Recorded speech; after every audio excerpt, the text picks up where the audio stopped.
transparent. It's physically impossible to truly explain the inner workings of this complex mechanical bioorganism that I rest within. A vessel composed of bone, flesh, and muscle, which will decompose when it grows weary of the involuntary life support theory. But clearly that point is yet to be marked in history's dark pages, reserved for heretics, mystics, and sages. And those vanished because they were too advanced for these primitive ages. Beyond the confines of material cages, we make material manifest, but we are the microcosm of the masters of the multiverse in all dimensions and concepts beyond cognition. Some care rather to create conflict through competition, consequently revealing a disposition towards self-destructive behavior. Beware, cause you might be at risk. Syntax error, reboot the system disk, correct the neglect and eject the guilty suspect. One of the many hordes of parasitic insects who infest the host and later feast upon his peace of mind. Combine the awareness of transcendence with the frustration of existence, and you might just understand internal science. You might just understand internal science. Internal science. It becomes unhinged. It becomes wave-like. It becomes an activity. It becomes a movement rather than being a thing. It becomes a verb rather than being a noun. It becomes transparent. Bringing it back down to human standards, people don't know what they can do. They might find out something special if it's okay and it's safe to put you on a different threshold. Look out for these newer shapes coming from another dimension you can't capture on tape. Time-lapse photographs. There's no way. You just wait. I'll walk over to 11 o'clock and vibrate your slow plate. That's how I operate. Apparate into a room and then you might evaporate. Reappear inside of a tomb with a crocodile speaking in blues there to watch you. In a windowless wall, this wormhole gloomed, and different magic on the door that you try to walk through. If that was me, I'd rotate out supernaturally. In a few years, once I get my table plan in gear, you will see me airborne without one glare or a stare. We're here to help the world out of the situation that we're in. Internal science is what I'm about. We'll inform your next of kin. TV Lab, ST Waste. Let's begin. Internal science. Internal science. Internal science. Internal science. Internal science. Internal science. Internal science. Internal science. Internal science. Internal science. Internal science. Internal science. Internal science. Internal science. It becomes unhinged. It becomes wave-like. It becomes an activity. It becomes a movement rather than being a thing. It becomes a verb rather than being a noun. It becomes transparent.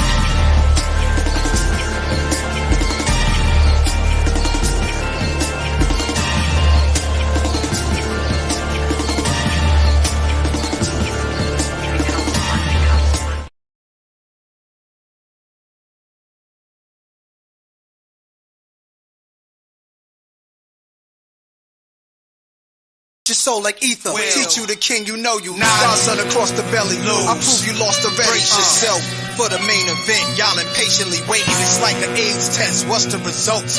Not positive. Who's the best? Pop, Nas, and Big. Ain't no best. East, west, north, south, flossed out greetings. I embrace y'all with napalm. Blows up, no guts. Left chest, face gone. Out the knife, you garbage. That's your cottage. At the side of your dome. Come out of my throne. I got this. Locked since 9-1. I am the truest. Name a rapper that I ain't influenced. Gave y'all chapters, but now I keep my eyes on the Judas. With the wine, soap, and fame. Kept my name in this music. Check it. Mess with your soul like ether. Teach you the king, you know you. Godson across the belly. I prove you lost already. Yo, pass me the L. Let me put my ass out on these little dudes. All y'all little girls kneel down. Kiss the ring. Mess with your soul like ether. Teach you the king, you know you. Godson across the belly. I prove you lost already. Over, left for dead, distant, forgotten. Luck ran out. They hope that I'll be gone, stiff and rotten. Y'all just on me, spit on my grave. Talk about me, laugh behind my back, but in my face, shot some well-wishing, friendly, acting envy, hot as snake. With your hands out for my money, man, how much can I take when these streets keep calling? Heard it when I was asleep, that this KZ and Rockefeller records wanna be. Started cocking up my slowly loading up this to explode it on a camel. And the soldiers I can handle this Badolo and this manuscript just sounds stupid when KRS already made an album called Blueprint first. Biggie's your man, then you got the nerve to say that you better than Big.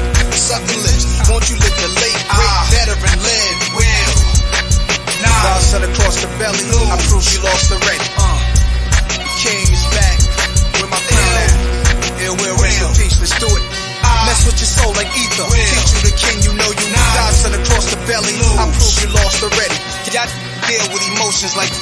What's sad is I love you cause you're my brother. You traded your soul for riches. My child, I've watched you grow up to be famous. And now I smile like a proud dad watching his only son that made it. You seem to be only concerned with dissing women.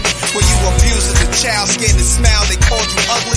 Well, life is harsh, hug me, don't reject me. Or make records to disrespect me, blatant or indirectly. In 88, you was getting chased to your building. Calling my crib and I ain't even give you my numbers. All I did was give you a style for you to run with, smiling in my face, glad to break bread with the guard. Wearing jazz chains, no cash, no cars, no jail bars, jigger, no pies, no case, just Hawaiian shirts. Hanging with Little Chase, you a fan, a phony, a fake, a f***ing stand. I still whip you 36 in the karate class, you typo. Trying to work it out, you trying to get brolic. Ask me if I'm trying to kick knowledge. Nah, I'm trying to kick the you need to learn though. That ether, that make your soul burn slow. Is he Dame Diddy, Dame Daddy, or Dame Dummy? Oh, I get it. You Biggie and he's Puffy. Rockefeller died of AIDS, that was the end of his chapter. And that's the guy I chose to name your company after. Put it together. I rock, y'all rock fellas. And now y'all trying to take my spot, fellas. Philly's hot rock fellas. Put you in a dry spot, fellas. In a pine box with 9 for my fellas. Foxy got you hot cause you kept your face in a push. What you think you getting girls now cause of your looks? Negro, please. You know mustache having with whiskers like a rat compared to beans you whack. And your man on it made you take the blame. You ass went from jazz to hanging with Kane to Herb to Big. And Eminem murdered you on your own. You were riding. You love the attention. Queens run you. Ask Russell Simmons. ROC. Dig up and quick. JJ Evans dig up and quick. Your whole damn record label up and quick. Sean Carter to Jay-Z. Damn you on jazz. So little shorty's getting up and quick. How much of Biggie's rhymes is gonna come out your fat lips? Wanted to be on every last one of my classics. Pop shit, apologize. Just ask kids.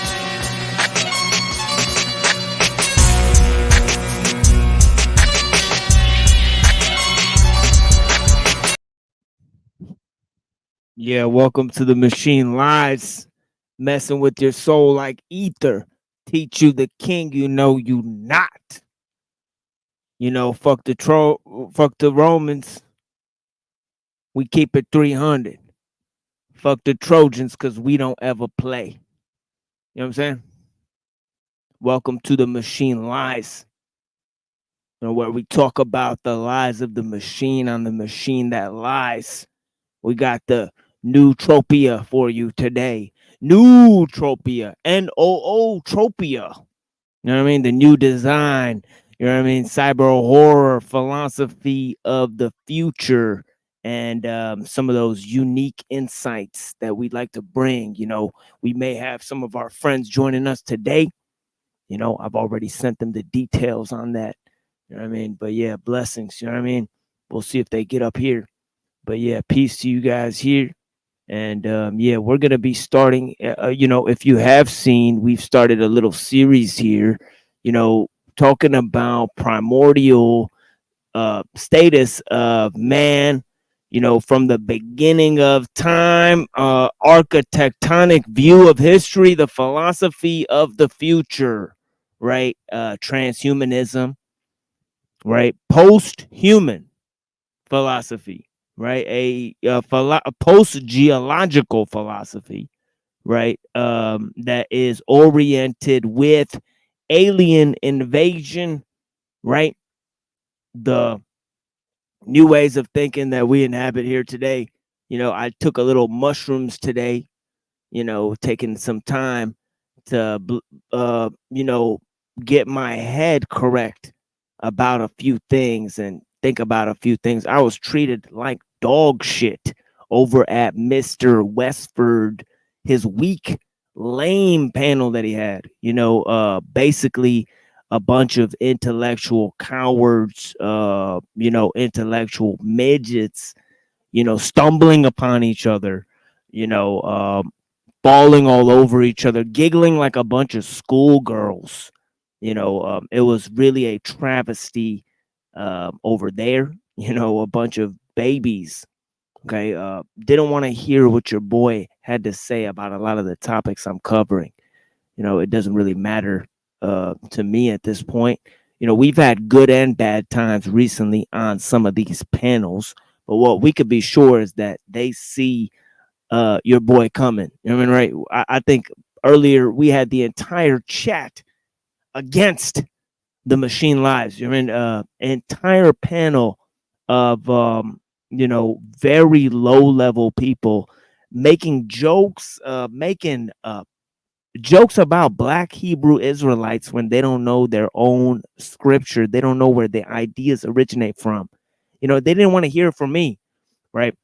One of these losers actually was uneducated enough to actually claim that just because somebody follows the same religion as him, he'd have a more common in terms of worldview. What fucking world are these people living in? This person cannot perceive of another member of his own community that would behave in a corrupt manner just because they adhere to the same religion as him. This is the type of ignorance that's floating out there. You know what I mean, right? But no, we got the Antichrist Burnout series here. I was called Antichrist Burnout by Slow Boy Whiteboard. That's what this series has been named after, right? But we're looking at the real Antichrist philosophy while they strut and gripe and complain about what we're covering here. They seem to miss the true Luciferian influence in the world, right? The people in plain view, right, and some of their own groups and circles adhering to some of these ideas, accelerationism, transhumanism, right? Ideals that were crafted on a new stage of politics, right? On a new stage of global civilization, right?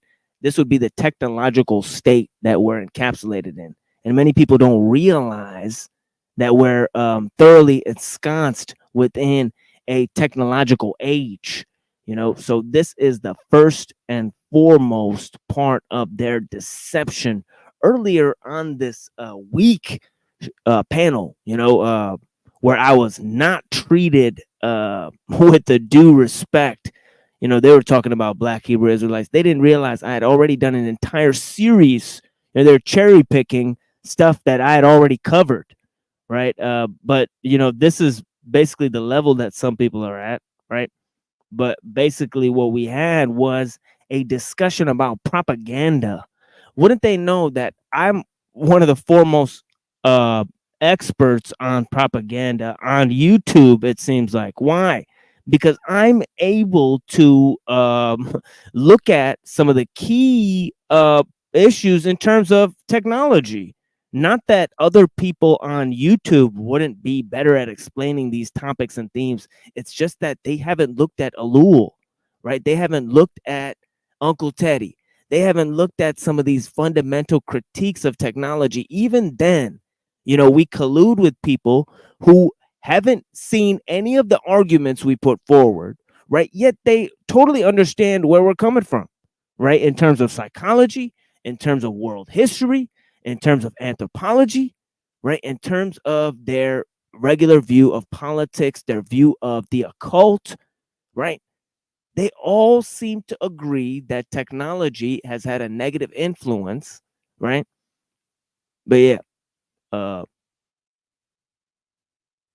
no, I was actually made a whole special against black Hebrew Israelites. So, you know, so yeah, go check out my special I did about black Hebrew Israelites. I did a whole thing exposing them. You know what I mean?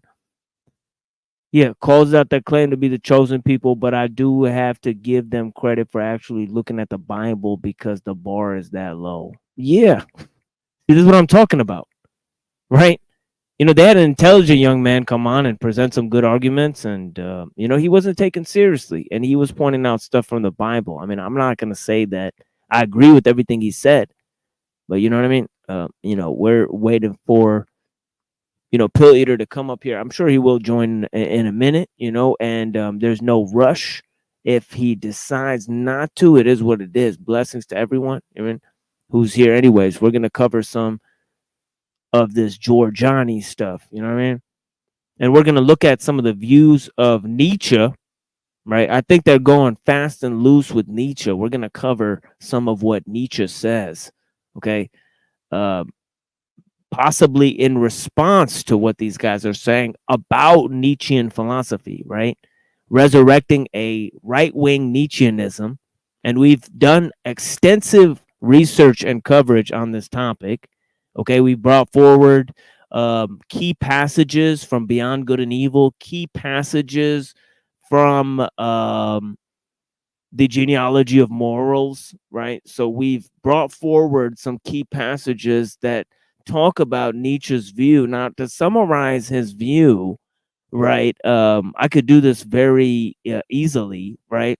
Basically, his view is that the Jewish and Christian sort of religion, that Christianity is a sort of super Judaism that combines the views of Moses with those of Plato, right?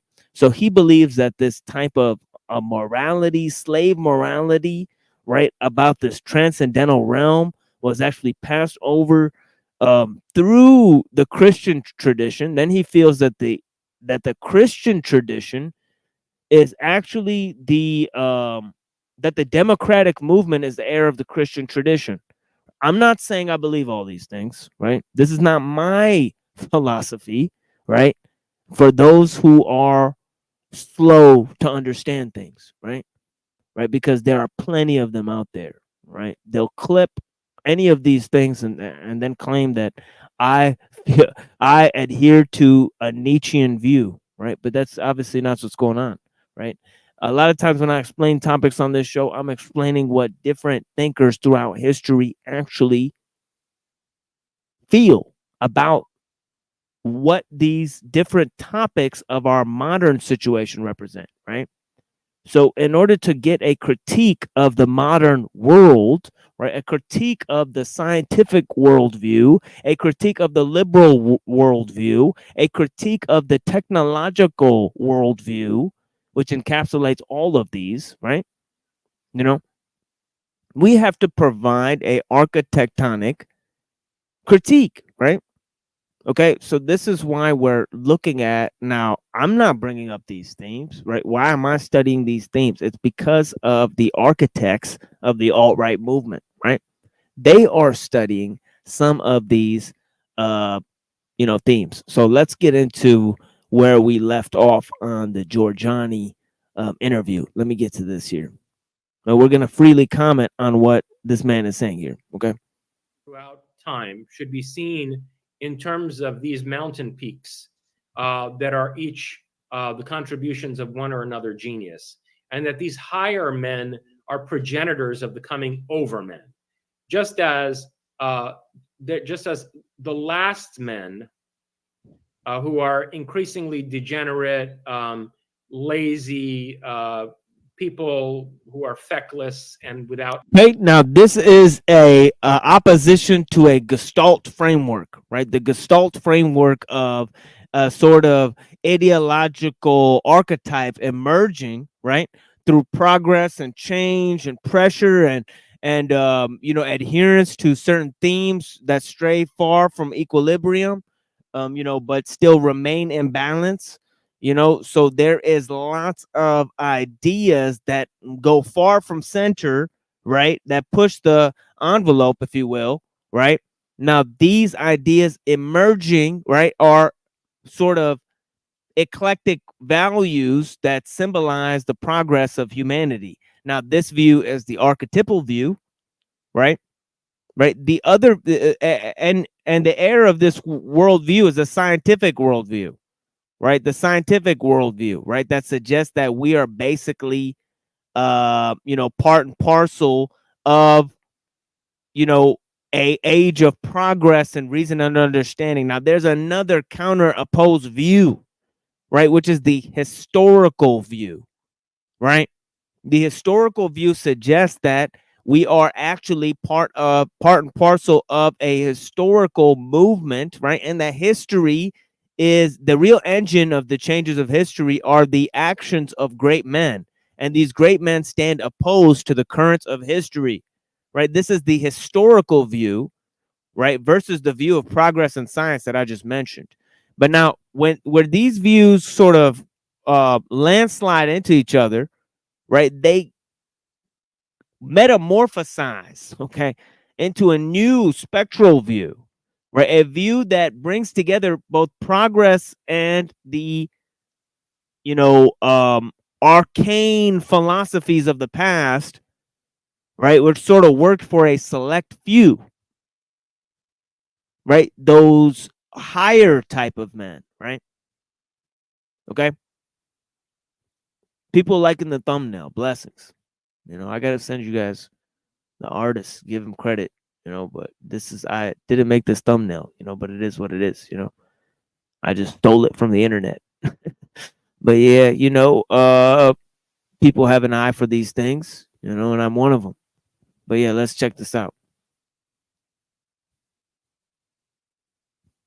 Any particular motivation, people who become ultimately captured by the event horizon of Nile. Oh yeah, anyways, I was going to mention two spectral views, right?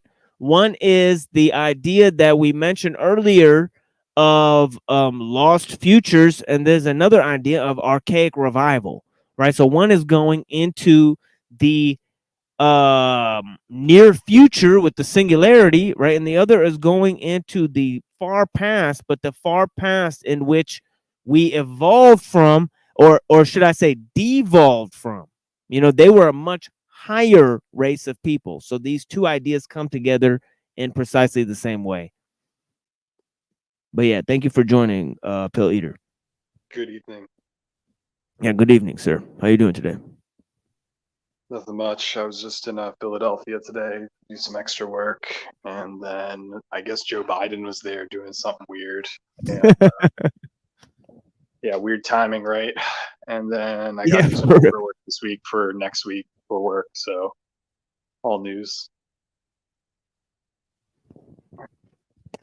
Yeah, good stuff. Yeah, yeah, this thing gets hairy in a minute, but yeah, I'm just pointing out that he's pushing this Carlyle view, anti-scientific view, basically pushing against the view of progress, kind of symbolizing this historical man, apex man, that comes in history, as opposed to the archetypal sort of man that is swept up by the changes of history, the Hegelian man, that's kind of just being pushed to and fro by seasonal changes within the, apotheosis of the greater state and all these things, so this man is obviously a changer. He's a man of Heraclitus, a man who moves nature. Is this Carlisle or Giorgiani? Carlisle, but I think that Giorgiani's adopting this Carlisle view, of this, that I see as a trend around these people, Okay.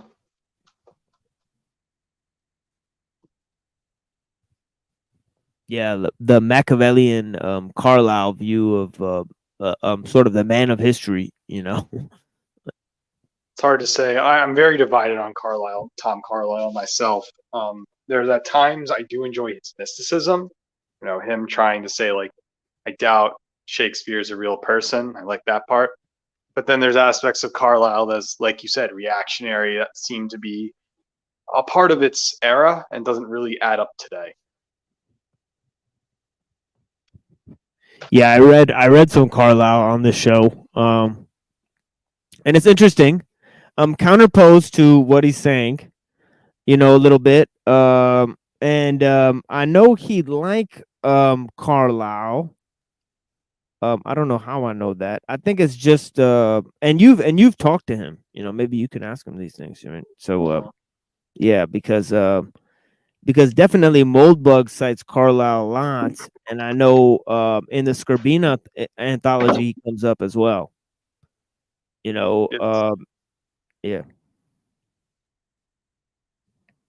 Interesting. Yeah, what he quotes in the Scorbina anthology is about Carlyle talking about the god of this age is a mechanical god. You know, is basically what he's saying. I'm trying to find it real quick, but and also there's Nietzsche. You know, his writings against technology, which are very interesting. Be right back. For sure. Sign of the times. Here it is. Okay, well, let me read this first. He says that the philosopher of this age is not a Socrates, a Plato, a Hooker, or Taylor, who inculcates on men the necessity and infinite worth of moral goodness, the great truth of that our happiness depends on the mind which is within us, and not on the circumstances which are without us. But a Adam Smith, a John Delolme, I don't even know who that is, a Jeremy Bentham, who chiefly inculcates the reverse of this, that our happiness depends entirely on external circumstances, nay, that the strength and dignity of the mind within us is itself the creature and consequences of these. Were the laws, the government, and good order all well with us, the rest would care for itself. Anyways, yeah, it's interesting. And now he talks about the influence of dynamical rather than mechanical ways of understanding the world. So it's a dynamics, man's fortunes and nature, as well as that of mechanics. There is science which treats of practically addresses the primary unmodified forces of energies of man, the mysterious springs of love, the fear and wonder and enthusiasm, poetry, religion, all kinds of truly vital and infinite character, as well as a science which practically addresses the finite. Modified developments of these, and they take shape of immediate motives as hope of reward and fear of punishment, right? Okay, interesting, right? Now, here's what he says about the machine, right? The machine god, right? He says, in fact, if we look deeper, we shall find this faith in mechanism has struck its roots down into man's most intimate, primary sources of conviction, and is thence sending up over his whole life and activity innumerable stems, fruit bearing and poison bearing. The truth is that men have lost their belief in the invisible and believe and hope and work only in the visible, or to speak in other words, this is not a religious age. Only the material, the immediately practical, not the divine and spiritual, is important to us. The infinite, absolute character of virtue has passed into a finite, conditional one. It is no longer a worship of the beautiful and good, but a calculation of the profitable. A calculation of the profitable. It's interesting, you know? Anyways, you know, let's go to some of this critique here. But yeah, Carlyle, you know what I mean? Nihilism, that these last men are the harbingers of a race of Untermenschen, subhumans, who are really no longer going to be human and are going to wind up being integrated into a machinery of production. Nietzsche has this vision. Today, when you think in terms of the pace at which developments are taking place in artificial intelligence, and I mean, I don't know if you've seen what GPT-4o can do, but it's actually unsettling. So even for me, who's written about this for years, like the rate at which this is happening is astonishing. Well, it was showing your past as well, possible past, I mean, when you were using it.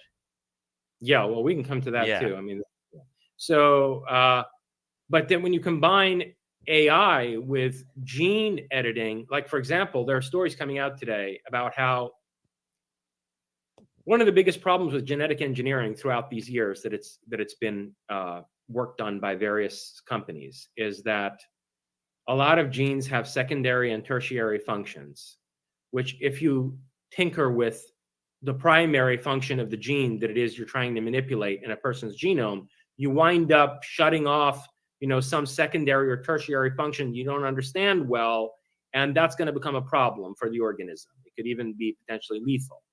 So it requires extremely complex mapping of the multiple functions of any particular gene. It's been very difficult for us to do that, which has meant that hitherto genetic engineering has been very dangerous. Well, AI has cracked it. AI has now mapped all of the secondary, tertiary, whatever functions of every gene. And it can do an analysis of exactly, what benefit and what risks there are to making a particular edit in the genome using CRISPR. So these technologies are becoming increasingly convergent in ways where you could see how the vast majority of people without any particular will or motivation, aspiration, without any capacity. Yeah, by the way, it's always nature that they're copying in order to build these things, right? We covered this on our show that basically it was in Norbert Weiner's cybernetics. He talks about self-replicating genes as the rudimentary idea for self-replicating. The genes are basically rudimentary self-replicating machines, is how he puts it. And he says that eventually the processes of machines are going to be so complex that you need machines to do the programming themselves, right? So in order for that, you need artificial intelligence systems to be crafted to run the machines, right? Now, AI is not made for humans. It's made to run and integrate other machines, right? And part of the way and process they're using in order to do that is going to be involving pharmacogenomics. But of course, they already engineered the AI as a model of self-replicating machines, as I just described, right? So the idea actually is a reverse engineering of nature, right? They're not creating anything new. They're just observing what they saw in nature and then recreating it, right?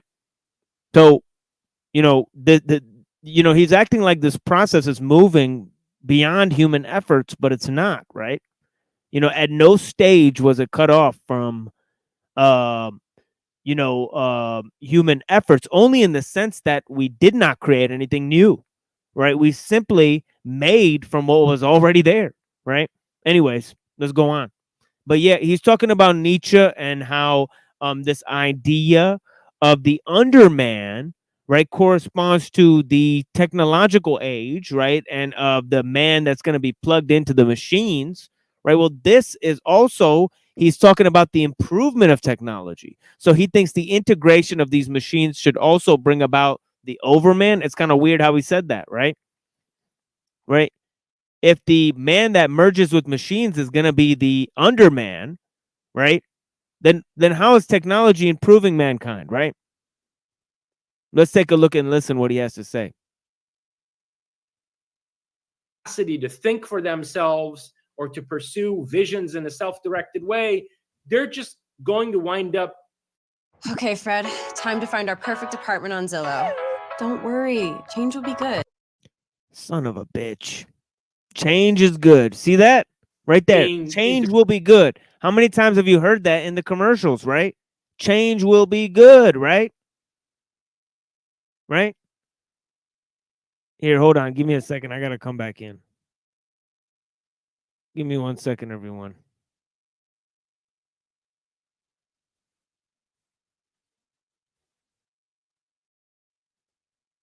Yeah, I'm sorry. Give me 1 second. My computer's freezing. Give me 1 second, everyone.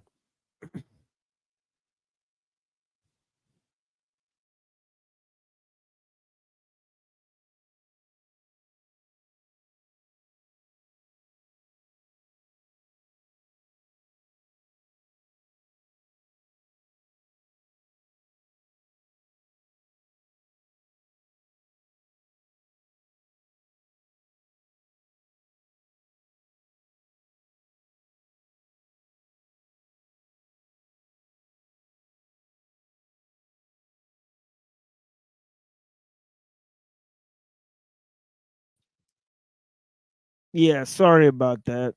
My fucking internet got fucking waxed. Give me a second, guys. Let me change my background real quick. But yeah, you know what I mean? What I was talking to you guys about was change is good. They got the commercial saying change is good. How many commercials you see saying change is good, right? Anyways, let me change my virtual. Give me a second. Yeah, give me a second here. Well, anyways, fucking wax that shit for now. Yeah, we'll just fucking do it like this. Fuck this shit. Anyways, let me present my screen and I'll fucking do it like this. Fuck it. We'll do it live. You know what I mean? But yeah, man, thanks for joining us, guys. You know what I mean?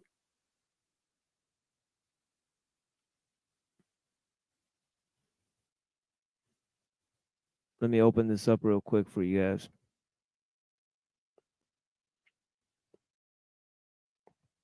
Change is good. That's what they try. People say I look better with the camera off. I mean, with the virtual background off. It is what it is. Think for themselves or to pursue visions in a self-directed way, they're just going to wind up being integrated into a machinery of production. And at the very best, through cybernetic technology. And they're going to wind up serving the purposes of a group of, as Nietzsche put it, spiritual aristocrats who are Renaissance men in the truest sense, Renaissance men and women, who are visionaries, who are geniuses, who have more ideas than they know what to do with, and who will take these emerging technology. First of all, they'll augment themselves biologically, but then also use artificial intelligence to actualize astonishing visions that have hitherto been deemed impossible. They're going to make the impossible possible using these singularity level technologies. And that's phenomenal authorization. Okay. You know, if we just look at the state of the world today, I think it's fair to say that that phenomenal think for themselves or to pursue visions in a self-directed way, they're just going to wind up being integrated into a machinery of production. And at the very best, through cybernetic technology. And they're going to wind up being integrated into a machinery of production. And at the very best, through cybernetic technology.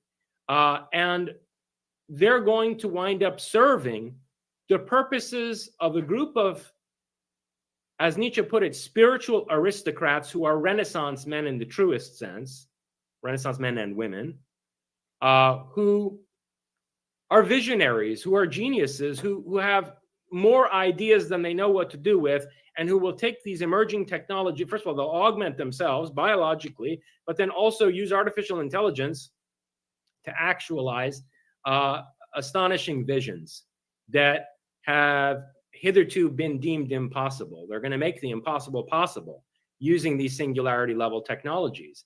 And that's phenomenal authorization. Okay. You know, if we just look at the state of the world today, I think it's fair to say that that phenomenal authorization is not going to extend to the general population. It's going to be a phenomenally authorized group of individuals who fight for their autonomy and for their creative power and genius. You don't really see the possibility, like you were talking about, with 0-point energy being able to be in anybody's backyard. This same kind of AI technology where you could press a button and all of a sudden you're bigger, faster, smarter. You know, you become the Übermensch even though you start out as the Untermensch. You don't really see the NPC people, as you were calling them, embrace that. Here's the issue, Lev. The issue is that in some totally unhistorical, abstract, hypothetical scenario where we didn't have all the ideological baggage that we have in the world, that would be entirely possible. However, as we'll get around to discussing by the end of this conversation, you know, in terms of what's going on domestically and geopolitically, the number of retards who are subscribing to traditionalist, regressive ideologies in the world today, or to forms of leftism that are so nihilistic and cynical that they're actually dialectically empowering these various forms of retardation. Okay, so there's two forms of issues in the world, right? And they're reflected in the types of people that are in the world, right? There is a technological elite that's driving us forward, right? That represent the true changes of history. There is a underman that's being integrated into the world of machines, right? And just in the same sense, there's also two barriers to this, right? One is the um the person who wants to fight with the technological age, right? That is a person who follows a regressive ideology. People who follow religious traditions, that would be somebody like that, right? As you'll come to see, he considers those types of people to be following a regressive ideology, but also the type of people who are basically, liberals, right? That means that they follow the type of values that's crafted by the age of progress, but it still follows the regressive type of understanding. That means it still allows cohesion and group behavior, and it doesn't allow for exemplary characters to emerge, right? So this is kind of what he's pushing forth on the other side. So these are two barriers to the age of technology, to the age of progress, right? Anyways, let's go on. Is such that the vast majority of the world population has foreclosed its participation in such a process. We are 10 to 20 years away. At one point, I thought we were 30 years away from the singularity. The rate at which AI technology is developing today, I can tell you, I don't think we're more than 10 to 15 years away from the singularity. Hello, Ryan Reynolds here from Mint Mobile with a very real, you heard it, imaginary offer. We're less than 10 years away from the singularity. And what, pray tell, is the singularity? Right? That is the merger between man and machines, right? All right, let's go on. According to the transhumanist ideal, right? We just don't have any time left for these people. We don't have the time left. When you have a vast majority of people, look, Islam is going to be the dominant religion on this planet by 2075 if current demographic trends continue, right? And then we've got the Russian Orthodox, through people like Dugin, aligned with these Islamic traditionalists. And then we have China financing both of them and militarily backing them, right? I mean, I'll come to this later. Yeah. It was Okay. So the Chinese, the Chicons, right? And the see where a lot of these talking points come from, right? It's from the architects of the alt-right, right? He said basically that this is a type of understanding where the Chinese, okay, the Confucian understanding, the understanding of Islam, right? These are two sides of the same coin in terms of fighting global change, right? They want to fight the Western powers, right? And you have also Russia involved, right? And what are they doing, right? They're basically creating. So he wants to basically craft a American philosophy, right? Now through that, there is this idea that basically, Islam, China, and Russia is the enemy, and basically what you have to do is create a,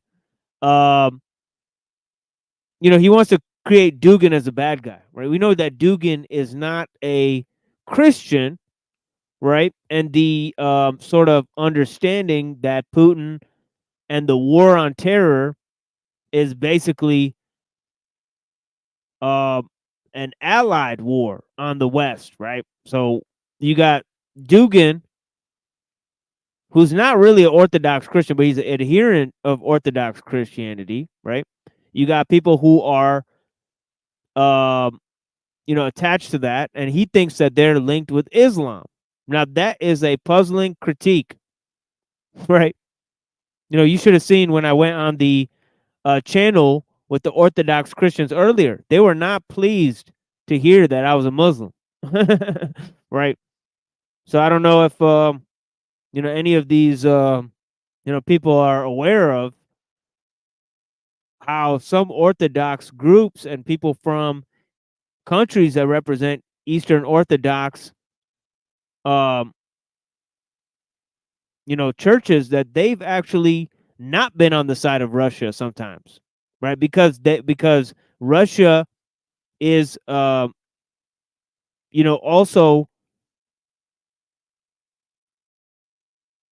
part and parcel of a global elite. You could put it that way, right? That the Russian government, right, has worked with the global elites, for example, to fight the war on terror, right?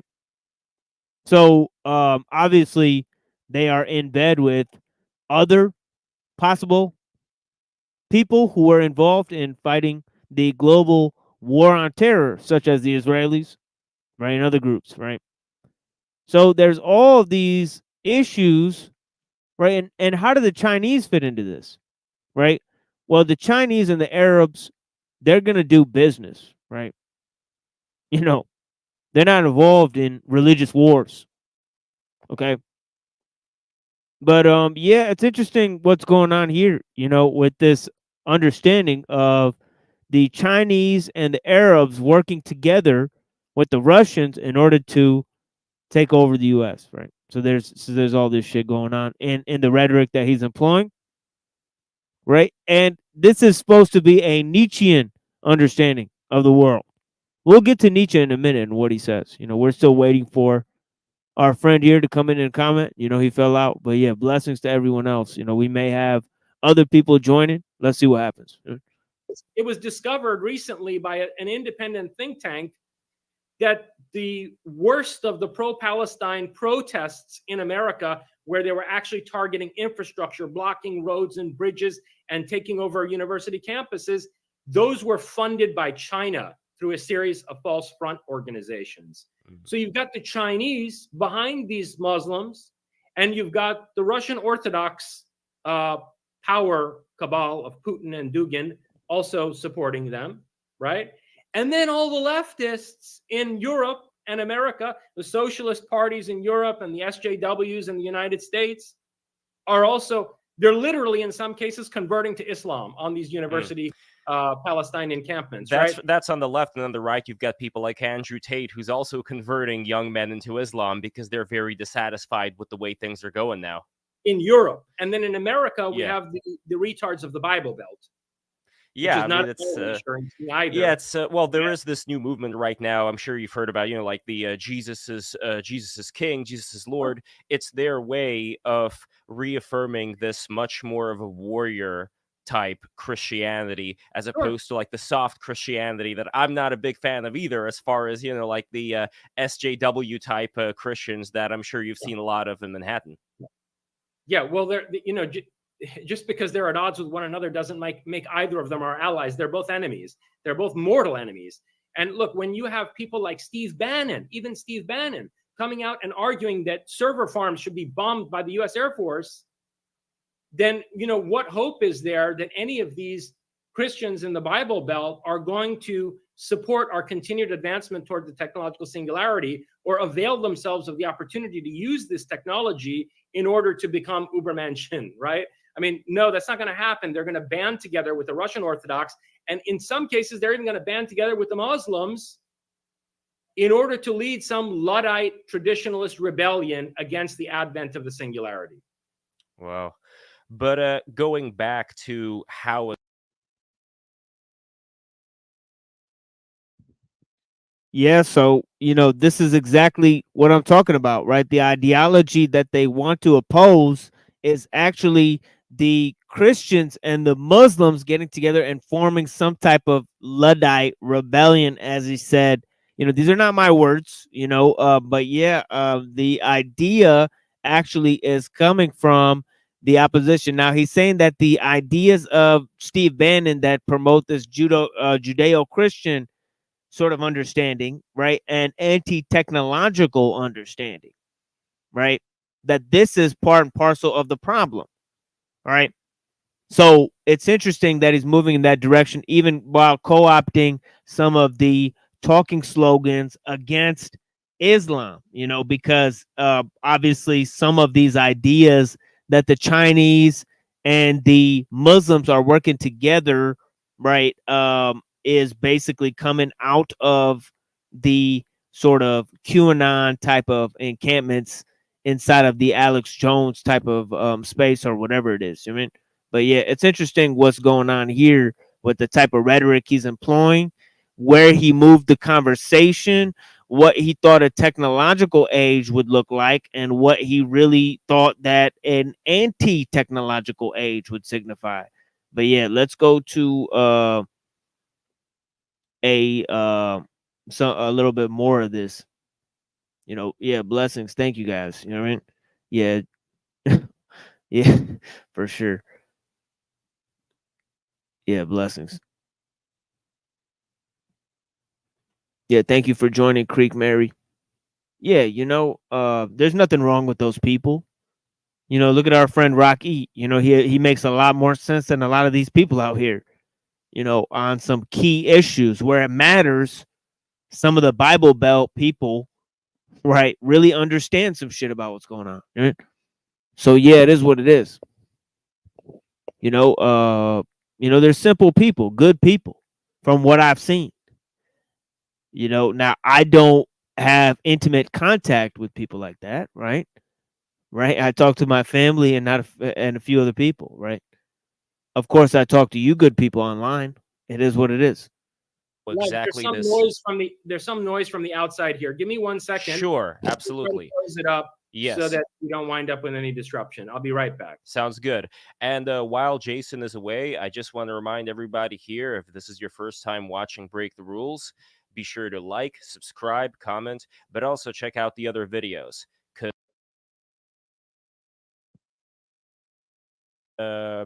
Recordings with the various interesting guests, including Dr. Giorgiani, that I'm going to be having in the coming months. So once again, patreon.com/break the rules. Go there right now, and you guys are going to get a lot of good stuff. Even if you're not in New York City, you're going to get exclusive episodes, including a Q&A with Dr. Giorgiani, which you guys could watch right now. Once again, that's patreon.com/break the rules.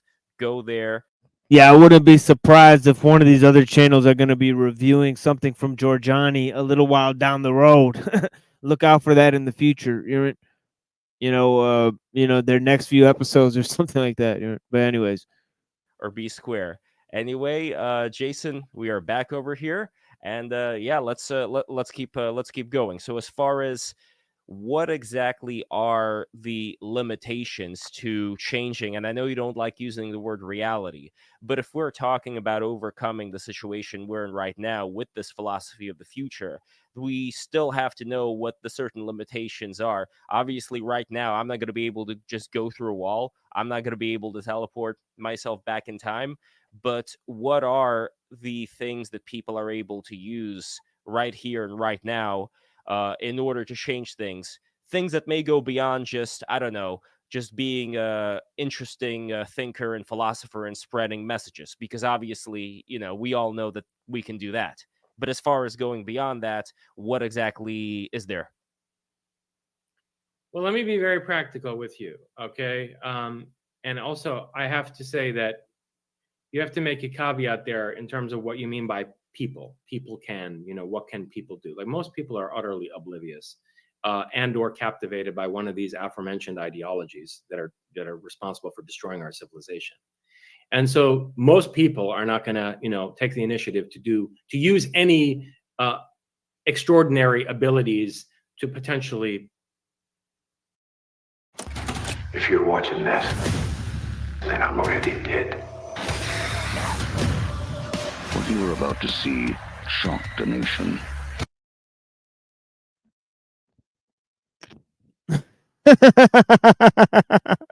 Late night with the devil. It is what it is.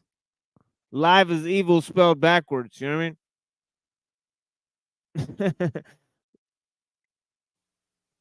Make us to potentially make a better future than the one that we're headed for right now. Right. But what can people with initiative do? Well, look, this is a bit of a dangerous game, but remote viewing the future, for example, is a imminently possible thing. It's been done many times. And so there's a case to be made for training oneself in remote viewing to the point that one could look around the corner and see some of the challenges and crises that we're going to be facing in the near future and grasp what caused them so that we can address those causes before they wind up unfolding into one or another catastrophe that we're headed toward right now. Okay, so precognitive remote viewing is a thing. It's been used for, I don't know, 45 years at this point, effectively by various governments and now by the corporate sector. And so that's one thing that people could do, is to train that ability. But see, that goes back to a point that I've made throughout my work from the beginning, from Prometheus and Atlas onwards, is that suppose you're trying to remote view the outcome of the Second American Civil War, which I'm increasingly convinced that we're headed into, or the outcome of the Third World War. And your objective is to find out, let's say, whether, Russia winds up in a favorable position at the end of World War III because, let's say, France leaves NATO or whatever, or you're trying to find out what kind of government exists in the United States in 2028, right? But as part of seeing that future, you also see what happens in terms of your relationship with your wife, or you see the death of certain of your children. How will that impact your life? How capable will you be of dealing with that? What changes will result in your immediate situation as a consequence of that? So, I think many people, even those who have the initiative to go and train themselves in the use of such abilities, many of those people are not prepared for the psychological consequences of, say, seeing some things in their own personal future that might be part of a glimpse into our social or political future. Even if they have the ability to prevent that somewhat from happening, if they know about it in advance, in a way it's kind of empowering too. Here's the thing about that, Lev, is that, look, just looking at my own life, to give you a very personal answer.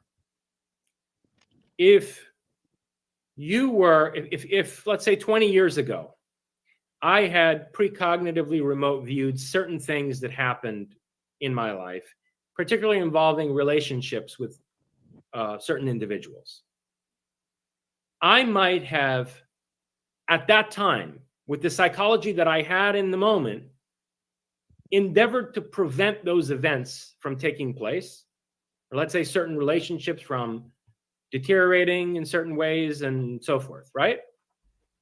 Well, by doing so, I would also have prevented myself from reaching the place that I'm at today. And I can say that, frankly, looking at the big picture and thinking about this from the deepest level, I have no regrets. And I'm not sure that the Giorgiani of 20 years ago would have had the insight or the wisdom to understand why it was perhaps important for those things to happen. So it's a very burdensome thing to see elements of your own future and to think that you'll be able to handle the question of whether or not you should act to change certain things, right? So it makes it very hard. It makes it very hard, to expect even a small minority of people with great initiative and motivation to be able to train themselves in these abilities for the sake of averting catastrophes on a social or political scale. I see what you mean. Does it necessarily need to be a cultivation of those future-seeing skills if one goes down the path of training their concentration? Or could a person decide, you know what, I don't want to see the future, but I do want to be able to do certain things that go beyond being a regular human being as I was before? Can people choose, or is it a matter of once you start going in one direction, all of a sudden everything else just opens up like a sponge? I think I think it's possible to choose, but I think that there's only a certain latitude for control there, because psi phenomena in general are a function of the subconscious. And this has been a theme throughout the course of my work, including in my fiction, quote unquote. The idea that in order to exercise phenomenal authorization, you need to make the subconscious conscious to a certain extent, and you need to be able to project conscious will into the domain of the subconscious. So there's a certain deconstruction of the barrier between the conscious mind and the subconscious that needs to take place, and a certain capacity to will processes that are usually subconscious, like people do in lucid dreams. I mean, dream states are subconscious states, but there's a phenomenon of lucid dreaming where people exercise willpower in dreams, and it's not coincidental that remote viewers in certain protocols are first trained in how to become lucid dreamers. Is there a certain timeline that you can give to somebody who is interested in taking the plunge and acquiring these skills? How long would it usually take for someone who, would be committed to such a thing? I don't have the personal expertise to comment on that directly, but I can tell you what some of the best remote viewers have told me. I mean, for example, Lynn Buchanan, who I had some level of connection with, Lynn Buchanan has said repeatedly that, first of all, it's always possible to improve, but that some of the best remote viewers who he's trained, he was the chief trainer for the. This is very interesting theory and concept that he's developing. Essentially, what he's saying is that he's drawing a psycho-spiritual map, right, that relates to both spirituality and science, possibly taken from Institute of Noetic Sciences. Here he's developing a map that basically leads to a kind of way in which we can project ourselves into the dream world, right, through a sort of psycho-spiritual framework that is very much akin to our dealings in virtual reality, right? So he's using virtual reality itself as a template, and also he's describing how he's coming up with his sort of channelings, which is the theory fiction, right, which is between this realm, right, that he's actually uncovering some of these ideas that he's having, right? And we've heard this from other artists, okay? We've heard this from other medians, right? And obviously this is a theosophical concept taken from Blavatsky and her seances and those types of things, right? But it's more developed here in his idea of this mind, right? And it also comes from this idea of the tabula rasa, right? The unconscious mind, right? But yeah, I'm going to play some music in a minute here and try to go out and come back in of this fucking StreamYard. Give me 1 second, guys. Let me try to stop this screen here. Undo this thing here. Play this here. And then I'm going to leave. You know what I mean? And I'll be right back. Give me a second. You know what I mean? Hopefully it doesn't ice my shit here. But yeah, we're going to play some music for you guys and take a little break. You know what I mean? So yeah, give me a second. Here we go.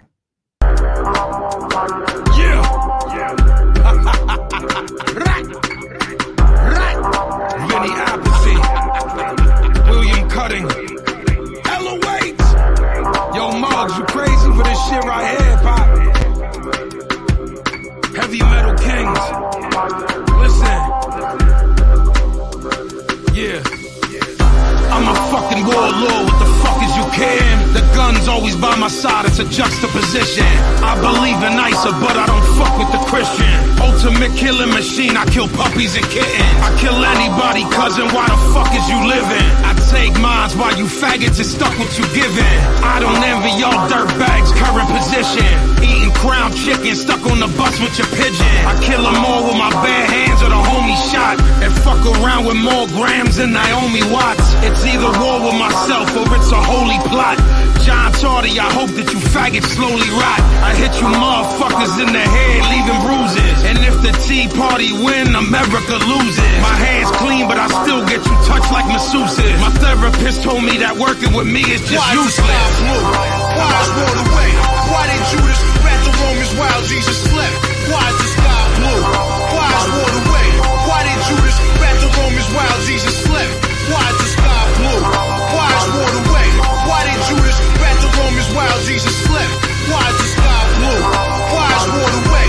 Why did Judas rat the Romans while Jesus slept? Rebel conflict, military all green. Glamour projects, 5714. Money buys life or death. The best surgeons are the death merchants. Depressed urges lead to confessed murders. My whole family was in the projects. Paint chips we didn't have to eat cause Ruthie got wrecked.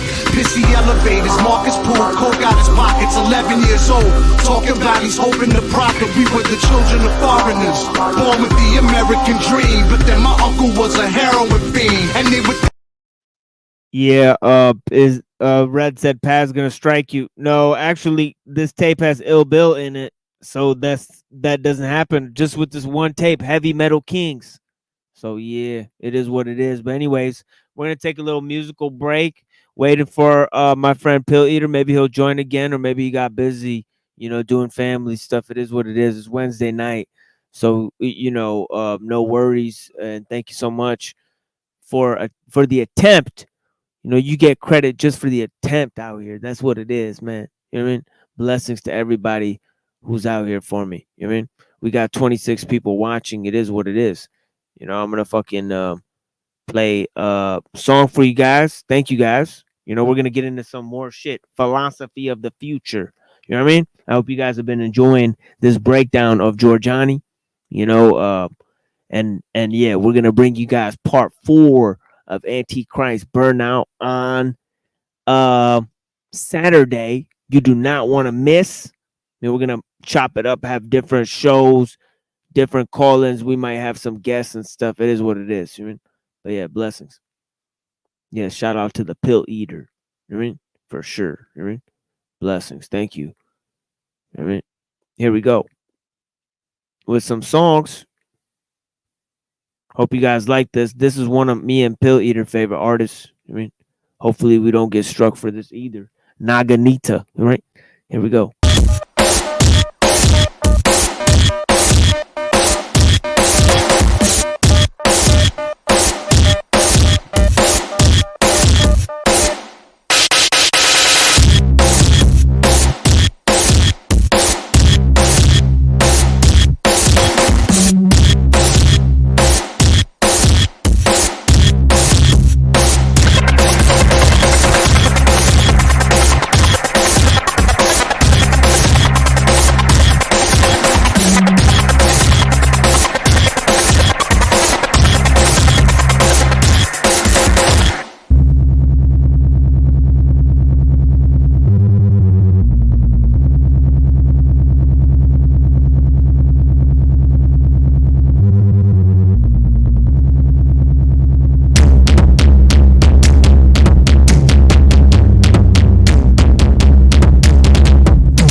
Thank you.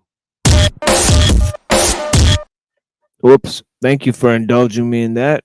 And we'll get back to our regularly scheduled show in which, hell yeah, Calix, thanks for joining, bro. Yeah, for sure. You know what I mean? And blessings. CIA DoD remote viewing program for a while. So he trained all of the other guys who were the best in the program.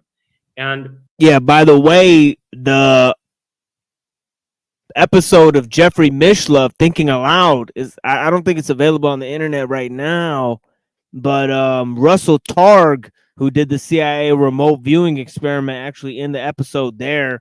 You know, if you guys happen to have seen that, you know, but yeah, you know, I know one of our friends is familiar with the program. Actually, Pill Eater talked to Jeffrey Mishlove. You know, he did a show with Jeffrey Mishlove. It is what it is. You know, so we working with some heavy duty folk around here that we just didn't even know, you know, were on the roster at some of these events and themes. But yeah, you know, we get different people here. Blessings to Pill Eater, you know, for rocking with us, our sort of, you know, random production here. he was of the view that it really takes decades to produce an ace remote viewer. Now, you know, with things like AI and Neuralink type psychotronic technology and potentially genetic augmentation, because actually it's been found that there are certain genetic correlates of high aptitude for psi. Right? Psi seems to be an ability that has a genetic basis to some extent, just like aptitude to become a virtuoso musician has genetic basis, just like becoming an Olympic class swimmer has some genetic correlate to it. Some people are going to be more or less genetically predisposed for high level of ability in these various. Yeah, this sounds like the plot to a lot of TV shows. For example, Stranger Things, right? The children are whisked away and put into these labs and studied, right? These kids who have these abilities, right?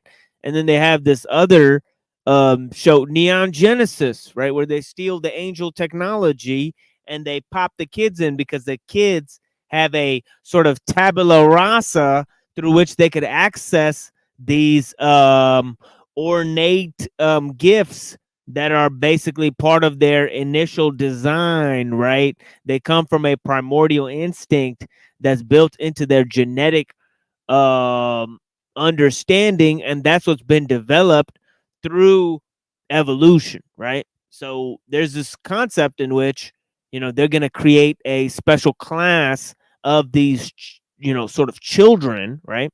And this has been a project of a lot of occult groups for years, right? In order to, you know, he talked about, you know, lessening the barrier between the conscious and the subconscious mind, right? Anyways, you know. Yeah, you know what it is. Roots of Consciousness. Okay. Published 1971. Yeah, for sure. Yeah. Yeah, Institute of Noetic Sciences type of stuff. Mishlove covers almost all of it, including the new stuff from the Esalen Institute and the old stuff from all those guys, you know, Ginsburg and those guys. But anyways, let's go on. Fields. And the same is true with psi. It's very similar to the exercise of sports ability and the trainability of sports ability, right? Like anyone can be trained to do it to some level. Anyone can, you know. Not everyone's going to be a basketball player. No, like well, anyone can play basketball, but you might suck. Yeah, you know? yeah. So the thing is, there's a certain degree of genetic correlation, and if now we bring genetic engineering or gene editing into the mix, and we combine it with Neuralink, and we combine it with AI protocols that can develop much more effective ways to learn remote viewing, maybe you could cut that time down drastically. And it's a question of a few years rather than, you know, a decade or two. But it requires a significant investment of time and energy in any case. That's for sure. Do you also, last question regarding this ascendance, do you also see a usefulness of training the body in conjunction with the mind as far as exercises to make the body stronger, to do certain tantric exercises as well to work on the chakras, as they refer to that in the event of Vedanta, and so on and so forth. Absolutely. I think that all of that, should be part of a future Promethean society, no doubt about it. I mean, I'm a philosopher. Where I've chosen to, place my energy and my time and emphasis thus far, at least in my life, is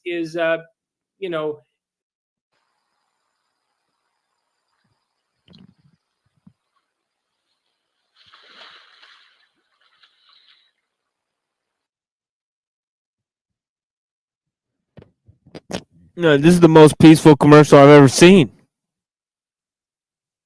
And it just says YouTube ad at the top. So there's no description of the commercial. It's just a bear swimming. Yeah, this is very peaceful. I don't understand what they're selling here, but yeah, this is very nice.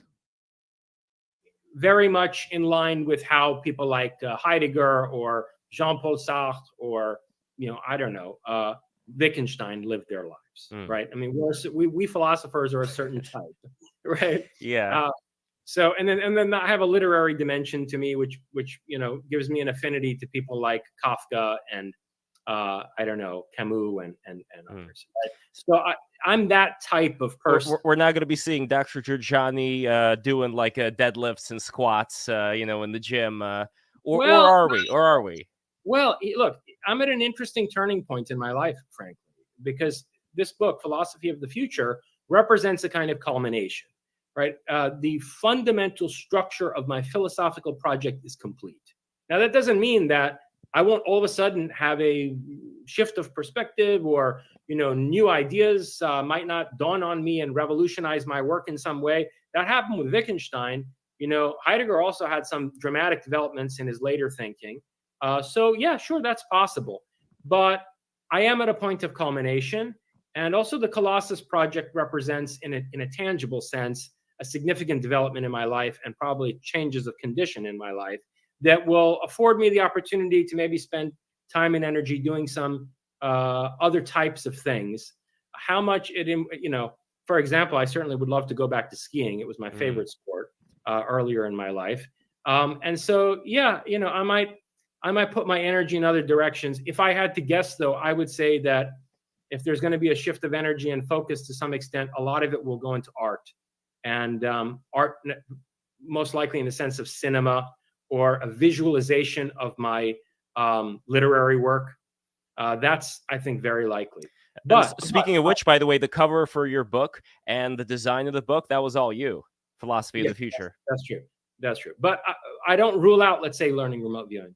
I don't rule that out at all. And, there's some people who I'm sure hope that never happens. Because if that's not going around in the ether, that might be problematic for some of the vested interests in the world. But where exactly we go from here, because we were just talking about psychic abilities, but as far as defining reality itself, as far as this destructive departure of world warfare, when it comes to changing what exactly this whole thing we're experiencing is, I'm very fascinated by what that exactly would entail, but also what exactly is currently around us, because I do recall you were talking about how all of these galaxies and galaxy clusters and so on and so forth, these are things for us to observe because we're looking out in order to see them. That may be what they are. But then the question is, well, where exactly does the real part end? Well, not real. I know you don't believe in real, but where exactly does the part that we can actually interact with it and there are other life forms there? Where does that end? Does it end on Mars? Does it end on, the Oort cloud? You mean what's the edge of phenomenal experience in this world? Yes. Yes. Well, I've thought a bit about this, and I've discussed it in a couple of my books. To begin with, there are aspects of quantum theory, such as wave-particle duality, and the fact that a probability distribution on a quantum level never actualizes as a particle with a particular location until and unless it's been observed, meaning measured by a sentient observer. And I think that the people who push back against that, that was the position of Niels Bohr and Werner Heisenberg. See, he's taking a radical position in terms of science, right? He's introducing fringe science into the scientific mainframe in order to collapse the idea, right? So, I mean, you could see how the far right has been inundated with these sort of fringe science concepts, right? For example, flat earth and all of these other ideas that are based on a sort of idea that's against the modern understanding of the world. It's against liberalism. It's against science, the scientific worldview, right? So, a lot of these fringe topics that are coming in as basically used to be pseudoscience, right? They're now being developed and fostered in terms of a new science. Now, the first things are quantum physics, obviously, and there's going to be other sort of things. Obviously, multiverse is going to be tied into the idea of virtual reality simulations, right? And all these types of ideas. So they got so in other words, this is the movement of the pro-historical against the scientific that I was describing in the beginning of this. Now, one of the whole facts of this is the idea, as he was talking about, of taking I guess these concepts that exist beyond the liminal spaces that we inhabit, at the edge of the liminal spaces that we inhabit, and pushing them to their furthest regions. And these would possibly be those ideas of developing virtual worlds, and the idea between the barrier between the subconscious mind and the conscious mind. Yeah, definitely. They were going hard with the multiverse madness in terms of the superhero movies. The whole idea was to get you to think that possibilities and change, see these keywords, possibility and change, right? That these are major impetus for reality. They're trying to get you into the Hegelian thinking, right? Where reality is fluid, right? There's no here and now, no past and no future, but all three of these exist on a sort of intersecting frame, right? So anyways,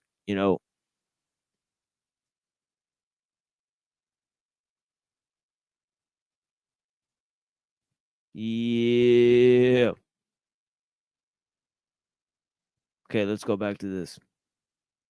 And all the great quantum physicists in the early years. And I think that these people, reductionist materialists who are trying to push back against that and say that wave collapses can take place without sentient observers, are trading in a bunch of nonsense. They invent hidden variables and string theories and all this other bullshit to claim that there are deterministic processes that underlie the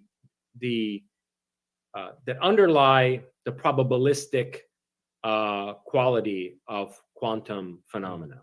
And I don't, there's no empirical evidence for that. All of these are purely speculative mathematical formalisms, okay, that are just intended to give these people a sense of psychological security.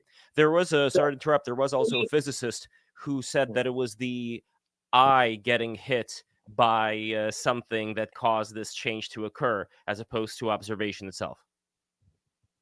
Yeah, well, that's moronic, because the eye is a structure made up of quantum particles, ultimately, just as the brain is. So what's causing the wave collapse, right? I mean, quantum particles aren't causing other quantum particles aren't causing wave distributions to collapse into particles. An observer is doing that. And so you just can't get consciousness from out of the mix there. You cannot, extricate the psyche from the cosmos as it's manifesting through logos out of chaos. Psyche is an inextricable element in this process here. But anyway, what I was going to say was that there are aspects of quantum theory like this, wave particle duality, or rather the fact that everything is only a probability distribution until it's observed, which is similar to what we call conditional rendering in video game programming, where you don't render something that's not being observed by any one or another player in the game, because it's just inelegant. And by the way, I was having a conversation about this the other day, where, look, someone might think that the reason for that is that there's a limited amount of energy and processing power. Runes loads a complete serving of fruits, veggies, adaptogens, vitamins, minerals, super mushroom. What the fuck? I need to get my hands on some of these super mushroom gummies. I don't even know what super mushrooms are. Is that the same thing as psychedelic mushrooms? Super mushrooms.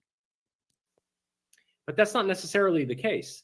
If you're designing a game, you might just employ conditional rendering because it would be inelegant not to do so. I mean, like when you're building a stage set for a theatrical production, right? And there has to be a house on the set. What moron goes and builds a complete living room with everything intact in it that the audience is never going to see any of the actors enter into, right? You don't do that. That's not the way it's method acting, Jason. That's what that is. You got to get full immersion into the. But yeah, I understand what you're saying. Good method actors wouldn't actually even do that to get into the role. But in any case, yes. So I just think it's a question of elegance. But features of quantum theory like that, or quantum entanglement, where if you interact with, you take two particles that have had interaction with one another, and you do a measurement on one of them, it actually affects the other one that's now moved to a discrete location. And so these two particles appear to be entangled in a way where anything that affects one of them causes a change in the other one. Well, there's also a process like that in the coordinated change of pixels in the rendering of a video game, where certain pixels are coded to basically change their state simultaneously. And so there are these various features that appear similar to programming code in the design of simulacra. And then there are other things that are even more bizarre, like we've discussed in another episode, that the number 26 keeps popping up at different scales. So here comes this idea of hyperstition again, that they are finding the science by creating the technology, right? So the technology is a reflection of what they can create and the idea of how things work as well. So the science is basically, in a sense, being driven, being, drive around by the fucking, technological ideals.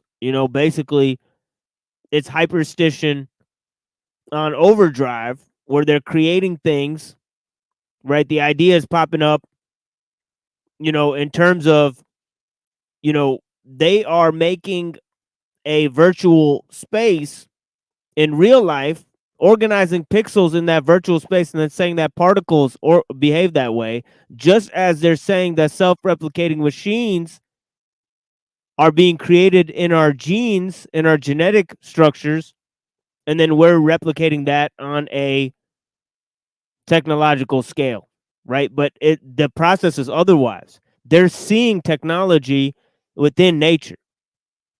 Right? They're describing nature as mechanism because that's the limits of their understanding, because the limits of their understanding comes from what you can make. So it's pretty simple. But yeah, anyways.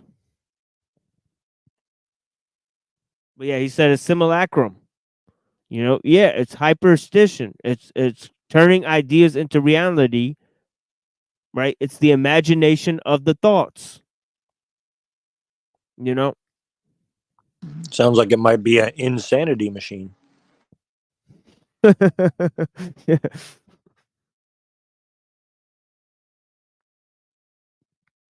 In the cosmos, whether it's in terms of the distance between, or the diameter of the moon, or, the distance between our solar system and the center of the galaxy, or the time that it takes for our solar system to circumnavigate the galaxy. These are all multiples of the number 26 for some reason. Well, that doesn't make any sense in a physical cosmos, the way that reductionist materialists think about Shit. the universe that they imagine us to be living in. Nor, for that matter, does the efficacy 26 watching. What does that mean? It is what it is. of zodiacal astrology, which is something I've touched on in numerous works of mine. The fact that there's good scientific evidence, for example, the work of Michel Gauquelin, showing that people do go into career paths influenced by, the position of the stars at the time of or position of at least the planets at the time of their birth. Well, that suggests that we're living in a kind of symbol system, that the cosmos is informational rather than physical in nature, that we're in fact inside of an information processing system of some kind.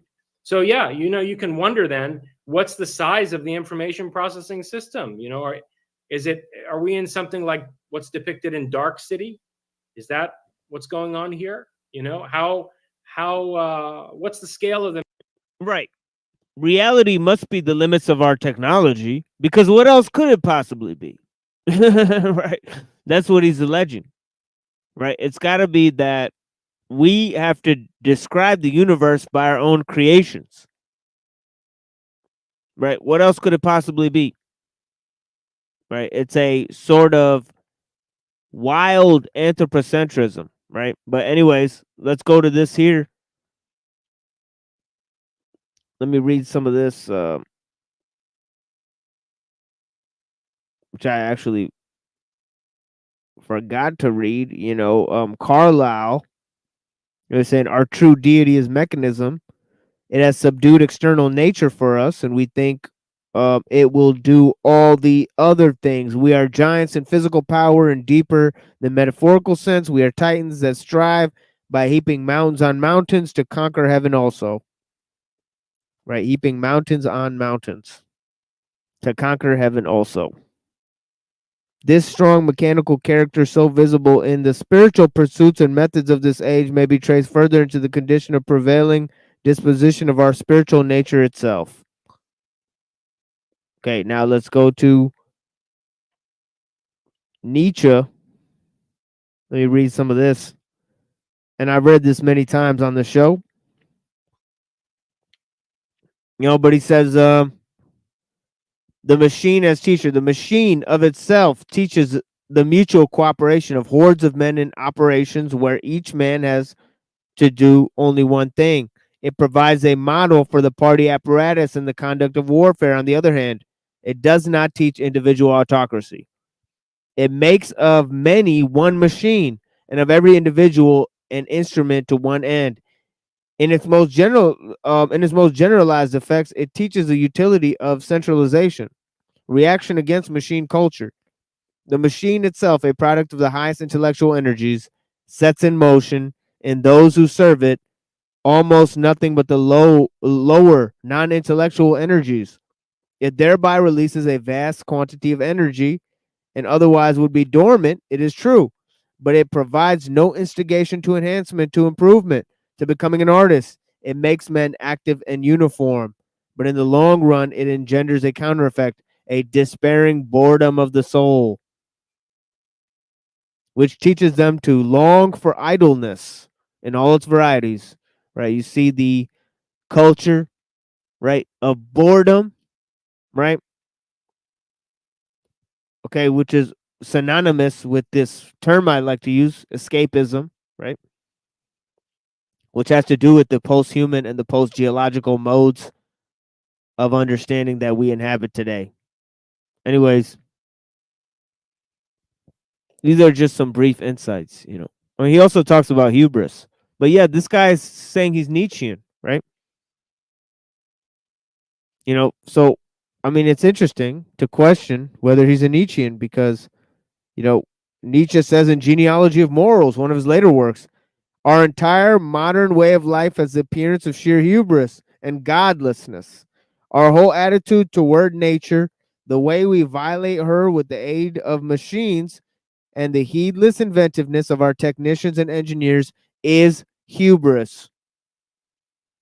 Right? It's hubris, right? Anyways. You know what I mean? Of course, people are gonna start showing up to watch the panel show. Yeah, Fucking bums. You he rem- fucking bums.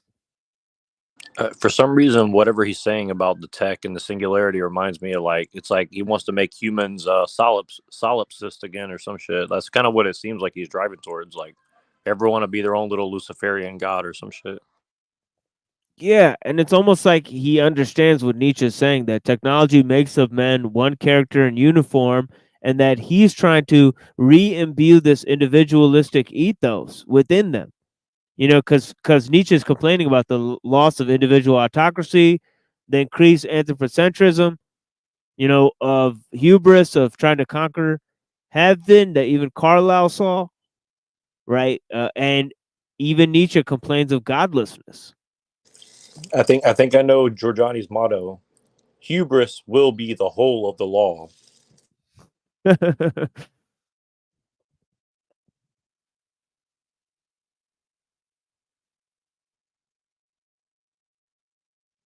Yeah, I mean, this is possibly the only channel that looks at conspiracies and philosophy and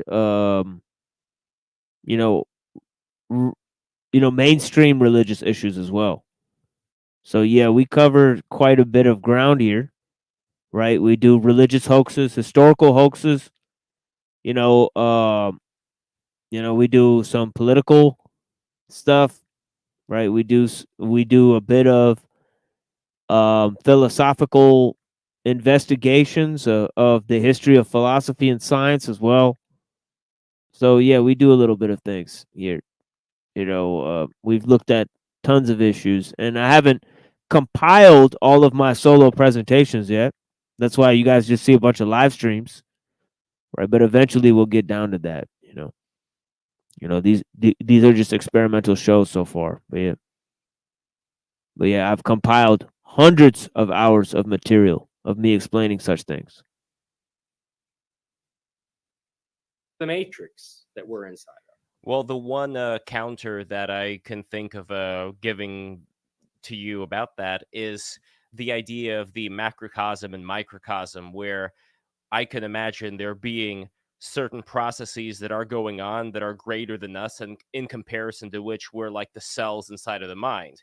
And I can imagine this going up like some kind of a Russian Matryoshka doll, where there could be like certain higher consciousnesses of, planets or stars or galaxies, like it never ends. Now, I'm not saying that this is something that I'm that attached to, but it is interesting just to see like how certain patterns exist in nature, both in the small end and the high end. Like when people observe galaxies, for instance, that makes me think those galaxies can't all be fake. There must be like some bigger process at work here that we're just not aware of. I'll tell you why I disagree with you. So suspenseful. I can imagine what you're saying very well. And it's very intriguing. And in some way, I would like that to be true, because, the vaster the cosmos is, the more interesting the evolutionary development possibilities are for all of the organisms in it, ourselves included. However, the reason why first of all, there's no empirical evidence that what you're saying is true. We don't have empirical evidence of that. The empirical evidence that we do have of intelligence that's higher than ours suggests that actually, maybe sadly, we're incredibly important. If you look at the close encounter phenomenon, which I've written an entire book about, and which I've discussed significantly in several other of my books, including a bit in Philosophy of the Future. If you look at the close encounter phenomenon, let's put. Well, it's interesting. I just gave an entire speech about hubris, right? And now he's saying that we are the most important thing that's going on, right? So that is exactly what I was talking about, right? This anti-Nietzschean, and also the type of philosophy that reflects sheer godlessness in terms of, it is the Promethean, philosophy, right? So he's at least not a bad adherent of his own understanding, right?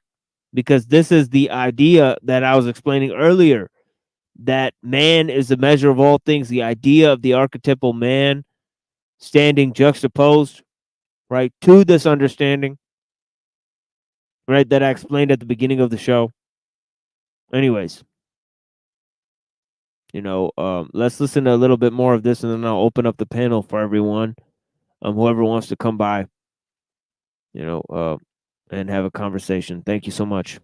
Put these Nordics aside for a minute, right? These people who look like SS officers flying around in their, mercury thorium saucers, right? Muscle-bound blonde women. Yeah, I mean, and they're real. They're as real as you and I are. These are people, and they don't. I think they have very deleterious intentions for the near future of our world society. But let's put them aside for the moment, because I think that actually, as I've argued in various books of mine, they're as terrified of this other thing that I'm about to discuss as some of our government officials are.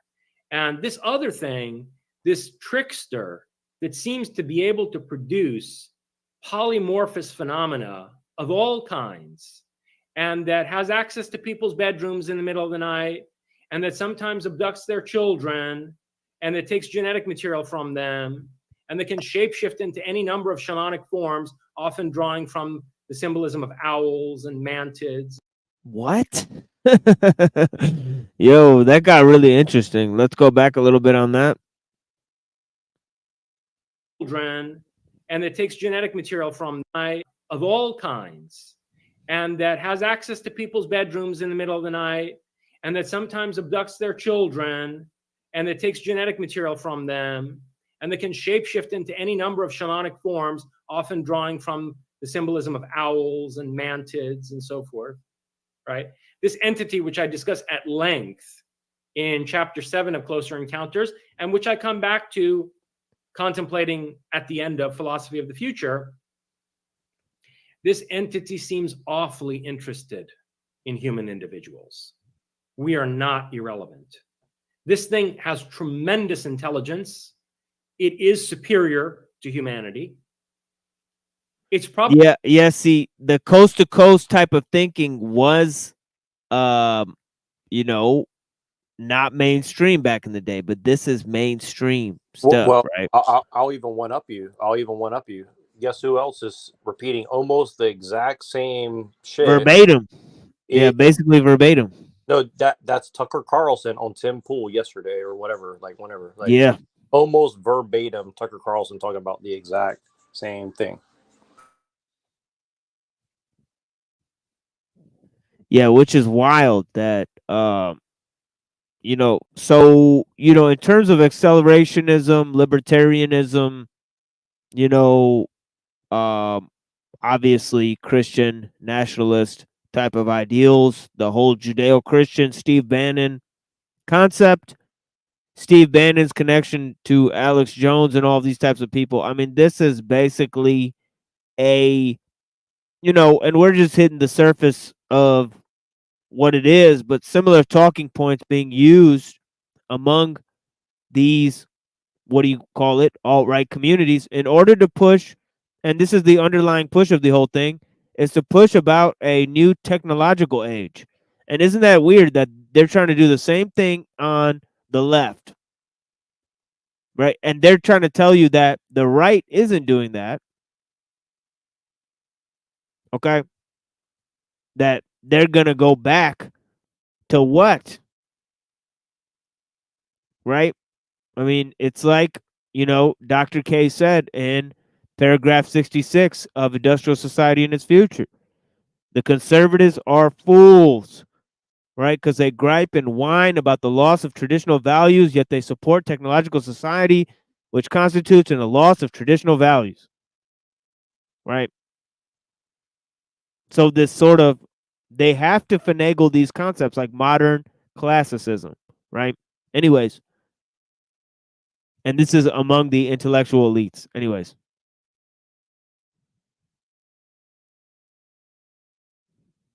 probably capable of destroying humanity. It certainly has taken apart human civilizations of global scale before. This is how Atlantis was destroyed ultimately. And this entity seems incredibly interested in human individuals. We are not at all like termites or ants or whatever to this thing. Every time I hear someone like Michio Kaku say that, or any one of these people, Avi Loeb or whatever, it's really aggravating to me, because the empirical evidence from close encounters doesn't support that at all. This entity sends So alien shape-shifting entity that steals genetic material from babies is going to improve humanity and is a techno shaman. You know, how is this going to play itself out, right? And why is he conflating this entity with the demiurge, right? And then why is he constantly putting himself as the opposition against Dugan, Michio Kaku, Steve Bannon, and these other overlords of confusion that are trying to push this agenda of the one world civilization, the messianic age, and all of these counter ideals? Well, it's weird too because like he talks against Mean Mr. Mustache and the whole esoteric, you know what I mean? And but then he's like using Atlantis, which is also like a primary thing that side believes in. So that's where I'm really confused. It's like it's like he's agreeing with the Thule Society, but at the same time against them. I mean, I guess there's a way to do that. I'm just trying to understand. It's like it's a very complicated. He's kind of like running past all his stuff, and he's also like talking about like X-Files related stuff, and and Alex Jones is like basically dog whistled about this for like 20 years. So it's kind of interesting. It's like it's very, very disturbing, because like here's the thing is like I could even take the argument of what he's saying. Okay, let's take it at face value. Say, okay, everything you said is true. Okay, but you notice like he doesn't. Let's say that he's exactly right about everything he says. He doesn't actually offer a solution like, here's how you're going to spiritually level up, my listeners. He's more like, it's all over and you'll be lucky enough if you get chosen. So it's like, okay, there's a salvation available, but he's not going to tell you how to get to it. I just find that also like very curious, Yeah, and I think you have to do that when you have the futurism. It's the rug is constantly being pulled out under your feet with the futuristic tendency. So, and this goes to any notion of telos. I think I've covered this a little bit on the show, that telos has this property in it, that it's trying to bring the future in through the past, and so it relates causally to this idea immanentizing the eschaton, which is this futuristic ideal. But yeah, he's got to say, hey, it's coming and we have nothing that we can do about it, because obviously that's part and parcel to the futuristic understanding.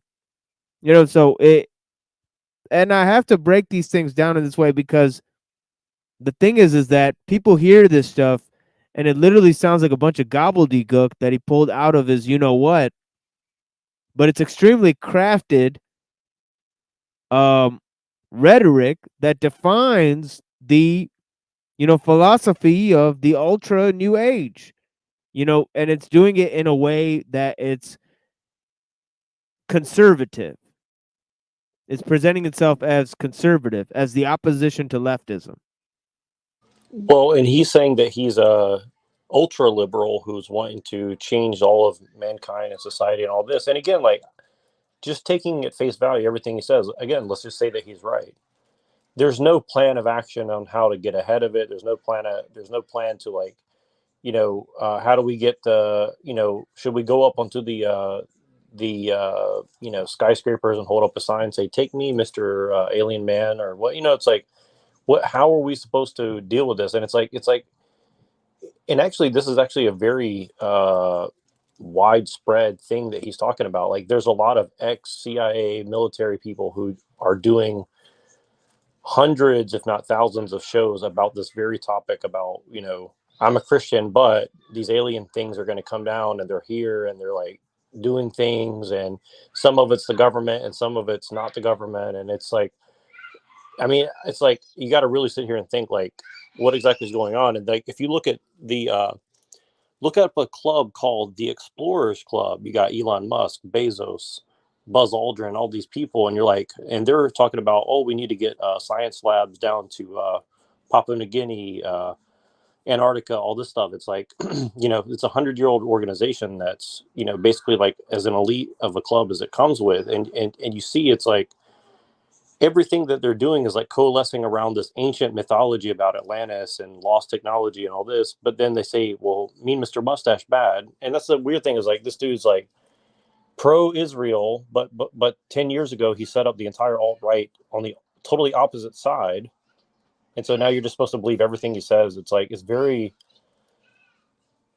you know, I mean, you just really got to sit here and think like, what exactly are they really pushing towards? Like maybe even his project of singularity stuff is not even that. Maybe it's all, I mean, maybe there's something else behind that agenda too, right? So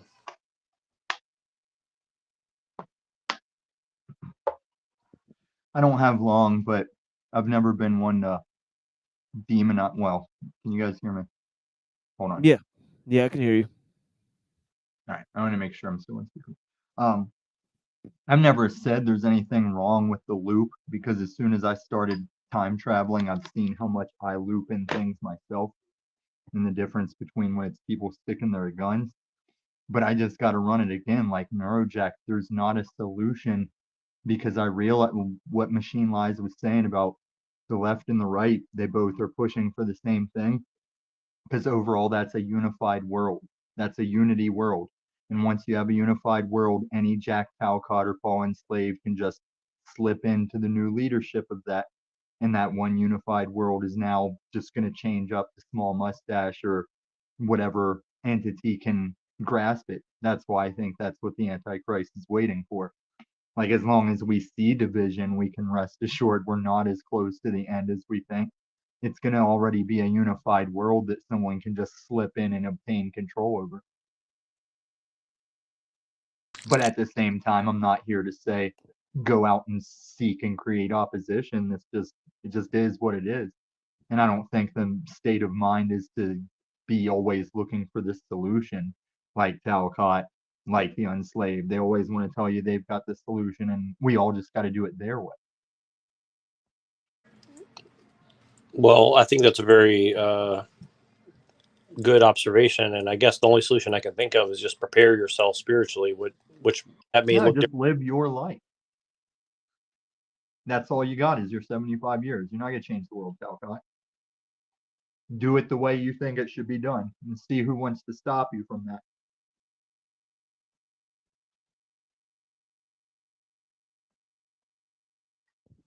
Well, yeah, that's the basic plan.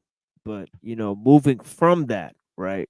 There must be considerable things, and I got a music break coming in, and yeah, we'll be back in like that bald Christian guy that goes around. we'll be back in 5 minutes. I gotta go. Jason Show. Is Jason Scholl that bald Christian guy that OTW is debating? You really do have to go that fast? My Yeah, show's in 15 minutes. But you're free to eavesdrop, partake. It's just gonna be a duos loop, first in, first out. Just experimental. Okay. So what does that mean? Duos loop? Yeah, FIFO duos. It's a new thing I'm gonna occasionally So throw out so there. 2 people at a time is am I it's getting this FIFO. correct? It's FIFO, yeah. It'll all be on the screen, but yeah, FIFO duos. It's tonight's experiment. So it's all fighting? No, it's whatever it is. It's whatever the combination of people is. That's the Oh experiment. shit. Yeah, feel maybe I'll free to take on. Yeah, respeak. maybe I'll go up on the sanity machine again. You know, if he comes through. You know, it's always fun to. And it's talk with that another guy. thing where I'm not trying to control it. Like if you saw Couch de Rotation, it's kind of a play off of that, but I'm like even releasing more of my involvement. I'm only really monitoring for, the policy things. Yeah, Tommy does some panel experiments out here. You know, you guys got to check it out. You know, interesting types of deals. You know, Well, but and you yeah. did it. And you're free to commentary from your channel or restream as you take part, whatever you want to do. At least on this type of show. Hell I'm gonna go yeah. do my warm up. I'm gonna go do my not hip hop warm up stuff. For sure. No worries. Yeah. Later. Well, there you have it, folks. Some guests, some friends. You know, let's listen to some more of this while I get ready a musical song. Shameless plug from Tommy, but it's okay. You know, Tommy's been on here for so many times. He's carried hours of this show, possibly alone, when he wasn't asked to. By the way. It's a key thing to note. But yeah, he's chilling. You know what I mean? Yeah, I find Tommy to be highly entertaining, funny, you know, talented in terms of the types of characters he puts forward. So yeah, definitely one of our improv comedians. I mean, but yeah, blessings. Yeah.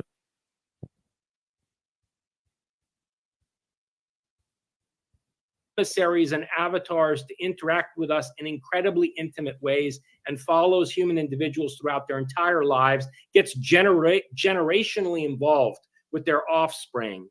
It is deeply and intimately engaging the human community, and it has an agenda which, whatever else you want to say about that agenda or speculate about it, clearly sees the human being as central and of vital importance to its project for the future. So that's why I don't really agree with you that whatever the forms of intelligence are that are way beyond us and that are operating on a cosmic scale, we actually seem to be incredibly important to them, which suggests that we're not actually all that separate from them. There's not such a huge gulf between us and them. And when you think about the technological singularity and the transformative potential that it has, that actually makes a lot of sense. We may be very close to a transformation and mutation of our form of life that gives us parity with this entity. I guess the only rebuttal I would give to that is the idea that this entity may exist, but there could be also other entities that are beyond that we don't know. And again, I have no proof for but there's that. no evidence for that, Lev. Yeah. I mean, look, I am, as I've said to you before, in our previous conversations, and as is abundantly clear from my philosophical work, I'm a radical empiricist. I'm a radical empiricist. I believe in, developing ontological and epistemological ideas that are consonant with phenomena that we can experience and observe, and that we Right. Just a Russian Jewish guy and an Iranian Zionist talking about what now? The goals of humanity, you wouldn't say. On where? YouTube, you say? Yes. And the epistemological framework is of radical empiricism, one that can create and forge new ideas, new values, and use them on a new stage of civilization. Anyways, let's go. We can, tangibly make some sense out of, and doing so in ways that afford us opportunities for tangible technological development and productive artistic.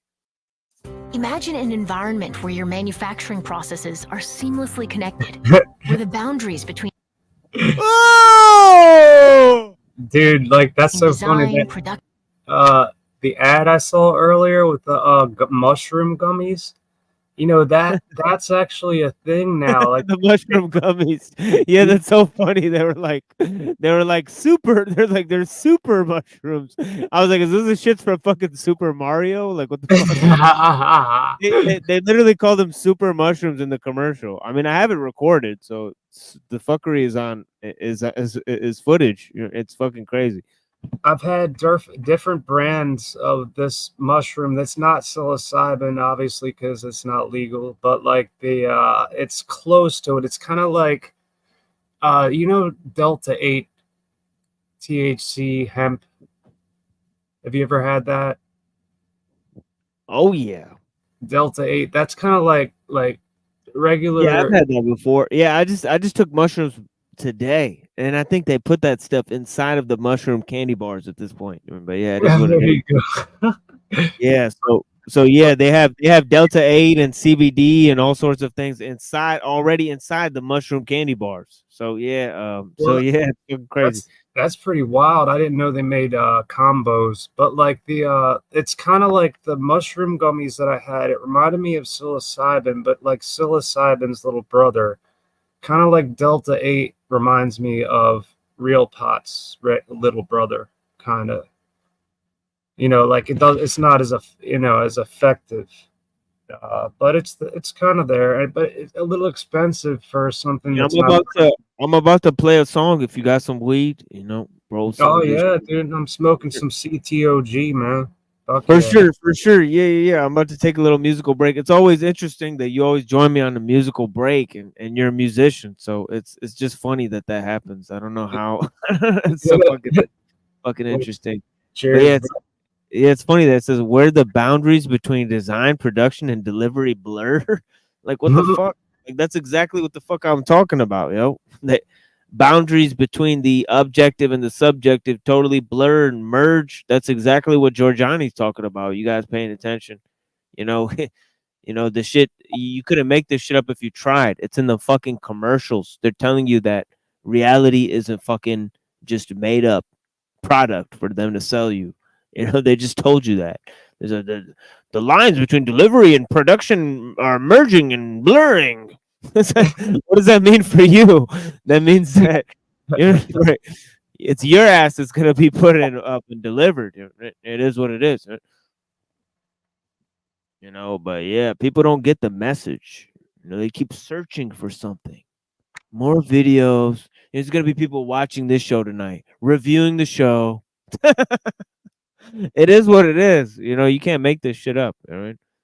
People just sit there and that's all they got to do is review this show.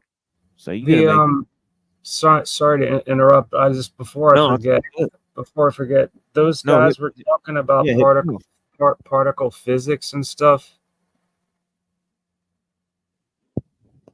Yes, sir. Were they did they mention I didn't get on soon enough, but did they mention CERN? He didn't really get into it, but he did mention quantum physics and the idea that time is elusive. He kind of somehow brought that into the frame. So he is talking about time delusions and us creating our own reality in terms of the quantum space. So he's bringing all sorts of fringe science concepts. It's not hard to imagine that he would bring that shit in. You know what I mean? And obviously the whole idea that the future is pulling us in, he absolutely believes that. That's a fundamental Gnostic concept. I was telling you, it's called immanentizing the eschaton, bringing the future in to the now. You know what I mean? That is a spooky concept, man. Oh yeah, it's a spooky concept. Yeah. You ever see Neon Genesis? No, I don't think so. Oh shit! Go to Netflix and look up Neon Genesis Evangelion, and you'll have a good time. It's like 30 episodes of some weird. Oh, cool, man! I'm looking for a new series to watch. That sounds. That's one of the top ones in the world. Neon Genesis Evangelion. Let me type it here. Neon Genesis. Neon Genesis. Yeah, our poll has it in this picture. Yeah, for real. Is it Eon or Neon? Neon. Yeah, but yeah, it's about these this futuristic world where they got these Nephilim attacking them, and they basically steal their bodies and turn them into giant robots. So these Nephilim keep attacking the city, and they use the robots to fight they call them angels. I mean, so crazy. They got fallen angels in the show attacking the future cities of humanity, and they put these kids into these robots, and it's kind of like what Giorgiani's saying about them taking kids away and stealing the kids away, and then putting them to make them work for these fucking government programs. But yeah, it is what it is. That's pretty wild, man. Mylar is overhyped. Wishy bishy. Nice to meet you. Mylar is overhyped, but yeah, cheap if you have the space. Okay. Yeah. Blessings. Mylar. Yeah. I've heard that word. What's Mylar? Yeah, I'm not sure what that is. Yeah. I've heard that. I think her and Jason Scholl are talking about something. But yeah. Mylar. Yeah. Yeah, blessings.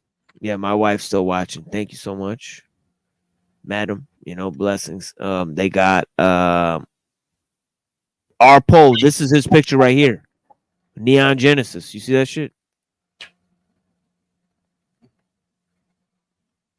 You know what I mean? The robots. It is what it is. But yeah, Neon Genesis Evangelion. It actually explains the whole idea of Gnosticism while putting it into the future, into like a future horror show, and shit. But yeah, fucking yeah. All right. So is it like on par with all Netflix shows like Super Woke? Oh no, it's like a Japanese show from the 90s, so it don't got any of that shit. Does it have subtitles? Because I can't. Oh yeah. Read. Yeah. You want to watch it Japanese with subtitles, with English subtitles. That's the best way to watch these Japanese shows. You got to watch it in the original language with the English subtitles. So you got to have to read that shit. Does it have best way. I'm sorry. Does it have an overdub? Like, because I can't really. Yeah, the overdub is gonna be retarded. I know, but like unfortunately I can't read subtitles because of my optic neuritis and my vision is so fucked up. Like everything. Shit. Yeah, I feel you. Yeah. Fuck it. So, yeah, fuck it. Actually, I think a few of them they do better with the English dub. Right? Like Dragon Ball Z has a pretty fucking great English dub to it. But yeah, what was that one Korean show that was like about a game, or like they're trying to survive a game? What the hell was that called? They did pretty good overdub with that. I mean, just considering it was like they look like they're speaking 1,000 miles an hour. But yeah, I don't know, but in the show, in the popular Netflix show Stranger Things, where they steal the kids and put them in the government program, a lot of that was stolen from Neon Genesis. You could tell they just stole that shit. The kids are walking around in hospitals and shit, and they got the hospital clothes on and shit. It's like they copied this shit right off of Neon Genesis. It was fucked up, But yeah, you know what I mean. But yeah, we about to smoke. We about to smoke with Be More Busker. It is what it is, right? Yeah, man. Let's take me a hit. Yeah, this Connecticut Old Lime. I think the place is called Old Lyme, Lyme, which is like not related to Lyme disease. Old Lyme, Connecticut, OG. That's what's up. Yeah, I got some. Man, I forget what the fuck this shit is called. This has the I think it's called Pink Lady or some shit. Yeah, I think I've seen that, but I never tried. Pink Lady OG. It's an OG strain, But yeah. And I wanted to get some OG, man. That's a good. Yeah, that's a great one. Yeah, that's some dope shit. Yeah, go OG. Yeah, that's some good ass shit. I missed that. That hadn't come around in fucking like 6 years, and I missed it again. Damn it. Well, whatever. There's always something else to replace it. Once you get used to the weed, you can kind of tell like which ones are decent and which ones are not. A lot of people. Like OG, it's like OG and Sativa are really the best, and the island shit like Maui Wowie. It's always the best shit. Yeah, that's a good. That's always the good shit. Yeah, that's always the best shit. In my opinion. But yeah, Sweet Island Skunk. You know, that's another Oh, fucking fuck dope yeah, ass one. dude. Yeah, That's dude, one I've of the had greatest that. ones. Yeah, Now, Golden what? Goat. Golden Goat is one of the Golden greatest. Goats. Oh, I love that shit, That's man. one of the shit is the Oh, man, fucking I best, one fucking of the made best strains of all time. You know? I made so much music on that, dude. I know, Golden Goat. That's one of the top strains on the planet. So yeah, I know, man. Whoever is growing weed, y'all need to grow some more Golden Goat and shut the fuck up. Golden Goat, Every time I man. go to the dispensary, that I don't see that shit. Go fuck yourself. I don't even understand. I had it sent to me years ago. A friend out in Cali had sent it to Maryland, and I loved it then. And once the dispensaries opened up, I looked and looked and looked and looked for it for years. And one time it showed up. I was like, holy shit. It was just like sitting by itself. I'm just like, okay, I got to get some of this. So I got like 2 ounces of it. And sure enough, man. Oh, Witchy knows. She said God's Bud times Golden Goat. God's Goat. Oh, shit. Is that what's up? Yeah, that's got what's it. Yeah. All right, Golden let's hear a song. And yeah, you know, everybody was asking me, what you gonna do to solve this shit? What you gonna do to solve this shit? Well, a lot of the solutions that I feel are in this song. Tell me what you guys think. Let's hear it. You know, and smoke some cannabis. It is what it is. We're gonna take them to war. Jihad unit. You know, it is what it is.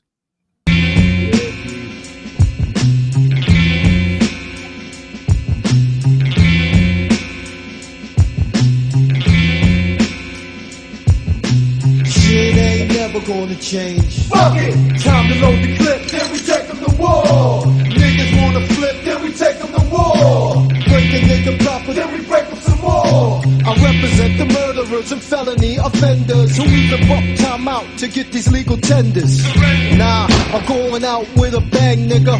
Fuck my tactic, I gotta do my thing, nigga. 44 mag. Busting into action, brains left in particles, fragments and fractions. Grim, the money stacker, heat packer. I'm lurking, I'm waiting, attacking like a linebacker.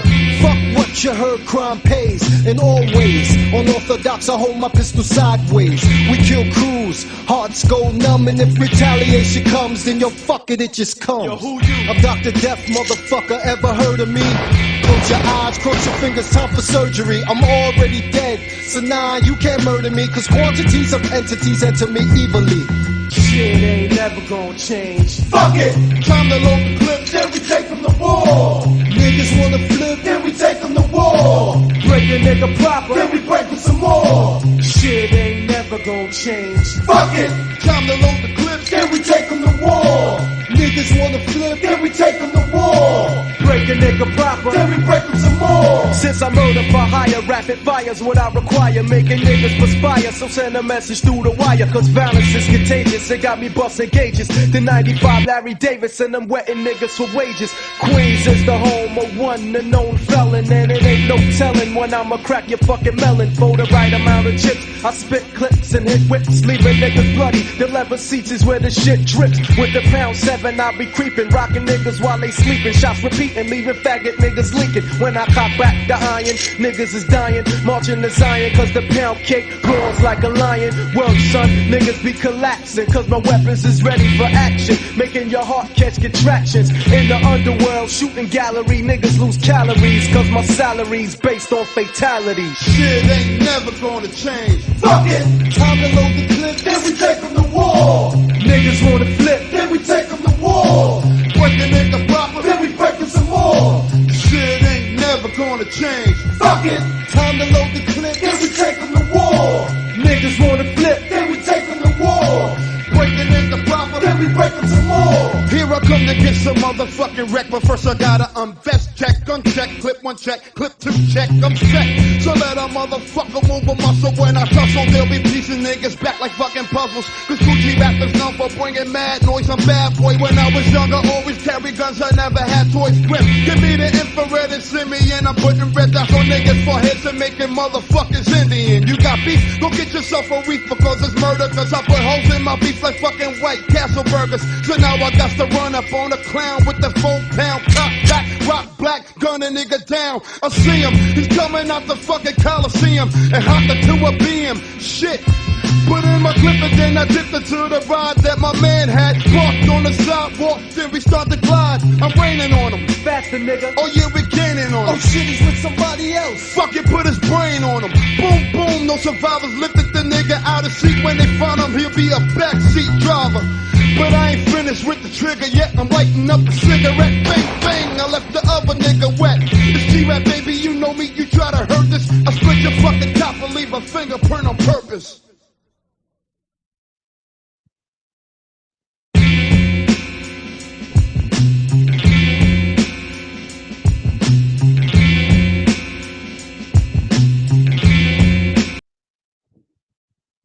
There it is.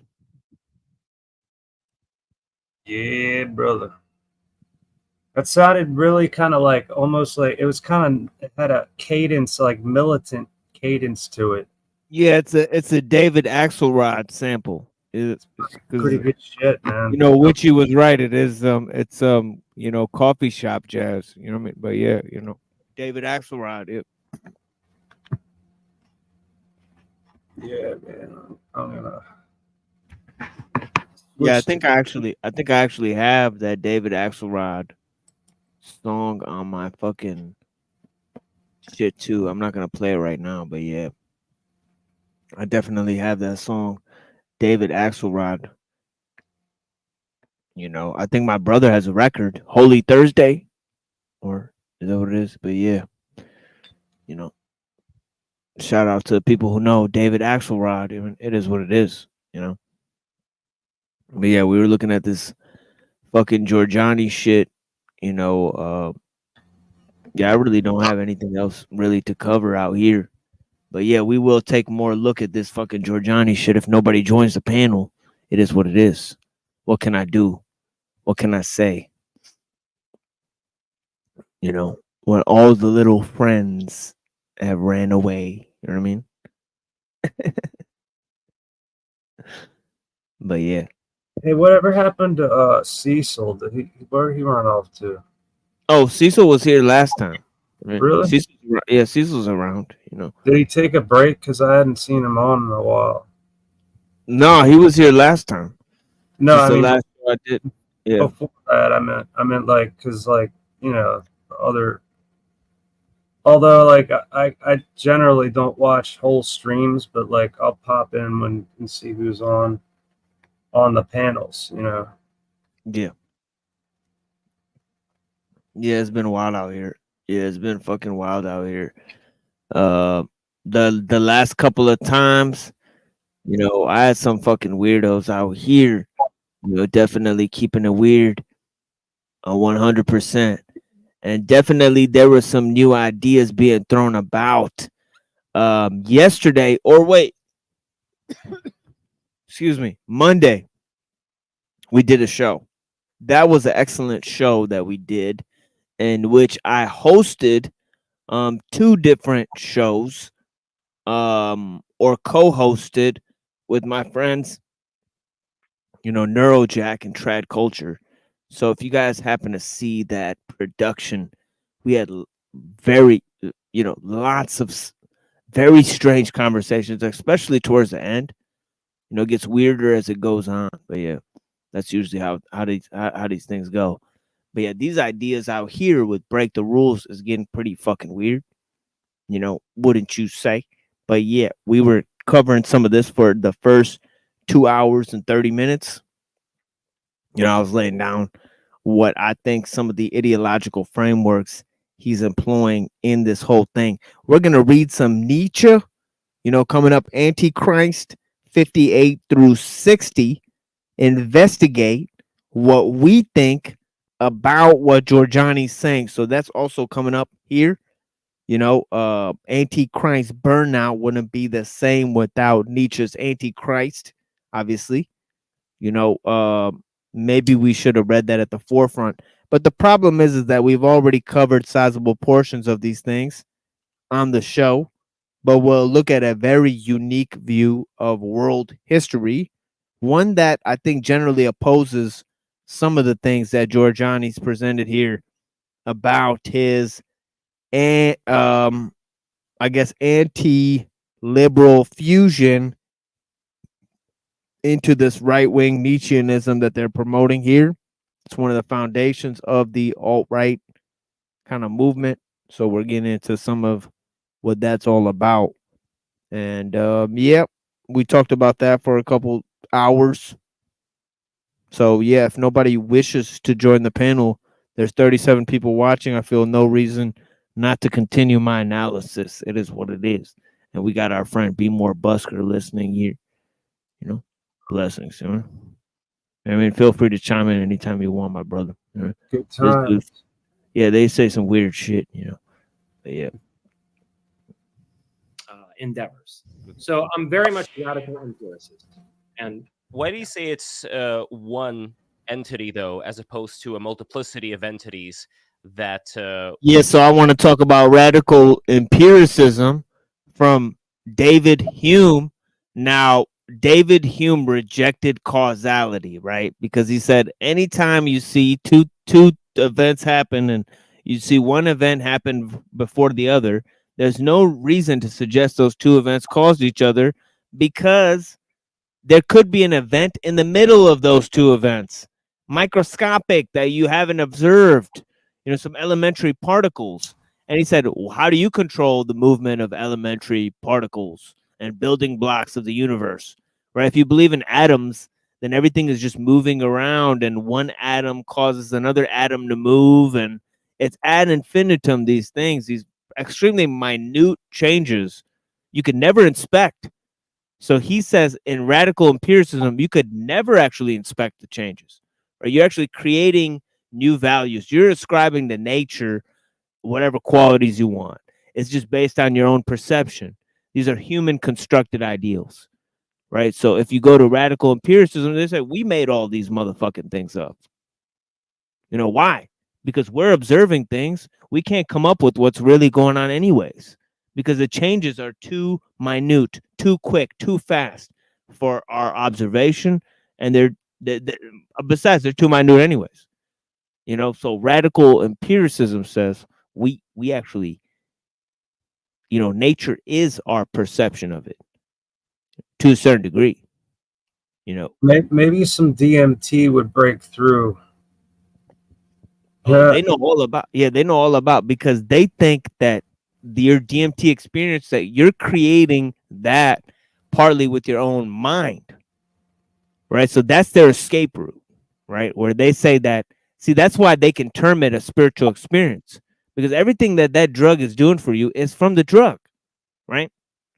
But they want you to believe some of it's from you, your soul, your spirit, whatever adjacent to you, right? And that's where they try to trick you, right, into thinking that, you know, part of that's you. It's not you, because you don't have those thoughts without the drug.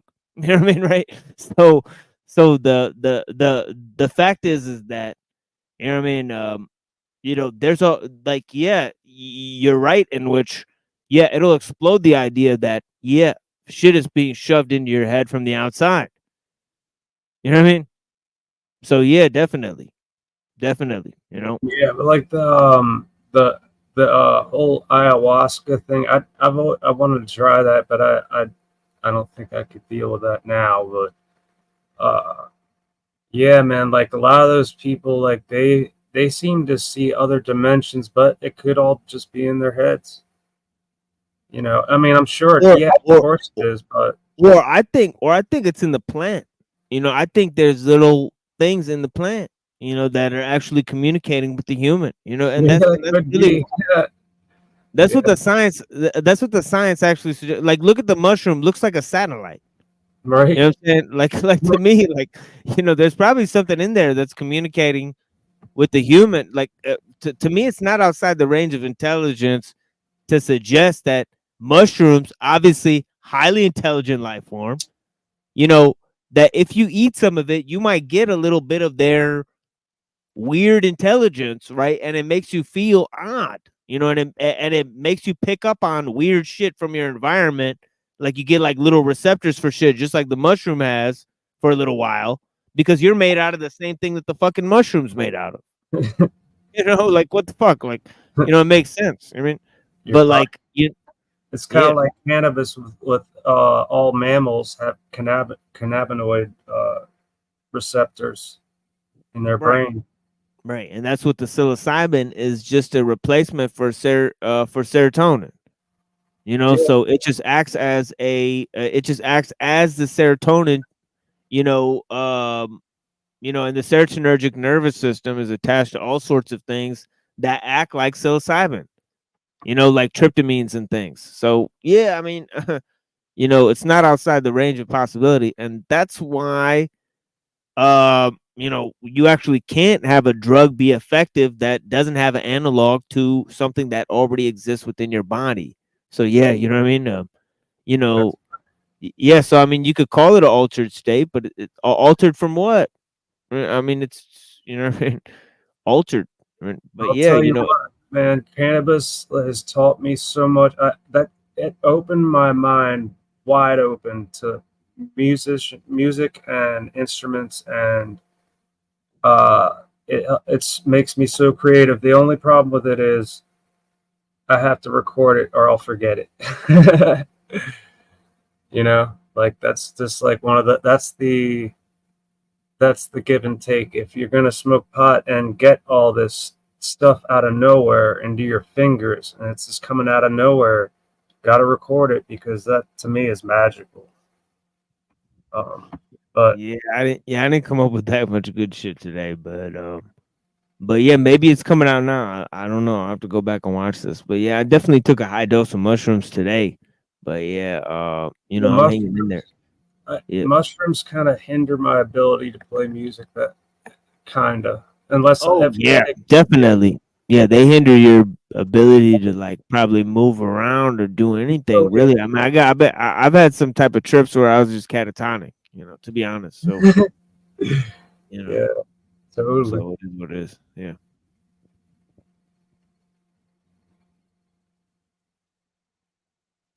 Work in a similar fashion. It is a multiplicity of entities, but when you really, the devil is in the details, quite literally. And when you look at the details of some of these close encounters, you have to come away with the conclusion that there is some kind of, how can I put it? I don't want to use the term hive mind, because it's not something like the Borg that we're dealing with. It is not a collective intelligence or a kind of I mean, yeah, the Star Trek Borg concept is very interesting. The Borg is a reflection of the machine's version of humanity, whereas something like Data, who's the opposite side, he's a reflection of humanity's humanization of the machine. And he's trying to understand what it's like to be human. His ideal is humanity. Right? Whereas the Borg's ideal is the machine, yet they're humanoid creatures. Right? So it's the opposite end, of the spectrum there. But yeah, you know what I mean? But yeah, the Borg hive mind, versus, us creating technology in our own image, the Promethean. You know what I mean? organic unity that subsumes the individual, the way that the Borg assimilates and extinguishes the individuality of the people who are assimilated by the collective. That's not what we're dealing with. In fact, this superorganism appears to want to encourage individuation and differentiation for the sake of maximizing creative potential. So I don't want to call it a hive mind, okay? But it appears that these entities are operating in tandem in a way that suggests the functioning of some higher organizing intelligence, albeit a very finite intelligence. It's certainly not anything like an omniscient or omnipotent God. Well, in Buddhism, the value that you're giving towards human beings is in a way echoed when they talk about human beings. A rebirth within that realm is the best of all. Obviously, you disagree. Okay, so this notion of a supernatural deity that is also limited, right, it's not going to be deistic because he's talking about a being with personal qualities. So it's a personal being, but it's still limited. So it's a sub level being. So it's almost like a demiurge, a Gnostic demiurge. It keeps coming back to this concept, right? So, you know, obviously these are useful ways to explain these ideas, you know, that are borrowed for things like transhumanism, right? Direction the Buddhists end up going to, but their reasoning is when you're in the realm of the higher end gods or the jealous gods, you're always going to be a lot more enraptured in having all this power to deal with. Same thing when you're in the realm of the hell beings or the hungry ghosts. So I don't know if that is a concept that is close to you as well, like that reason for human beings being so special, even if you go in a different direction with it. Actually, yes, I would say so. And you know, someday we should do an entire show just on what I think of Buddhism. If you get pain or stiffness after walking long distances, Yeah, by the way, you're missing this really that reminds me, coming up after the fourth part of this is gonna be a Antichrist series. You know what I mean? I mean, after this Antichrist series is gonna be the Buddhist shit, you know, history of Buddhism. So yeah, check that fucking history of Buddhism shit out. It's gonna be off the chain. I mean, I'm gonna give a breakdown of the developments in the Buddhist religion, the way I've done with a lot of other religious traditions. You know, I've talked about obviously the main three and other ones. You know, but yeah.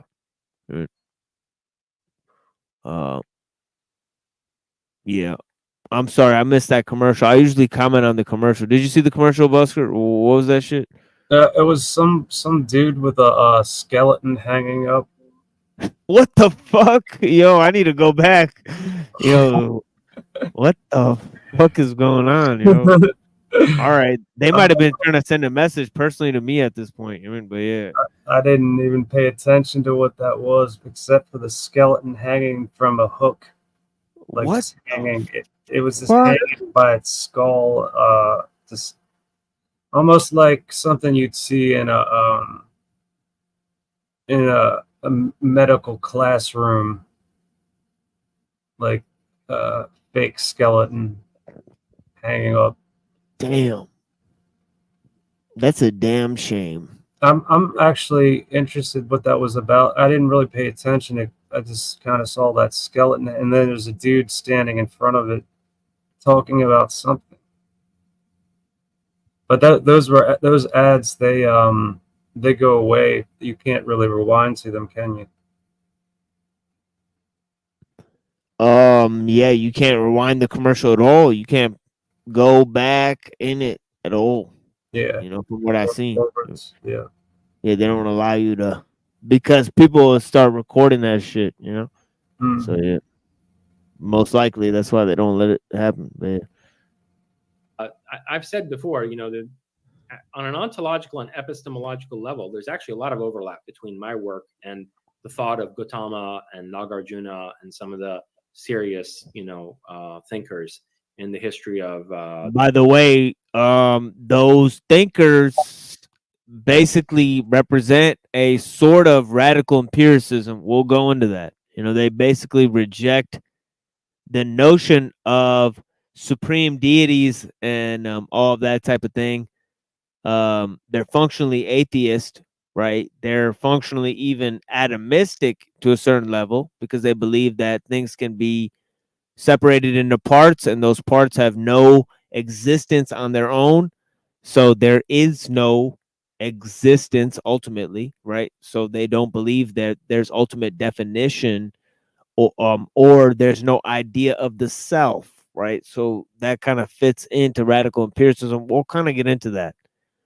You know, we could even get into that later on the show today. It all depends how it's going to go here, folks, here on the Machine Lives. You know, it's fucking crazy. Yeah, 38 people, blessings, you know. Thank you guys. The Buddha Dharma from the beginning. And you're right that in a certain way, what I'm saying about this entity's interest in humanity is consonant with Gautama's valuation of the human community over that of both the Devas and the Asuras. You know, Gautama recognized rightly that, I mean, or not just recognized, right? He was a reincarnation of someone who had lived in Deva realms previously, and he was familiar with the Ashura realms, the realms of what we call in a Western tradition, the Olympians and the Titans. And he knew, based on personal memory and anamnesis, that there's more possibility for personal development and the achievement of insight in the human realm than there is in these other worlds. And I think this entity feels the same way. But the difference is that Gautama thought that total enlightenment ultimately meant the extinguishing of individuality. And he has a nihilistic view of suffering as having no ultimate. Okay, let's dial it back. Let's dial it back. Let's dial that motherfucker back. The Ashuras.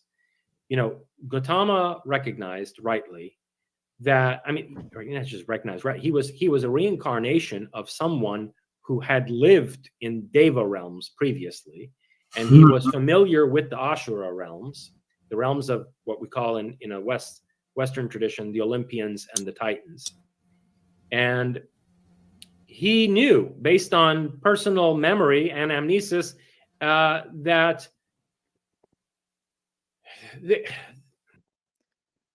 okay, so this concept, right? Amnesis, right? I think what he's trying to say is this word here, right? Because he kind of said amnesis, if you heard Giorgiani say it, right? But I think what he's referring to is this, anamnesis, right? Right? I'm looking up amnesis because it sounded like he said amnesis, right? But no, I think what he's referring to is anamnesis, right? Okay. Okay, and basically what that is that when you reincarnate, you still remember your past life, right? And it goes back to the beginning, right? So he said that actually we've experienced everything already in some way. We begin with all the knowledge, right? Let me go to the screen.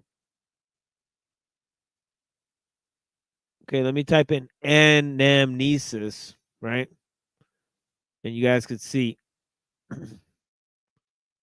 Okay, some of this, it says from the liturgical service of Christianity. Interesting. It says anamnesis from the, okay, so this is taken from Plato and used for a liturgical service in Christianity. It says anamnesis from the Attic Greek word reminiscence. Okay, so like, right, remembering your past lives, right? Reminiscence, right? Obviously, Christians don't believe in past lives, right? But Plato did, right? Reminiscence or memorial sacrifice, right? Memorial sacrifice is a liturgical statement in Christianity in which the church refers to the memorial character of the Eucharist or to the passion, resurrection, or ascension of Jesus. Okay. So how they're taking it is that every time they perform the liturgical service, right, they're experiencing the Last Supper and all of these types of things. So it's tied into the idea of transubstantiation and those types of things, right? And amnesis, that I instantly thought of the word amnesia. Oh yeah. Yeah, this is I've like the never- opposite. Yeah, it's like Yeah. the opposite of amnesia. You mean? Exactly, yeah. That's You know, pretty interesting. yeah. Yeah, it's crazy. I mean, you know, a lot of people don't know. I mean, but it's like some deja vu ass shit. I mean, Yeah. but yeah, look at this. Anamnesis philosophy, Platonism. In Plato's theory of epistemology, anamnesis refers to recollection of innate knowledge acquired before birth. Okay, the concept involves the claim that learning involves the act of rediscovering knowledge within oneself, right? Okay, and if you go to his dialogue, Meno, M-E-N-O, you shall see how he describes this, right? Okay, the innate knowledge that one has rediscovered. He says that you're actually born with the sum total of all knowledge. This exists within your capacity to reason, right? So he said you could come up with all types of shit if you just extrapolate from reason. Now, this knowledge is stuff that Socrates explains to a boy and a slave boy and his master using mathematical principles, right? So he claims that these mathematical principles are already in the boy's head, right? By having him demonstrate on like, you know, like how a square is drawn and how a square could be cut in half and all of this type of shit, right? So he creates all these mathematical demonstrations, right? Anyways, it's fucking weird, you know, but the conclusion of it is, and also he says in the dialogue in the Meno, M-E-N-O of Plato, right? The dialogue, right? He says that they discuss many things. They discuss virtues, innate qualities, innate understanding. They discuss the idea of wisdom, right? And its relationship to virtues, right? And also Socrates explains or says to his interlocutor about the Eleusinian mysteries. So, you know, this is something that Plato put in the mouth of Socrates. It's very interesting stuff there in the dialogue. I've talked about that on this show many times because of what it suggests about some sort of secret initiation that's involved in attaining the knowledge that Plato had, which also relates back to what Giorgiani's saying. But yeah. Did he believe in reincarnation? Plato did, yeah. Yeah, you know, I sometimes wonder, like, if my great grandfather somehow is connected to me because I looked like him a lot when he was younger, but also he was obsessed with harmonicas. And harmonicas are basically like accordions, and I'm obsessed with Cajun accordions. And he also was a moonshiner alcoholic, and I love my fucking booze, but I don't, well, not anymore, but I quit. I'm done. But yeah, I feel like somehow it just come down through the line. Also on my dad's side, there's music involved on my dad's side. So that's kind of somehow I feel like it's transferred to me, maybe not just genetically, but somehow spiritually, or I don't know. Somehow, sometimes I feel like that. I'm not going to make that a religion, but my religion, or I don't have a religion. I don't hang on to any religions. But a lot of interesting stuff comes out of them, that's for sure. Yeah. Yeah, I mean, yeah, definitely time doesn't move in a straight line. You know, the idea that time is moving in a straight line is definitely false.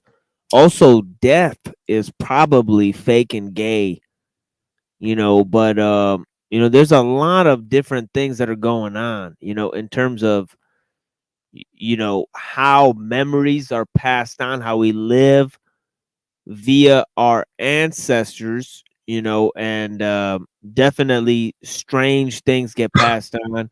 I think you're absolutely right. They can't get explained through genetics, but they get explained through maybe what your parents were doing, you know, when they conceived of you, and also like different aspects of what their personalities were at the time to where, it matches with a certain era in your family's history, and it also combines with certain elements. Like I think time actually works in forms of, certain events look like other events. So when they come together in that way, it alters the time cycle, So there's sorts of coincidences that can't be explained, but there is no such thing as a coincidence really, because everything's connected. You know what I mean?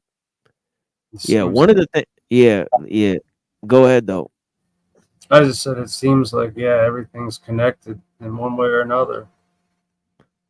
Yeah, I put this kind of poetic thing on my Twitter. Let me read this shit for you guys. Do you know of any ancestors that you had that kind of have your same kind of drive, and maybe a drive towards the same kind of thing you're into? Oh yeah. Yeah. Yeah. Exactly as you said. Yeah, exactly as you said.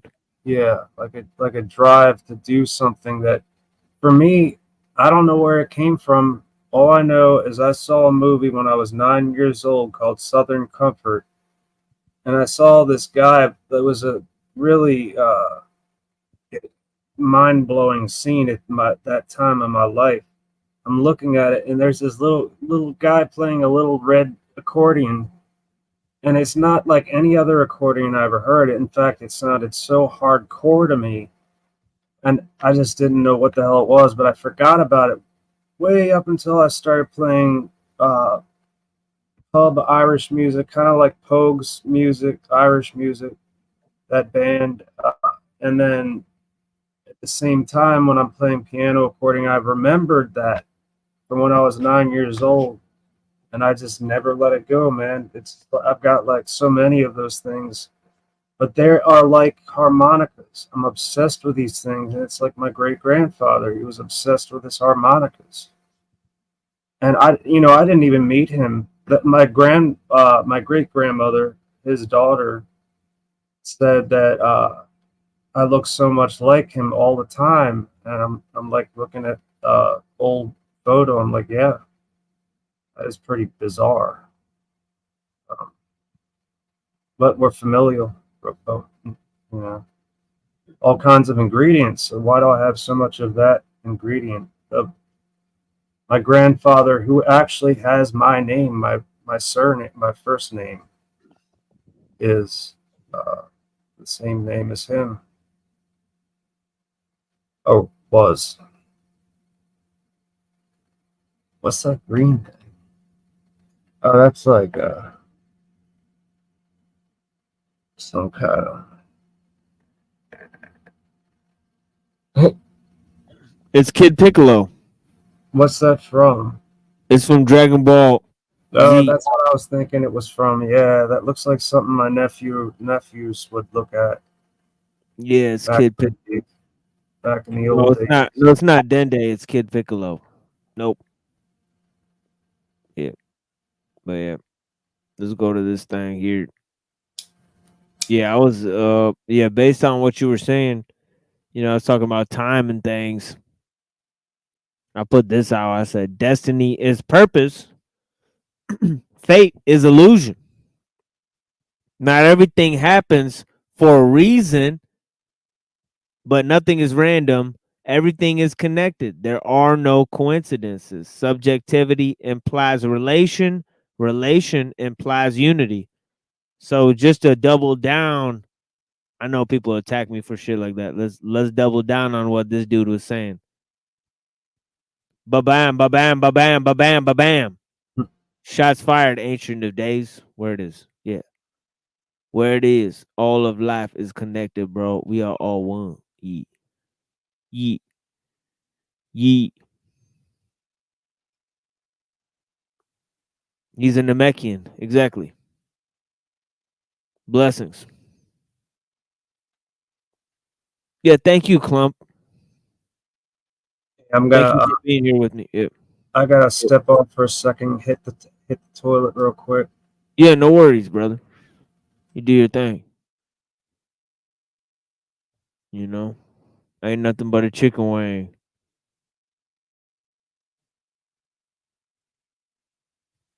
Let's get up on this thing.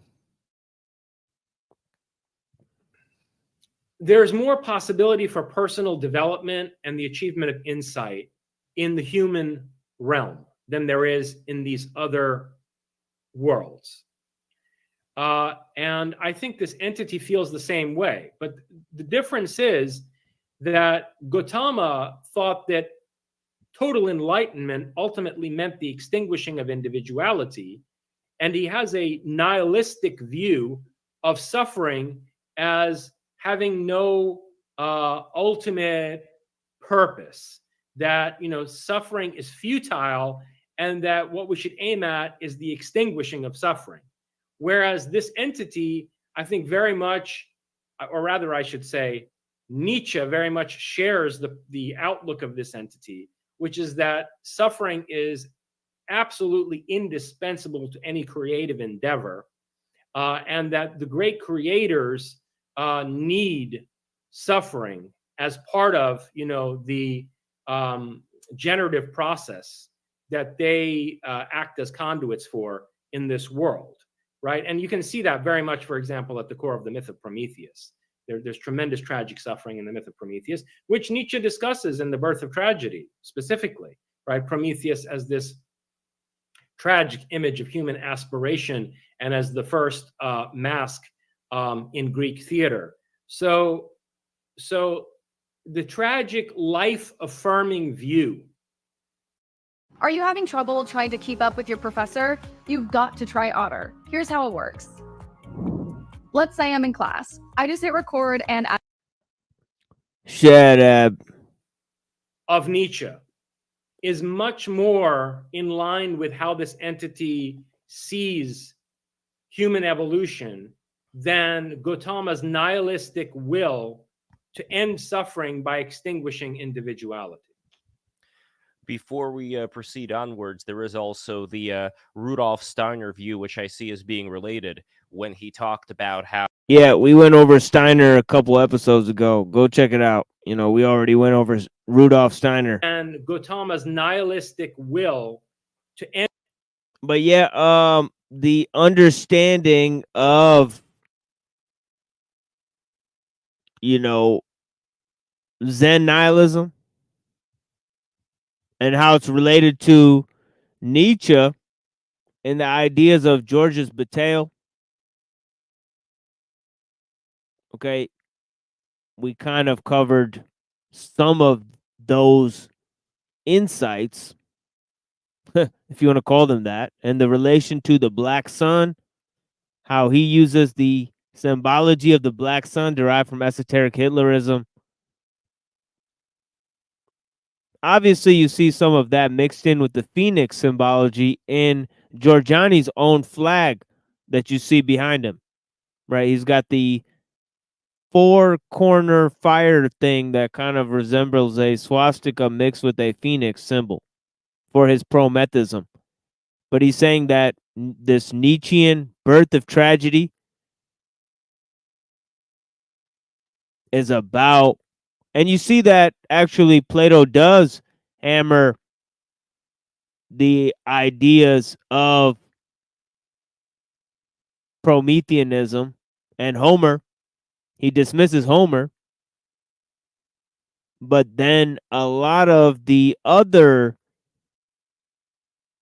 people like Porphyr that we saw in our previous shows, they actually saw that, you know, for example, you know, there is a extreme typology within Plato that suggested an homage to Homeric principles, and obviously Plato was part of the mystery cults, right? So he was not far from the pagan understanding. He was just part of the mystery cult within the pagan understanding of things, right?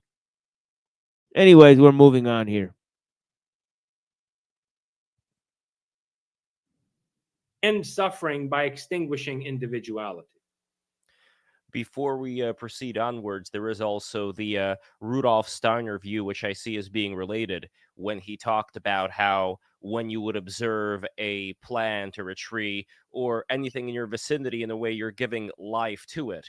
And that reminds me of what you're talking about, this generating informational computational system that we're in, where our looking out at something in a way does give more life to it than it may have originally had, because we're imbuing whatever we're looking at, maybe including another person, or including whatever we would consider to be a god of sorts. We're imbuing that with a power it did not originally have before we looked at it, or before we thought about it. Yeah, look, Steiner has any number of very interesting insights here and there. And he was a very innovative thinker in some ways, and particularly when it comes to like applied fields. He was a polymath, who developed innovative educational techniques and, I don't know, botany and agricultural methods and all kinds of interesting things. But the essential problem with Steiner is that he's a strange sort of Gnostic who has a basically dualistic ontology. And this is something that I'm trying to deconstruct in my work with my concept of the spectral revolution. This idea that, for Steiner, there's this transcendental realm, which, is... Yeah, so we were talking about this with Husserl and some of those other Frege and these other guys, that they're trying to borrow. He's not moving into a rejection of dualism. He's just moving it into the phenomenology of Hegel. But yeah, what's going on, brother? Yeah, what up, dog? What up? What's going on? Chilling. I'm looking at this crazy shit with this guy. This shit is off the chain. But yeah. This guy's man retarded.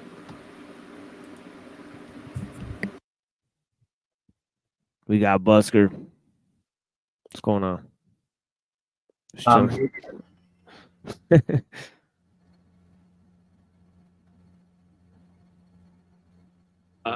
Sort of presided over by Lucifer. And then there's this purely materialistic realm, which is controlled by Ahriman. And that the human experience is kind of a middle ground between these polarities, right? I deconstruct that kind of dualism, just as Nietzsche does. And I think there's only one world. There's the world of our phenomenal experience. And, what we... Yeah. I don't think actually Nietzsche actually said any of those things, right? he definitely didn't go into phenomenology, right? So he didn't like that sort of thinking. He's definitely talking about Heraclitus, who they mentioned before.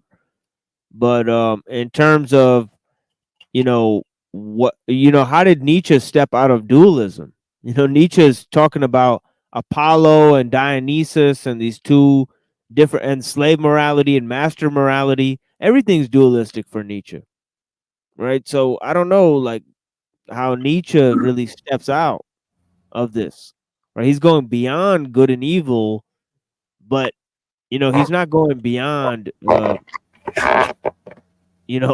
like the basic systems that are at play. He wants to transcend those systems. So he's putting himself as opposed to whatever's going on. So he's driving at an interpolarity between what he believes and what the rest of the shit is. So I mean, everything's, in that sense, there's as many philosophies as there are philosophers. That's the true shit behind it.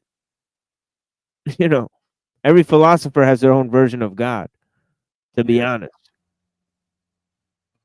you could get lost in that web of thinking.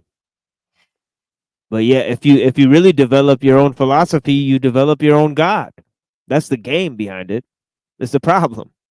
That's why everybody who calls himself philosopher has one.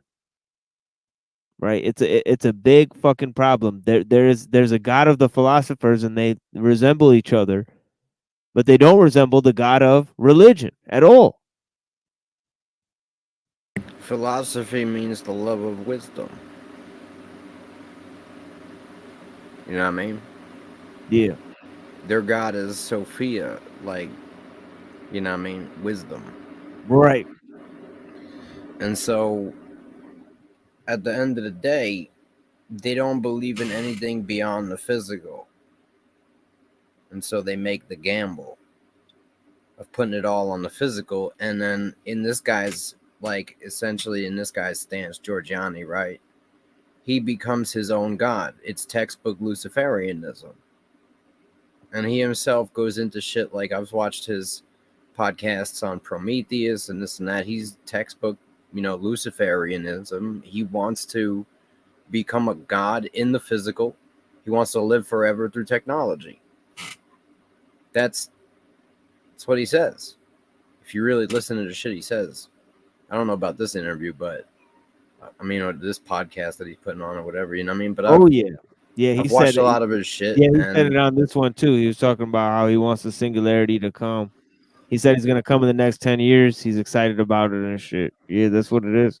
Like, I totally understand his shit, right? Like, if you really look at it, he made his own organization. He's got his own logo. It's the flame, the initiates of the flame, the light bearer, Lucifer. You know what I mean? It's the same shit. It's like Manly P. Hall, bro. You know what I mean? It's like Hermeticism. It's all the same shit. It's just a remix. A Freemasonry, it's a remix.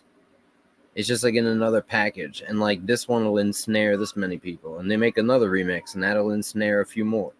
And that's just how it works, bro. It's an octopus with infinite arms. You know what I mean? And that's how the mystery occult religion was born. It's just organizations born out of organizations, all working together. You know what I mean? Bound together by their own degeneracy. You know what I mean? And working together in mutual fucking supplication, you know what I mean, against God for physical rewards in this one limited physical life. And they're gambling their eternal soul that they ignore. But the same thing is funny because they're dealing with entities that are not in this world. So, like, it's just fucking mind-boggling. You know what I mean? Like, how are you dealing with entities that are not in this physical world, doing all kinds of different magical fucking, you know what I mean, rituals in order to open up gateways and portals so you can communicate with these fucking entities that aren't here, right? And then you sit here and gamble everything on the physical that's here. And the reality is that Lucifer's imprisoned in the physical. And that's why, you know what I mean, Lucifer wants to become the god of the physical with programmable matter, black goo, nanotech.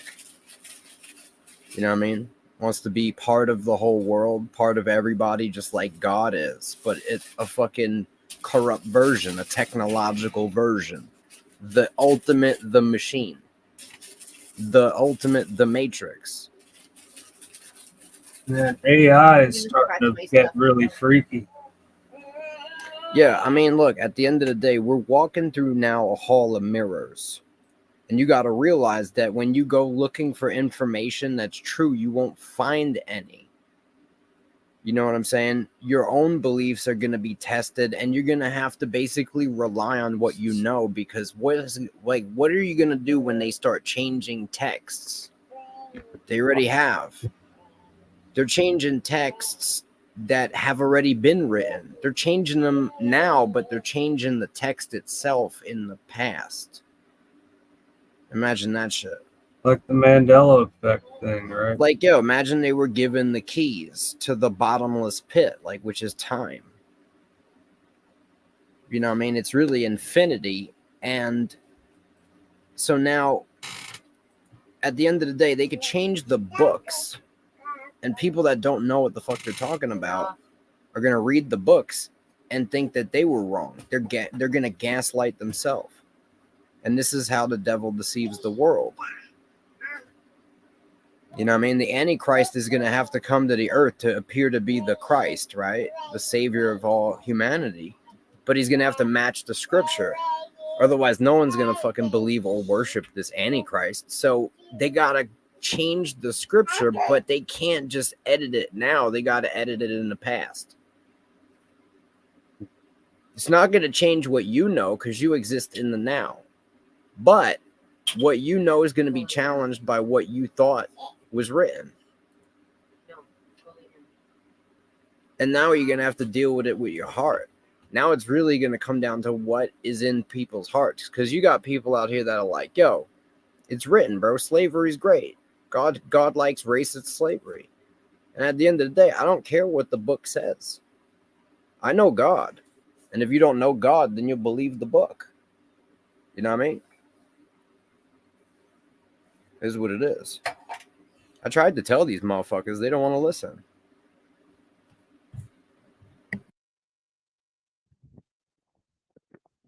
Yeah, this dude out here saying he's gonna channel shit between the subconscious mind and the overmind, and fucking basically his own philosophy is the channeling. Like, like you should read the thoughts of Hegel.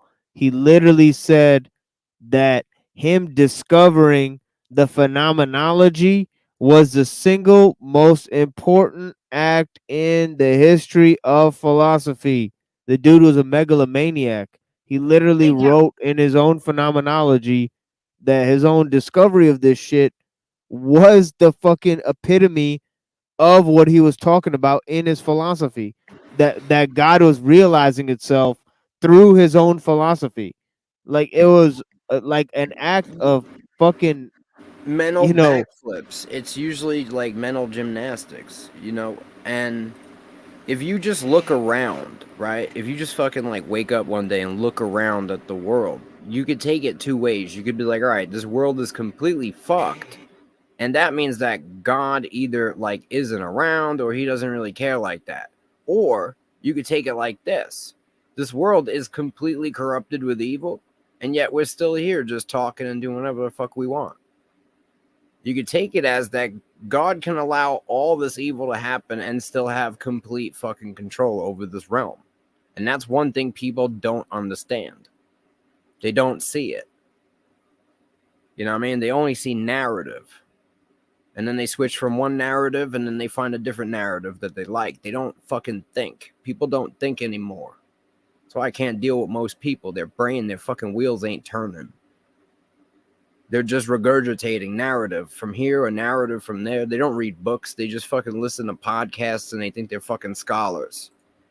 They listen to people who they think are scholars. But where do their fucking sources come from? They come from books, right? But where do those books fucking bibliographies come from? That's what you really got to find out. That's how you really learn shit. You like something that somebody said that came from a book. Find out where the fucking book's information came from. Look that shit up. You know how many times you go on a book bibliography, it's all bullshit. So you got a book that's fucking being used as the evidence, the proof. You know what I mean? This book's based on bullshit. Most people don't even do the fucking simple search. They're too lazy. They don't want to read. They take the expert's opinion. You know what I mean? Look at all the people that listen to the experts in the last fucking couple years. Listening to experts is not conducive to an extended life. Yeah, I mean, this guy, Peter Singer, is following this dude Hegel's philosophy. I'll tell you why. I took a fucking glances at the phenomenology in his other work, his lectures in history, and his other work, just to take some notes on it. But yeah, I'll tell you why I don't subscribe to any of this guy's philosophy, or why it's not important for the world, for like anybody else to figure out what the fuck this shit is saying. It's complete nonsense, is what this guy fucking says. His fucking favorite philosopher says, according to Peter Singer, he says the end point of the dialectical process is the mind coming to know itself as the ultimate reality, and thus as seeing everything that it took to be a foreign hostile to itself as in fact part of itself. And that for Hegel is simultaneously a state of absolute knowledge when the mind knows and recognizes at last itself as the ultimate fucking reality. Then he says, also a state of absolute freedom when mind, instead of being controlled by external forces, is able to order the world in a rational way because now it sees the world is, in fact, itself. Then he says, and it only has to implement its own principle of rationality onto the world to organize the world rationally. Now, this is the fucking punchline here. He says, now the interesting thing about this culminating process is that because it occurs once mind understands that it's the ultimate reality of everything, if you ask the question, when does this actually happen? Well, it happens when Hegel's mind, Hegel's own mind, in his philosophical writings and thoughts, grasps the idea that mind is everything. Get the fuck out of town. That's why they should burn all the Hegel books. Like, what the fuck? Like, this man went into a catastrophic stage of megalomaniacal madness and claimed that his realization that he was everything was the fundamental mind realizing itself and realizing the base nature of reality itself. So, yeah. You know, if you have to think that this guy thought he was God, this guy thought he was fucking way higher than God. Okay, that's fucking crazy. This dude was But yeah, high this is flying. like that's the problem with a lot of these motherfucking, you know, systems is that like when you basically convince a dude that they're God, right? And they're the devil, right? This is where shit gets crazy. You like they believe they're also everything else. So they also don't believe that they could do things morally wrong because they believe by doing it they like wanted it to happen and it's happening to them, if that makes sense. So that like there's no wrong, and then they take the duality and they turn it into an inverted singularity, you see, where there is no wrong, which means there is no good. That's what people don't realize. When it's like hot and cold, it's like love and hate. Like you can't have both of them for the same thing at the same time. It's temperature. You know what I mean?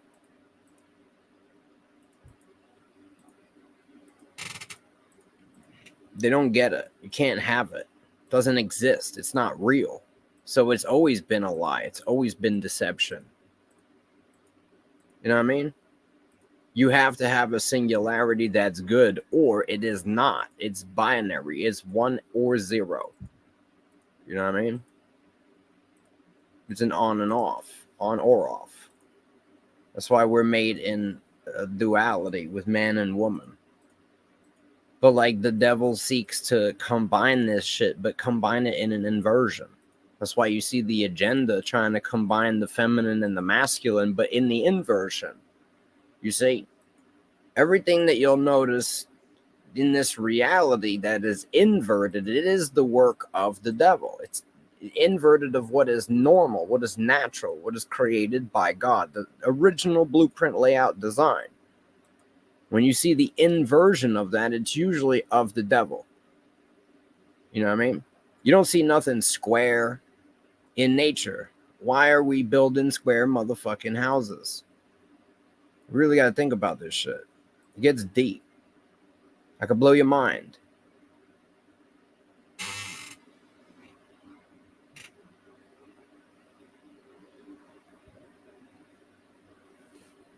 Yeah, I like where you went with that, with the interpolarity. There's definitely, you know, I've been touching on that shit, you know, a lot during the course of this presentation. So yeah, definitely.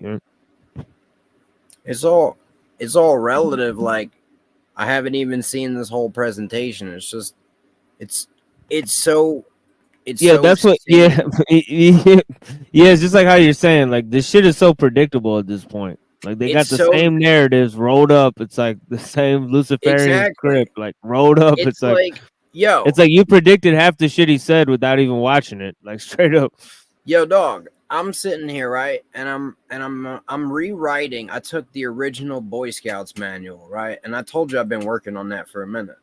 But in the original, like I was gonna originally just redo the Boy Scouts manual, right, and do it in my own way and put my own shit in there. Here's the problem.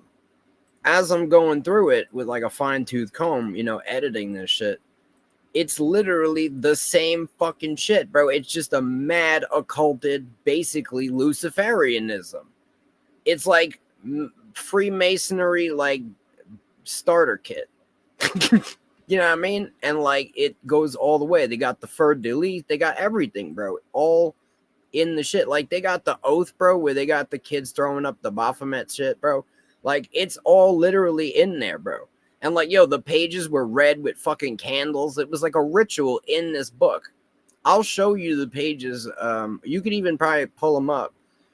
It was the fucking second version of the Boy Scouts manual, 19, I think like 28 or 38 or some shit.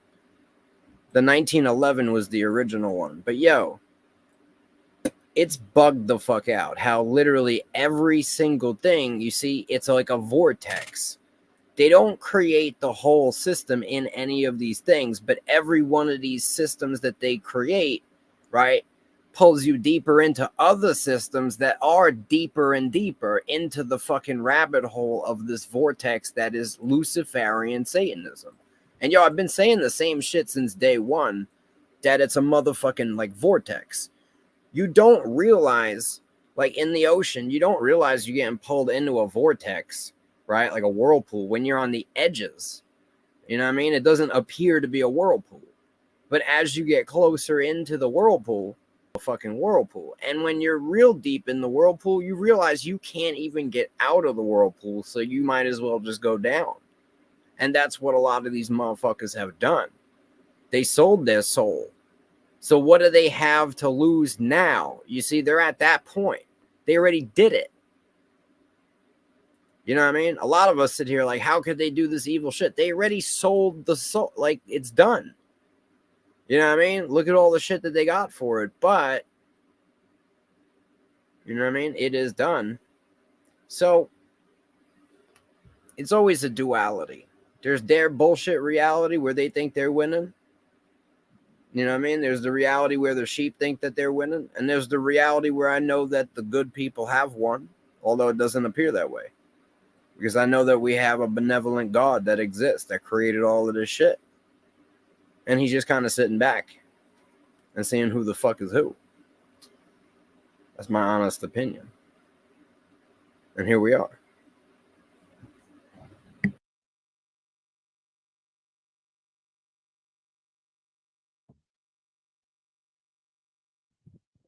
Yeah, definitely something's being sorted out here in terms of nobody is joining my panel anymore. So I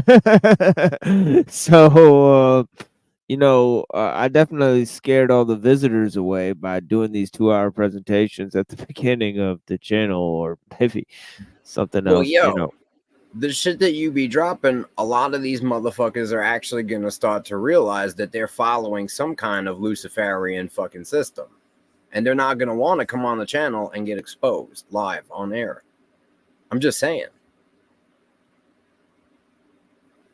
I've been pointing it out in every which way with everyone that I've seen so far. It's all the same shit. You know, become your own God. You know what I'm saying? That's why I got beef with the Mormons, because they're basically Luciferians. You know what I mean? But like, they be out here masquerading as Christians, and I don't even fucking be like considering myself a Christian, but like at the end of the day, they are not the same. You know what I mean? You gotta ask them what happens when they do the handshake behind the veil, bro. I just want to know. You know what I mean? They don't want to talk about this shit. It's like the motherfucking Orthodox motherfuckers don't want to talk about how they got little kids chained together and they walk them around and they really can't explain it. You know what I mean? They're doing the same mystery occult religion. They also got fucking idols. They're in idolatry and they just call it iconography. They're like, we renamed it so it's not, you know what I mean, breaking the 10 Commandments. But if they read the 10 Commandments, you know what I mean? The second commandment states clearly to not do that. And so I don't really give a fuck what they say. At the end of the day, if you're going to sit here and be like, we're Orthodox, and you don't follow at least 2 commandments, like, you're fucking retarded. Can't fuck with you. You haven't, you know what I mean? That's why, Orthodox motherfuckers literally don't read the Bible. You get what I'm saying? We've established that. You can hit any Orthodox dude, bro. They have literally no idea they what they the weren't Bible trying to is. hear it over there at the Westford fucking. But yo, they don't were- read the Bible. They don't even realize that, like, I will literally speak to Christians with the Bible. Like, I'm not quoting it. I'm speaking the Bible. You know what I mean? They don't get it. And then when they disagree with it, it's hilarious. It's like, yo, these aren't even my words, you dummy. They don't get it.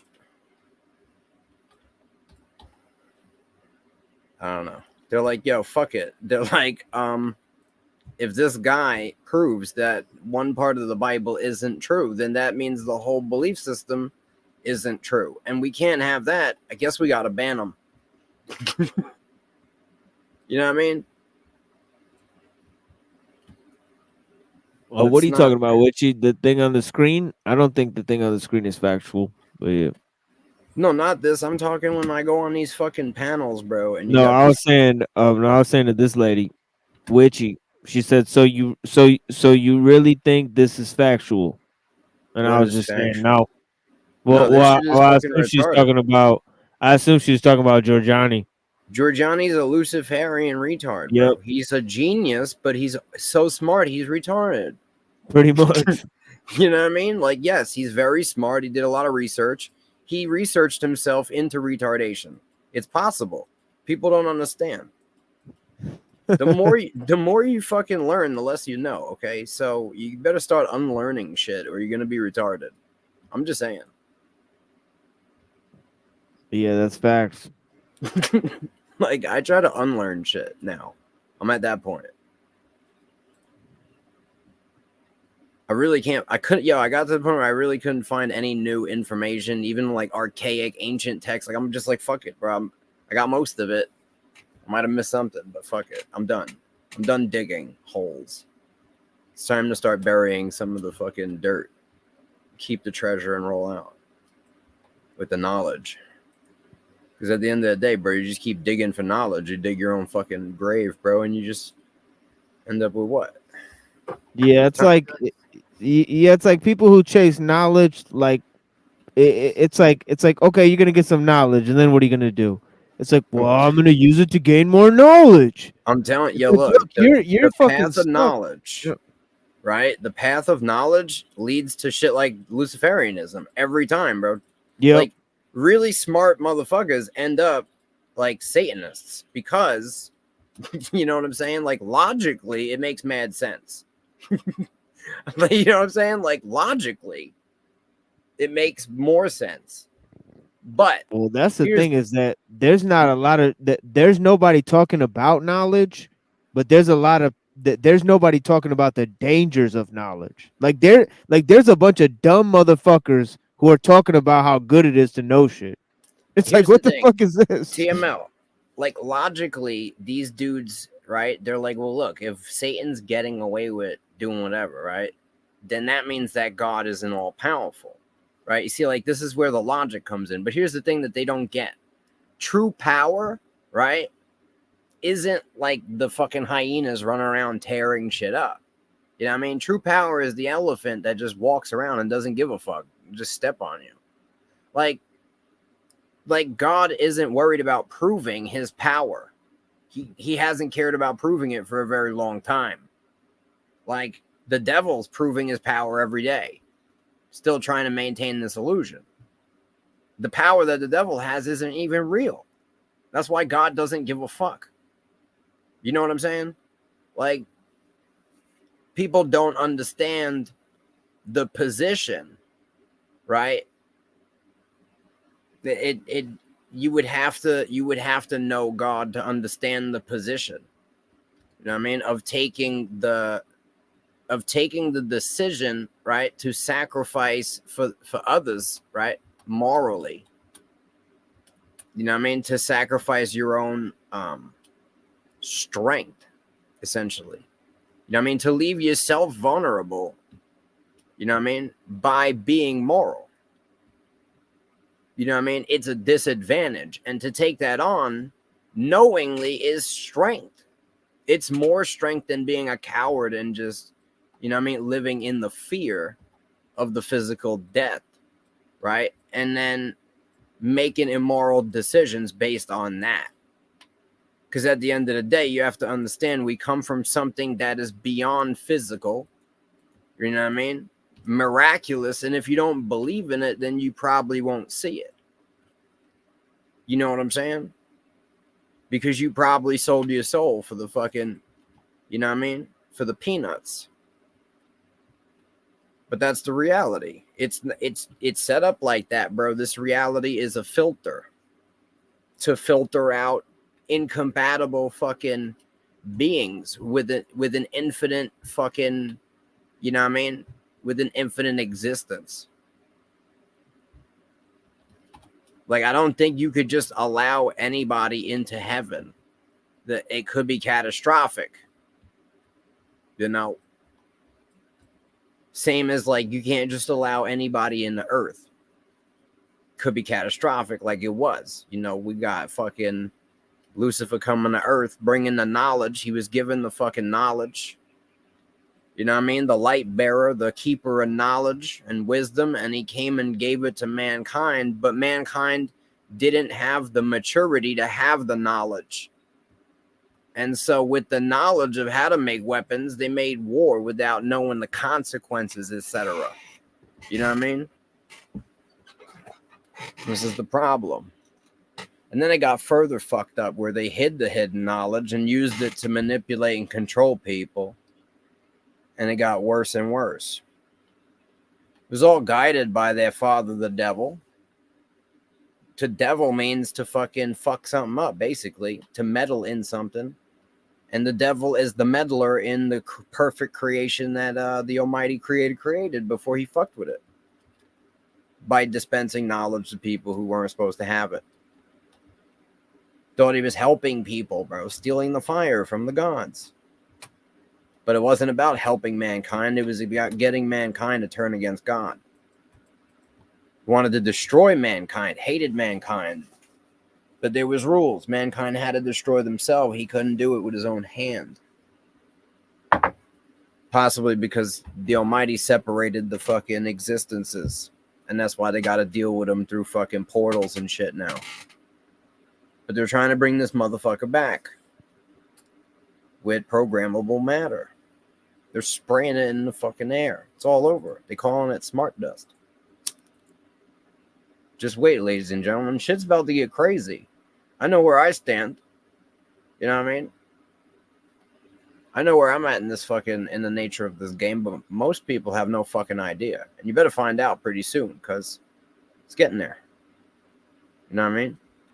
It's like when it's starting to get dark and gray, and you could feel the fucking electrical charge in the air, you know the storm's coming. It's like that. I don't know how long. Shit. I thought it was going to be coming fucking sooner than it is already. I'm surprised. Now there's all kinds of smoke and mirrors making it look like the good guys winning. It's all bullshit. You know, I already told you they're going to do the rise of the Christian right-wing Reich. They're going to get Trump voted in. Trump's going to spark off World War III. You know what I mean?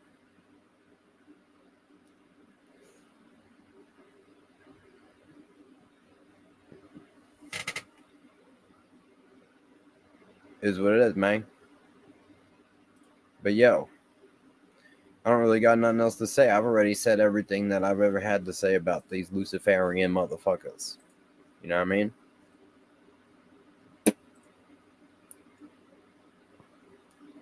Yeah, thank you so much.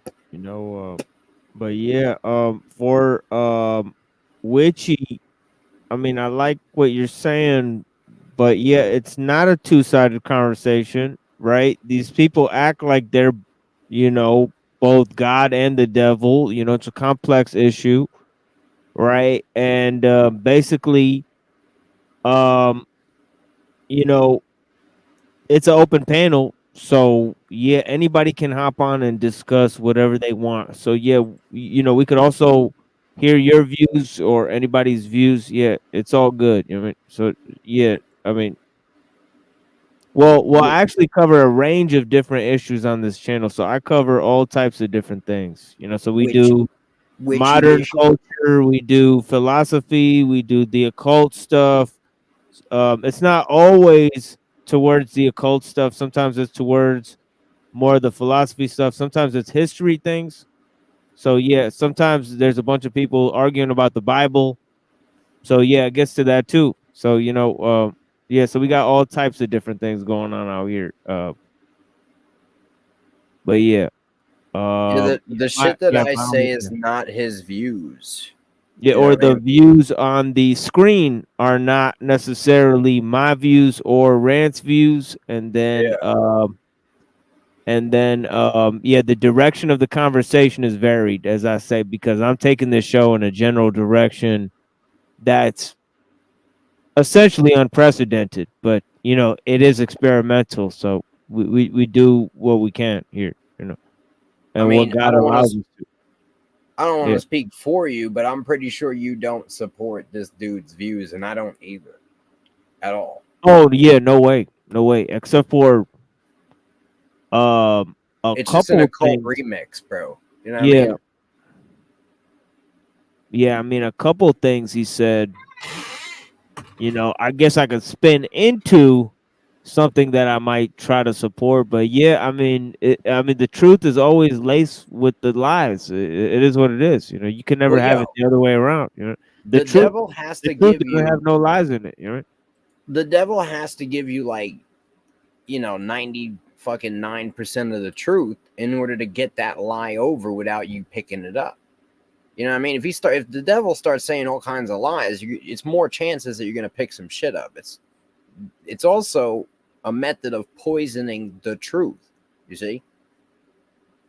So that's how the devil operates. The devil give you truth, but then poison it. It's like in Hollywood, they give you the truth in the movies, but they poison that truth so that you don't actually have it. But they did put it in front of you. You know what I mean? So you, by watching it, you understand the terms, so to speak. You know what I mean? But you don't understand the whole truth because it's done in a way where you get confused. You're put in hypnotic states. You know what I mean? There's all kinds of shit going on. I really can't even get that deep into it because we'll be here forever. You already know. I try to just brush the surface of shit lately. It's a lot easier. You know what I mean? Most of the time, it doesn't matter how much shit you actually know about shit anyway. People don't give a fuck. They're going to just be stuck in their retardation. You know what I mean? That's what's being observed. I mean,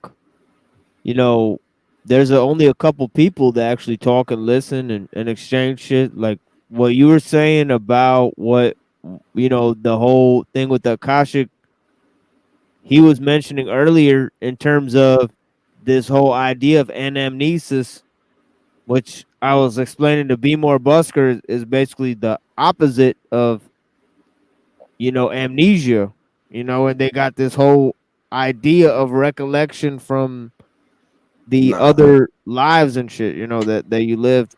So for me, right, what the Akashic record is your DNA, right?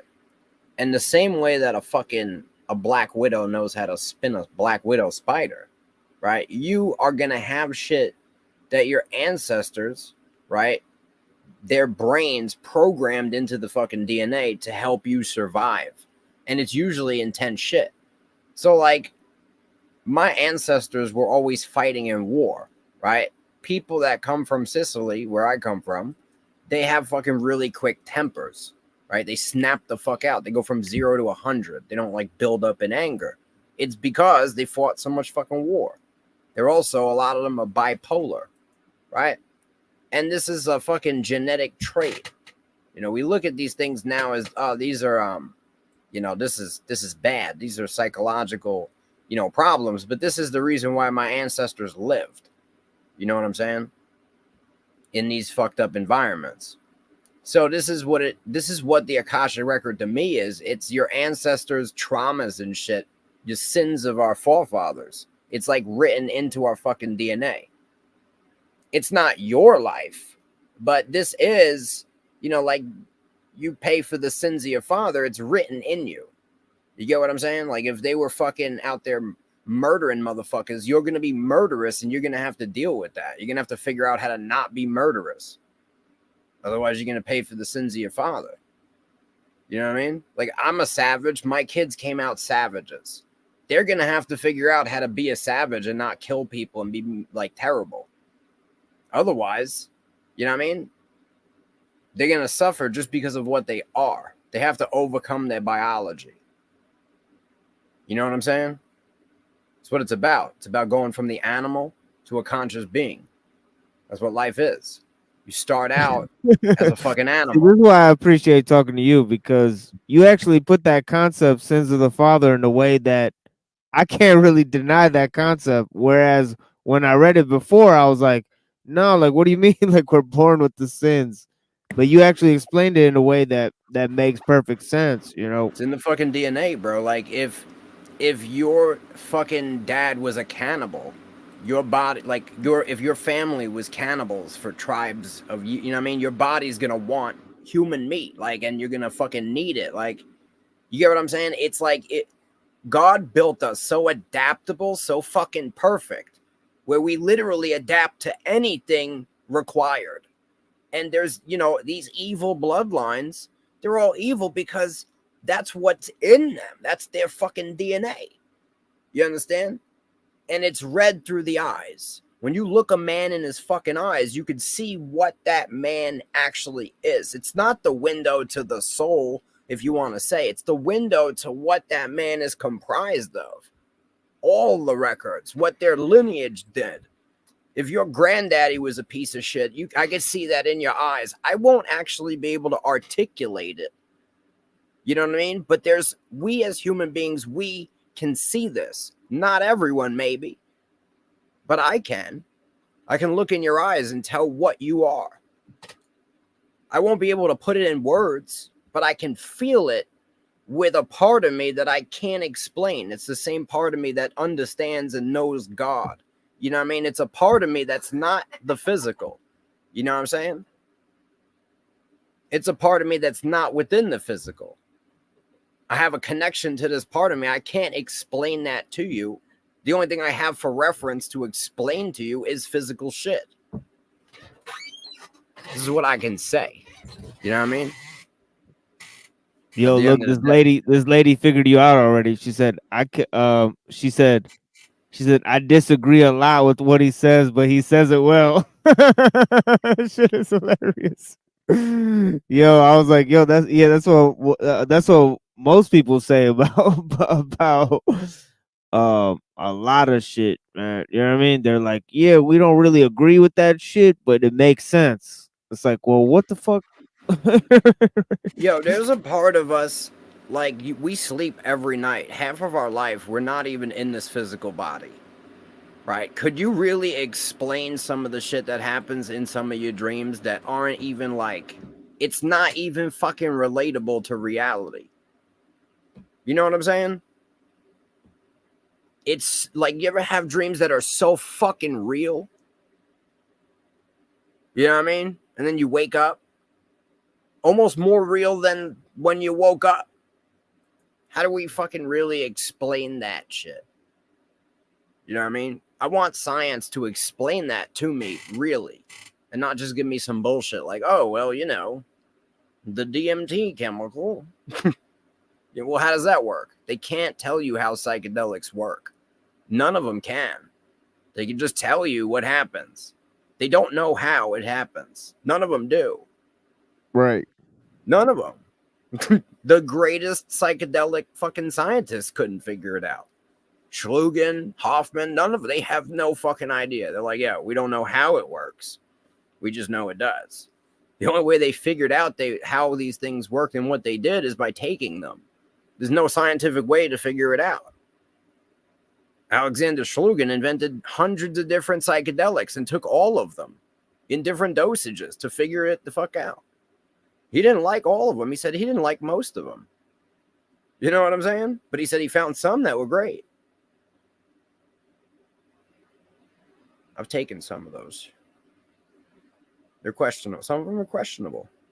You know? You ever Yeah, there's fucked with something wrong research with. chemicals? Yeah, there's something wrong with 2CB for sure. I mean, 2CI, 2CE, bro, that shit's fucked up. yeah, that shit'll fuck You you know? up.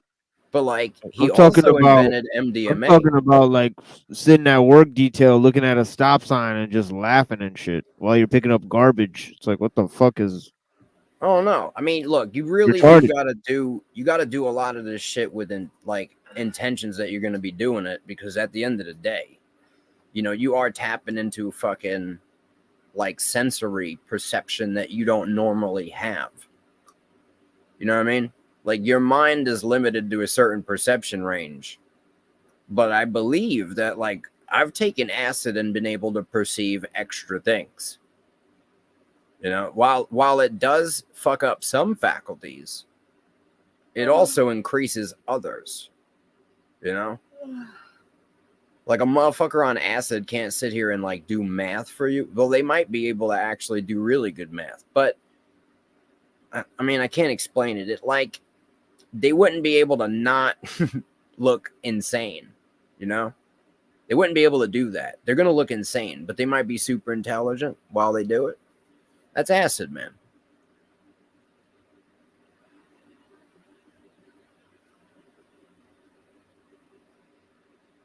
I mean, everybody has this in their mind, but it's like, you know, you got to do 40 years of meditation and strict discipline, or, you know, you battering ram the doors open with psychedelics and figure the shit out later. I don't advocate that people do drugs. I did, though. I did a lot of them. I'm fine. You know what I mean? I've got kids. I've got 5 kids. I'm functioning. You know, I've got a wife. I'm doing better than most people that didn't do drugs. Hey. Where I come from. To be honest, I own my own land, house, car. 30-ish. Fuck it. You know what I mean? I mean, they told me I would be retarded, bro. You know? You are. Bro, I ate ecstasy like every day for a year, bro. I ate 180 hits of acid in one night. You know what I mean? I drank for like fucking 3 years straight in high school. Just straight every day, all day, whiskey. You know what I mean? I've done mountains of cocaine. I smoked weed every day since I was 14. I smoked cigarettes every day since I was like 13. I've done tons of Adderall. You know what I mean? I've done tons of mushrooms randomly throughout my life. It's not something that I ever got stuck on. You know what I mean? And I've done all kinds of research chemicals. I've done mescaline, peyote buttons. I was searching for answers, TML, on a 10-year drug rampage. Made Fear and Loathing look like child's play. I did not find answers, but I had a good time. You know what I mean? I saw things that I wouldn't understand until I had the answers. I just saw the shit. But I still didn't have answers. I just had I had a vision of what it was. But I didn't understand what it was. Yeah, drugs helped me spiritually. I never had empathy until I took ecstasy. I was pretty much an animal. So, that's the reality.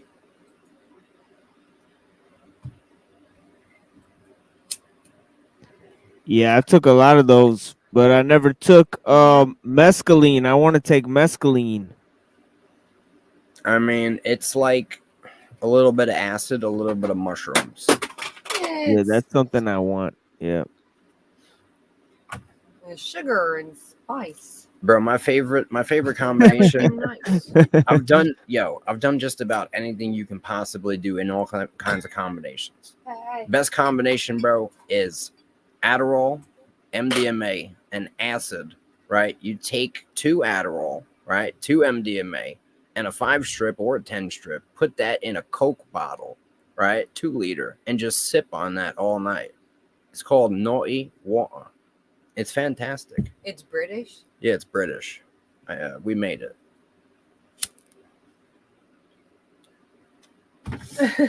That was the ultimate high. I don't know, bro. I was trying to activate every like part of my brain all at the same time. You know? Sharpen you up for a bit of the ultra violence. No violence, bro. You take Synth- MDMA, acid, and Synthamask. Adderall, bro. You'll be doing love, bro, You ever hear that Synthamask? Synthamask? Yeah. Synthetic masculine. Yeah, it's from that what do you call it? Clockwork Orange. Yeah, they sip on Synthamask and then they go like graping and killing people all night. It's crazy.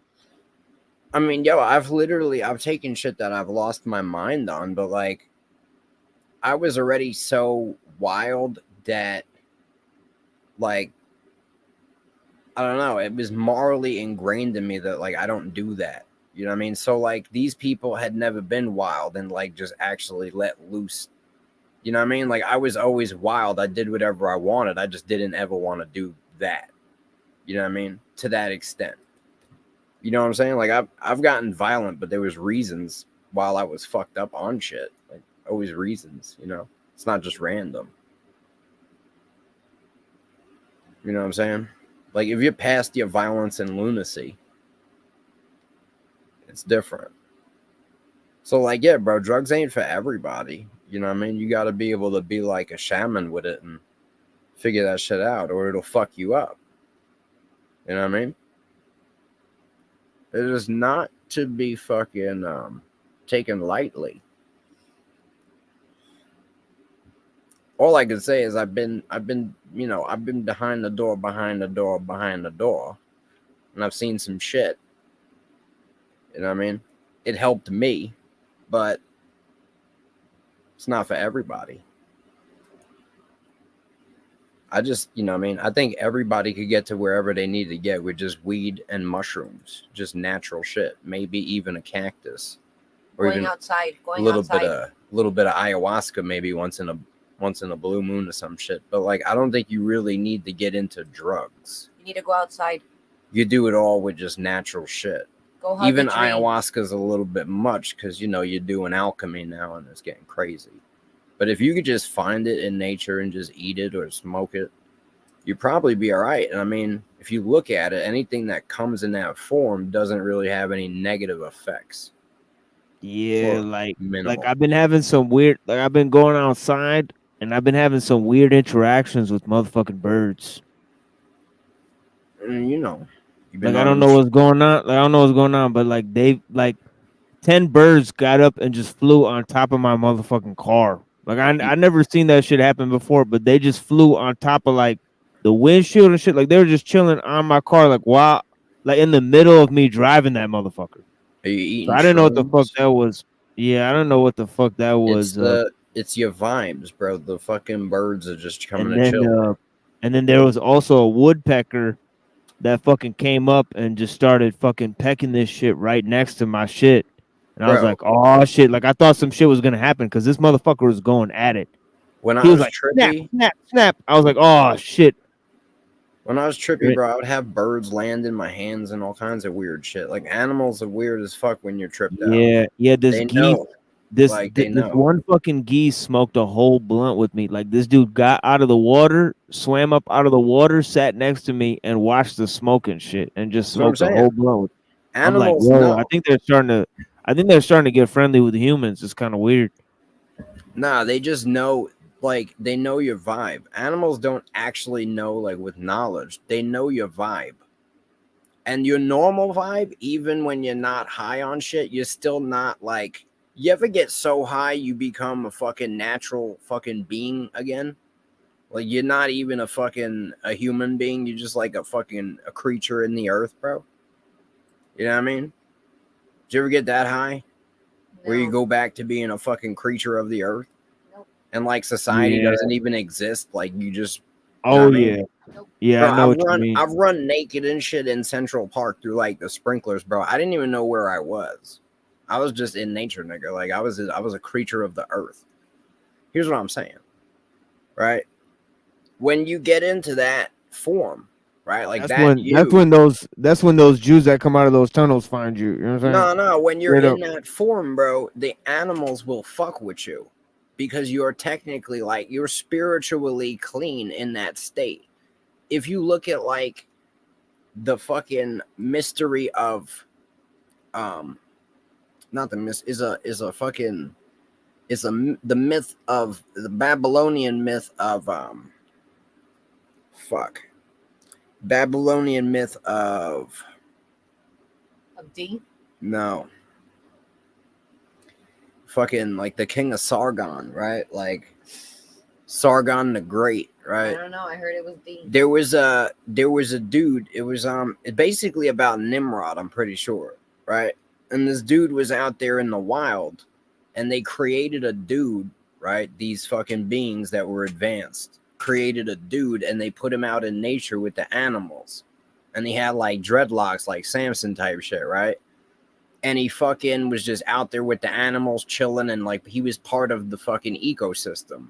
But then, right, they wanted to take him over, but he was too strong. He was just out there snapping fucking lion necks and shit. And so they sent in fucking like Jezebel, or not Jezebel. They sent in fucking Semiramis or some shit, right?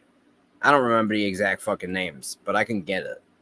They sent in some harlot ass Babylonian bitch, right, to fuck this dude, and it took away his power, right? And then the king went in and fucking beat him up, you know what I mean? And he didn't have no more power, and now the animals wouldn't fuck with him, and now he had to go to the fucking civilization because like he couldn't fuck with nature, like nature rejected him, and so like now the animals was hostile towards him, whereas like, you know what I mean? He was king of the jungle, part of the shit. The ecosystem ejected the motherfucker because he slept with that whore. You know what I mean? Like, basically. The whore came in the garden and shit and seduced that motherfucker. She's just coming everywhere. Yeah. And I believe, it's like the same story that they repackaged as Samson. They still wanted that knowledge, but they didn't want to give credit to where it came from when they were compiling the Bible in the libraries of fucking Babylon as slaves. You know what I mean? The Jewish scribes. So they were like, all right, let's repackage this story. Because, I mean, we have the story. It's the Epic of Gilgamesh. That's the name of the fucking story. Read that. It's a Sumerian text, I believe. It predates the Tanakh. And it's basically containing, at least what we know, is the story of fucking Samson, pretty much. You know what I mean? It's like a powerful dude that was fucking dudes up, you know what I mean? And then the wicked dudes of Babylon sent in a hoe to take his power and fucking, you know, subdue him. And that's what basically happened. But they made it even crazier. You know what I mean? Did that man accept responsibility for his actions? It's not Enki and Enlil. This is Gilgamesh. And at the end of the day, Gilgamesh could have copied the text from the Tanakh.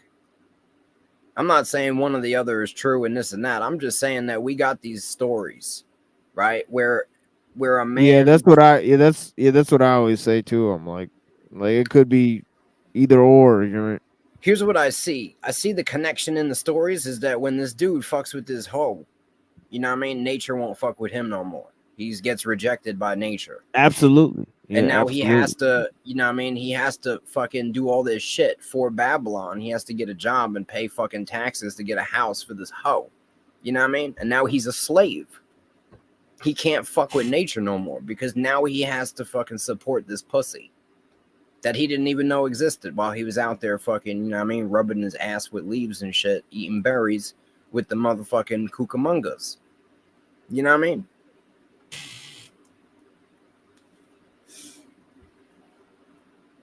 You know what I'm saying? Cucamonga crackers. Yeah, snapping lions' necks and shit, bro. That's how strong this dude was before she fucked him. And that's why, the king was like, we can't have that. You know what I'm saying? We can't be having a dude that could just be out here snapping fucking lion necks. And look, Samson might have been the first story, but they have all kinds of carvings about Gilgamesh all over the fucking place. Depicted as like being a giant, like fucking using lions as like pets. You know what I mean? Just picking them motherfuckers up and throwing them around and shit. Fully grown fucking lions. I'm just saying, look, he's probably a half a fucking fallen, half a human. A demigod like Hercules. It's where all these myths come from. They come from reality. When the shit crossed over. It got a little nutty. God sorted it out. And then they lied and told you it never happened. That's why most of you motherfuckers have no idea what I'm talking about. It's not ancient aliens. It's never been. Alien's a new fucking word. No one knows what that word is. It's always been fallen or the watchers. Alien is just a new concept. It's what they created to fucking explain away what these things actually fucking are, and they're demons. That's what aliens are. They're fucking demons. You know what I mean? Coming down to the lowest form physical reality just to fuck with motherfuckers. Big ass heads.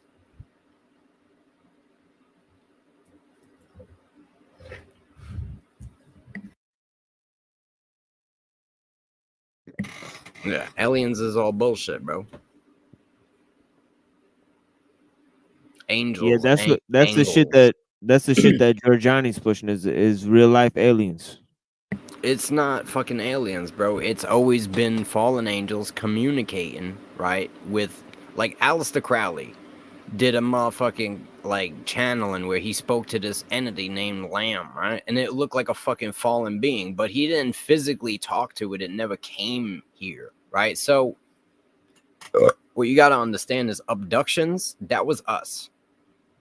UFOs, that's also us. Aliens is a cover story for what's going to be coming. You're going to have technological, biological bodies inhabited by demon souls from another dimension.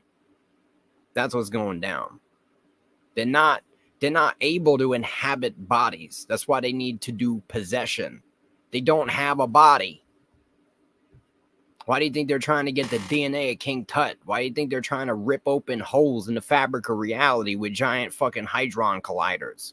It's all knowledge that's being given to them by these advanced beings that are not from another world, but from another reality, another dimension, a spirit world.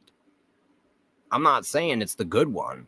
There's many different ones. This is an evil fucking dimension they're interacting with. A low dimension, a low frequency, lower than the physical reality, high density. And they want to bind you to this third plane. They want to drag you down lower. But these things have been separated from here. It's written in all the texts. But the reality is they're opening the doorway. They want to collide the two fucking realities. And it's been written that it's gonna be done. Been written. It's not about Men in Black. They need an explanation for when they put demons in fucking biological android suits. They need an explanation when they genetically recreate the bodies of these fallen beings. And through their DNA, they resonate and connect jack back into the fucking neurological system of the body in this physical construct that we live in. But they're going to attempt to apply an overlay to the physical construct. Like I said, programmable matter. That's the real satanic matrix that's coming. That's the real matrix. We're not even in that yet. The real metaverse is going to be your physical reality digitalized. You ain't going to need to buy shit on Amazon. You just morph the programmable reality into whatever the fuck you need. But it comes at a cost. You know, you could live forever because this programmable matter is going to nanotech repair your body on a cellular level. But it comes at a cost, bro. You're hooked into the hive mind. The devil's going to sit on the throne of God in the heart of man. They're going to worship him. Because they're going to have this fucking false physical heaven. But it's not going to be real. And they'll be trapped in it. And they won't have autonomy. Because they're going to be jacked into the hive mind. That's why you see the Masonic symbology, the Hermetic symbology, the alchemical symbology for the queen bee of the hive, which is Lucifer, the divine androgyne. It's all about Ra-Dio waves, radio waves, ladies and gentlemen. The river of Styx. They're controlling your mind. They're suppressing your true nature through vibrational frequencies. Vibrations. We live in a construct within a construct that has been applied. 3 dimensions from the truth. And they seek to apply a 4th dimension of physical programmable matrix. That's what the 4D shift is going to be. They're spraying it on us right now. They're injecting it in people. I don't really think I'm going to be here to see all that. Not that I'm going to lose in a fight, but like, I don't know. This shit's on some other shit of what's going to happen here. And I didn't sign up for none of that. I've seen it happen, and I've tried to warn as many people as I can. I know what has to be done. It's not going to be done. So what's left to do?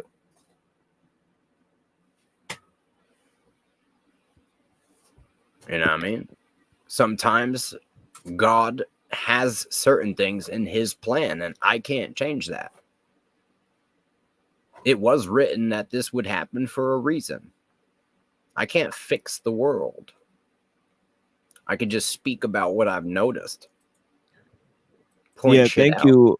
Yeah, thank you, Witchy. You know, a lot of the stuff we cover is about technology. That's the main theme of the show. So yeah, if you're interested in that topic, definitely we got some things on philosophy of technology on our main episodes or whatever. But yeah, it is what it is. Yeah. I love the chat scholars. You know what I mean? Ronnie. Well, I don't even know what that means, but yeah. Chat scholars will never come and just go on a rant for like 2 hours about factual, raw information. They're incapable. You might get a couple comments out of them that they kind of chopped and screwed off of Google.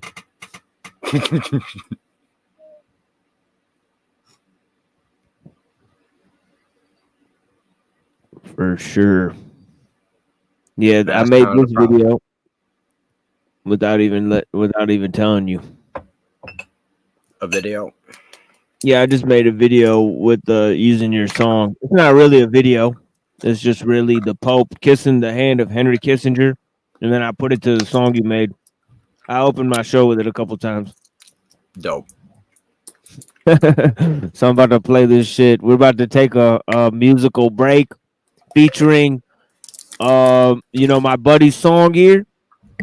You know what I'm saying? And then we're also gonna listen to Night of the Living Dead by Bus Driver. So yeah, those are gonna be the 2 songs I'm gonna play. So yeah, enjoy this musical break at 4 hours and 20 minutes in our broadcast. Thank you so much for joining, guys. It is what it is.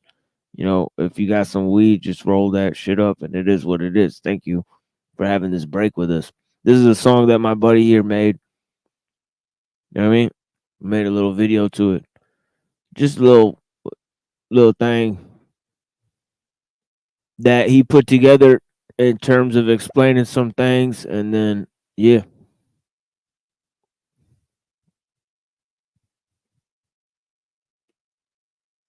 The individual's handicapped by coming face to face with a conspiracy so monstrous that he cannot believe it exists. That's part of what's happening here. The biggest lie we've ever been involved with. The false image existence before you betwixt you give your birthright for porridge. Curses unearth these birds brought upon us. The serpents they lurk in birth of the carnage. Stuck in confusion, don't know the author. Snake oil in a lamp walking through darkness. Sold by an astronaut, lab co-prophet that hold up a rod with 2 serpents on it. 2 wings on the heliocentric sun disk. Same symbol found on the pharaoh sarcophagus. The same Babylon erect a phallic obelisk to the same religion pushed by the Catholics. The devil done did a half mental backflip. The temple of Mithra under the Vatican. The false trinity, you know the Arne Sammy shit. The horror Babylon, that pussy could pull a battleship. You don't like one vaccine and suddenly you're an anti-vaxxer. You're a tinfoil hat if you speak against 5G. We see a pattern here. The answer is not to argue the science. The answer is to demonize the people speaking out. Yo, I'm a tinfoil hat wearing anti-vax parent. You can catch the full 5 fingers cause you mad ignorant. You can never give me the jab. Nigga, you lack clarity. You can't see the signs of the times. Nigga, you lack vision. You can obtain freedom of mind because you have me the 5G system designed to fry you. Can't smell the smoke, invisible fire. Can't see the weapon you're living inside of. Direct energy DARPA designed it. That VMAT 2 gene linked to the father. Religious extremists, they vaccine for it, making you wonder if marks upon your right hand or forehead. Unplug the matrix into the gauntlet. War is upon us. Prophets spoke of it. Hold on to love quick. End all the suffering. Fuck it, we off this. What we're dealing with is a huge mass mind control propaganda outbreak. We're not really dealing with a viral outbreak. All you know is propaganda. You've been fed since birth. They've been lying on the news. They've been lying in the church. They've been lying to the public about the shape of the earth. Everything you see on the TV set is an act. Holding hands under the table, knife tip at they back. Cause they already sold their soul, ain't no turning back for them. And I can't fuck with them. They suspicious, looking mad foreign. The world straight wicked, why did they adore it? While the righteous witness and abhorrent. The minds of the wise confounded in Pandora. The boiling point's been reached of the oil. The Gazas erupt right from the soil. Light your torch or walk through the darkness. Fist ain't no match for a long stick. Agent Smith go down from no full clip. Just one touch, assemble into a full chip.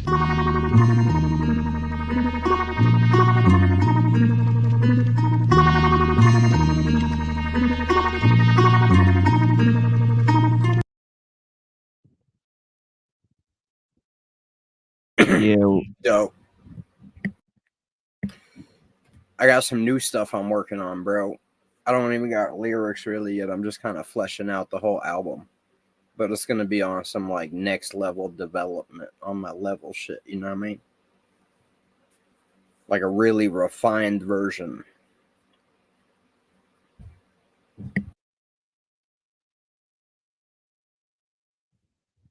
Yeah, I can't wait to hear, my dude. Here is a fucking Night of the Living Dead by Bus Driver. And thank you to 37 people who are watching this 4 hours, 20 minutes into the broadcast. We're going to be doing this for a few more hours. And I'll review some things, read some Nietzsche for you guys, and possibly get into some of the techno-Buddhism thing that I got. Roll out, and I'll probably hop on in a little bit. You know what I'm saying? I got for sure. Yeah. Feel free. Yeah. Yo, you already know, dog. Yeah, thank you, brother. Yeah, for sure. Blessings. Yeah. You know, there's my buddy there. You know, with the musical outro for himself. It is what it is. You know, most definitely. You know what I mean? But yeah, you know, I'm gonna be putting together some things for you guys. You know what I mean? Night of the Living Dead. Thank you for having this out here. Night of the Living Dead. We got Cecil out here. And the Night of the Living Dead. Thank you. Return of the Living Dead. Return of the Living Dead. Return of the Living Dead. Return of the Living Dead. To abode near you. The night of the living dead rise from the flower bed. The night of the living dead, the eulogy's been read. All that you were giving head, just trying to get ahead. Night of the living dead rise from the flower bed. The night of the living dead, the eulogy's been read. All that you were giving head, just trying to get ahead. Night of the living dead rise from the flower bed. Night of the living dead, the eulogy's been read. All that you were giving head, just trying to get ahead. Night of the living dead, night of the living dead. Parallel park, where the carousels mark, get a farewell remark. From inbred clones who dread moans, to shredded poems and headphones head firm. The Merca homestead forum, where they feast on the bread porridge but didn't pay the mortgage sum. Source on my slur, one thought the war was fun. For them poor birds flung, and they're in poor young marsh smorgasbords fun. Cause all they do is eat and run with heart of pleaded fuzz. The rise of the seated as we know that they cheated some. The forklift, the core played a horse shit. I just left an idle belt, tie up your whole Bible belt. I will help for a final to go fish the title belt. I told you don't need to buy tap speed, hide a place to weed. By the street light with the give free bites on the deeds and rides to the G-type, but please not quite. what we need right now in catacombs where we lie down. The night of the living dead rise from the firmament. The night of the living dead, the eulogy's been read. All that you were giving head, just trying to get ahead. Night of the living dead rise from the firmament. The night of the living dead, the eulogy's been read. All that you were giving head, just trying to get ahead. Respect gravestones and blow, nigga. Get fed. Coming up from under the ground, taking dirt up off my head, going in from my deathbed. Got to get my tummy fed. At one time in the past, it was filled with hot lead. Flying on to ride, I did dodge. Caught a hiding in the Masonic lodge, and camouflage. They tripping up for what happened way back last week. Threw my body in the creek. These clowns thought I was neutralized. I was found and buried alive. Separate the real from the fake. Wasn't asleep, but with the help of a beat, I awake in the middle of a wake. Gang of people crying out and screaming, looking at a nigga like he's a demon. Man, I'm leaving up out the back. That's that. I ain't back. Now, what the fuck is my new fishing hat? At the howl of a coyote, my rhymes feeling like peyote. The undead own me. Pains flooded with embalming fluids from my Native American botany, covered in generous offerings. Mummified, and my devil tape reels by sunrise. I'll leave niggas tongue-tied. Walk through them alone in my bathrobe, half soaked in the tag code. But in place with a rancid face, with a candid pace, I chanted the rates of a mic stand. One night stand, my plan. You flush a gallon in your bedpan. Spooked by all the zombies. You need to loosen up, get rid of the goosebumps when you screw up. I remind you niggas you only find salvation in death. Well, I'm tanning my decaying flesh. Did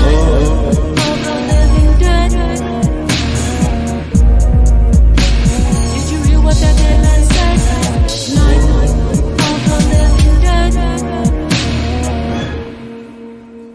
Did you hear what that dead man said?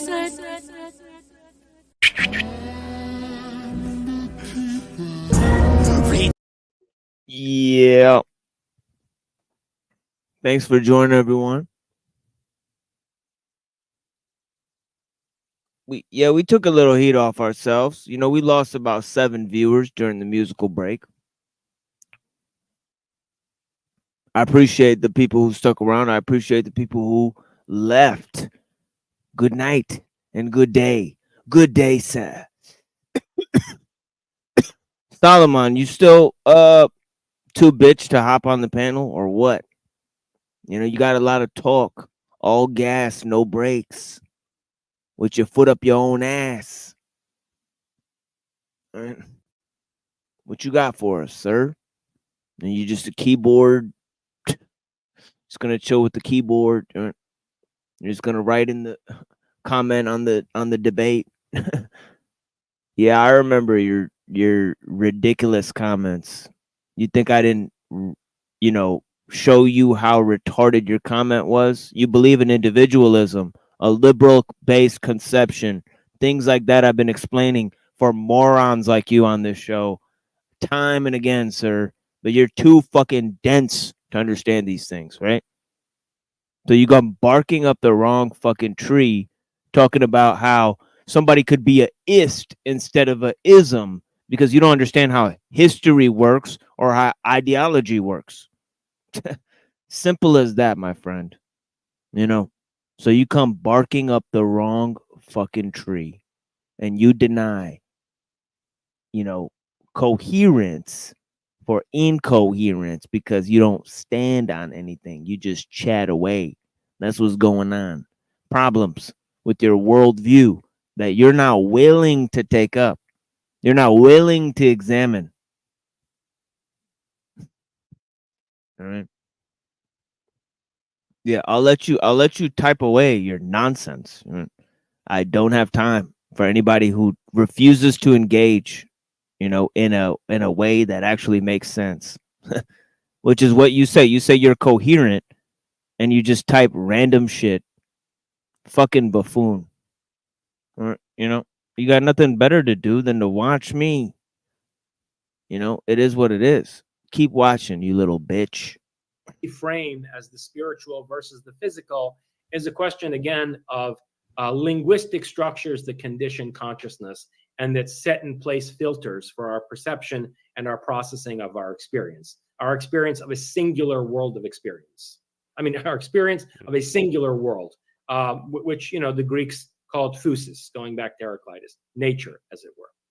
But within that world, we would also have, let's say, certain places that people would only be able to observe during the in-between state of the afterlife, I guess you could say. So similarly, we could have, like, with the Japanese Buddhists, they have this conception of Pure Land Buddhism, which is like this whole other realm that you can go into and, like, I don't know, meditate all day or whatever. So I'm not sure exactly, as far as the amount of real estate that we have to work with here, including, like, going back in time that you were talking about as well. How much is there to explore? How much is there to uncover? Or is it pretty much like the Earth, and however we keep going, expanding beyond that? Look, I think there's a lot of real estate. Again, though, let me emphasize the fact that it's a question of filters. When people die. This video is brought to you by Manscaped.com. The star of the show, the all-new Lawnmower 5.0 Ultra. In the hand, you'll instantly notice the difference. From the sleek matte finish, combined with the glossy black combo. More importantly, it's just a comfortable tool to hold on to. It's got a nice weight. Wow. So basically, you're going to use this fucking thing, you know what I mean? And it's going to saw off your fucking... You know what I mean? I don't know what to hold on to, bro. Here, hold on. I gotta refresh my shit. Hold it down for a second, Cecil. Yeah, Right. it's a comfortable tool. Yeah. It's a comfortable tool to hold on to. That's what she said, You know what I'm saying? I'm actually very interested to continue our conversation from the other night. Neurojack, I'm sorry I passed out or whatever, but there's this theory that Middle Earth is called Agartha or Agartha if you pronounce it with the aspirated H. And supposedly, if you go by Edward Bulwer Lytton's works and whatnot, but there's other stuff that talks about this Nordic race of people that inhabited the inner realms of Earth, that flew around in things that are similar to like the Germanic Hanabu, the flying discs or whatever. There's all this talk about how blah blah, first the Garden of Eden civilization started around the equator. You got the Arabian Peninsula or whatever, and then you got they call it Indo-European bullshit. Like India and whatnot, people started there, Africa. For the longest time they were talking about Lucy, this monkey, the first monkey that bridged the gap, the missing link from Neanderthal to Homo sapien was found down in Africa and all this shit. Again, I'm gonna have to come back with the argument of the Garden of Eden as early man, as cavemen or whatever. Why would you ever feel a need to leave and go live on, let's say, the Scandinavian peninsula or the fucking colder regions? I mean, this is like a basic argument. I think that various different peoples started in various different parts of the globe and moved out from there. And I think that one of the starting points of one of those civilizations might have actually been post-Diluvian Middle Earth. Perhaps people of a more Nordic looking, appearance started from the North Pole or South Pole or whatever, and then moved to Sweden, Iceland, Norway, places like that, and then, conquered out from there. Just a theory that I have. Yeah, I don't know how this is possible, but it's crashing my fucking images or whatever. So saying I can't have more images. Okay, so yeah, I'm pretty sure you could only upload a certain amount of shit into the motherfucking StreamYards is the problem. So I'm gonna delete some of this shit. Yeah, I might have to reset my shit again. It is what it is. But anyways, let's continue watching some of this. And yeah, I mean, my fucking shit crashed out twice. Unexplained. I mean, StreamYards, tisk. You know what I mean? It is what it is. You know, it seemed like it's getting worse in a lot of ways. But yeah, it's probably because more motherfuckers are on the StreamYards. You know what I mean? Than ever before. It's just fucking getting, you know.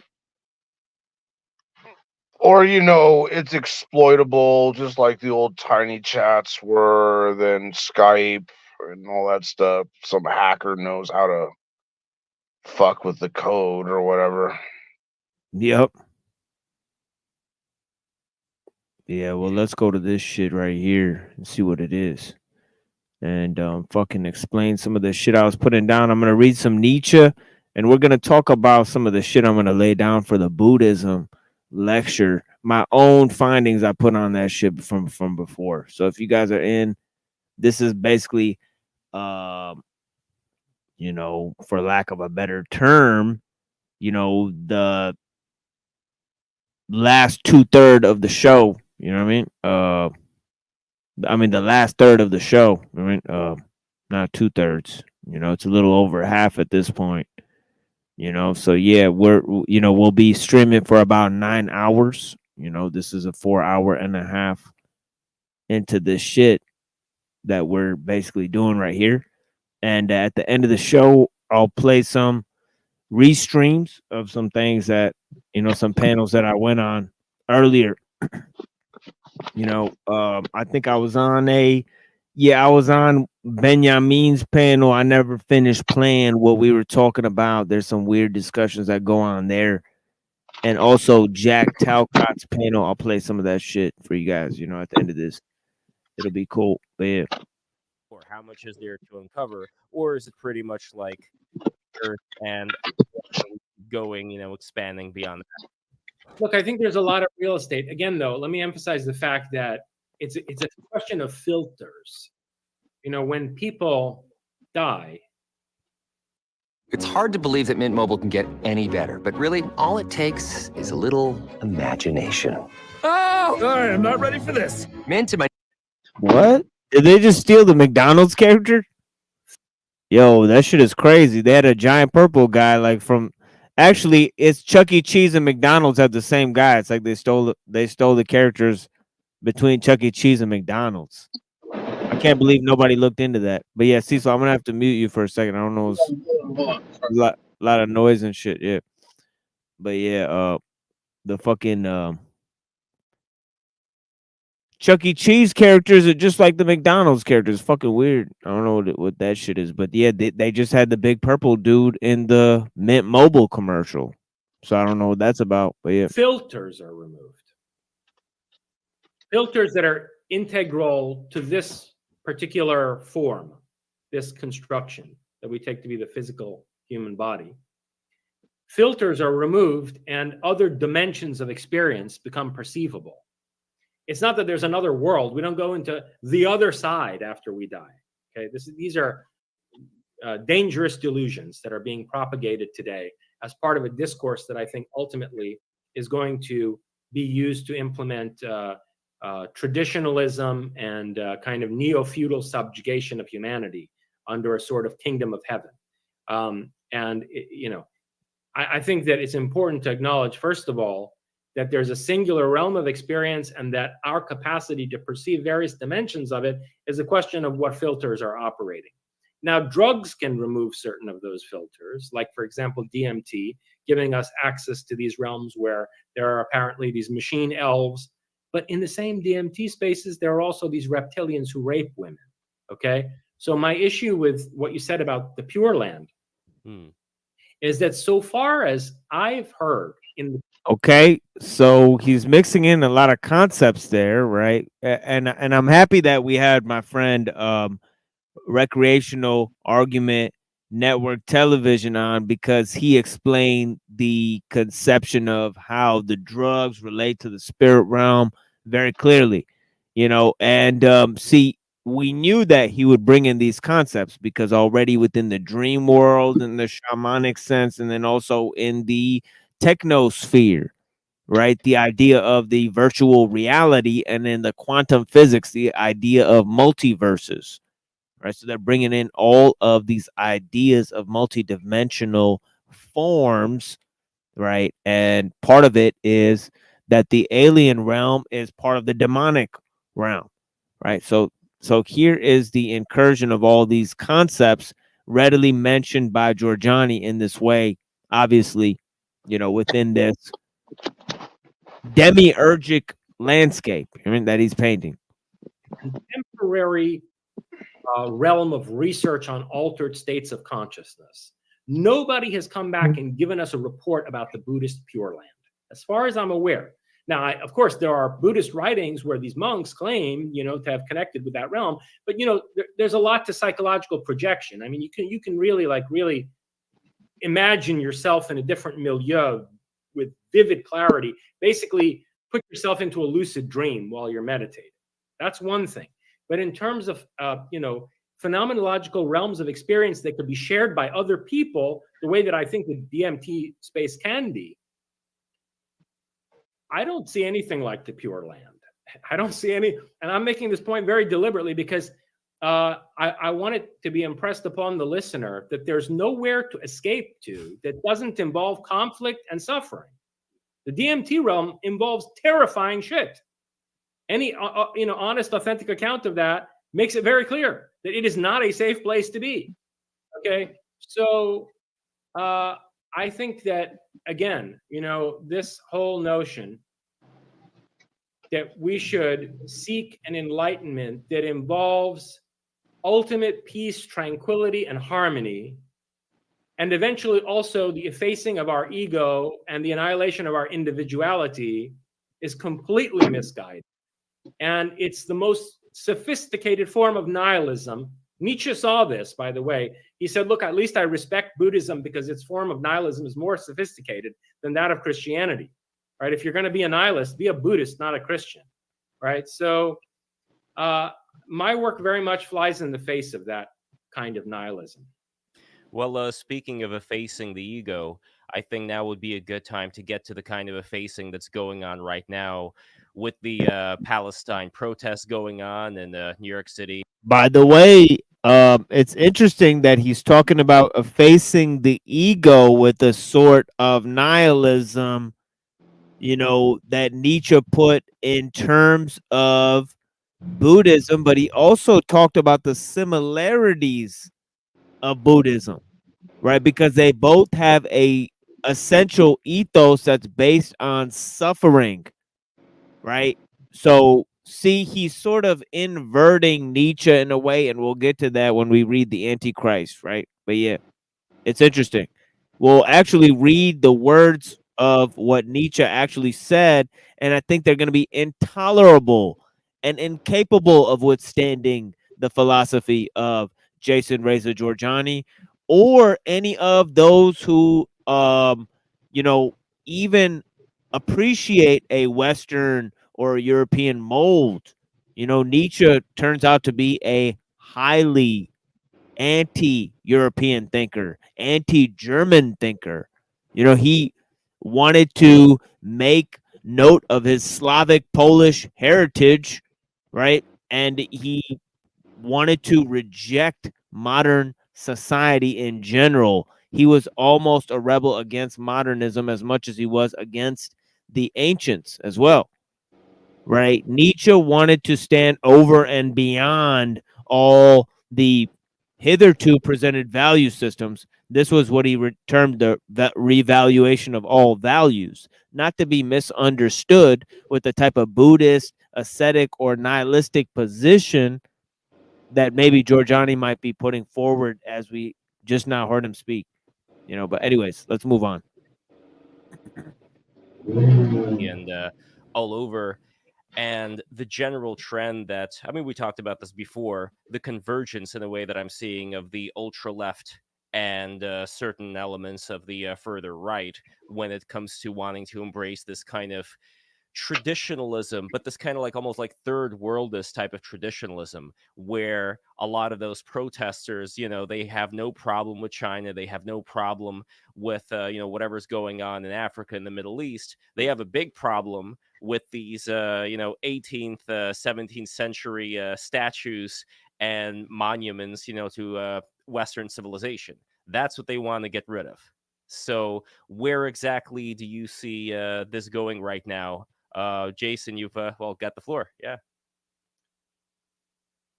Look, there's so much that I want to say about this. I kind of don't even know where to begin. And you know, because we were trying to organize a show some time ago, weeks ago, that I really didn't want to talk about this subject public. I really tried not to say anything about this publicly because we're involved in some very positive, optimistic work with the Colossus Project, and you know, I want to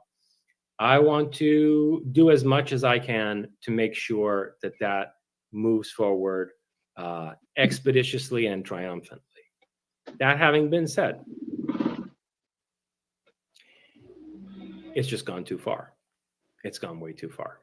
So you mentioned pulling down of statues, right? Back in the summer of George Floyd, the summer of George Floyd. Summer of love.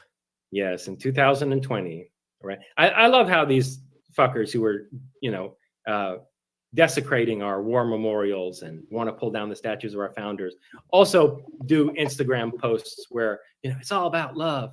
It's all about love, man. That's all that matters in the world is love. Right? And then they go and they burn the American flag, or they raise the Palestinian flag higher than the American flag on flagpoles, right? And then they go and they desecrate, you know, war memorials to, you know, World War I heroes in this country and burn American flags. But no, it's all about love. Anyway, what I was going to say was that back in the summer of George Floyd, we saw them starting to pull down all these statues of the founders of our country, including this great sculpture of Theodore Roosevelt that was on the steps of the Museum of Natural History in New York. There's a place that was dear to my heart from childhood. And what if you could do SEO smarter and faster? With Wix, you can edit your meta tags page by page or all in one go. Modify your URLs, inspect all of them in one click, and more.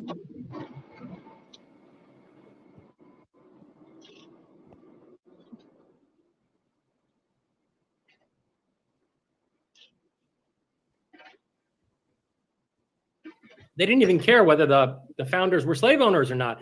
They pulled down statues of Abraham Lincoln back in the summer of George. So that summer, with, you know, what happened in Minneapolis, what happened in Portland, the whole Chaz encampment and so on and so forth, right? That was a watershed moment. And I founded Prometheism in response to that. If you look at when Prometheism was founded, July 4th, 2020. What was the context? That was the context, okay? So that was a watershed moment. We're at another turning point now, okay? We are at another Rubicon, crossing of the Rubicon moment right now, where, let me take this angle, where slogans that were devised by Ayatollah Khomeini in Iran during the hostage crisis, while American hostages were being held in Tehran, Ayatollah Khomeini and his fellow mullahs came up with these slogans like "Death to America," which are now being chanted on the campuses and the streets of American cities. And in some cases, we literally see agents of the Islamic Republic coming and setting up seminars to teach Americans how to chant, not just "Death to America" in English, but "Marg bar Amrika" in Persian, literally teaching them how to pronounce this and chant it. And these same people are burning American flags, and they're passing out leaflets saying the freedom of Palestine means death to America, right? self-described anarchists, self-described communists, who are supporting an organization, namely Hamas, who they characterize as freedom fighters, but who are actually radical fundamentalist adherents of a religion that endorses slavery, that endorses the enslavement of women and their total degradation as second or third class citizens, and the religion that violently conquered and genocided other cultures in the world and deprived them of any freedom of religion or freedom of conscience or freedom of expression. Self-described communists and anarchists who, whether or not we agree with their ideology, at least were supposedly advocates for freedom and liberation, right? And were supposedly struggling against capitalism because it was too oppressive, right? And that it was too much of a constraint on the human individual, and that it didn't go far enough, let's say, in liberating women. These same communists and anarchists are now supporting the most regressive traditionalist ideology on the planet, which is being spearheaded by Hamas. What the fuck is going on here? Right? Look at this. Look at this. Fucking Ebitard admits that he used to watch this low-level programming. That explains a lot. You know what I mean? Right. This is what's going on, right? And obviously they have no context for what they're viewing, you know. So yeah, I mean it's incredible. You know? Meanwhile, you have in Europe, for example, we saw a week ago, I think it was in Germany. And wait, I see another comment by him. What is this? Love note video? Man, you gotta stop being gay. I don't even know what the fuck you're talking about. Love note video? Yeah, like the kind of high school shit that you guys make. Aphrodite on vacation. Okay. Mass protests. I mean, tens of thousands. Where did these people come from? Who let these people into Europe? Oh, Angela Merkel. Right. I remember now. Right. 2013, 2014. Right? Yeah. Well, the chickens come home to roost at this point. Tens of thousands of people are marching in Germany demanding an Islamic caliphate replace the German government. So that's going. This is the first time I'm covering this channel. So yeah, you're actually moronic and you're not contributing at all. You know, so you could fluff yourself up, you know, but that's all you do, dude. You're a fluffer nutter for fucking gay dyer. This is your whole game. You know, people who refuse to come out here. You know, stupid little bitch. Fat, stupid little bitch. Ebitard. Going on in Europe, where we literally have Muslim armies on the street.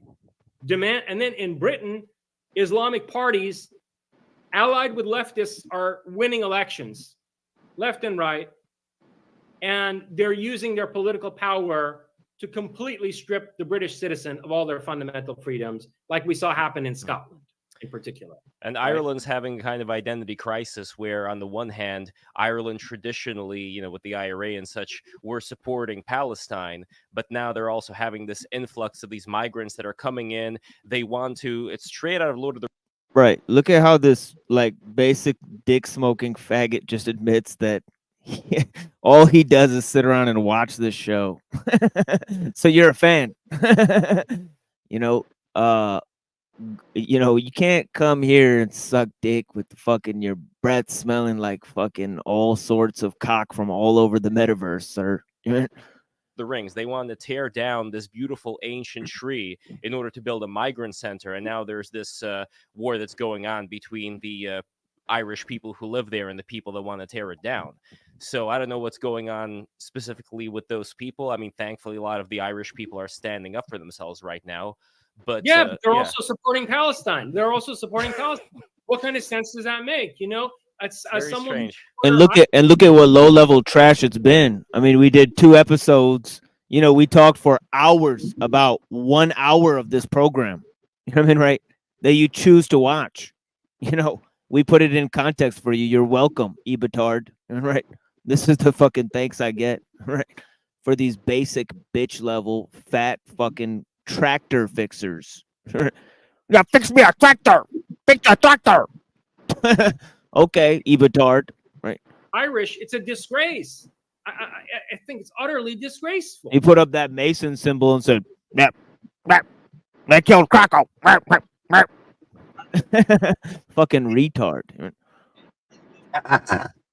Here's his fucking video where he put up a video where he puts up his Masonic hand symbol and says, "They killed Krakow. They killed Krakow." Fucking moron. Here, let's check this shit out. Look at what a moronic piece of shit this guy is. Fedru Shilson, a master mason, who we brought up on charges possibly relating to the death of David Graco over a year ago, given his interactions with Fedru Shilson and his wife, Rachel Shilson. Yes, master debater himself, Andrew Shilson, blowing up on the internet. Dude, all you do is suck dick from every corner of the internet. You talk about YouTubers, right? Okay. And I'm talking about the architects of the alt-right movement. Take a seat, you fat, stupid bitch. All right. Here we go. Fucking. Like. And these guys make like little clip videos of me with like going on dates with other YouTubers.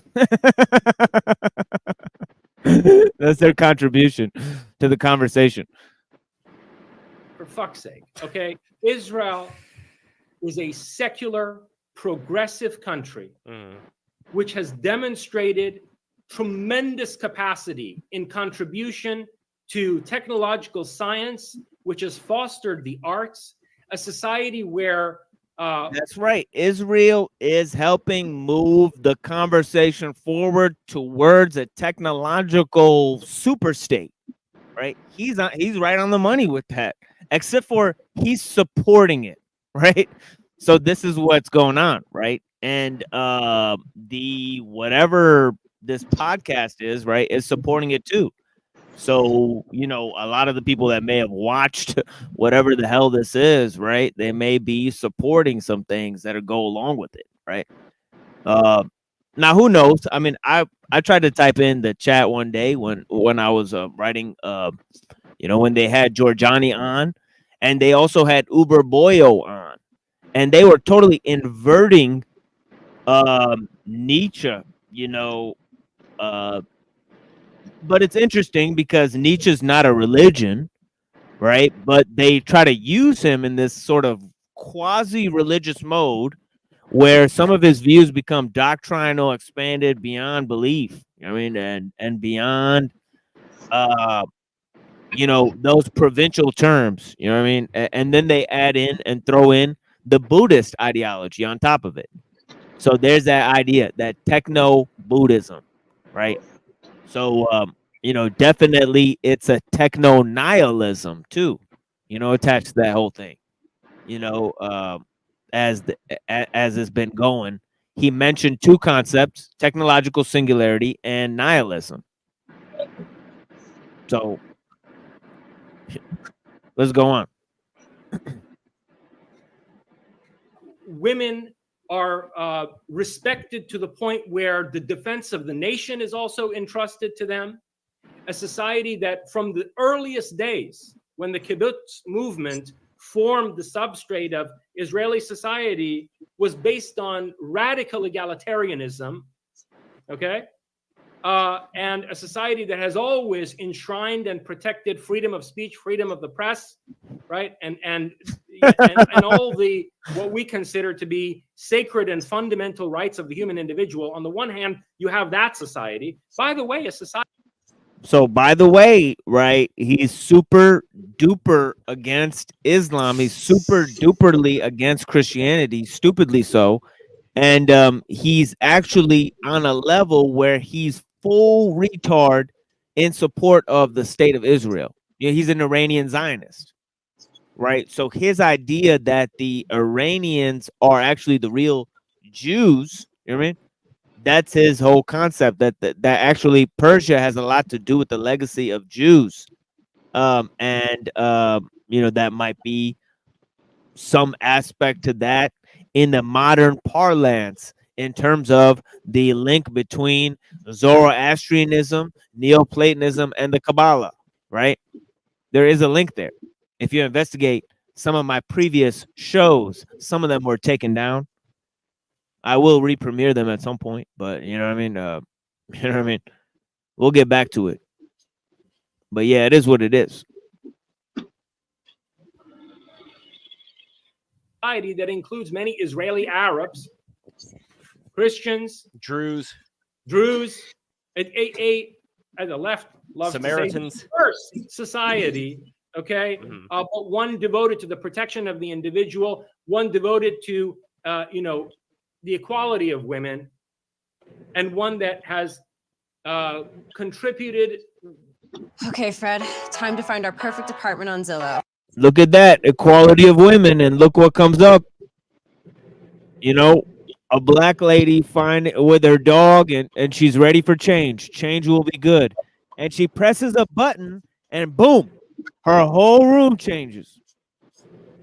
What do you know? What do you know? You know what I'm saying, right? Right on the money, right when he says the words equality of women and Israel. Boom. You get an ad right then that shows you a black lady and she presses a button and her whole room changes and it says on the screen, change is good. I'm not making this shit up. This shit just happened. It is what it is.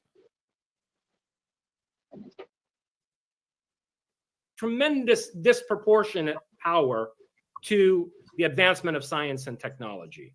Okay. But the problem is that they're like the adult in the room. They're like the logical adult. And the kids are like, fuck you, dad. I don't have to listen to you.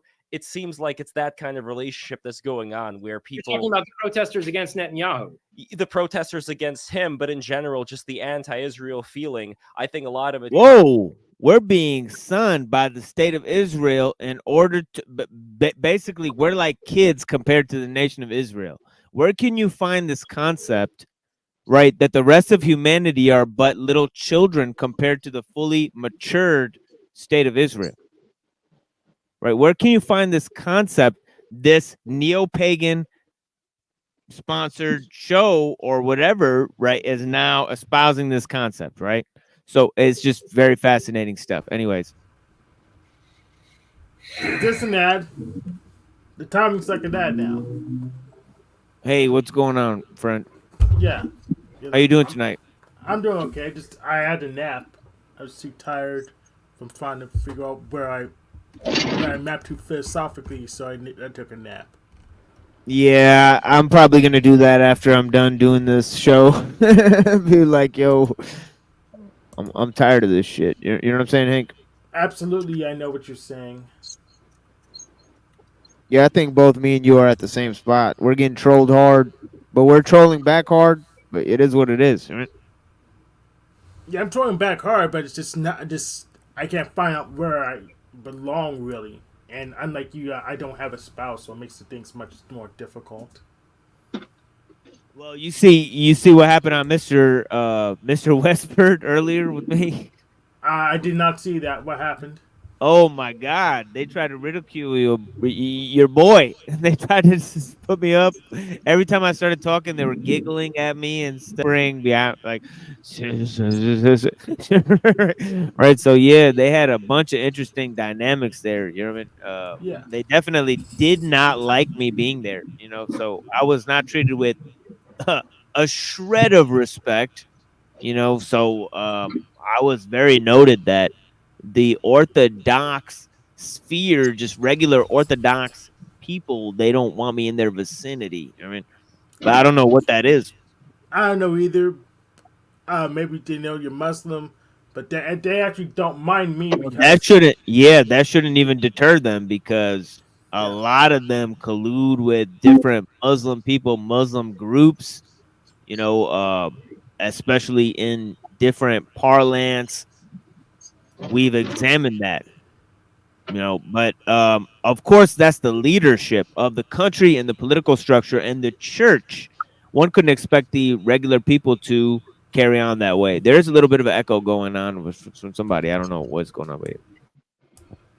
But yeah, the orthos seem to like me, even though they gave me pressure initially. But they know I have such good matchups with atheists. Well, the only one of them I've been able to get along with is some of our friends. You know what I mean? Which is basically David Patrick Harry and Andrew Wilson. Those are the two I've gotten along with. But I also think that they're a little bit more studious.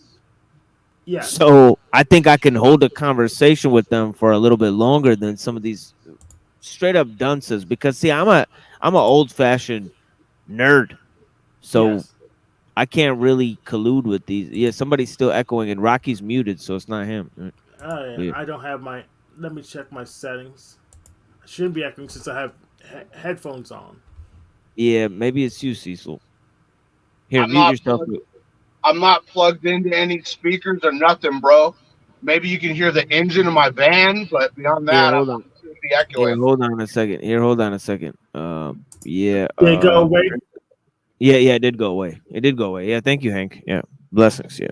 The only thing is might have echo cancellation. But yeah, look, all the smoke and no fire. All that smoke and no fire. You could have came up on the panel. You could have introduced. You could have said, "What's the differences? What's the views? What are you attacking?" No research.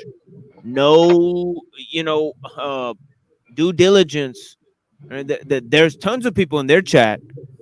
The whole entire chat turning against your boy. It is what it is. It's a shame to see it. People don't want to engage in intelligent conversation, and they're steady getting fucked with in the chat. They're beholden to the peanut gallery. Instead, that means they actually have nothing to say other than reading comments off and reacting, to what their audience is doing. Right? So that is very sad. You know how often I read the comments? I mean, you know what I mean? Right? Like I look at all the comments and I read them and I see them coming up on the screen, but I have to take a break from what I'm presenting to even do this. That's when I go to the music, all that other stuff, cycle through what's been said in the comments, but the fact that these people are sitting there reacting to the comments, that the entire show, is very, very telling that they don't have any direction on where to take things, right? They actually don't have anything, right? Yes. And still they want to take credit for what I make, so that is fucking fascinating. Yeah. That is fucking fascinating. It's like, look, here's the thing. It's like I looked at your dog shit fucking horse and fucking pony show, and what it is it's a bunch of people flapping their gums with no wisdom. All right. So here we are. You know what I mean? Going back to these things and listening to the people hold insane rhetoric before our eyes that you people seem to have glanced right over. Remember when I told this panel this morning, Hank, that Dawkins announced himself as a cultural Christian? None of them had even heard about such a thing. They didn't even hear. I knew about it. He's got like that. Wow.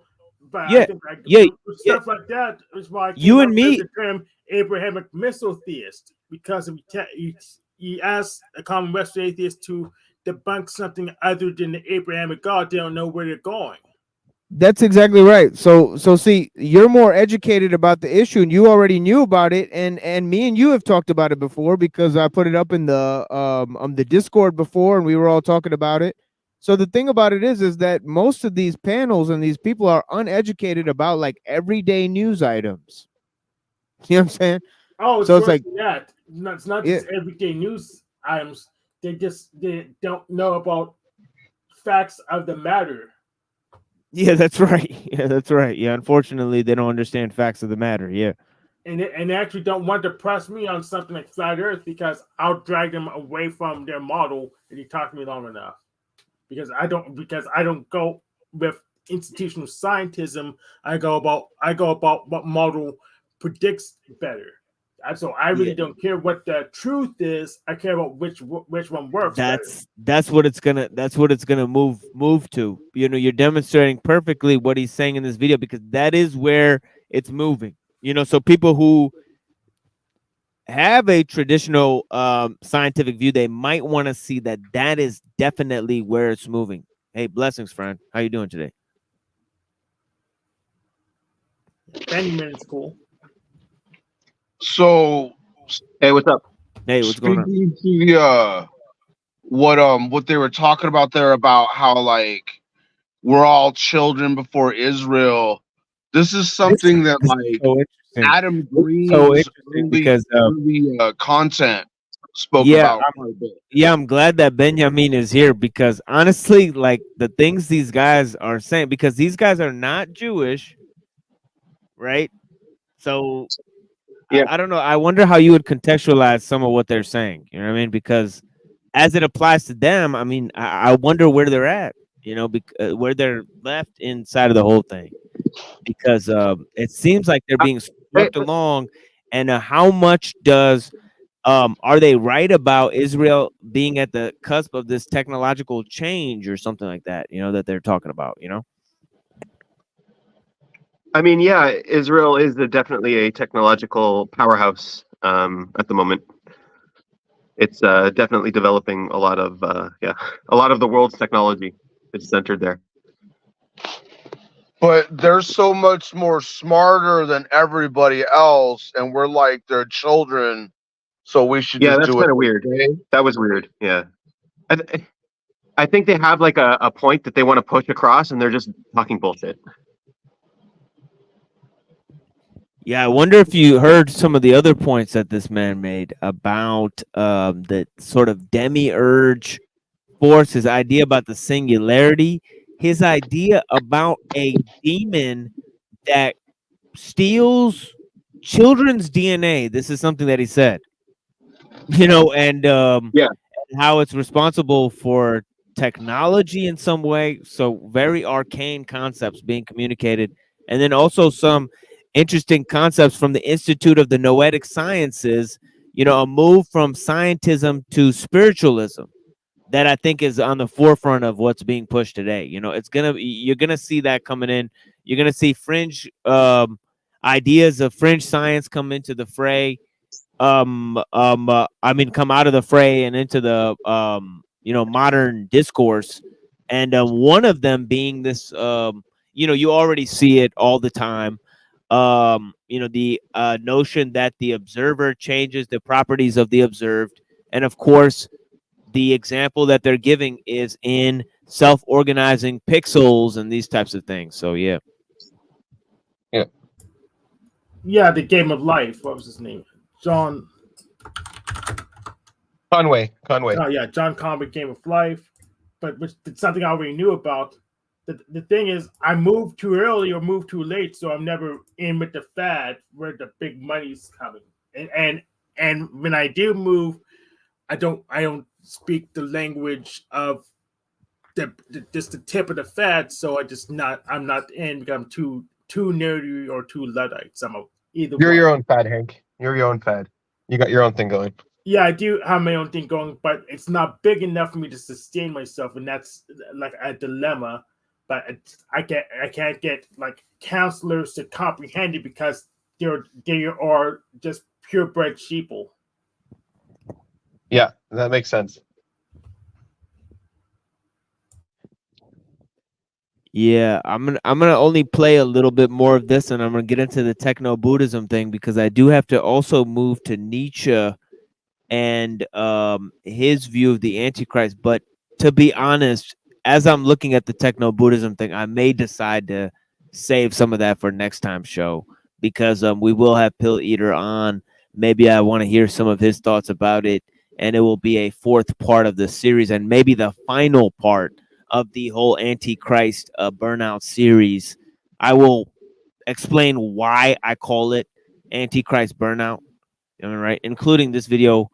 Let me just give you guys a preview of that right now, because I was actually called Antichrist Burnout. Oh, actually, let me just go ahead and continue playing this, and then I'll show you guys the video if you don't mind. But yeah. I mean, I can see what they're trying to do. Like, there is a lot of chaos in the world, and they're trying to make sense of it, and they're trying to fit it into whatever worldview they can. So, like, I can see their need to make sense of what's going on. And yeah, when you do that, you shortcut things. You just throw things in buckets. Yeah, this is based on a book that Giorgiani wrote called Philosophy of the Future.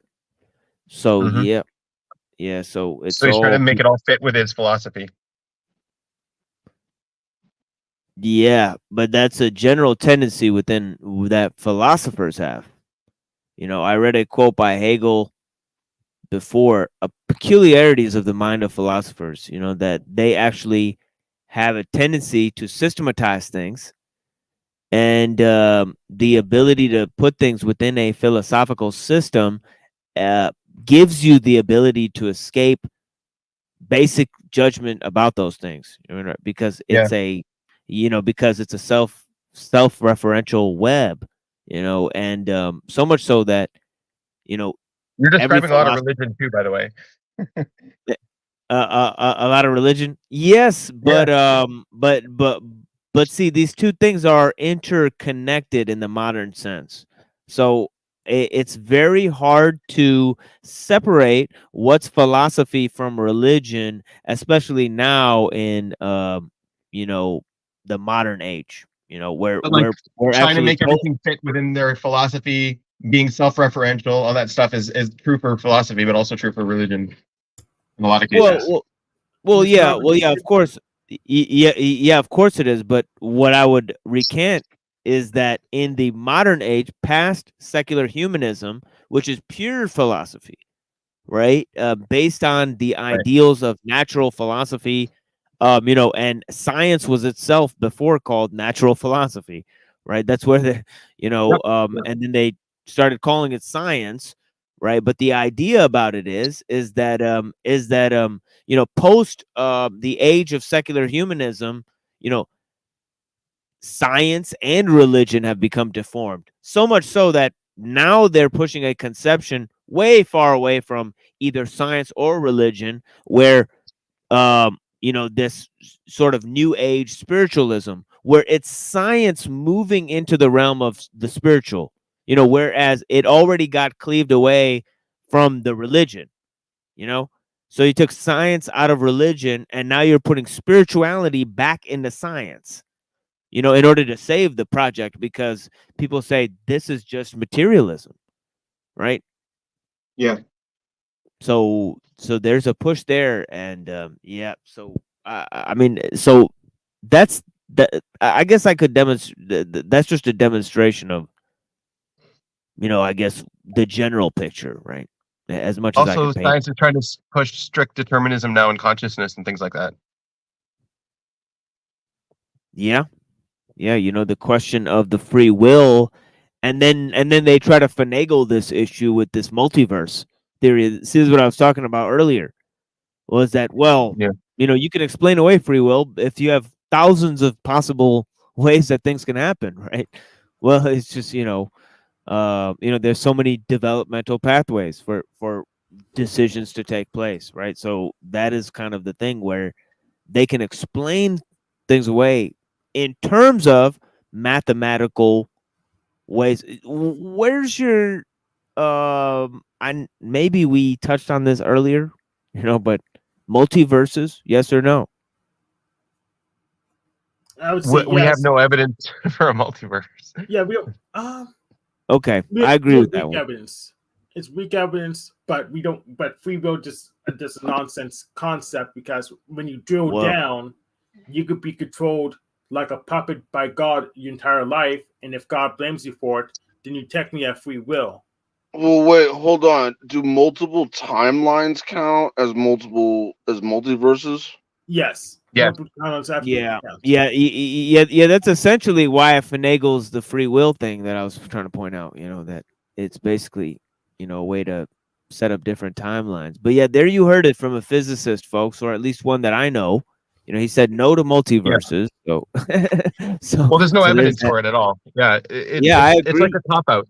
In my I agree. opinion, in physics, when you use it, it's a cop out. It's like, oh, we can't explain this, so let's just throw multiverse at it. Yeah, I 100% agree with that. Yeah, I think multiverse is a totally cop where I'm out, at. but I think free will's also a cop out. And all right, between the two, I think free will's a less useful cop out. Yeah, I agree with Hank on that one too, but that's a discussion. The problem is when people have a deterministic worldview, they're more likely to cheat and lie. And I know. like, I know about that too. I know about that too. Yeah. Of course, we should hit people with that noble lie, but the question is what is really there. At the end of the day, but not what type of thinking we can adopt to give ourselves a better way. I think most people would be dissatisfied with that. They said, no, just give me the damn truth, okay? You know what I mean, right? But yeah. Yeah. So yeah, there's a statement from Pirkei Avot that says everything is preordained from heaven except for fear of heaven. So I think that's kind of like the concept. It's like if you think you have free will, then you have a fear of heaven. If you don't, then you're preordained. Well, I'll let you and Hank battle this free will thing out. I'm gonna go ahead and refresh At another time. I know you've got an agenda. You like a topic. No, it's okay. I'm gonna come back with it, but I'm just gonna refresh my page real quick and see if my background will come back because it just won't come back. But yeah, give me a second, guys. I'll be right back. Okay. Yep. Well, you want to debate, Hank? I don't want to get crushed. I'm too scared of you. Excellent. But doesn't make All any right. sense. I don't have any credentials. I coded a little bit. I administered a bit. You're a smart guy. You're a smart guy. I couldn't lie good enough to stay in the tech Truth industry. is your credential. What? Hank You have has truth as your credential. Hank, are you Oh, a there you go. philosopher? Not really. Hank is AI assisted reality. Are we trying to figure out God through philosophy? Is that what we're trying to do here? Reason and logic. That's not no, that's not my objective at all. I think that our arms are too short to box with God. Definitely we have set limitations to our reason, and I also think that we should question knowledge. Not all knowledge is useful. You know what I mean? Yeah. So that is basically where I stand at this present time with the general rules. Yeah. You're just critiquing other people's philosophy and showing the fallacies. Yeah, I guess that's an accurate way to put it. Yeah, at but this that's time. what Plato did too, so it's fine, right? Maybe, but Plato was trying to create a philosophy, right? And actually he was one of the first people of his kind to do so. The other kinds and actually he sometimes falls more in the camp of the philosopher sages. So one could actually say that Plato never departed from a sort of religious type of thinking, right? But it was Aristotle who actually finally did that because he understood correspondence theory. That it's a match between what you perceive in your mind and also the external world, right? Plato never thought that. See, because Plato dismissed the external world, right? He said it's just an imitation of the forms, right? So he was more on the aspect of pure reason, right? Right. So you had to create the concept of science and all of that type of stuff. Now, once they did that, Plato and some of these philosophers that create their systems, they try to pin down God in terms of human reason. Right. So that's I think that's the first mistake they obviously make is that they're trying to say, well, nature's laws are limited to our own understanding, and God is limited by nature's laws. Well, it's like the noble Imam Ghazali said. He said, if you believe in nature's laws, you cut off God's hands from creation. Yeah. You know what I mean? Yeah, So- that's what I told so Jim Bob. they're That's what I trying told to- Jim Bob when I was on that off the wall panel. That because if you have a omnipotent God, of course they can't be limited by nature or logic. Reason, logic, imperialism without faith. not like God can't, like they don't believe that God can reveal themselves. They have no faith in, they're trying to use reason and logic to understand God, but God requires faith, which is also a means of perception. It's the only means of perception where you have to believe the person. Well, no, you can use assumption too. So assumptions like faith, but it's less sticky, which is how I get how the difference between Faith Kaplan is and also dogma exists. reason, logic, and imperialism are a means of perception, and faith is also a means of perception. Yeah, and so is assumption. If God tells you something, and you know, if there is a God, He should be able to identify Himself, and it mostly requires faith. Just like your teacher taught you something a long time ago. He said, "Oh, there's a Japan is over on the other side of the sea," and you took that by faith. It wasn't reason or logic or imperialism. It was faith. Yeah, and which is why I don't trust my teachers now. Like I had a teacher in 3rd grade that told me that the sun can spin when You still learn most everything you've learned is through has faith. much momentum. Just because all the energy put out, and when you have 3D space, things just happen to tend to spin and can only spin one direction because of the snow, because they don't have that many directions. So the teachers told me the wrong thing. Philosophy requires intelligence, and that if you have to be intelligent to find God, then that's pretty fucked up. Well, Faith it not is, but God could set up that way. So what can you do? Faith doesn't require intelligence. God reveals Himself through nature. God, there is a God. If right? No, well, it would be by grace.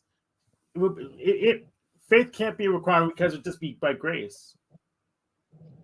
Grace enough that you put enough faith in. My God requires faith. My God's your God's daddy. Yeah, I'm my good dad on beat up your daddy. Fucking blah blah. You need to worship my God. Yeah. Okay. Hey TML, I wanted to take this time. What I mean by faith is non-meritorious. You do understand that, right?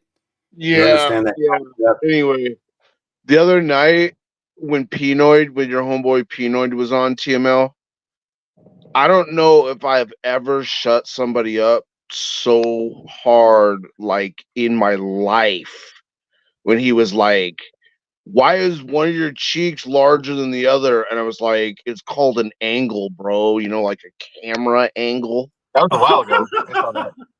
And he was like speechless. I was like, "Damn, bro, I can't remember the last time I shut somebody up like that."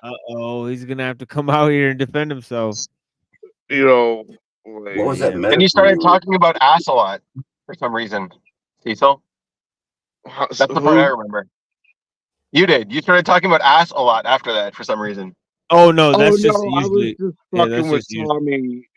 Tommy is like a little Fruit Loop in like a freaking ballerina like uniform and like with his little tutu and his leotard prancing around, and yeah,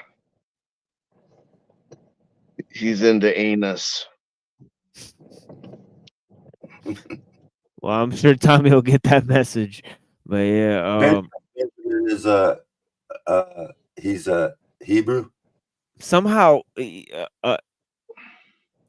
are you talking about? Iraqi Benjamin? Benjamin. Yeah, he's Hebrew. Yeah. Does he know what the olive tree is? In Mark, you mean? What the olive tree represents? Yeah, you're talking about the story of the olive tree in the Gospels? Yeah. Oh, that's right. He don't believe in the Gospels. No. Yeah, they don't read those, Rocky. But yeah. Well, he's a nerd. He probably reads those anyways. Yeah, the dried up olive tree, and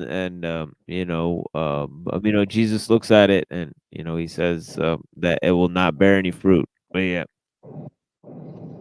And the Christian faith was grafted into the olive tree, which was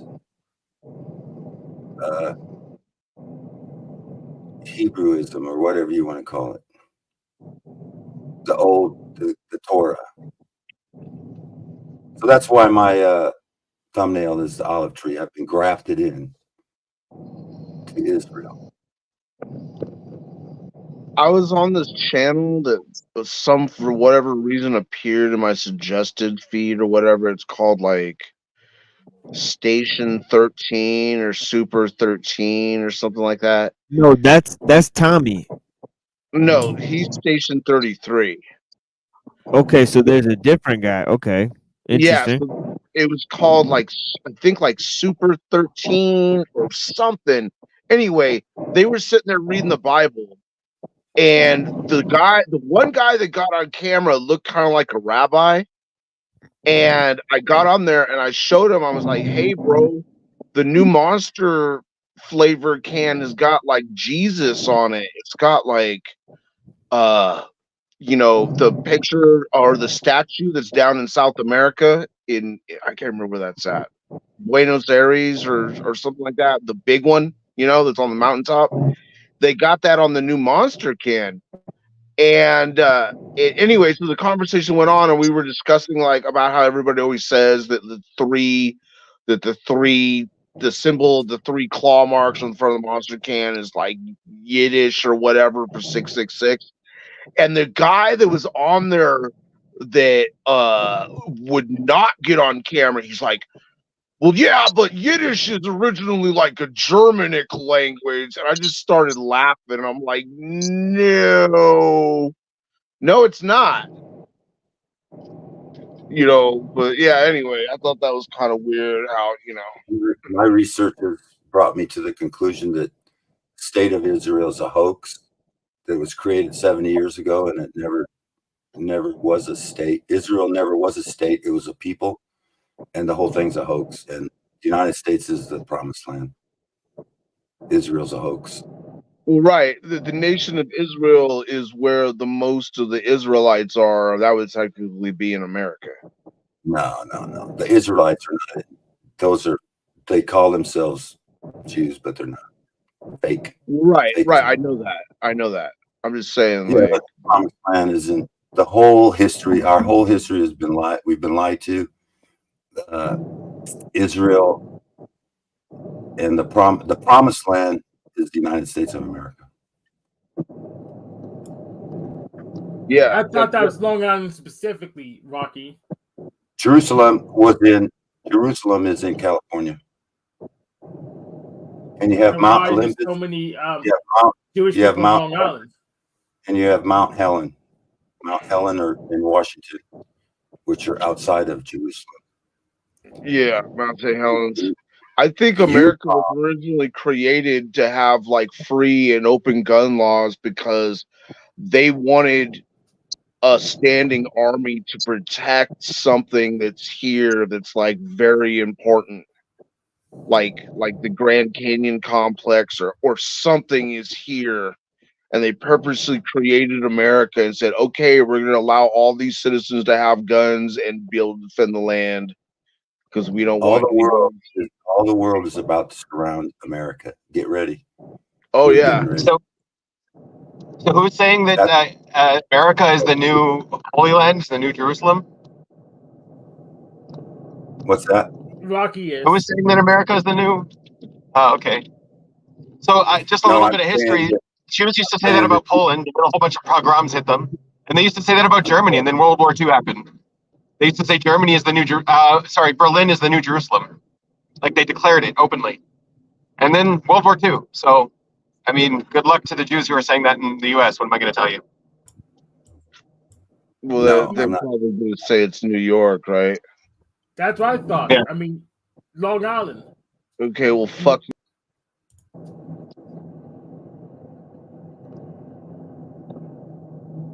What's going that's on? Not what I was saying. That history is a lie. They created Israel on purpose 70 years ago. The true Jerusalem is in California or Utah, and Mount St. Helen. Who's saying this? You're saying this? This is from you? I've researched it, and I'm researching it, and there's a guy that I listen to now that's explaining it to me. We've misinterpreted. Okay, yeah. Yeah. So what I was saying was this guy, like this is a mantra in history, and whenever Jews declare a new place as their new Israel or their new Jerusalem, is when they get pretty much destroyed there. Like the pogroms happened in Poland after they said Poland is the new Israel, or they said Berlin is the new Jerusalem, and then World War II happened. So it's not a statement that we're supposed to make. Well, if you can find it's called Beyond the Veil YouTube channel. I don't need to. Yeah. Yeah, you know everything already. No, it just sounds like bullshit. There's no point like learning any of that. Sorry. Well, fine. I don't.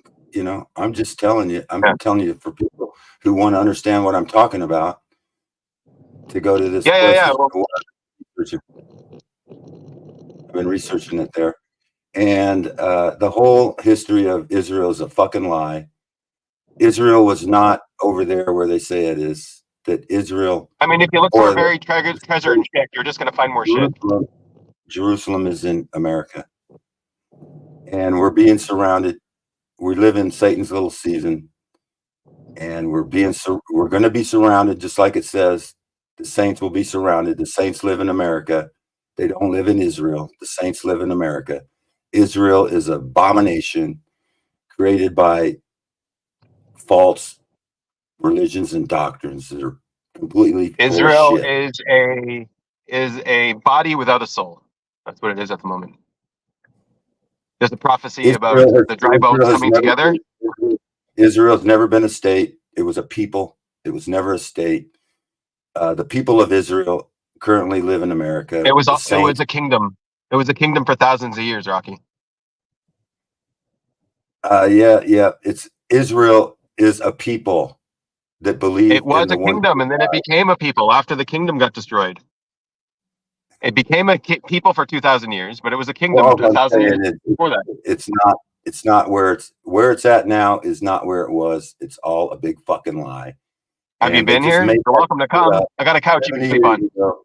They made all that shit up 70 years ago so they could have power to say that you can't. So how does everything map out, man? How does the Galilee map out perfectly according to the Bible?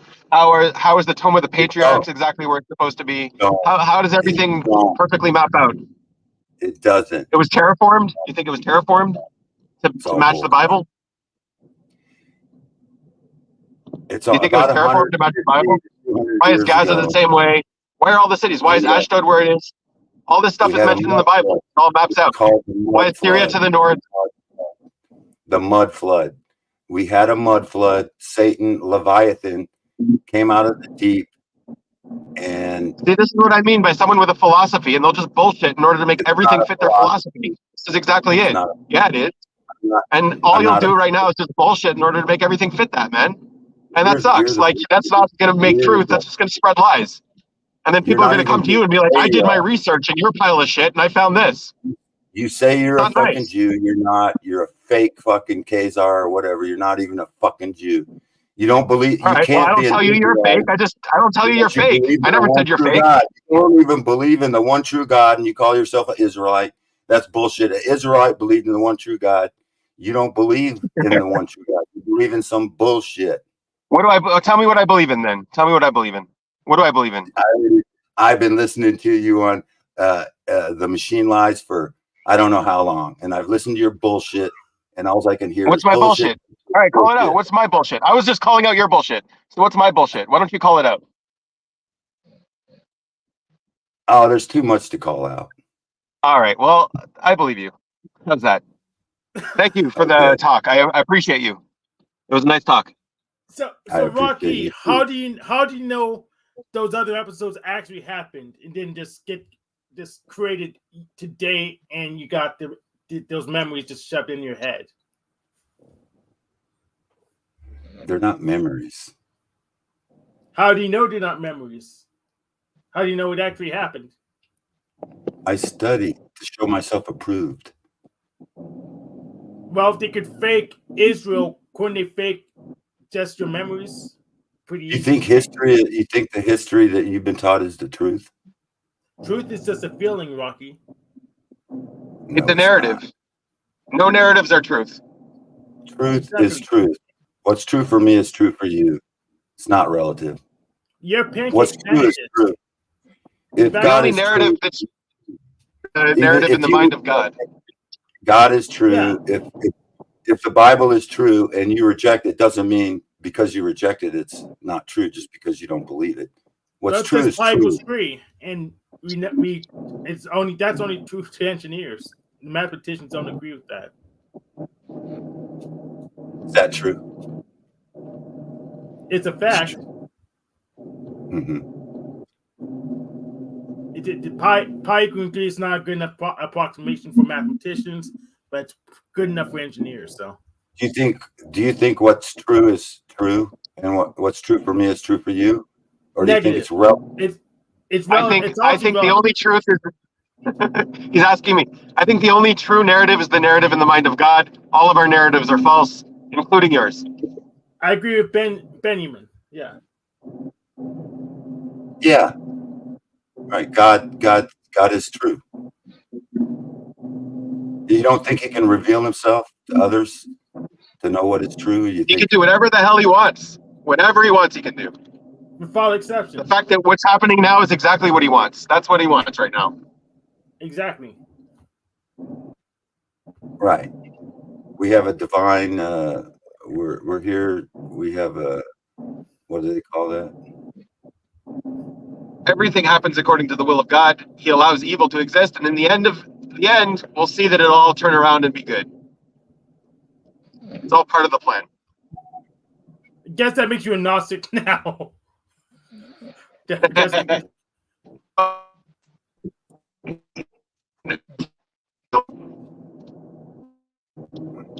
Anyway, I was just. Wait, I think Benjamin just tried to say something. He cut out. Is that what happened? I think I'm okay. Okay. I don't know if I cut out or not. Okay.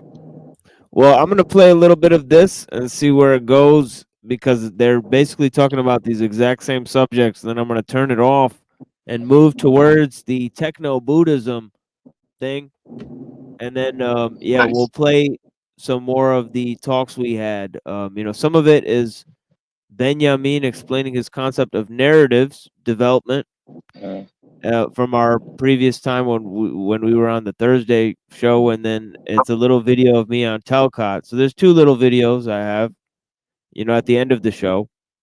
But it's because I did a 7-hour show on Monday.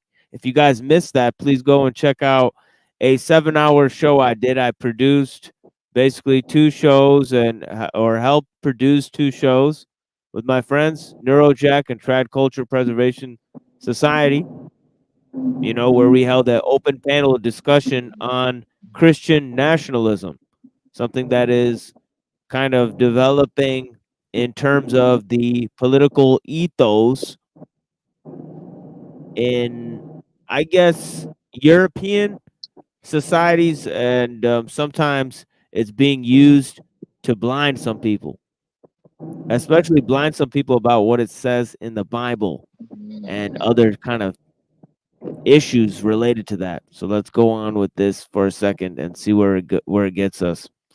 Only a few minutes of this at this point.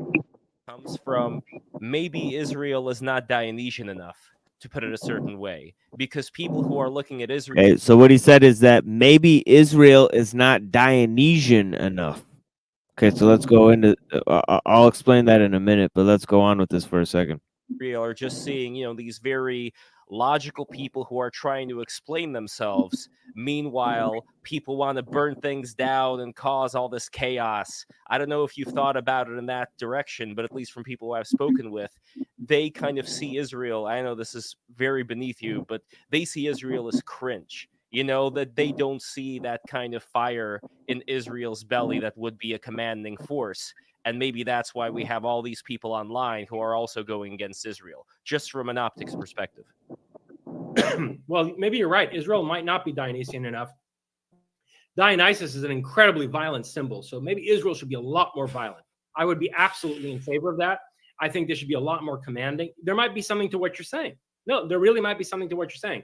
But who is holding Israel back? So he's saying basically that, you know, the relation between Baal, okay, and Dionysus is not too far away. They're both related to Saturn, right? So the Canaanite god Baal, right? So basically it's an inversion of, I guess, you know, what Moses teaches, right?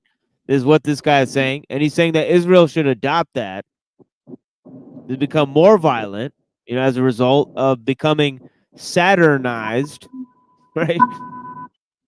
You know, and then basically these two poles, Apollo and Dionysus, right? So I guess, you know, the chaos and the violence and the change side is Dionysus, and the progress and the stability and the ingenuity side is Apollo,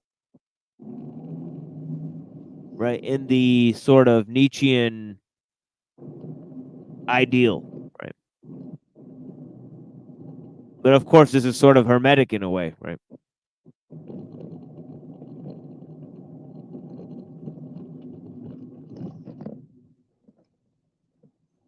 Well, now we know who's holding Israel back, because guess what?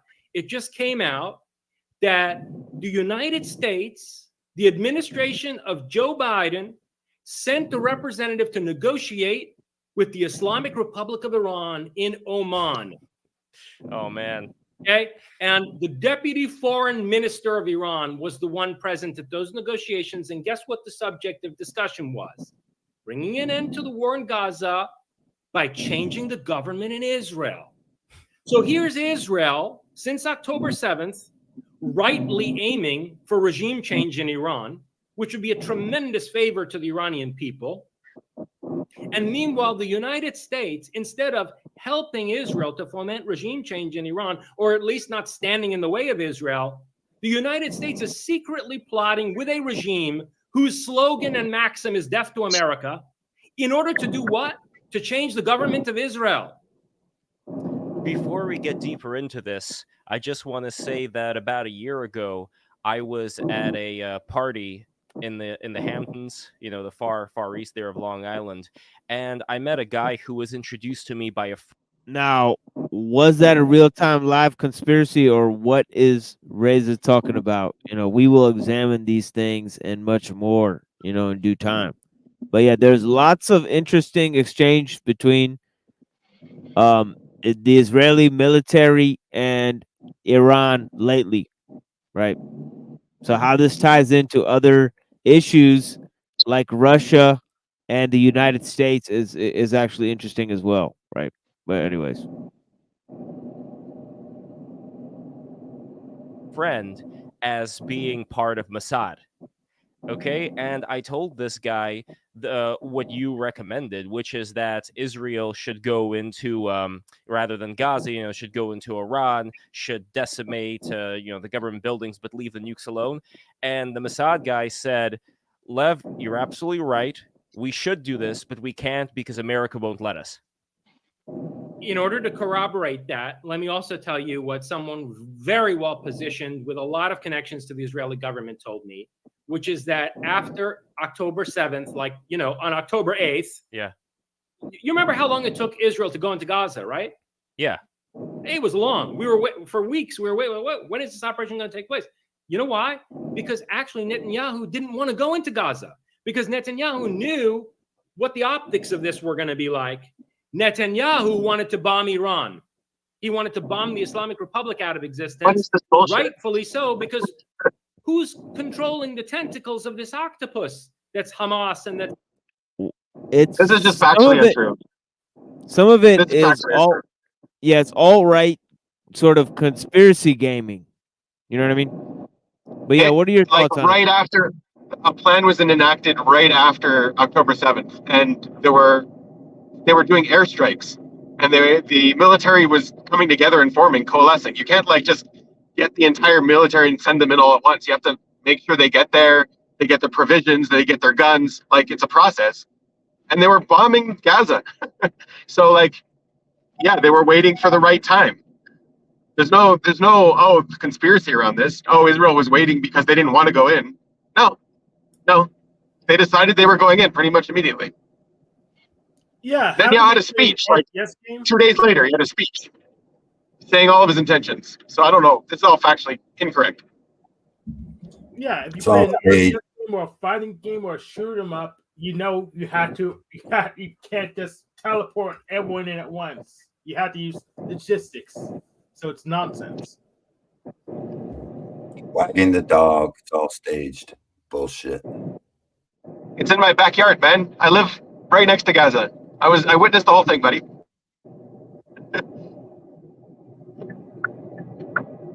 Yeah. It's all staged. You're a liar. All right.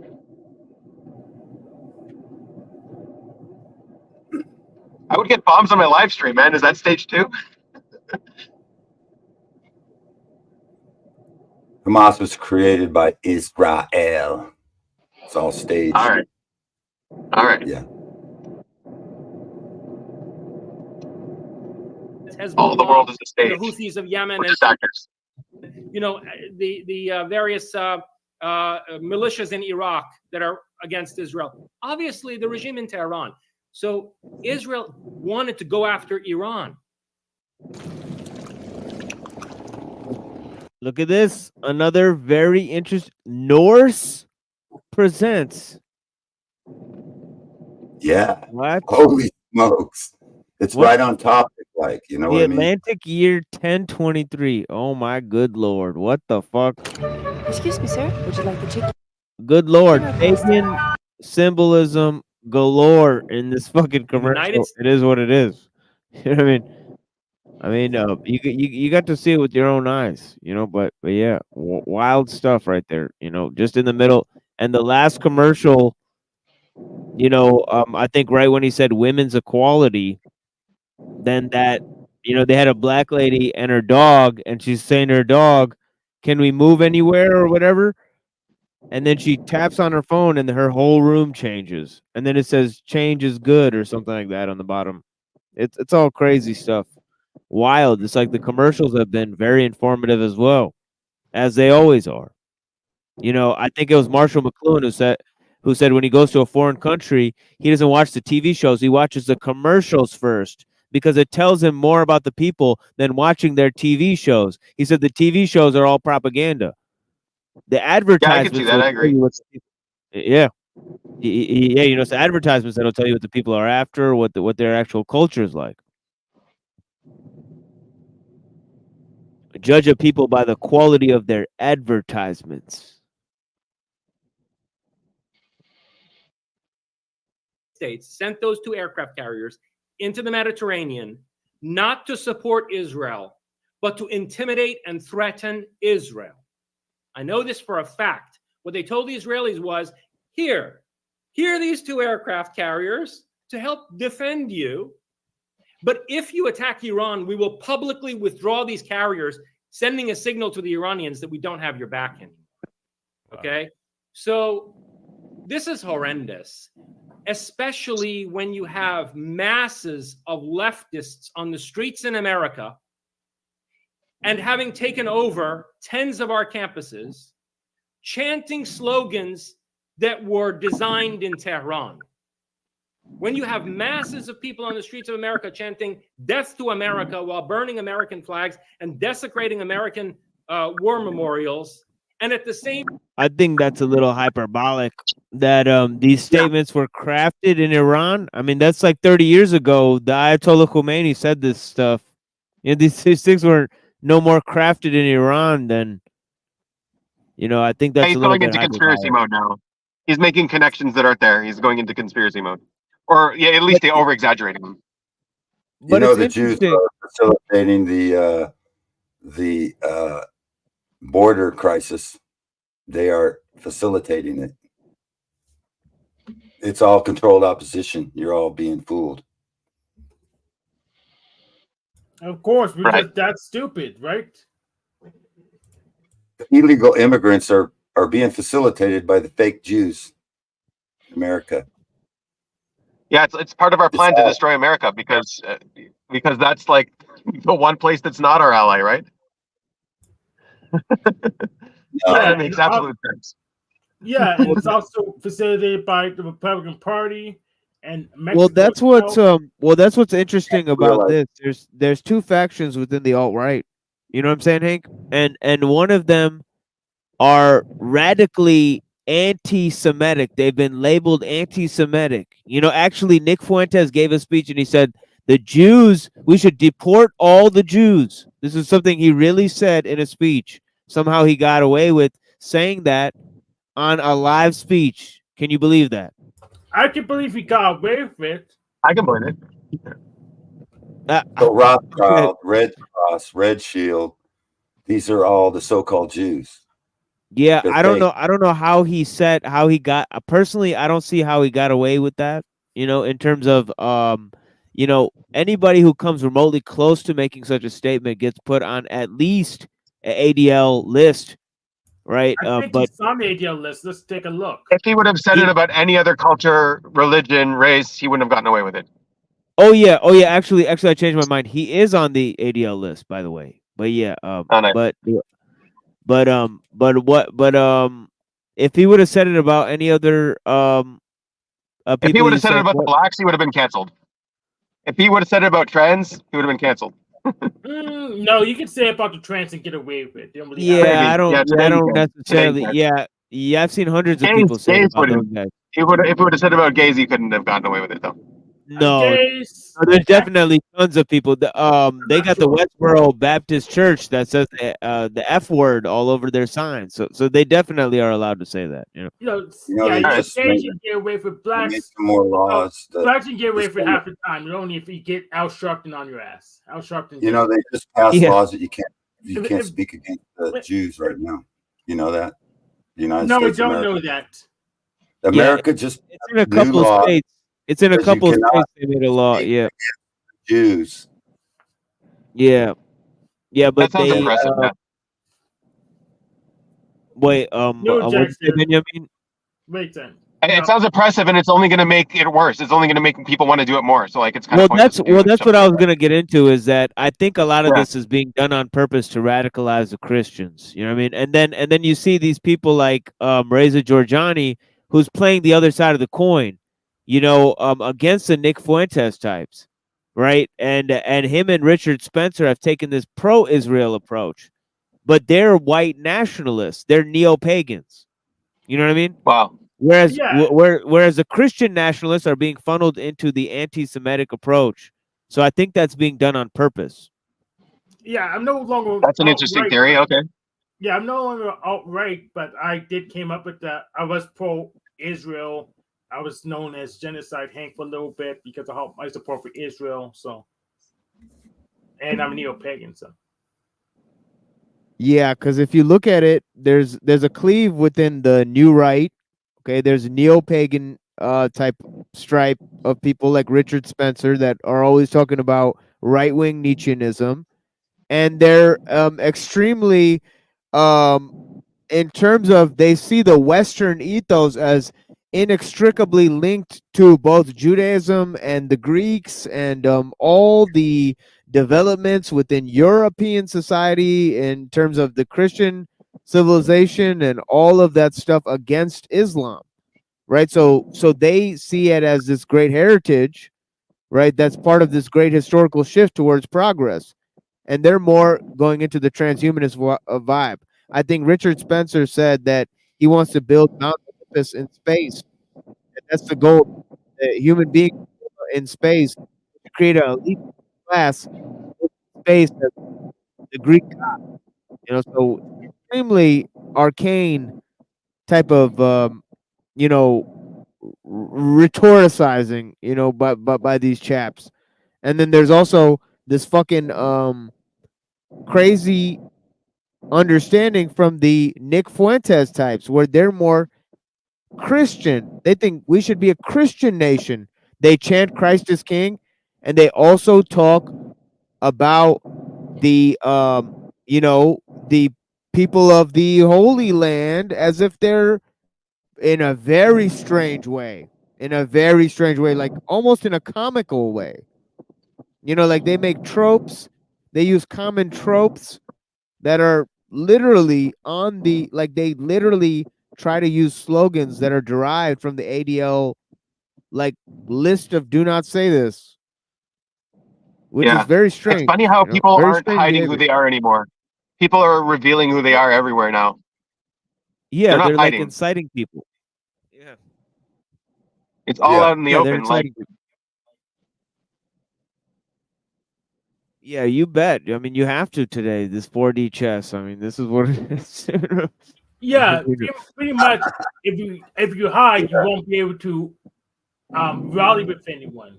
Well, I mean, it used to be covert. All this stuff used to be covert. Like no one saw it coming, sort of thing. Like people who were watching saw it coming, but like you couldn't observe the world as like a sheep and see this coming. But now it's all there in front of your face. You can't ignore it. They can ignore things. They're really, really good at ignoring things. In fact, it's overt now because of how strong the drowning out signals. The white noise is very, very strong. So you have to be By the way, not be erased. By the way, when I went on Mr. Westford today, they were pretending to be Black Hebrew Israelites for hours. So this is what they were involved. Yes. Oh, whoops! Sorry, guys. I'm sorry if you Yeah, guys were back there for a long time, but yeah. I think some people are waking up, and a lot of people are waking up to the lies that everything's a fucking lie, everything's a stage, and some people are waking up. It's all That's staged. statement a lie. Oh, Everything Satan lies. That's statement a lie. the world. Satan ruled the fucking world. I want to say something really, a bunch of things really quick, just to get my points out because I'm going to forget because I've been holding it in for like 30 minutes. So, on when you guys were talking about the Saturn Chronos shit, I think that like if you look at some YouTubers like Esoterica and like some of the Christians who are taking an anthropological, historical view of stuff like the Ugaritic text, if nobody's looked into that, and also kind of what Rant was touching on earlier with the Sumerian and Babylonian text and shit like this, like they are trying to say something to the effect that Baal and these other gods were the original gods of like Canaanites and people who became the Jews and stuff. And again, I'm just trying to say that like there's either a real historical revisionist or a false historical revisionist view of theology and religion, philosophy, and all these factors, and I just think that that's something that should not be ignored. And I understand what Benjamin's saying, and like it's funny because like he has good points, and I think that from his point of view, he's probably got some points that a lot of us should be listening to. Because I think one thing about America is like we don't realize how insulated we are from the outside world. Like I mean, and I say that just to like say like it's not to mean that we're wrong per se, but like we don't really understand the perspective of other people very well. And I'm not saying that to insult anybody, but I'm just saying like from Benjamin's point of view, I understand what he's saying, and he might be right. But I think what I would say is like yes, people are revealing themselves, but I think that it's also much more sophisticated. Like you know, if someone was a pro Mean Mr. Mustache Man, they might actually pretend to be pro-Jewish. And then on the other side, if somebody was actually pro-Jewish, they might pretend to be Mean Mr. Mustache supporter. So I'm just saying, like, we don't know the level of sophistication that we're all being given information by, right? And I just think that that's something to keep in mind. Like, Giorgiani 10 years ago was supporting anti-Jew stuff. Now he's supporting pro-Jew stuff. So like how do we really know what his motivations are? There's no possible way we could know. And the thing is like when he's saying stuff like, oh, some top Israeli advisor told me XYZ, well, first of all, he's also said that about a lot of Americans with top secret plus clearances, and then said, well, I guess I'll just go ahead and say what this guy told me not to say. It's like maybe he's telling the truth, but like obviously if what he's saying is true, he's being given special permission to put this information out there, which would might blow security. So why would somebody allow him to say these things? And I think that we have to kind of like take What if everything. it's just ego? What if he's just trying to be popular and relevant, and he's just trying to join whatever controversy he can? Well, could that be it, or does he actually have integrity? It could be that, and it probably is part of that. But here's the thing: is like there's a lot of money and powerful people and military involved with a lot of people like him and other people. And I think that we can't underestimate that.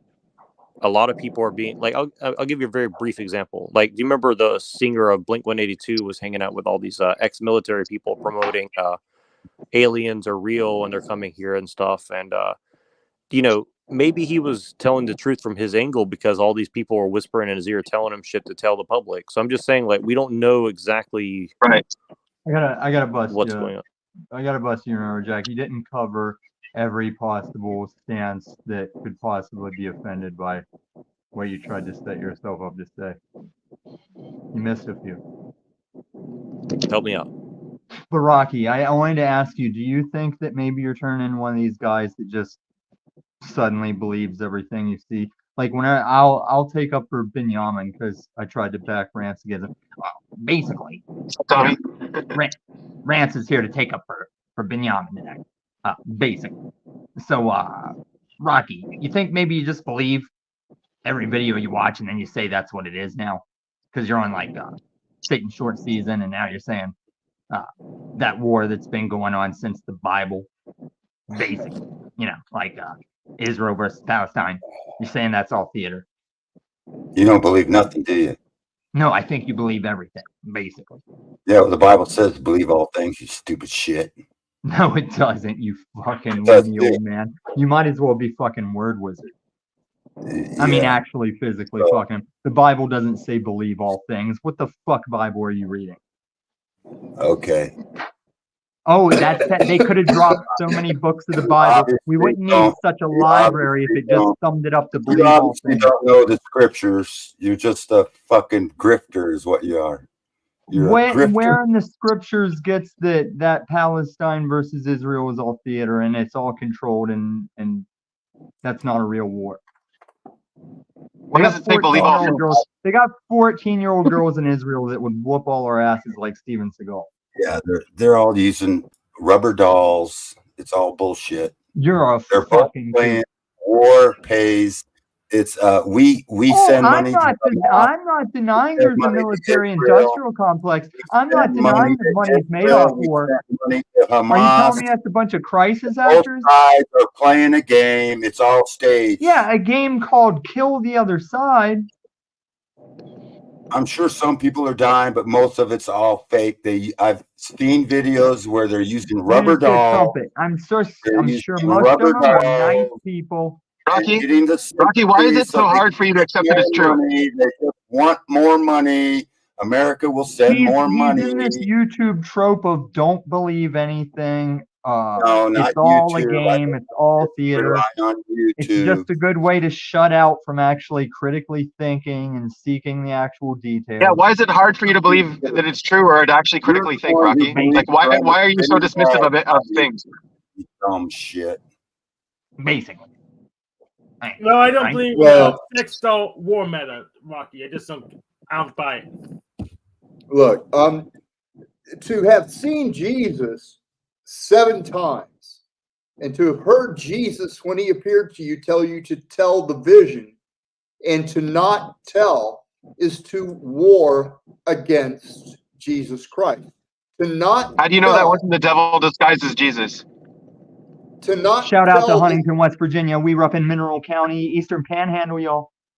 To not tell that you saw Jesus and Jesus told you to tell the vision is your active worship of Satan. And Jesus said that to you when he told you no time to talk Allah and you want war. Now, Satan told you in your minds, I will turn and toss you violently like a ball. And Satan told you in your minds, don't tell the vision. And I can tell you exactly when Satan told you those things and how come you could not move in your beds when Satan prayed in your brain. Oh, we have another internet mind reader. Okay, Nice, thank you. sir. Excellent. Okay, I No, want Do the nothing password is test on you. nothing What is is the hidden. password? Wes? Nothing is What hidden. is the password? You read my mind over the internet. Satan told you, I will turn and toss you violently like a ball on October 10 in the year 2005. You were paralyzed in your beds. The reason you could not move is because Jesus, who appeared to you and told you to tell the vision, removed his forgiveness from your body.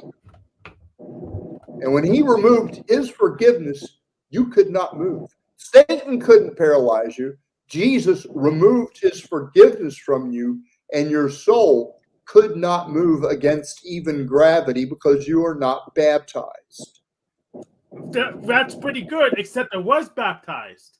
Therefore, your narrative doesn't make any sense. If you were baptized, you would tell that you saw Jesus and what he told you 7 times. Well, You're I not asked baptized. Jesus, but he didn't And tell me that. So look, so I'm not you here to must- play. I'm not here to play nya with you. I know you're You're here to read my nya mind. rail You read my and mind. you're What is mild the rebel password rail. behind this paper? You read my mind over the internet. He hit him with the yanya. What is this password, Wes? I'm on First Okay, Corinthians. so I I'm want coming to. for you, Rocky. And Satan told you don't tell the vision on March 31st in the year 2020. The last time you saw Jesus, he began turning his back against you. It was on November 21st in the year 2020 when he said, you want war. Okay, what did Eric say to me? Wes. Airhead. So I have a What did question. Eric say to me, Wes? Airhead. I want to answer Hank's. I want to answer Hank's thing because Hank thinks I'm xenophobic. So I'm going to go ahead and say, let's open the borders. Let 6 billion people come to the United States. Benjamin, do you agree with my statement? Should we just open all borders, let everybody come to America and Israel, and we'll just be peace on earth? What do you think? America, Israel, you're going to be overthrown by China right after a nuke happens in Chicago and DC is destroyed. Why don't you go ask That's China not to correct let here. why don't you ask China to let 6 billion people go live in China and we'll have peace on earth? They're going to go door to Nobody wants to door. live in China. Who wants to go live in China? No, I feel where They are going feel to Wesley, at least enforce. on the two They new. are Open the going borders, to people will leave. China is going to go to house and force you to be branded with the Omni mark, a branded barcode. If there's It no is the choice, mark of the if there's no choice, then what does it matter? There's no You bearing do on have a choice, you fucking moron. I tell you every panel You on, don't have a fucking choice with choice. Satan, You and don't you get it, found Jack. that You're out. lukewarm as fuck. You didn't even have the choice to move when your God Satan Yeah, told you I've don't got a tell the choice if I take the Omni mark or not, and it's the only vote that matters. It's where I spend my Jesus 7-6 till they told take you. me down. I'll Jesus die before I told you. take some mark. Look, if you you think don't- you're the you're not- God speaker, old man, then I you am. know there's a choice, and I'll die And not you know taking a I mark. am. And that's why you don't listen. Well, I don't you listen claim to be able 'cause- to read my mind, but you don't know what the password is on the back of your paper. I don't listen because you're in Huntington, West Virginia. I haven't been back there for 15 years, and you're why. You're a good example why. Yeah. Enjoy your Omni mark. I won't have it. They'll stamp it on my cold, dead hands. And I'll have at least 13 to 33 dead gooks under me whenever I have them all piled up in a throne and I sit on it like Conan the Barbarian. As soon as you find out you get 32,523 crypto dollars to be branded with the Omni mark, you'll be the I already first have in more line. than that. No, I already have more than that. I have the new money, old man. I won't take a mark Okay, so for let me it. ask.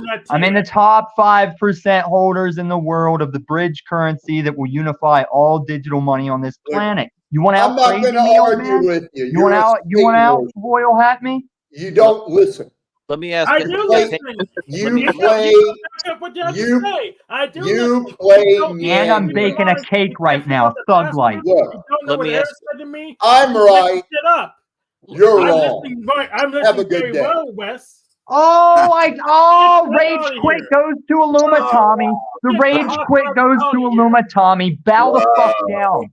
Hank, The you think you panel run really these went to streets, Hank? shit. This free I range run you panel, right bitch. through, Tommy. Let me ask. Yeah, you scored points for that, Tommy. Let me ask. No, it is one of those things where I come in a multiplayer and you guys had already been beating him around, and then I came in, did final combo, and claimed it. It was kill steal. It was kill steal. Let me ask Hank. If I say that open borders let 6 billion people come here, am I not xenophobic anymore? No, you don't mean that. Sure, I do. Why not? Let's have 6 billion Okay, you people do come mean here, and I'll leave, and then I won't be xenophobic. Okay, you do that. That doesn't mean you're not xenophobic. Maybe you make money off of that. There you go. No, I got one for him, Hank. I got one for him. I was buying weed in the early days of dispensaries here in the Denver. There was some purple-haired bitch working the counter. I heard her telling the guy ahead of me in line, I don't think there should be borders. There should be open borders. I said, armed guard. I'm going to just stroll back to the grow room. Thanks, hon. Started walking back behind the register and shit. Made that purple bitch look a fool. Asked her if she had a lock on her front door at home. Let me ask Benjamin. Hold on. Let me ask Benjamin. Benjamin, if somebody calls you xenophobic as an Israeli, how do you feel about that? Nice. I mean, I like they can have that perspective if they want to. Like I'm not, whatever. I think they're wrong. I think they're dumb. But sure. I think Benjamin will go to hell when he dies because he's a Jew, but he's holding the welcome mat for my Jesus return. And then if he's alive when there's the Jesus return, he'll straighten out. He'll turn around. It's probably. Well, I'll put it this way. I will believe in Jesus if he comes back. How's that? That'll be too late, my friend. Even Allah will tell you so. But you mow your lawn, though. When he comes back, you mow your lawn. Hold on, though. Wrong Jesus. Then I'll go to hell. That's okay. I don't mind. Yeah, let me ask Benjamin though, when somebody says that you're xenophobic because you don't want your country invaded by foreigners, how do you feel about that? I feel like that's just warfare. That's like, yeah, they're trying to change your ideology to destroy yourself. I think I'm making soup cake. Hank, your response? I agree. It is warfare. So when you call me xenophobic, you're conducting. The reason I'll inflict warfare on someone who is deceptive. So when you call me xenophobic, you're being deceptive and you're trying to commit warfare against me, correct? I'm not being deceptive. I'm being direct. That's my opinion.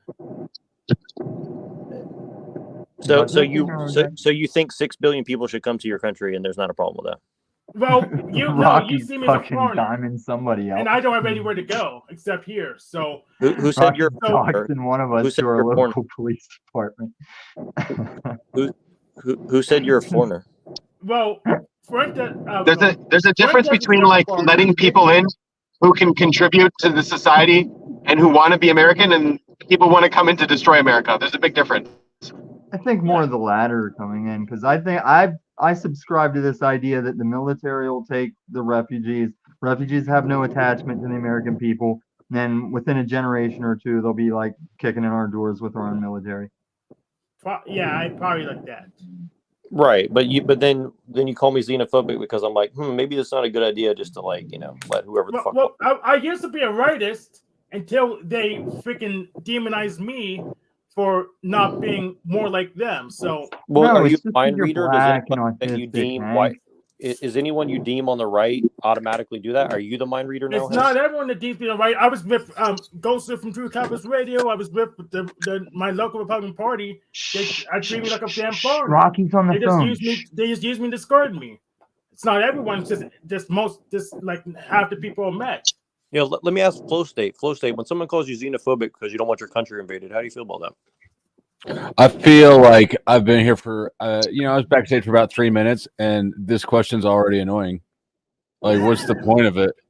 Oh, we let Flow State in to complain. Awesome. I mean, what is the point of it? Nobody likes being called. Nobody likes being accused of something, right? I think it's the answer is self-evident.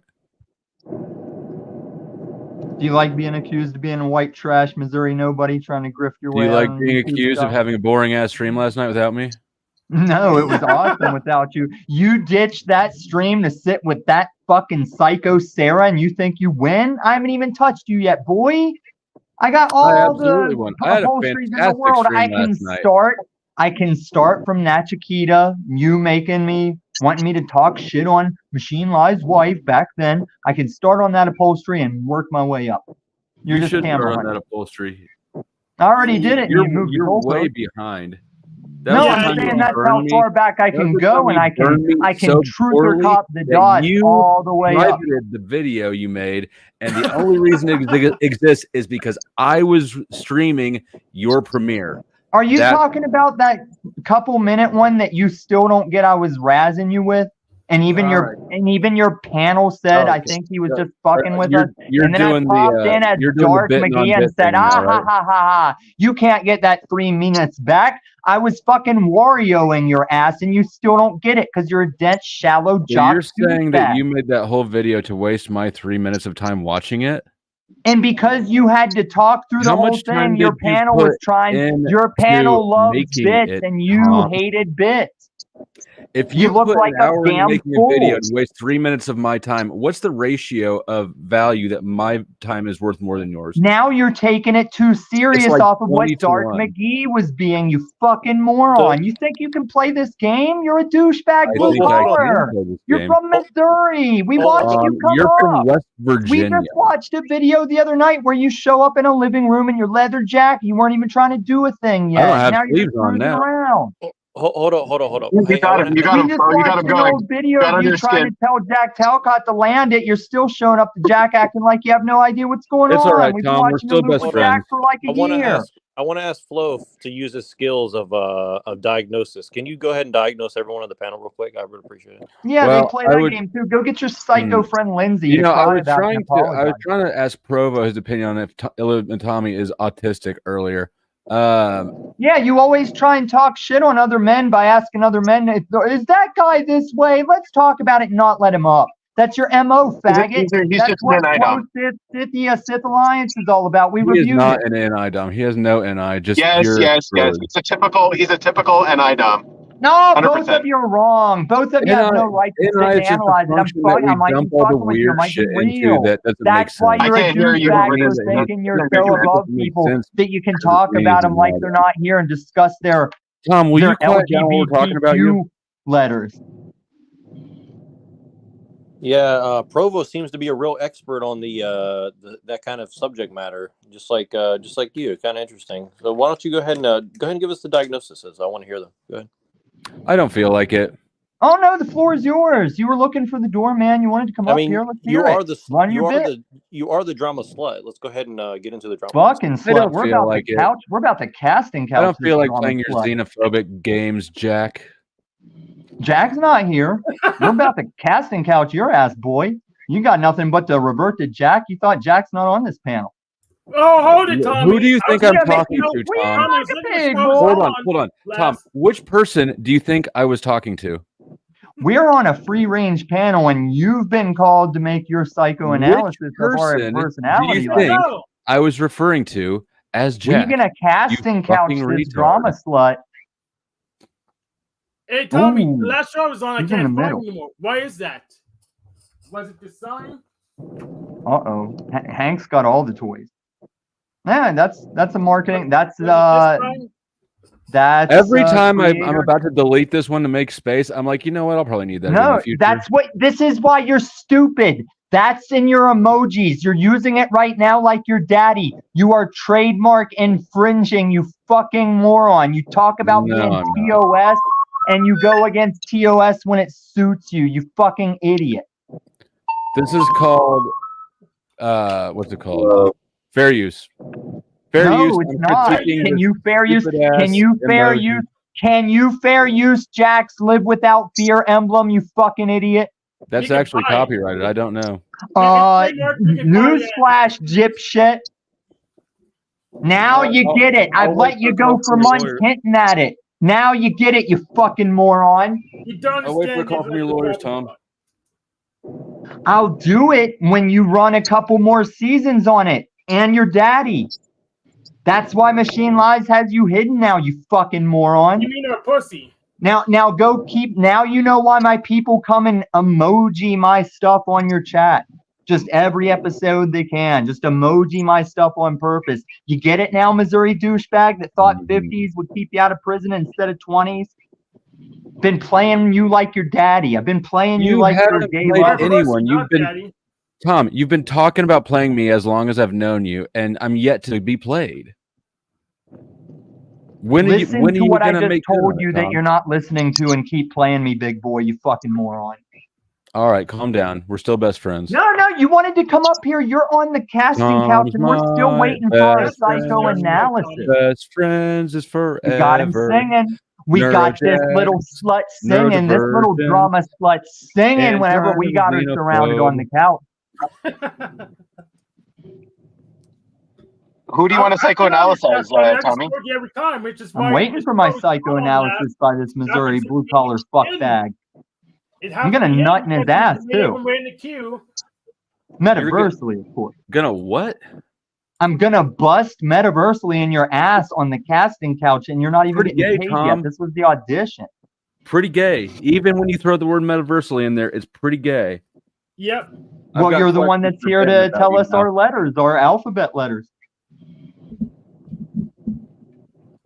I think Tommy used to me and TJ still.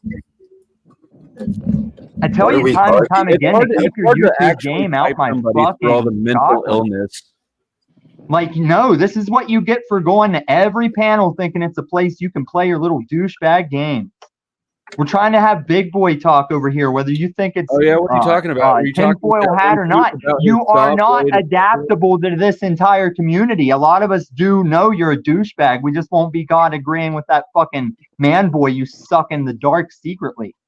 Maybe you could tell us where that off-grid land is down there. Let us. There's this whole world of shit that happens in your head. It's amazing.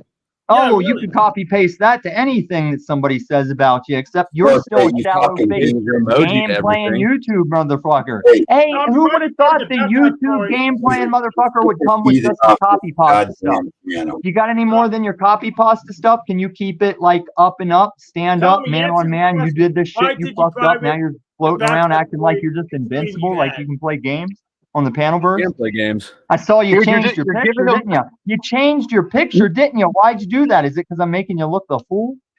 Yeah. Tommy, now leave that just up going to there. copy all of what you're saying and up put it in a there. video and be proud of it. Leave He's just it going to up put all this there. in the video Oh, and I be proud thought of he it. changed his picture to mine again. It's okay if I You're have giving this. flow state content.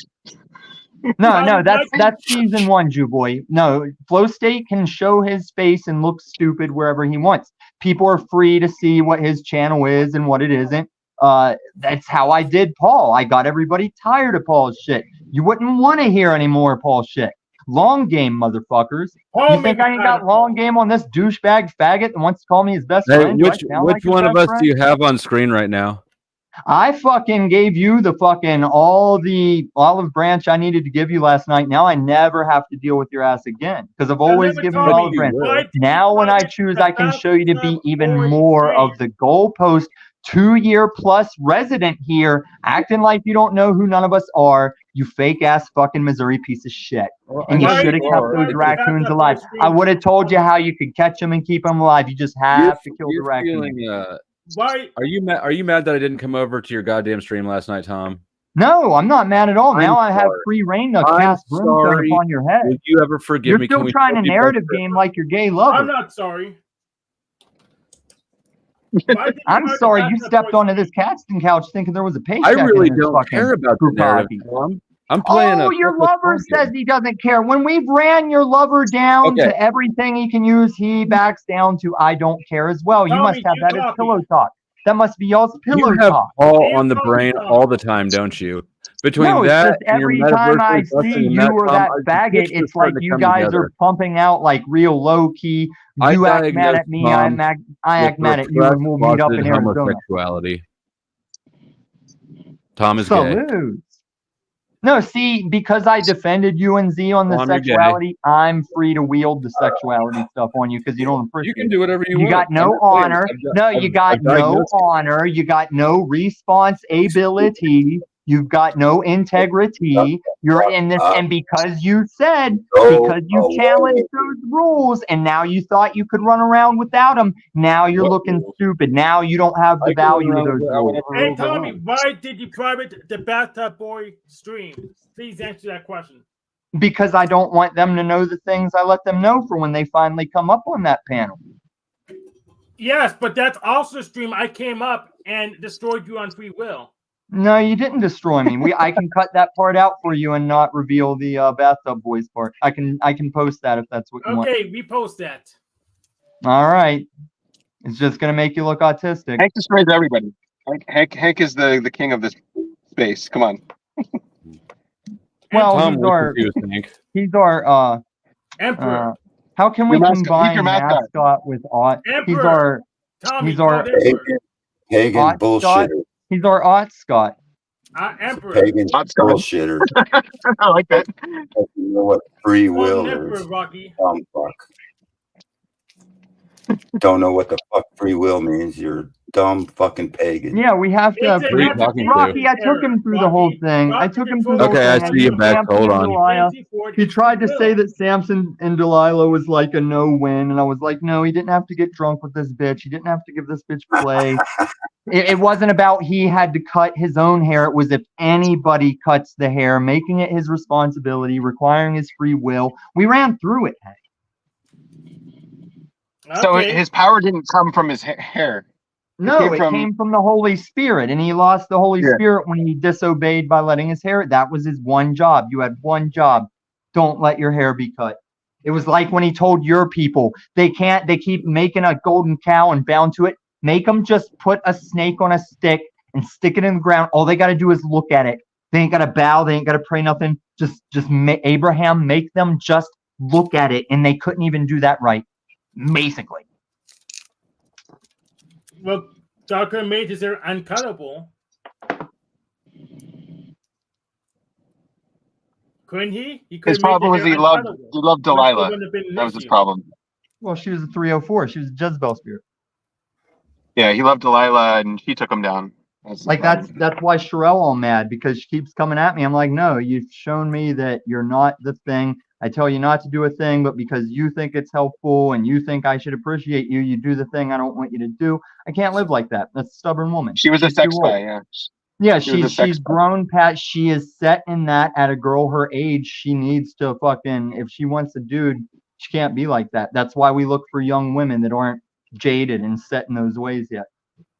It's not about a pedo thing. It's about, do you have baggage from a bunch of other guys yet? Nothing's more reassuring than hearing you preemptively offer. It's not about a pedo thing. Hey, are you still addressing me? You're still copywriting, and you can't step my to me. name's You're Tom. below I'm not a me, you pedo. little millennial faggot. You're just seeking a microphone. You got nothing on me, and like your gay lover, you got miles to account for before you can even see me on a level plane. It's season 6, faggot. You're not shit. Tom, can we go You're a Missouri fake ass YouTuber. You're a panel hopper. You're seeking bullshit. You can remove my face and remove yourself before you'll ever see me on an even scale again, bitch. That's you. Okay, I don't know what he's so mad about, but Tom, just calm down. I don't like you, faggot. It's not all YouTube games. You've come to a real poker table where we're having real talk, and you're not on that level because you're fake and shallow and you just want them views. Go get them somewhere else, queer boy.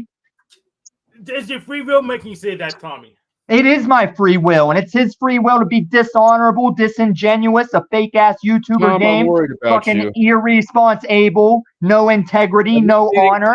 Just go raise them kids. Go pay them bills. Go hang that drywall. You ain't on my level, faggot, queer, nigger cracker.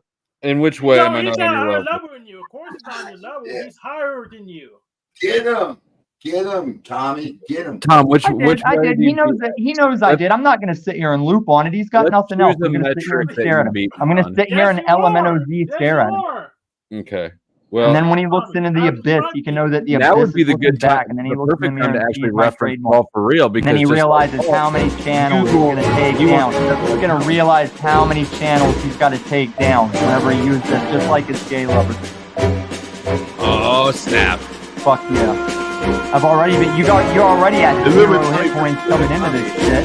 What do you think you're gonna do? Talk over me? You got a lot to account for. All I got to do is stare into the abyss. I don't have to account for You'll anything. realize my face is your face, and now what are you? You're nothing. You don't know who you are. You're lost. You're just trying to wear different faces, different hats. Get the views. Get the views. Get the petty. Music's really loud.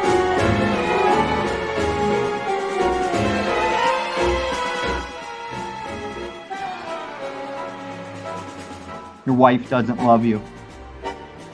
It's really annoying to have to die and get old with you and raise these kids, but you could be having more fun. You guys could be just still looking young, still out there on the town having a good time, except you're miserable.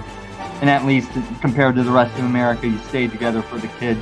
The assumed what are your white least trash, favorite things about Kool-Aid me? mustache at teenage age kid. Tom, what are your least favorite things about me? How am I dishonorable?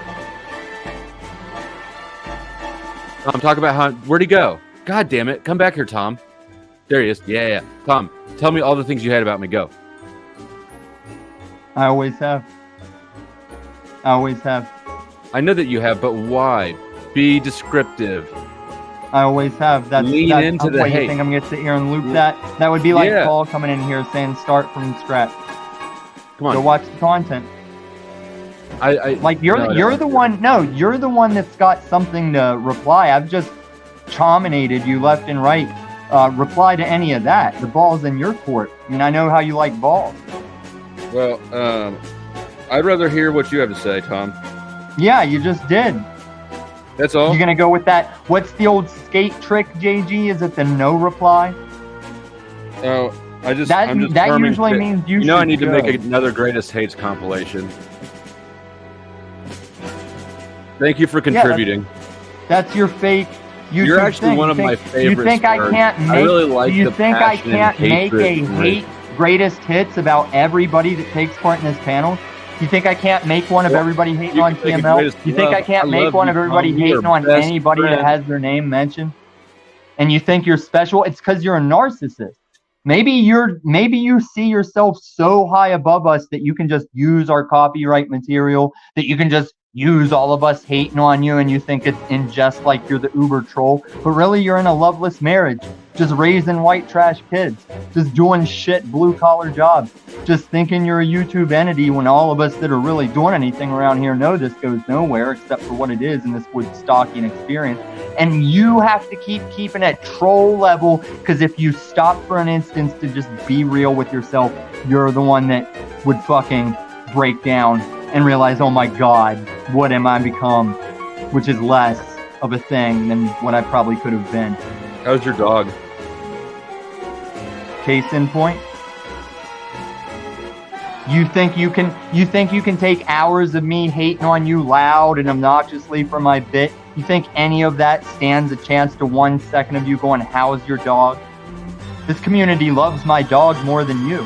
I've had people cry with me about my dog on my panel. Your wife cries with you on your panel when you're not paying attention.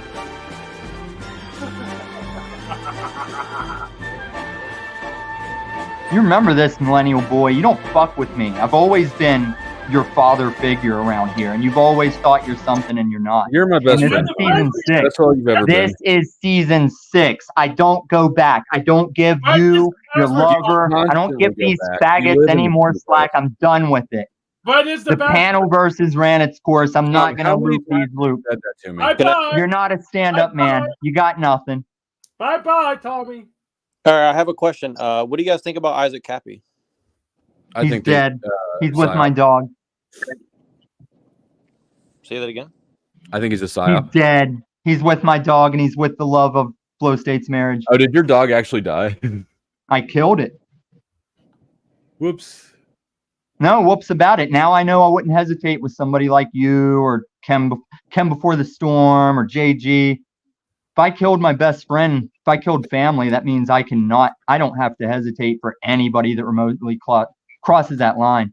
And it's all about that Good non-hesitation. thing I wasn't planning on coming to see you anyways. We can be best friends from a distance. No, you keep talking that shit. Especially not now that I think that you're a closeted gay man. That's all you got. That's all you got is faggot, meth, dead dog. Faggot, meth, I dead haven't dog, Flow State, master of the Hanover.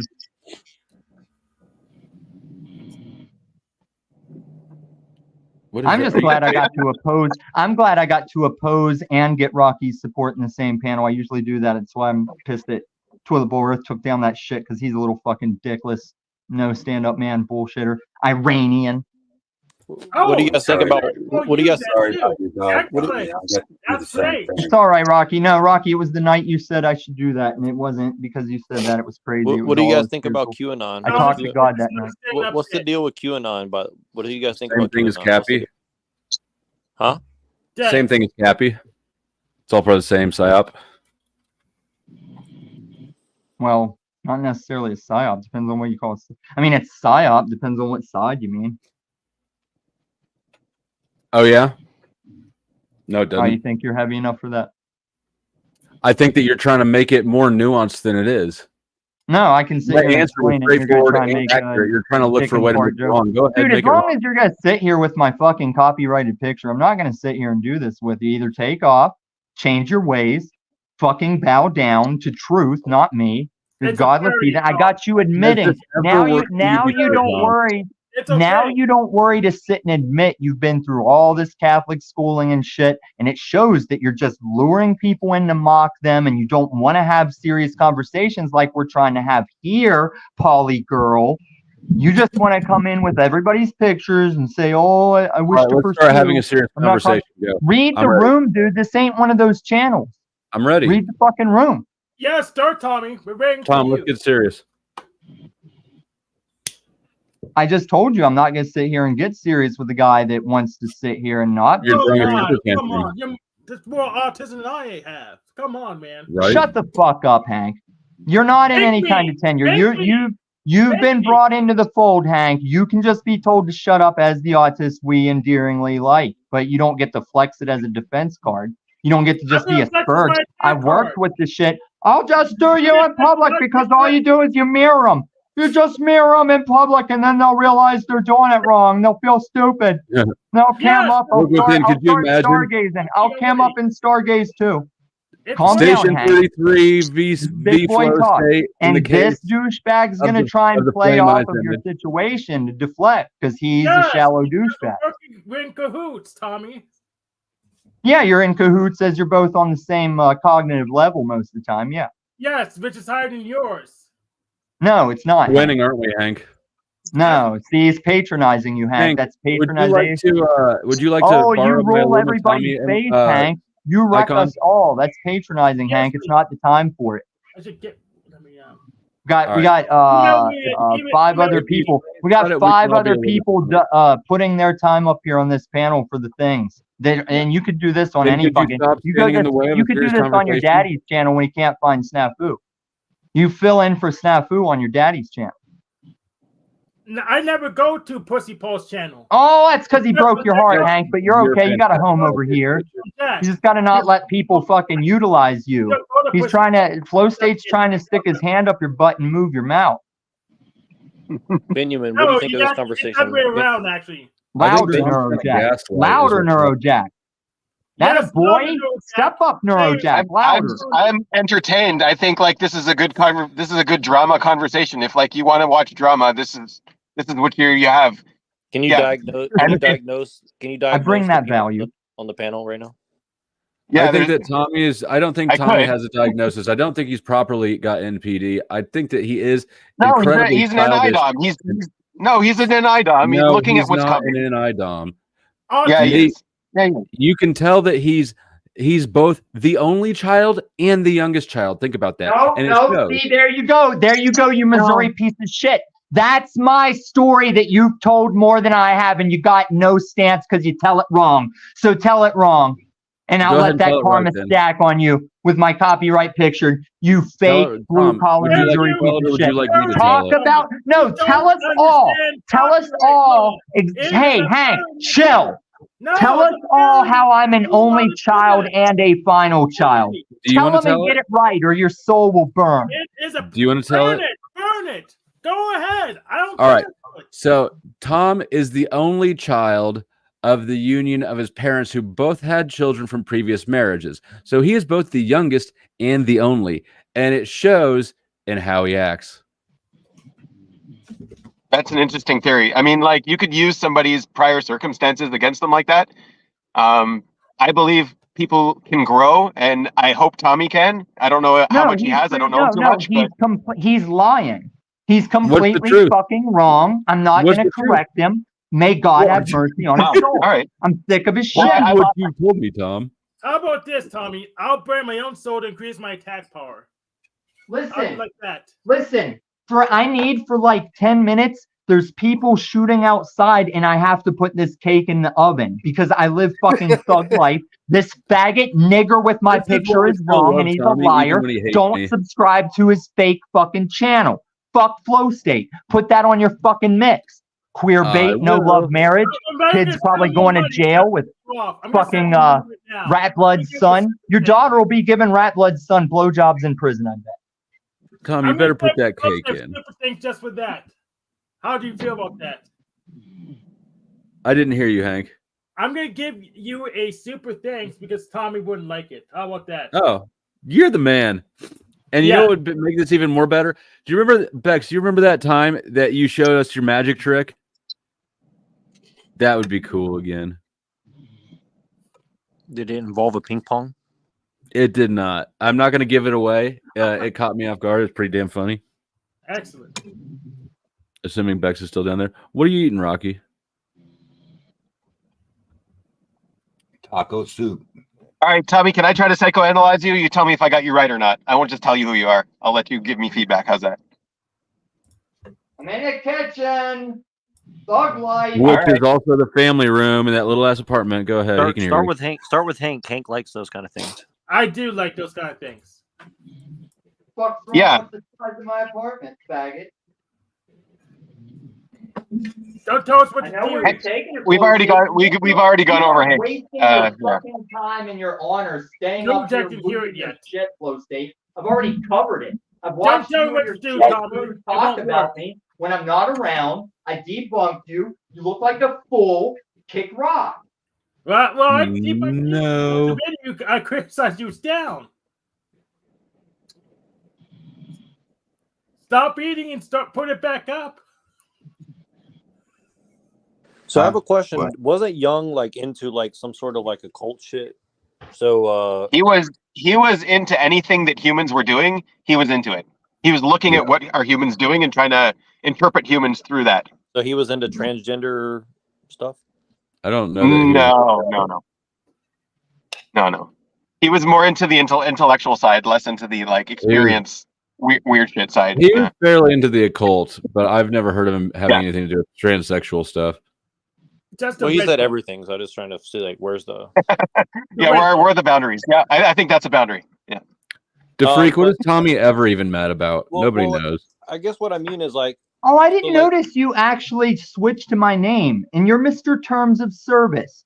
Do you know fucking Young- impersonation? Young believed in God. He was All I need is for one agnostic. channel He called person to himself. be in this chat going, which one's Illumitami? And you're fucked. Okay, Snafu. Snafu? No. Yes, he's the one. Snafu. No. Fucking Flow State's the one that says he's Mr. Terms of Service. You see how autistic you are? You black ass punk. Shut up, Snafu.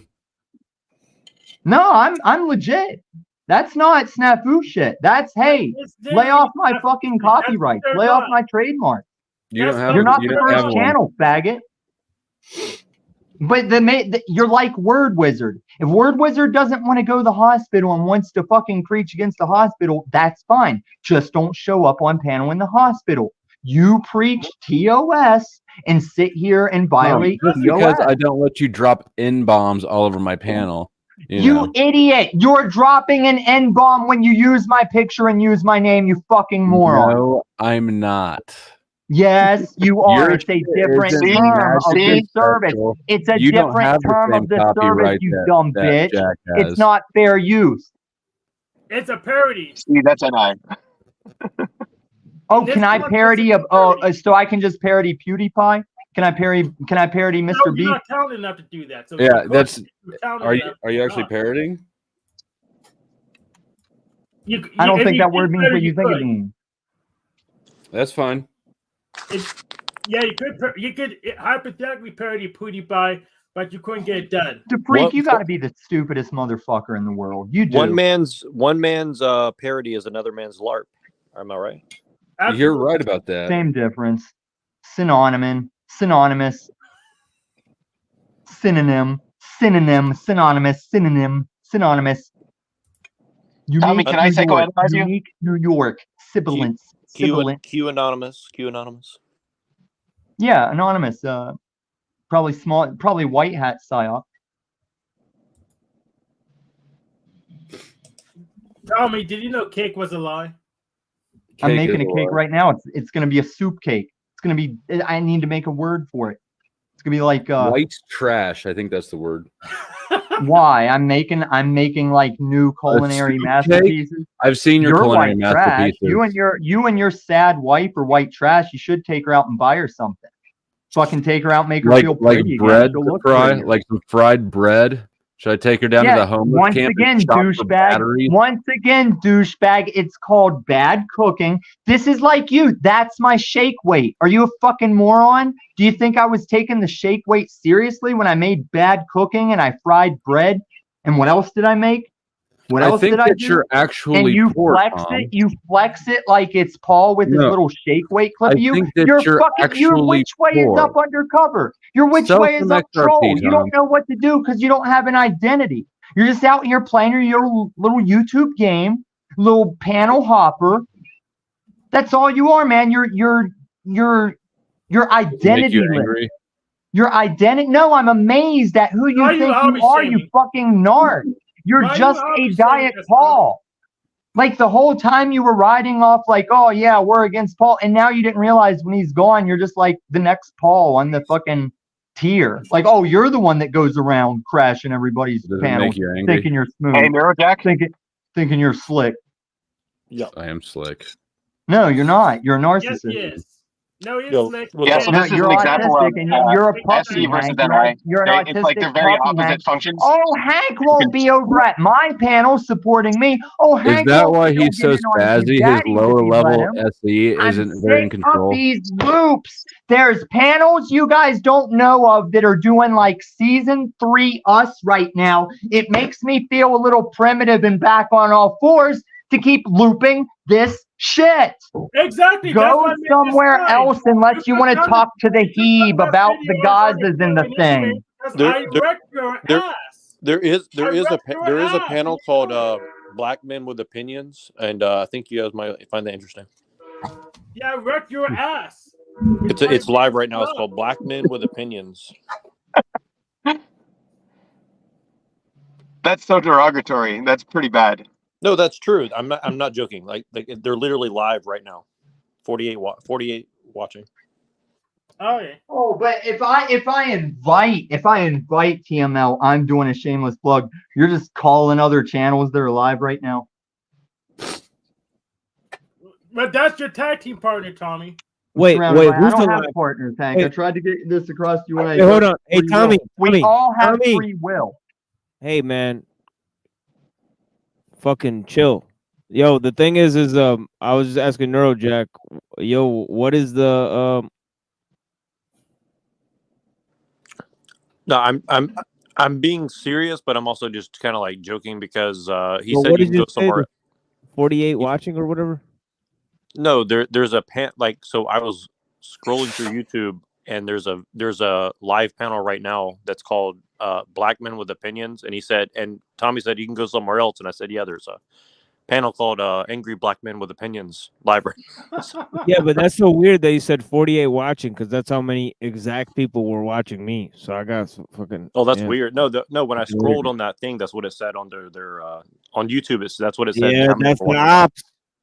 48 watching, 48 watching. That shit is contrived. Should we all crash them? Let's crash them. No. We have the panel too big to crash. Wait, where'd Tommy go? Well, Tommy left because I said one word on my own fucking panel. Jesus, he's sensitive. Yeah, my sound was super effective against him, which is why I made it. It works on Pussy Paul too. Hank, you're my dog. No, get it right away! I just, my cake is burning. Ah, likely story. Like the video when I totally destroyed them on free will. It's not up. Well, I don't know. This is about that boy to just excuses.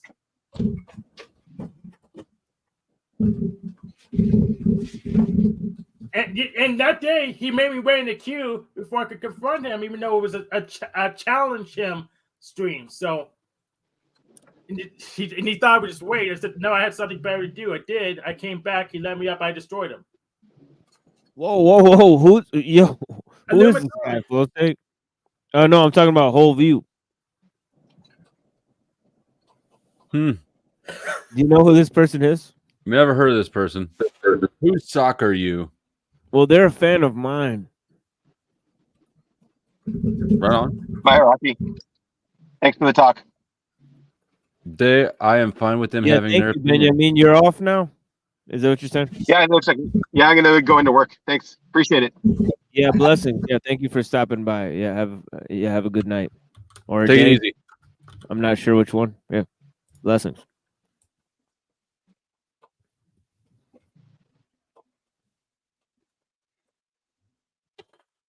Well, that was kind of fucked up.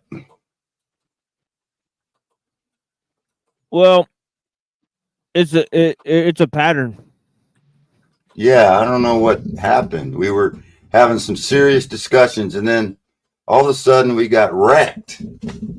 No, not with that. It's just a pattern with Tommy, I think. But yeah, he's got some special vitriol on certain topics. But yeah, he chooses to show it at key times. But yeah, I think it was Flow State coming on, and Flow State came out here. Was he like this before I got here? And thanks, Bex. I got it from backstage. No, he wasn't. See, that's what I'm saying. He was not like this before he came up here. So yeah, I was trying to get here in time for that crazy dude, but he dipped out. Right before. Not Tommy, the other guy with the apocalypse shit. Oh, Les. Yeah, Les. Yeah, I drove him away because he said he could read my mind. He didn't know what this password was. He let me get it up. I mean, I've written down the mind. I always showed it on stream before, but he doesn't know what the password was, even though he could read my mind. He didn't know what Eric said to me, even though he could read my mind. So his credibility of being able to read people's minds over the internet is just down. How it's lowered in the basement. I guess it's sewer level. Who are you talking about, Hank? Leslie. Les. Wesley. He claimed to know what Jesus said to me. Or Oh, you're talking about Wesley Curry. Yeah, okay. Yeah, okay. Wesley Curry. I got so confused. I was like, Wesley. I was like, do I fucking know somebody named Wesley? Yeah. Yeah. Yeah, Curry. Wesley Curry. Yeah. Yeah. And he made claims he couldn't support over and over again. And I just made some parallel tests to see how valid his claims were, and he failed every one of them, each and every one of them. I have a quick question for Flo. I used to be on Jim Bob a long time ago, and I saw you on there a couple times, and you guys actually had some good conversation. What was your impression trying to argue with him? I like Jim Bob. I think the same thing that you just said. I think we had good conversations. Yeah, I don't know. I don't have a lot more to say about it than that, but I've been happy with both times I've been up there. Well, what I mean is like when for some reason you bring out the side of him that I know, which is like he actually starts like having a serious discussion. So I was that's what I'm saying is like you actually put him. I think you actually gave him something to push back on, which not many people do. Hank does it too, but in his own way. Hank's ornery, and I try to enter it with good faith because I know that since he's Christian and I'm debating against his belief system, I try not to be offensive or mocking at all. I try to be, I try to make it clear that I'm sincere, and I think that because I really am sincere. I find these discussions interesting, and we don't have to believe the same thing for me to respect him. But I also think I'm right, so. No, I get it. I'm just saying, like, that back when I was on his show more, like, that's pretty much that's what those discussions were always. I mean, not always, but often they were like that, like more straightforward than whatever has been going on there lately. But so I just want to say, like, it was interesting, and I was just kind of curious, like, are you going to be on like Crucible anytime soon or anything, or would you be down for some debates with some of those guys, those panels? Andrew came on my stream over the a few nights ago. Yeah, I was there. Yeah. I would. I'd go on the Crucible for sure. Well, would you come on our debate league if we start up debates again? Because I'm not sure if Crucible wants to do debates anymore, but if not, we might try to host some over here as well. I'd be open to talking about it. I don't know. Is it like formal debates? I don't know how those work really. Well, I think that's what TML's plan is, but I heard some talk about 2v2, which I think I personally I'm interested more in 2v2 than 1-on-1. I think that's more fun, but I'm definitely open to it. I've never debated, but I do like arguing. Oh, well, debate's pretty simple. So it's like a panel, but you have a presentation to start with. So it's gonna be like a 3-person panel with someone moderating, and you start with your own presentation. In fact, I have a debate book.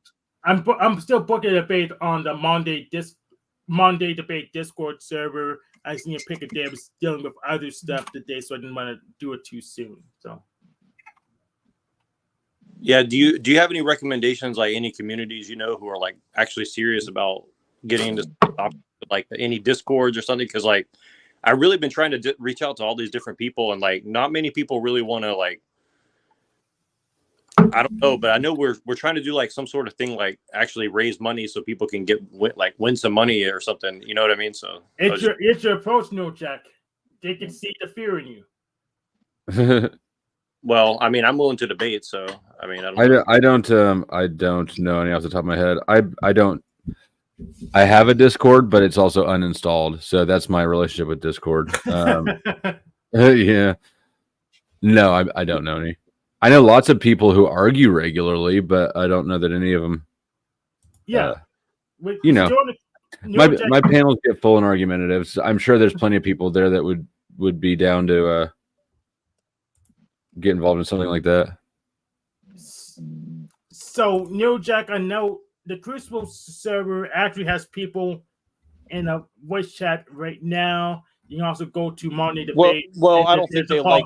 Server. I don't think Andrew would appreciate me poaching people to come on other channels and debate. Like I don't want to do. I don't think he cares. I don't think. In fact, you can say we'll debate on your channel. Maybe just ask him if he wants to do it on his channel. Once he says no, then it's free game. Maybe. Well, I've seen the people who are on there that are quote unquote debaters, they're definitely aware of this channel.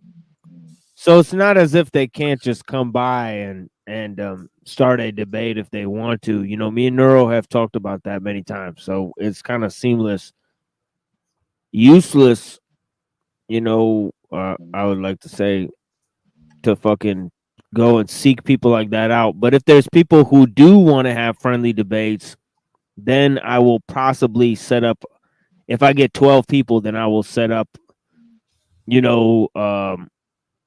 whatever, how many permutations I can afford with those combinations of 12 people, of 2 against 2. It'll probably be like 24 debates then, right? So it'll be, if everybody goes against each other. Oh, you want to do a random topic thing, or how do you want to set it up? Well, I'll let the people who are debating choose the topics or something like that, or I'll have topics, because it seems pointless to kind of have topics and then have people pick the topics that they want to debate. Nobody's going to want to come and do it. So just get people who want to debate and then set it up. That's probably what I'll do at some point, but I don't know when I'll possibly get into that. But yeah, it's been 7 hours into this fucking broadcast. I was gonna do a couple other things, But yeah. Hey, are you politely kicking us out? Not really, Flo. If you want to stick around and read some Nietzsche with me, Nietzsche's view on Christianity, you're more than welcome to do so. I might do that for a bit.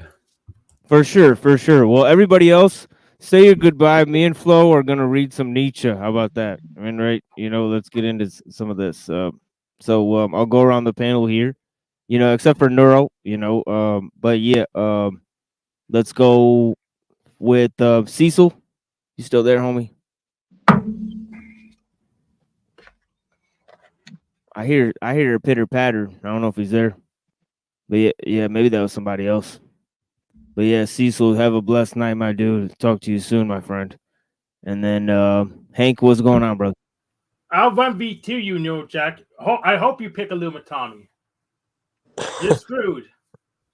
Well, it depends on the topic, but I'm definitely down to debate. But we'll see. Yeah, sure. It depends on the topic, but I'll debate on any topic, basically on any side. So yeah, I'm down. Yeah, that was the Jim Bob debate where he refused to debate me. He said Islam is Gnosticism. So I said, okay, we can debate on that. And he said, I don't have a debate topic for him. So me and Hank did a demo debate for him. Is Islam Gnosticism? It was an interesting moment that we had just to show Jim Bob that to demonstrate to Jim Bob what a debate is. Oh wait, Rocky left.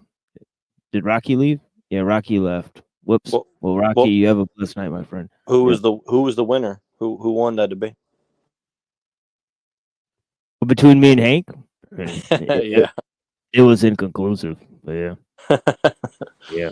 All right, cool. No, well, and actually, I wanted to ask one other thing to you and Flo before we start on Nietzsche, because I may drop out in a little bit, but I was saying somebody brought up an idea to do some fundraiser for some of our people who need some help. Like, you know, I'm not going to say names on here, but you guys know who some of the people I'm talking about. So I was just saying if we ever could do some sort of like fundraiser for some of the people who are in need or whatever, I'm definitely down to try to do that too. I think I've already heard this idea and I shot it right the fuck down. Oh, really? Why is because that? basically, if I'm thinking of the same thing, the way it was presented is I was not there, and King Stephen actually was the one who initiated the idea, which is Flo makes money on his panel. We should host a fundraiser of Flo's, and all the money goes to X. And I said, go fuck yourself. Yeah. I'm not doing 100% of donations off of my stream. No, I understand that. No, for sure. Yeah. I did hear the same thing you're hearing, and I'm definitely not saying something like that. I was just I heard other people talking about it too, so I didn't know if that was like the first time it came up or the second time, but well, that was the last time. That was the only time. I hear you. No problem. I was just curious. I'm grab a snack real quick. I'll be right back. For sure. Yeah, this is gonna be 58. And then maybe 57. I gotta really look into this, but yeah, it's of the Antichrist, Antichristos of Friedrich Nietzsche, and it's only fitting that we read some of this. I'm gonna go over some techno Buddhism next time for you guys. It is what it is, why can't I find this? Man, this is getting fucking annoying. 57. There's got to be a version of it that has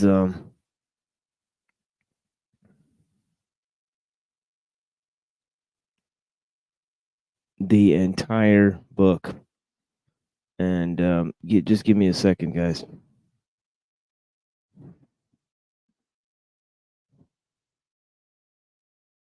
Okay, I think I'll just have to go to this one.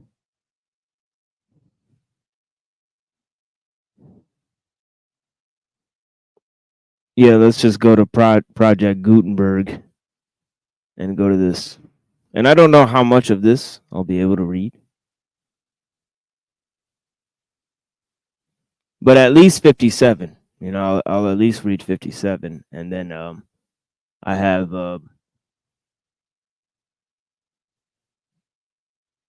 2 to 3 hours of footage for you guys.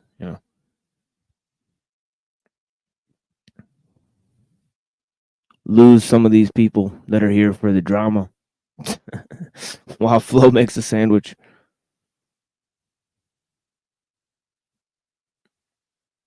Oh shit, I'll have to zoom in on this. But yeah, this is the Antichrist of Friedrich Nietzsche, right? And we're going to compare this to the views of Giorgiani. Whoops, accidentally.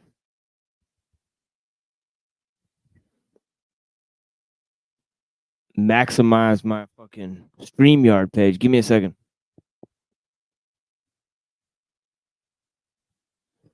Okay, here we go. This is a big enough text here. And maybe we'll float this above our heads here.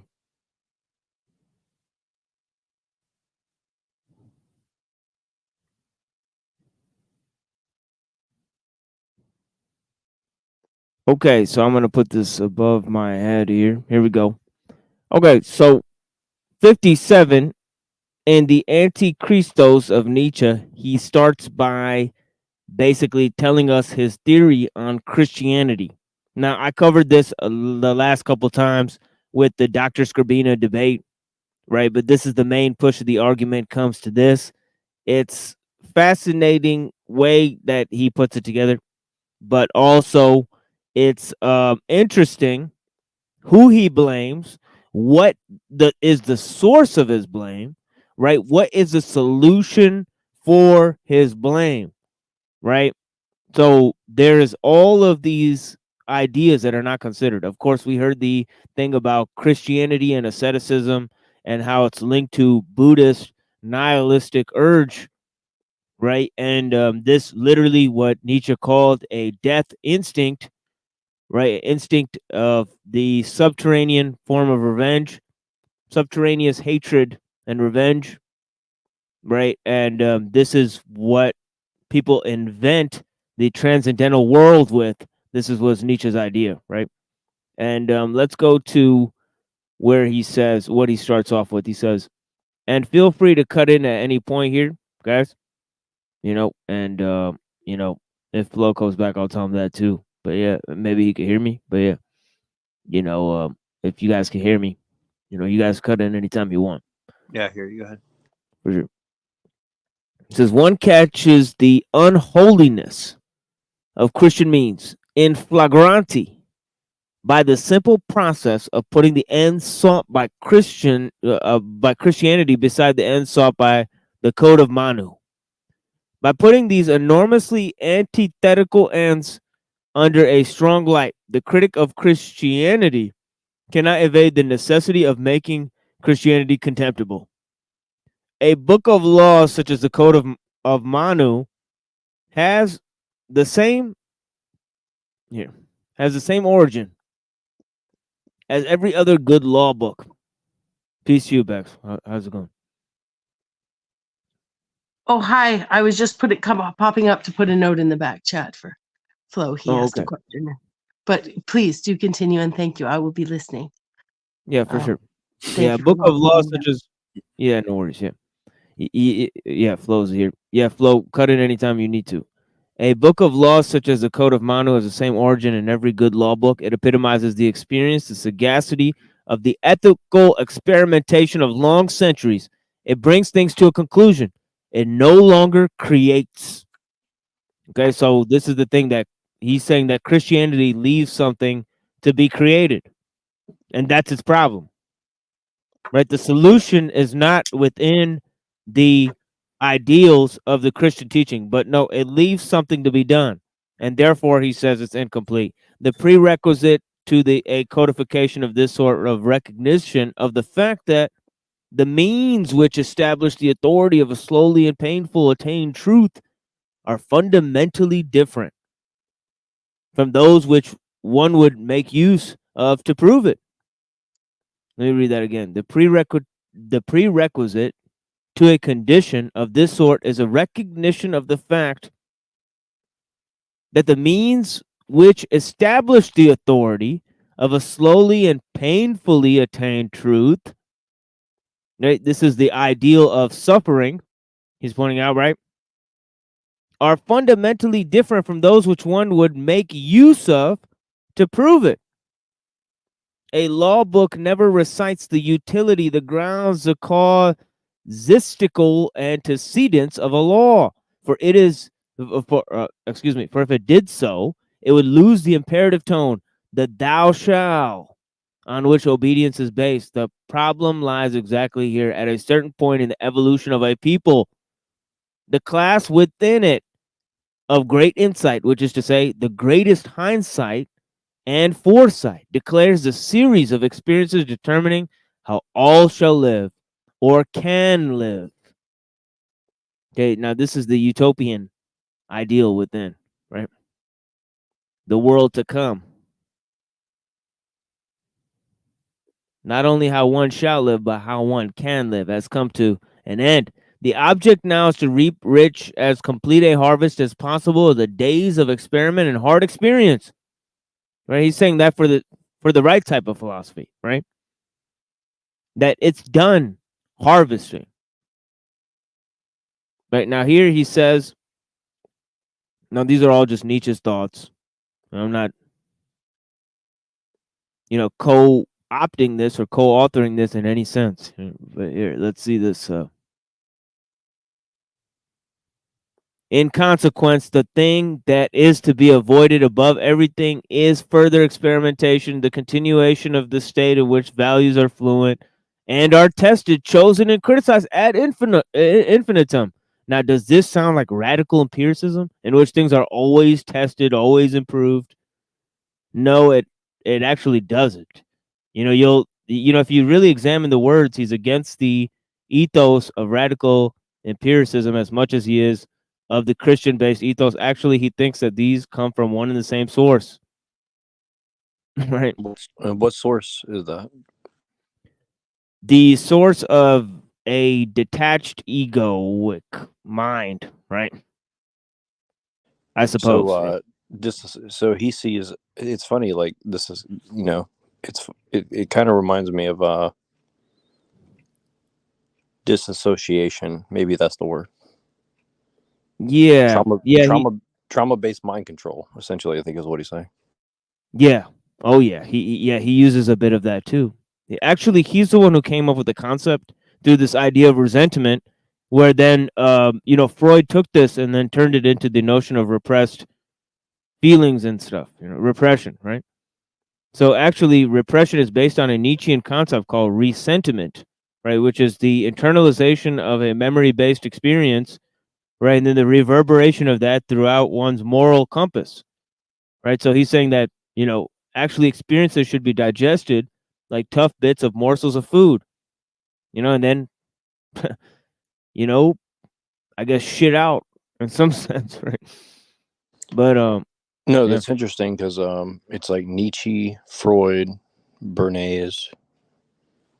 Like this is kind of like, it's like I think Nietzsche was against it, but then he actually unlocked the key on how to actually use it. That's the funny part.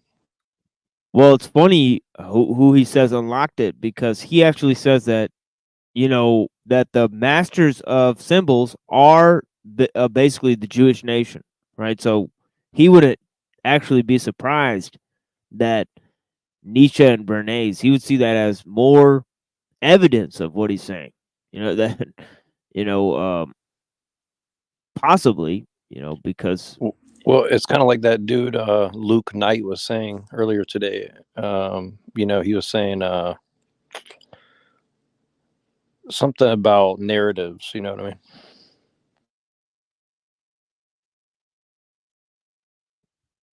Yeah.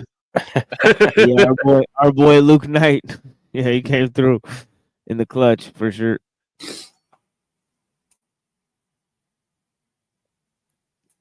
Yeah, they weren't expecting that boy. That boy laid down some heavy truths for him. It is what it is. But yeah, definitely we'll get into some of that soon. But yeah, against the. Okay, wait, hold on.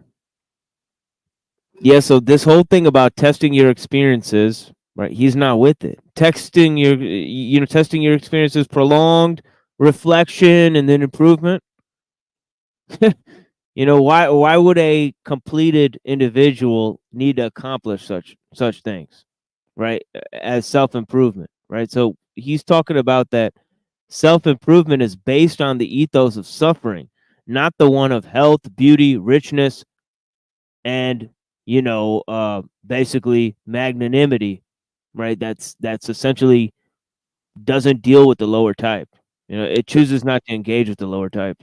There's a line in Fight Club that says self-improvement is masturbation. That's apparently Nietzschean. Oh yeah. No, It's it's funny. incredibly Nietzschean. I was about to say the same thing. I actually looked that clip up for one of my future videos I'm about to. Oh my tape up. God! Yeah, Nietzsche literally says the man who criticizes himself at least respects the one who is doing the criticizing. I mean, right? So all that stuff came right from Nietzsche. You're right. Well, so what about right after that in Fight Club? He says, he said, self-improvement is masturbation, but he's like, but self-destruction, but he doesn't complete the sentence. What do you think that's referring to? That's also Nietzschean because it's the Dionysian side of the coin. You know, it's a destructive element. That that one has to have that. That one actually thrives on that. That violence and rapacity serve a place within the human spirit. And they serve a need for the higher type of man. That's what he says. Well, see, that's interesting though. Like, I guess what it's kind of strange. Like, I'm trying to wrap my head around this, but sorry to interrupt. But like, here's what I'm trying to understand. So he's saying that the problem with Christianity is it leaves something left to be done. But what would his philosophy basically be? Like the 1950s type of criminal gangster. Maybe that type of philosophy. Somebody who's extremely Epicurean, but extremely reserved, but extremely, has a capacity for violence, revenge, and all of these things. So the Joker. Yeah, I mean, it's interesting because these thoughts came out. The guy who wrote, that was a prominent figure in the French Revolution. Victor Hugo and his poetry, and he actually inspired, damn,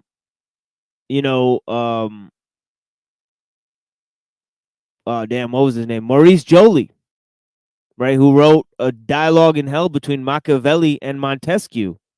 He was definitely making a statement about Nietzsche. Nietzsche said that Machiavelli is one of the greatest teachers in all the history of philosophy.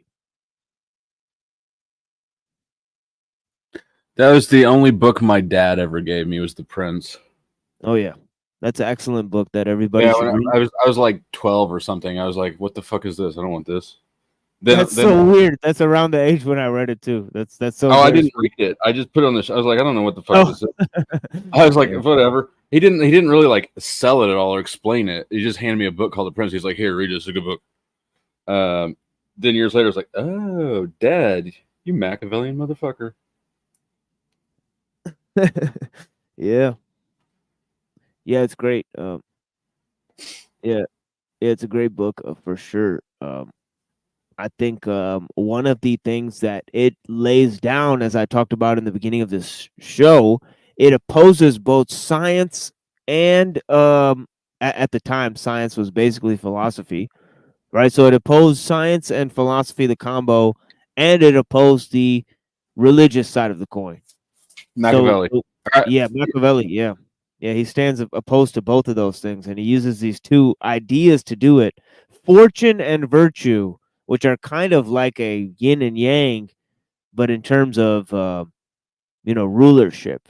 So it's very interestingly laid out book that talks about how one can balance these two forces of fortune and virtue in order to accomplish almost any end. No matter how brutal and severe it is.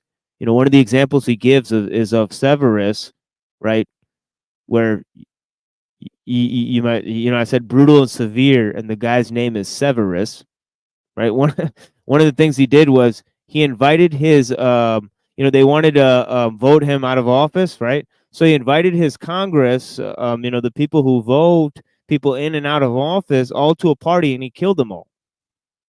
That's not where that word is derived from, is it? It may be. I couldn't confirm or deny, but yeah, it's interesting that his name is Severus and he took very severe course of actions. But yeah, that's just one example that Machiavelli uses. He uses other examples as well, some from the Bible. So yeah, it's interesting.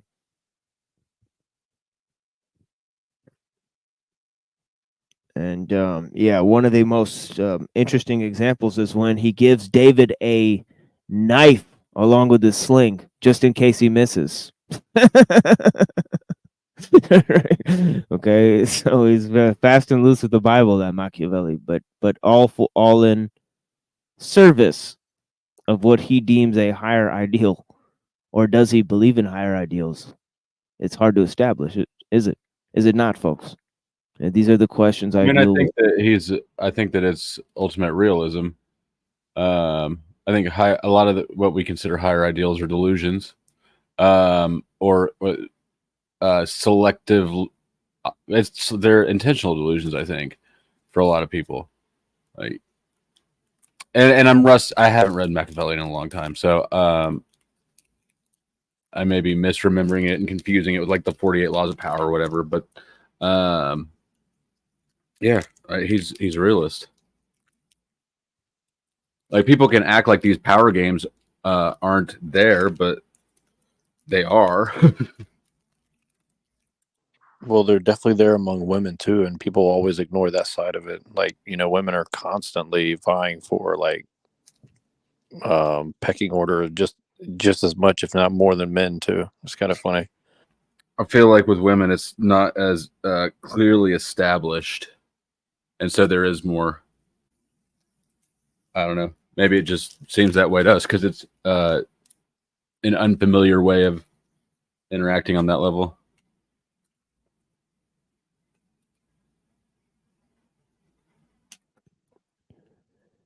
Yeah, it's definitely interesting stuff.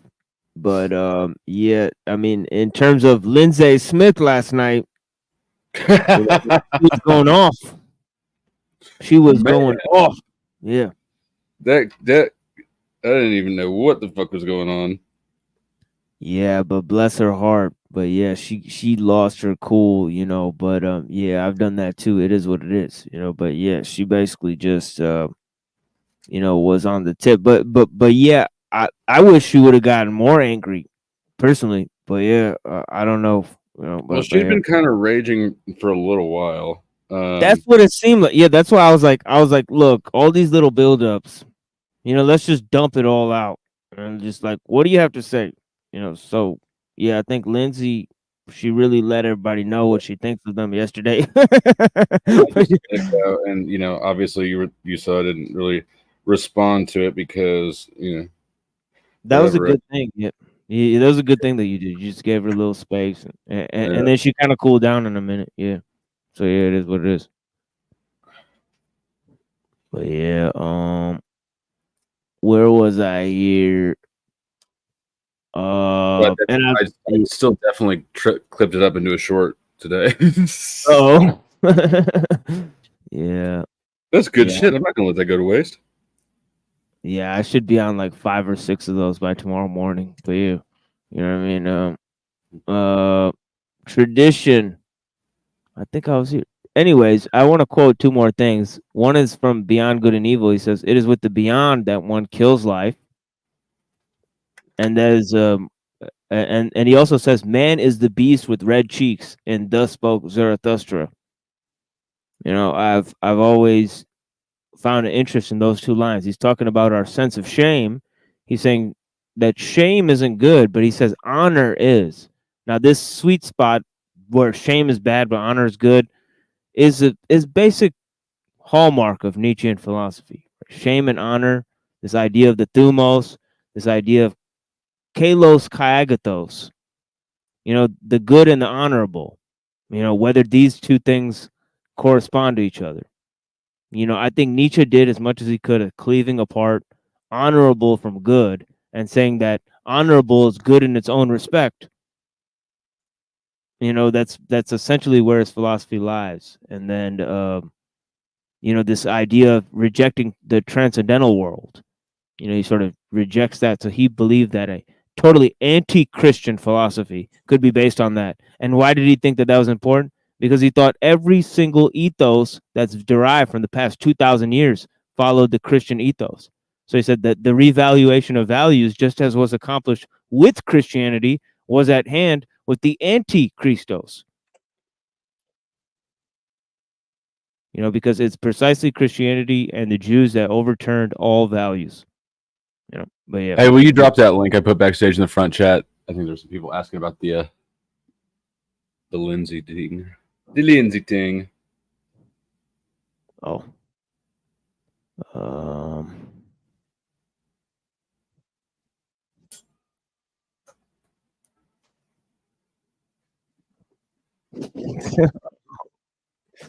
Okay, I'm not gonna play that. No, don't play it. It's got a song I on will it. drop it in the chat. Yeah. No, it's got a song in it. Yeah, we got some other songs here. We got 2 clips. I know Flo will enjoy these. I mean, but yeah, we did get 2 clips. I'm developing a 3rd clip with Hank when he was on Talcott because Smith gave this whole spiel about dandelions. I did not hear that. Yeah, and then Hank said it was nonsense. But he recanted with, yeah, I eat dandelions, so it's okay. And then he's wearing all yellow, so he looks like a dandelion. So I'm gonna make Hank look like a dandelion and make that clip. Because he's like, I eat dandelions. And yeah, shit is pretty funny. But yeah, Hank's out of control. Yeah, this is my first clip with Illuminati. Death wish. Death wish. Now bring me that Rebecca bitch. Death wish. Death wish. Now, in my younger days, I used to sport a rag, backpack full of cans plus a faux mag, G'd up from the feet up, blued up from the shoe up, hardcore up, smoking and drinking till we do up, teaching my class just to fuck your tool up. You don't want to blast, nigga, tuck your tool up.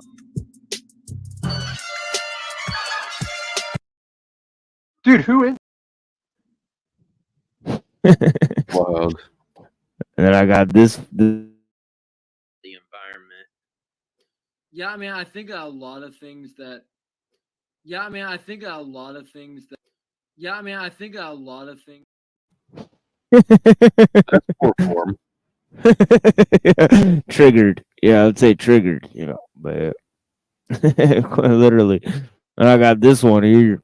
I think that's what the I'm riding through the city, puffing on nothing but reaper smoke. They say they want to get with me. Honestly, I don't see these hoes. I'm about to run it out. Got a big bag, I ain't chasing no. I get the semi-top. Mike Myers with the Jason flow. Get up off my dick. Stop stroking and looking lame. I've been with all of this shit. Sacrificing and putting in pain. You probably go snitch. Telling yourself, put dirt on your name. I'm going back in to take what I want and fuck with the game. Oh man, I need the headphones. Yes, Mike Myers bro. with the Jason flow. That's from my stream. That's right. Yes. And I even have the last part where I say the robo flow thing. Wait, you don't have the last part where he's like, how did it sound? And I got the whole thing. Yeah, I got okay. it. Yeah. Because I think his dad's response is the fucking funniest. It's pretty savage. Yeah, his dad didn't like it very much. But yeah, shout out to Paul, and I hope he's doing okay. Maybe some legal troubles or some shit like that. Hopefully he's doing all right. I mean, but yeah, I think that's all just made up because I think I seen him on OTW this morning. He was on OTWs this morning. He streamed today. I didn't really listen to much of it, but Oh, okay, he streamed again. Okay. yeah, Yes. I don't know. My instinct tells me that he's trying to, I don't know, compete with Chili or some shit. Yeah, that's gonna be an interesting showdown. I wonder if he'll be able to harpoon that whale known as Chili DeCastro. I listened to Just Enough earlier today. I guess a few days ago or before he disappeared, he had an encounter with the cops and he filmed it and he uploaded it, but he put like I saw some of filters that, over it. Yeah. Get the fuck out of here with that shit, bro. Well, he wasn't in the video, right? Oh, he wasn't? I didn't. Well, I just heard him it just showed explain the cop- filter, like, well, I have some an artistic flair. Like, bro, why are you putting artistic flair over this shit? Yeah, and then I got this guy right here. He's the best. Everyone's just in their room, in their space, and your space is going to be this little fucking tiny little fucking square on a screen. That's going to be your space in the hyper capitalist fucking AI world. You know, that's gonna be your life. And as much as I want to be anti-capitalist, the only way to be truly anti-capitalist is to be hyper-capitalist. Is to like let them give them carte blanche and let it fucking die faster. Seriously, what is wrong with that dude? Yeah, this one next is pretty crazy because he actually tried to like he tried to look up my family's house and do all this stalker shit. It was fucking weird. He's but such yeah. an angry, miserable person. Yeah, and then we got this here. This one is fucking great. I gotta like clip. I gotta put so much shit on this video to make this like look awesome. But this is such an awesome clip. This is honestly one of the greatest clip. But yeah, Antichrist Burnout, folks. That's me. Antichrist Burnout. That's hilarious. Unblock R2 move because he was just straddling the fence after making a criticism of TML. I didn't read that. I didn't read that. I read complete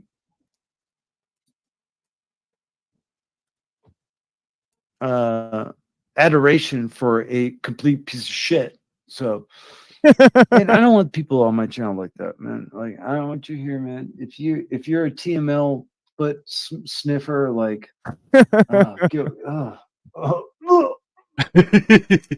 it's fucking disgusting,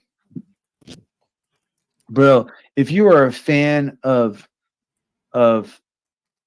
the Machine Lies in any regard, please click unsubscribe. Find a fucking hole to go die in.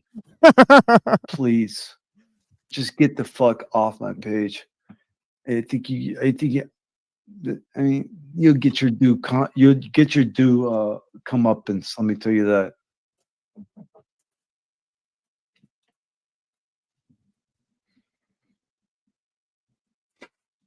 You hurt me, bro. You hurt me, bro. You hurt me. This is what his whole show is like, by the way. Is this guy stammering? He is a burnt out antichrist. He's stupid. And is he live? Let me look him up. Yeah, I'm subscribed to him. I'm not sure why. He's got 26 people watching though. He's got 26 people watching over there. Let's check. Bro, he misses you. Come on, guys. Let's check it out. That's all he does. He sits there and watches my show. That's every single show of Toilet Bowl. Let's check out some of the most intellectual conversations. Yeah, I mean, you want to hear some crazy stuff? Like half of the people now who are like renting in like northern PA are renting from Amish people, right? And the reason is because they have fucking multi-generational family wealth. This is how you become like nominally successful, like long term, right? And still happy and still have family.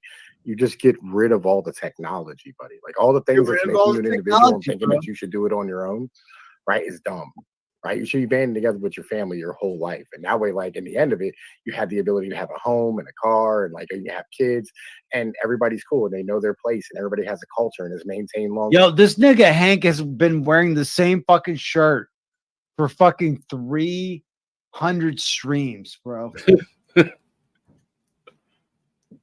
See, if I don't know why. I just want to say thank you for coming on, man. It was fun. Yeah, Like and then Jim Bob, thanks for coming on. It was fun. You know what I'm saying? So the guy's a certified dick sucker. But yeah, it is what it is. Rose, or do you remember that video I played freeze up with Jay Dyer? Oh yeah, that was a funny one. Yeah, that's the day that he started looking at my family's house because we were reviewing that stream. It was pretty funny. But yeah, what's the thing? Illumitami, what are you saying? You're coming in a little bit low. You last night of Marmari. Do you remember the video from last night I showed you of Marmari? Oh yeah, definitely. The guy who got stabbed. That's what Machine Lies and Jim Bob. They're promoting that shit that he was talking about. Like, oh, he wants to talk shit about me and sit there and hide on his channel, talk shit about the Muslim guy, but he won't go out and change anything. He's not doing better in his life. He just wants to go against other religious people because he knows, oh, I can't retaliate. Like Flow State here. Like, which were you doing, Flow State? Did you really watch the show, or are you really just like when you sit here and trash on Paul's VHS filter? That was the video I was inviting you to watch, and that's what I Yeah, sat if there and they trashed on. yeah, if So they stab me in the eye, then the Antichrist arc will be complete because I'll literally have one fucking eye. I'll be like, I'm literally the fucking Antichrist. I have literally one fucking eye. Fuck all of you. don't your right doesn't your right arm have to be gimped up too? Somebody was telling me that the Antichrist will have like a gimpy right arm and the right eye won't work. Yeah, then I could fulfill my promise and become my avatar. Wait, the Antichrist only has one eye? Yeah. Shut up, faggot. It's totally beyond you. Did Yo, you I watch told you the not show? to say that. Yo, Tommy, check your email. I told you not to say that anymore. You know? Yeah, it is what it is. You know? Bye, Tom. Yeah. I mean, yeah, check your email. I told you not to say that anymore. Let's not say that anymore on my stream because, you know, for a couple months at least, you know, then we'll bring these words back. It is what it is. Oh, there he is in the chat. Rules of engagement out here, you know. Oh, damn it, Tom. You know, well, He's exhausting, isn't he? well, no, it's just boring. You know what I mean? But yeah, the thing about it is like, you know, it gets to be a boring thing. But yeah, yeah. Oh shit, I'm playing my own video now. Okay, ESP, thank you for that, my friend. You know, we got a lot of mods here. Oh, Lenzo, what's up, buddy? What's up? What's up? What's going What on? it do? Sitting. Actually, was asleep. And I The woke up. Behold the sepulchre. I saw we were like looking at gnomes on the screen or something. Going gnome shopping. Yeah, Cecil's That was still here. PBE. Okay. Well, I was gonna ask. I just want to let Flo know why I asked him the question about QAnon because I didn't realize you covered like all that stuff back in the day. So. Oh yeah. I bet my opinion was much different back then. I thought all those videos got killed by No, I only know because I was looking up some other stuff that I couldn't find, like some long lost video about like Steve Bannon or something, and you had a video. That's the only reason I know because I was like, oh shit, this dude knew. That's why I knew. That's why I saw it. Yeah. That Steve Bannon dude is so weird, dude. Yeah, the whole thing's weird in hindsight.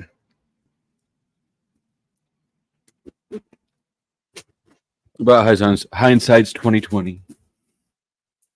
Yeah, and Tommy, you can cry me a river. You know, you backstage me when we were on with the Sanity Machine, and you know, I've had you on hundreds of times. How many times has Sanity Machine featured Illumitami? You know what I mean, right? But you let this fucking dude say what the fuck he wants, and then backstage me, and then he kept yapping while I was backstage. I couldn't believe the disrespect. I personally couldn't. That's what I'm saying. Tommy's very entitled.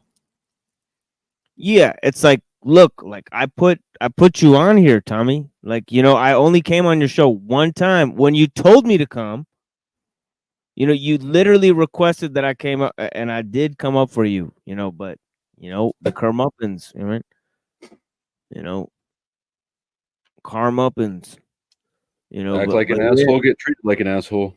Well, no, it's not that. It's just those certain words, you know, over and over and over, you know. So that's my thing is like, look, just pick some different words so that I can reserve. No, he does the same shit to me. The N word, the F word, act like an asshole, get treated like an asshole. That's exactly my point.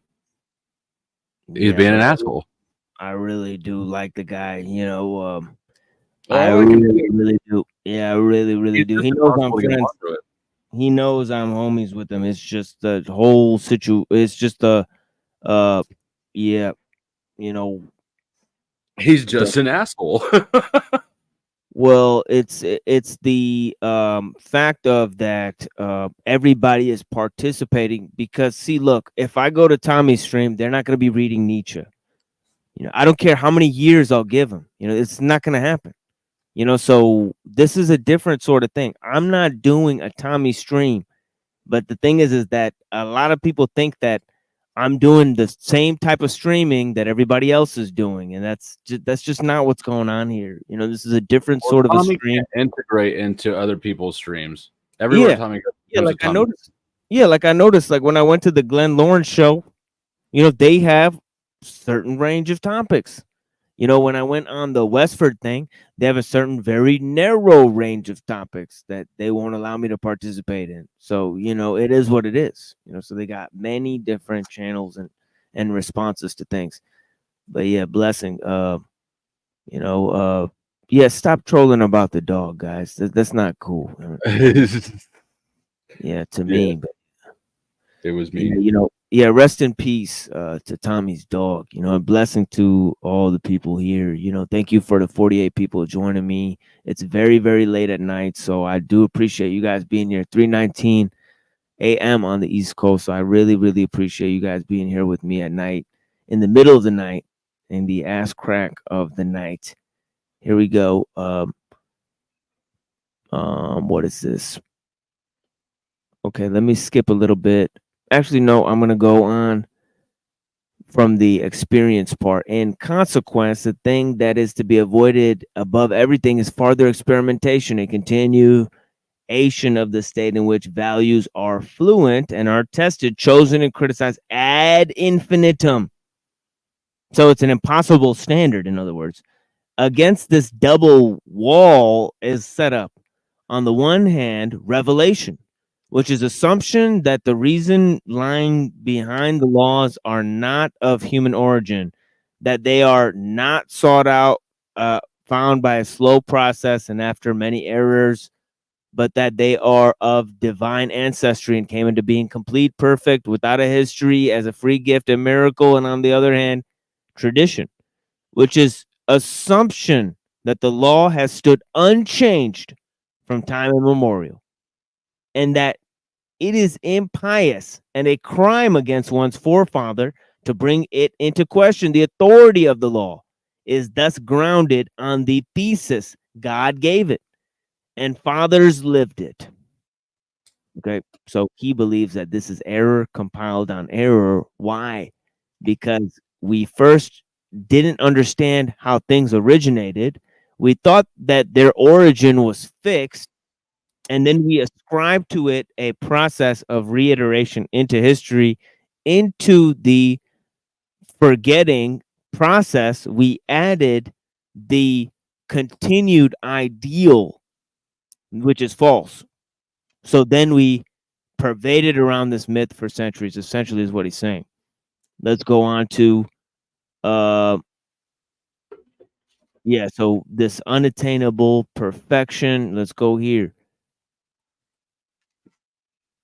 Oh shit, I lost myself. Okay, the higher motive.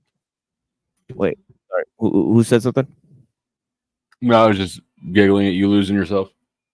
In the music, the moment you own it. Go ahead. Yeah, but I actually don't know where I went. The higher motive of such procedure is because I've darkened out. I actually learned this from you, and now I'm blinded because I noticed that your StreamYard was dark, so I had to figure out how to do that. Right? So it's like you get like the add-on. You know what I mean? Yeah. But anyways, yeah. So now I can't see you guys when you're backstage either. That's also another thing. That's annoying. You know what I'm talking about? That's why. Yeah, the box is black, and then so is the background, so it's not very good for visibility. But yeah, it says here, the higher motive of such a procedure lies in the design to distract consciousness step by step from its concern with notions of right living. That is to say, those that have been proved to be right by wide and carefully considered experience, so that instinct attains to a perfect automatism. That's basically second nature, a primary necessity to every sort of mastery, to every sort of perfection in the art of life. To draw up such a law book as Manu's means to lay before a people the possibility of future mastery of attainable perfection. It permits them to aspire to the highest reaches of the art of life. To that end, the thing must be made unconscious. Okay, unconscious are also forgetting, which is a part of also memory, right? False memory and forgetting. These are two parts of the notion of resentment for Nietzsche, right? Anyways, that is the aim of every holy lie. The order of castes, the highest, the dominating law is merely the ratification of an order of nature, of natural law of the first rank, over which no arbitrary fiat, no quote unquote modern idea can exert any influence. So this whole ideal basically is about this idea of natural law, the order of nature, right? Now, order as opposed to what, right? The chaotic Dionysian form, right? With Nietzsche saying himself the great hero of the harbinger of this Dionysian age, right? That sort of Giorgiani was talking about, and I think mischaracterizing. This is what I'm establishing here, But anyways, the order of caste, the highest dominating law, is merely the ratification of an order of nature, of natural law of the first rank, over which no arbitrary fiat, no modern idea, quote unquote, can exert any influence. In every healthy society, there are three physiological types, gravitating towards a differentiation but mutually conditioning one another, and each of these has its own hygiene. Okay, mental hygiene, right? What Nietzsche's talking about. Let's go to this.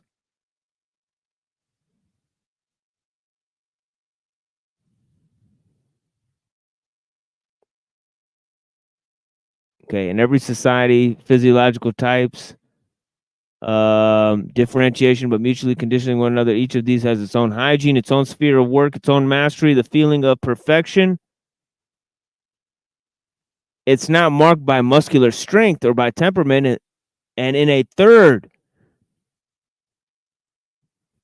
hold on. It's not, okay, sorry, I skipped a whole line. It is not Manu, but nature that sets off in one class those who are chiefly intellectual. Okay, so one is intellectual, the other is by a muscular strength and temperament. The third, those who are distinguished in neither one way or the other, but show only mediocrity. The last named represents the great majority. The first two, the select, the superior caste, I call it the fewest, has as the most perfect the privileges of the few. It stands for happiness, for beauty, for everything good upon the earth. Only the most intellectual of men have any right to beauty, to the beautiful. Only in them can goodness escape being weakness. Pulchrum est paucorum hominum. Okay. Motherfucker. Okay, hold on.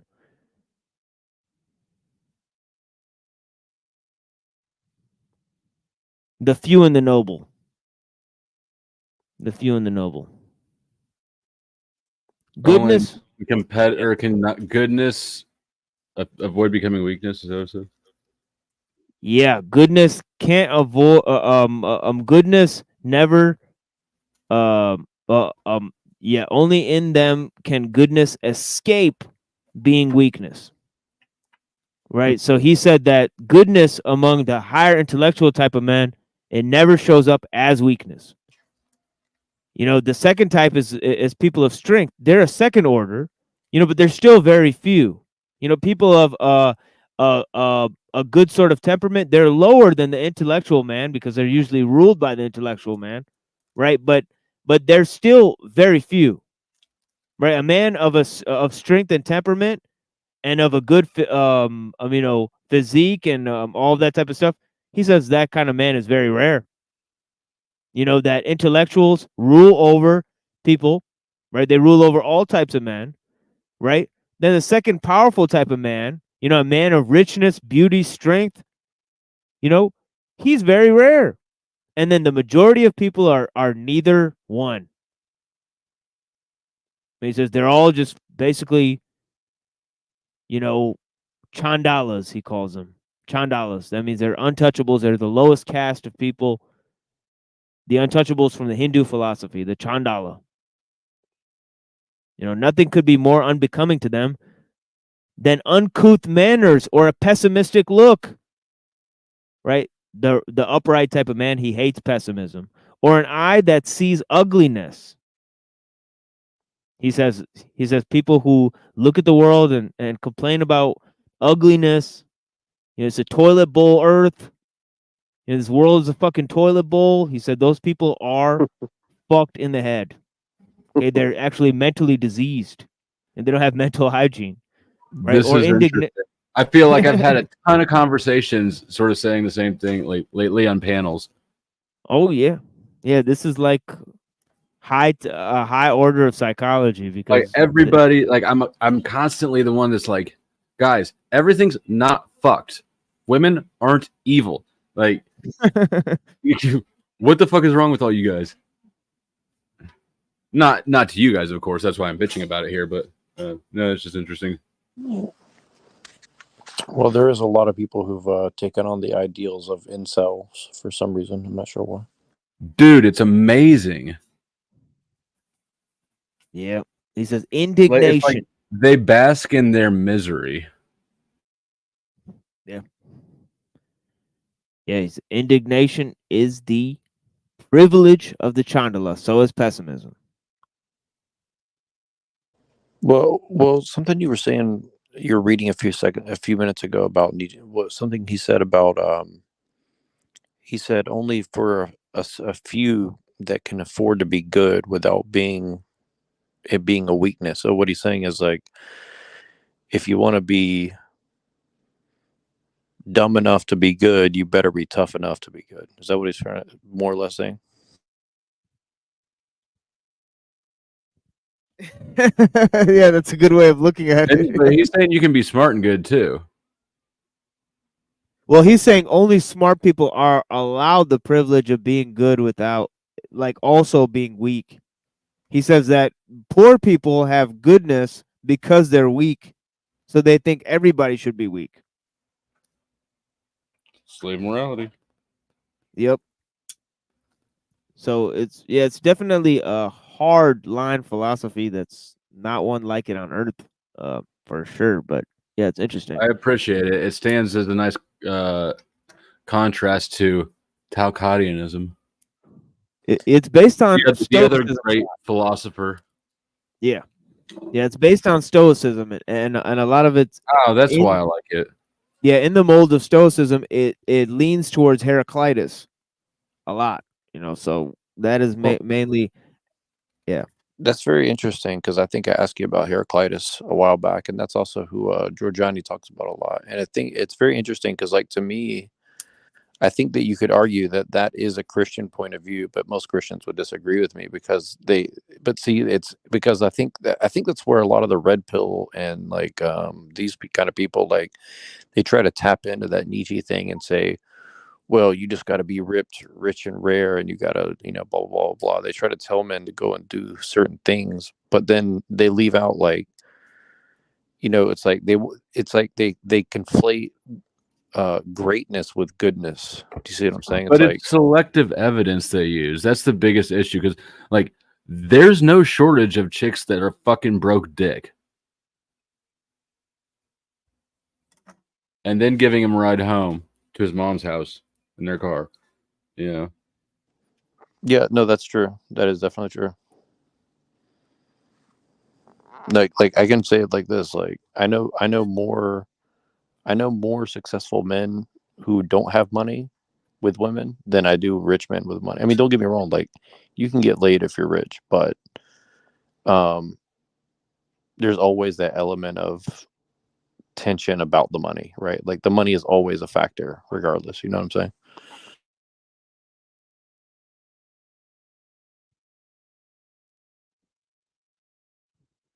Yeah, it gets pretty ugly in a minute when he calls knowledge a form of asceticism.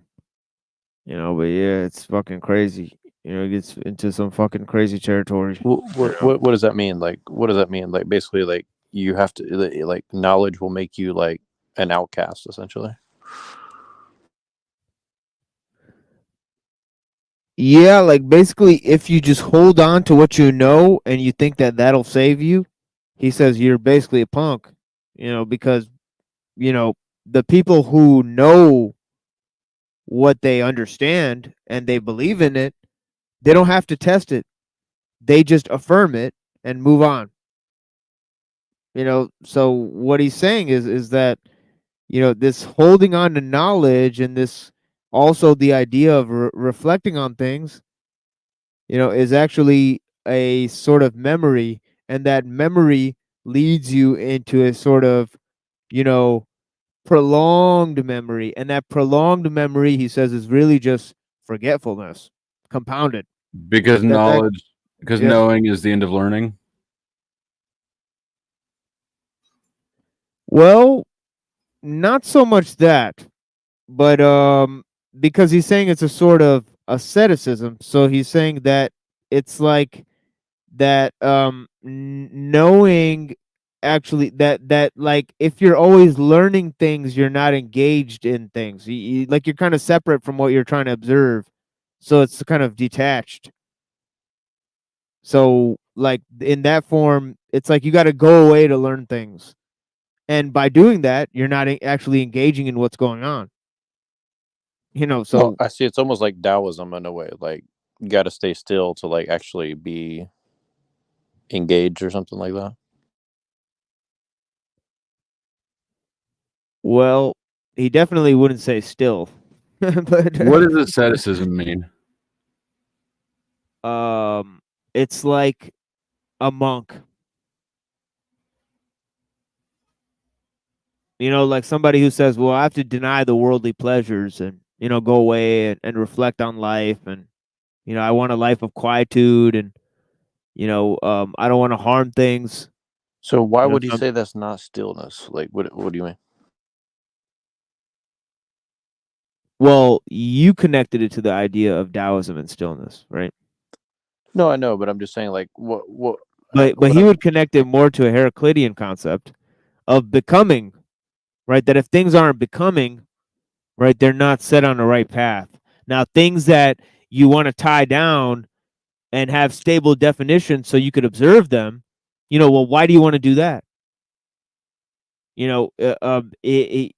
thinks that that's just to form endless categories. He proposed that science should move in a new direction, in a Gothian direction, right? So he proposed a phenomenology, right, akin to Goethe, right, who was a critic of Newton and the Newtonian science. Well, I guess what I'm trying to figure out is how does that relate? Like, how does that Heraclitean idea relate to asceticism? I guess that's where I'm trying to figure out, because like trying to figure out like what's his version of a monk. Yeah, because if you believe that there's only being and there's not becoming, then you want to find out the stable reality, right? Reality is on stable footing, right? In Heraclitus, there's no stable footing. You're going to tie something down to knowledge, it's already moved on. No man steps in the same river twice. So I guess I kind of get it, and I think my interpretation of Taoism is similar to that personally. Like I would say like Taoism is kind of like just kind of getting comfortable with the fact that nothing is really static, essentially. So I guess that's kind of my interpretation. Like sometimes, Yeah, this goes back to what's not in static. It's the flow state. I can't believe I missed that alley-oop. You know what I'm saying? You know what I'm saying? But yeah, Sorry, you had to throw the alley-oop up and then run up and slam it home yourself. So good though, but yeah, that is where they get the concept of flow state from. But yeah, you know what I mean. But yeah, the flow concept, really heavily derived from Heraclitus. Now, I have a different interpretation of the Tao Te Ching, and it comes with the problem of that word stillness that we keep seeing, right? So, and I don't know if Nietzsche would be Taoist or not. I know definitely Machiavelli has a lot of the Tao in his work. you know, but so do most of the Italians thinkers. You know, they're very interesting in that way. Italian phenomenology, that really gets into the Machiavellian Does style. Taoism seem to have a lot in common with Stoicism? I would say maybe not so much. I think Stoicism is would have a lot in common with Zen philosophy. You know, Okay, I'm getting Taoism and Zen. I'm getting those two mixed up. Yeah, Zen, and I'm gonna cover this later on my show when I do a history of Buddhism lecture. Zen is kind of like Taoism and Buddhism mixed in. You know, so that's kind of how Stoicism is, because Stoicism is the philosophy of Heraclitus almost mixed with Plato in a sense, whereas the Epicurean philosophy is almost like Aristotle mixed with Democritus. You know, and those are all pre-Socratic thinkers that will make sense more if you study some of the pre-Socratics. But in terms of what I'm trying to say here is that Epicureanism and Stoicism, they were Hellenistic philosophies that developed after you know, Plato and Aristotle, and you know, Alexander the Great had spread the philosophy of Plato and Aristotle all around the Hellenas, which is the places that were ruled by the Greeks at the time of Alexander the Great. And they spread as far as India, and they took in some stray ideas, and they developed into late stage philosophies like Stoicism and Epicureanism. There's also cynicism and hedonism, and you know, and all of these types of different philosophies that were additions or spin-offs of essentially Plato and Aristotle. Some of them were derived by students of Socrates that didn't attend Plato's academy, right? And they recombined themselves with elements of pre-Socratic thought as well. It's a complex history, one that Nietzsche is very familiar with because he read Greek, right? And read all of those texts in their original language, you know. So we're dealing with a thinker who basically accomplished this at a very young age of maybe 24. He was teaching in the university about all these things. So he was a genius, you know.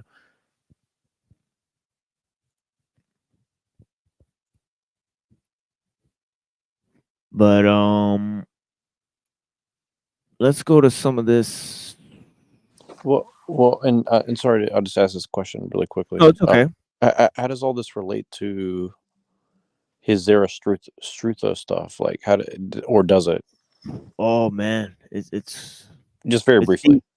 Yeah, it's deep. I mean, it has to do with his idea of Zoroastrianism and how it's a greater ideal. How he's talking about the code of Manu being superior to Christianity and all these types of things. So it has to do with his ideal of how the Persians were actually in line with the Spartans. You know, they made the Spartans their basically mercenary force. So he thought that the true Greeks were the Spartans, right? So Nietzsche perfected the ideas of Xenophon and other thinkers versus Plato and Socrates. He didn't like Plato, Socrates, right? So he developed the Spartan side. Xenophon, the Spartan, is a number one guy for them, you know. And his Anabasis still read in the military today, you know, still studied in the military today, you know. So yeah. Yeah, but you know, moving on a little bit here. Thank you for the question, Neural. What the hell is this shit? Son of a bitch, the text is so small in this goddamn StreamYard's window. I really do apologize, friends, but yeah. Okay, so here we go. Indignation is a privilege of the Chandala, right? So is pessimism. Oh, wait. Let me read this first. Nothing could be more unbecoming to them, more uncouth in manners and a pessimistic look, or an eye that sees ugliness or indignation against the general aspect of things. Indignation is the privilege of the Chandala. So is pessimism. The world is perfect, quote unquote. so prompts the instinct of the intellectual, right? What does the pessimistic man say? What does he say? Does he call it a toilet bowl? Right? Right. Yeah, the world is imperfect for such a man, right? Okay. So prompts the instinct of the intellectual, the instinct of the man who says yes to life. That's right, baby. I'll be your Antichrist. All right, baby. All right. Quote, imperfection, whatever, is inferior to us. Distance, the pathos of distance. Yeah, that's right. Stay the fuck back. Distance yourself. Learn your place. Chandala, even the Chandala themselves are part of this perfection. The most intelligent men, like the strongest, find their happiness where others would only find disaster. In the labyrinth, in being hard with themselves and with others, in effort, their delight is in self-mastery. In them, asceticism becomes second nature, a necessity and instinct.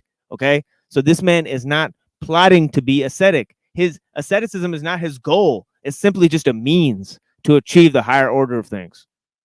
Right, so it's not something that the man does as a goal. Asceticism and rejection of the world and rejection of the worldly are not his goal.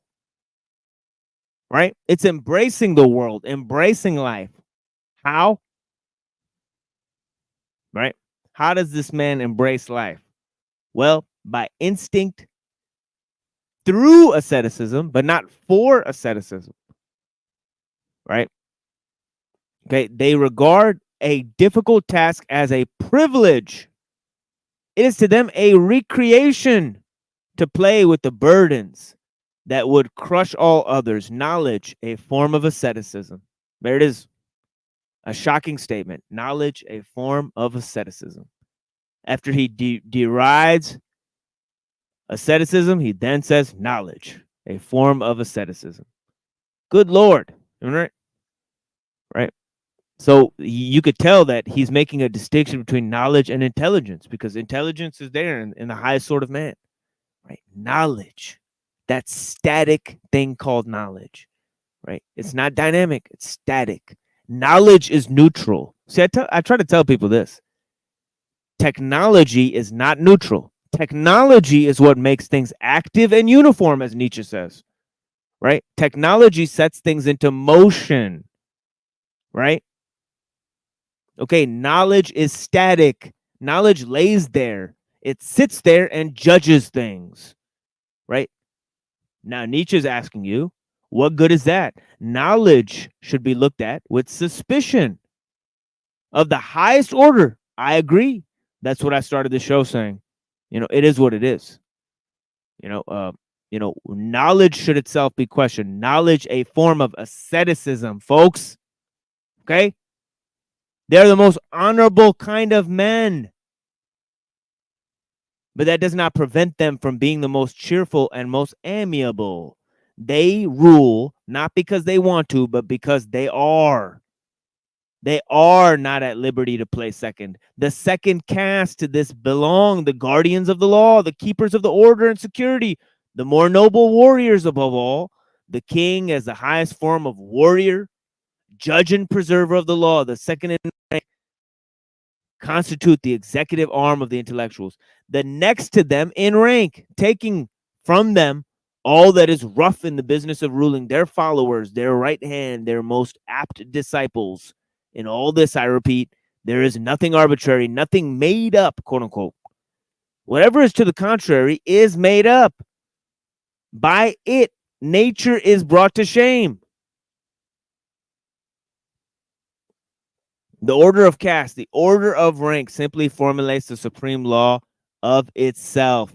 The separation of three types is necessary to the maintenance of society, to the evolution of the higher types, of the highest type. The inequality of rights is essential. I'll say that again. The inequality of rights is essential. That's what he just said. He not only deemed knowledge a form of asceticism, but he said rights. Okay? Rights. are not important. They require inequality of rights between different orders of men in order to function correctly. Okay. Okay, let's go on. A right is a privilege. Okay, this hallmark of liberal values, rights, has to be dethroned. You got to get rid of the notion of rights. That's a fundamentally Nietzschean concept. You see a lot of people saying that today. There's no such thing as rights. And where did they get that from? Right? It's definitely not the church that told them that. The handicrafts, here, hold on. Yeah, order of rank, inequality of rights. Okay, so order of rank, inequality of rights, right, is essential to the existence of any rights at all. A right is a privilege. Everyone enjoys the privilege that accord with his state of existence. Let us not underestimate the privilege of the mediocre. Life is always harder as one mounts the heights. The cold increases, responsibility increases. A high civilization is a pyramid. It stands only in the broad base. Its primary prerequisite is a strong and soundly consolidated mediocrity. The handicrafts, commerce,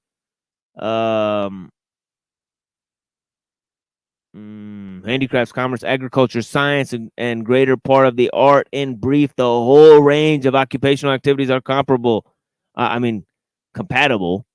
with the mediocre ability and aspiration. Such callings could be out of place for exceptional men. And this is the last part. Oh, wait. What the fuck?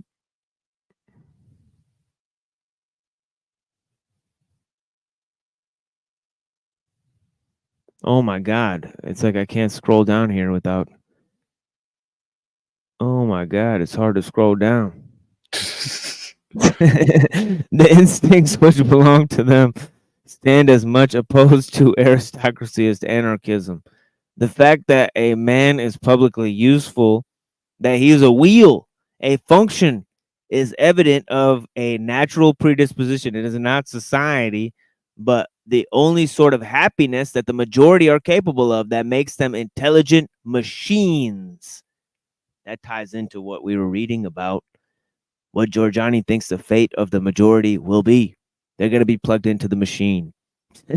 Okay, that's the only way they're going to gain strength in this new world, right? That's going to be inhabited, right? Okay, that's all they're capable of, right? They behave like intelligent machines, so they're going to be treated as such. To the mediocre, mediocrity is a form of happiness. There are a natural instinct for mastering one thing, for specialization. Okay, we've talked about that. The harm in specialization, right? The true man is obviously a Renaissance man. He's one who masters all sorts of things, right? And the higher order of men, you'll see lots of these qualities, right? It would be altogether unworthy of a profound intellectual to see anything objectionable in mediocrity itself. It is, in fact, the first prerequisite to the appearance of the exceptional. It is a necessary condition to a high degree of civilization. Fuck, I'm going to have to scroll down again. Oh, thank God. When the exceptional man handles the mediocre man with most delicate fingers, then he applies to himself or to his equals. This is not merely kindness of heart. It is simply his duty. Whom do I hate most heartily among the rabbles of today? The rabble of the socialist, the apostles to the Chandala, who undermine the working man's instincts, his pleasure, his feeling of contentment with his petty existence, who make him envious and teach him revenge. Wrong never lies in unequal rights. It lies in the assertion of equal rights. What is bad? But I have already answered. All that proceeds from weakness, from envy, and from revenge. The anarchist and the Christian have the same ancestry. There you go. Flow's gone. I hope you heard that last part. But yeah, blessings to everyone who's here. We got 38 people still in the house, and yeah, we're gonna shut this show down. I was hoping Flo would have a comment on that last part, but yeah, Christian and anarchist, same thing for Nietzsche. Interesting ending there, right? But yeah. Yeah, I personally kind of agree, although right. definition, but yeah, I kind of agree with that personally. I could definitely see there's a good argument against it, but like I generally lean towards that side of the equation. Yeah, I would say I definitely understand what he's saying, and that's why you see that it definitely elucidates the argument strategy of some of the alt-right in using some of the Nietzschean concepts, the dismissal of rights, right? Then the boldface promulgation of Nietzschean ideals in terms of Giorgiani, right? So you definitely see some of that, going around, even the Christian. Yeah. No, I was just gonna say it's funny because like he grabs that side of it, the anarchist side, and then the Christian nationalist, like they try to use the side of like, we need a monarchy. And like I can actually understand both sides of it, but I'm just saying it's kind of like I don't know. I think it's very complicated. I think the thing is I don't think Christianity is actually dualistic, but like I think that a lot of Christians take on dualism even though they don't realize that they are, and I think that's where the confusion kind of comes in, but that's I don't even know how I'd argue that, but that's just kind of my sense of the situation. Of like anarchy versus, whatever, hierarchical control. Yeah, it's interesting because it's almost like he's saying that there is meant to be a sort of anarchy among the highest types, that doesn't exist among the lowest types. They have a sort of degenerative order, attached to their own psyche and understanding. Furthermore, this idea that rights don't line up with the notion of the state, so in reinstating the state without rights, they're trying to refurbish this notion of the state in light of Christianity. So it's interesting that they've used Nietzsche now in order to do that, right? They're now bringing Nietzsche back around, but refurbishing him for Christian nationalism because he dismisses the notion of rights, so ardently that he can be then reworked into anti-statist critique and a pro-Christian one. So it's ironic what has happened, with this philosophy. But yeah, definitely Nietzsche saw the problems with scientism and socialism. Now this extreme sort of liberalism that's being countered by the Christian movement. Now that is one of the most interesting things of today, and the explosion of right-wing Nietzscheanism as a response to it, with the pagan element. Yeah, it's very much going to become the new dynamics of a new right as we're beginning to see. You know what I mean? But yeah, you got any closing thoughts, my brother? Well, I mean, I think that as things become more clear to me, they also become more unclear in some other ways. And I'll give you just two brief examples. For one, it's like what you're saying with the whole Nietzsche thing. It's like it's just a very interesting situation. I had an exact thought on the Christian nationalist thing, but it kind of escapes me at the moment. But let me tell my second point. Maybe it'll come back to me. But today I saw a bunch of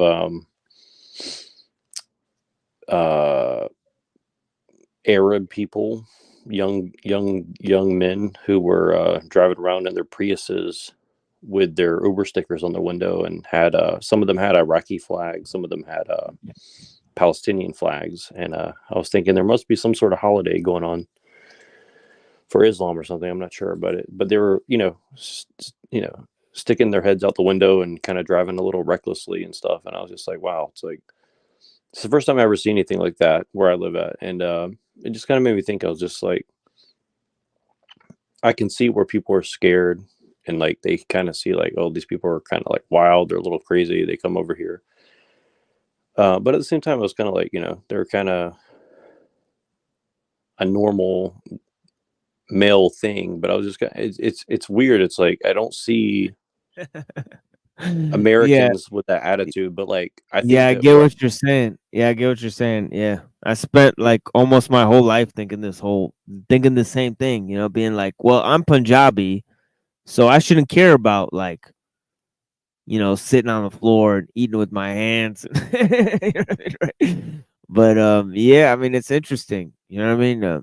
Try doing that around white people; they'll definitely look at you like you're crazy. But yeah.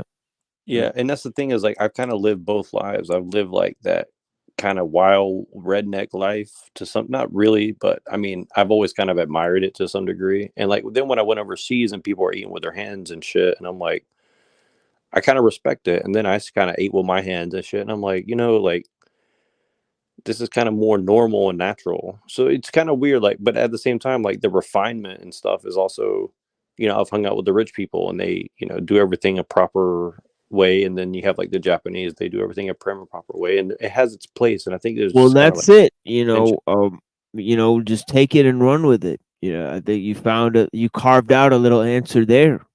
You said, well, I want this, I don't want this, right? So really it's our choice, because who's in control of the thing? Who's going to take the weight of this thing anyways? Why? It's the people that are going to carve out a new value, a new order of values, just like Nietzsche said, So at least he's right about that. That we can't wait for history to complete itself. You know what I mean? Definitely. There's going to be a new order in which we're the ones that, we see the good in the male camaraderie, but we see the bad in the raucous behavior. You know what I mean? And the lack of, manners. You know what I mean? Essentially. You know what I mean? Where it's like we need to combine the etiquette and the niceties and the order of the the Western way of life, but the kind of rough edge warrior ethos of the other way of life. That's based on the male rule, right? Of male camaraderie and the warrior spirit. Yep. And I think that perhaps a lot of the things that we're seeing happening now, I think, I'm not even going to get into it, but essentially I would say that like my biggest problem with a lot of these movements that are online based is like, it's kind of what somebody else was saying on a panel recently. I can't remember who it was, but what is it? The necessity is going to be the mother of invention, essentially. And I think that's really the case. Like, we're just going to have our backs against the wall, and we're going to have to make choices, and it's not going to be fun, but that's just the way, things are made.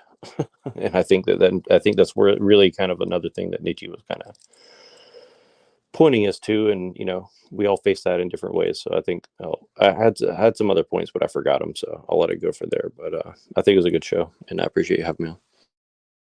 Yeah, thank you, my friend. Yeah, I got a little song here. Let me see if I could find it here. If you got a little time, I'll definitely play it. Because it relates.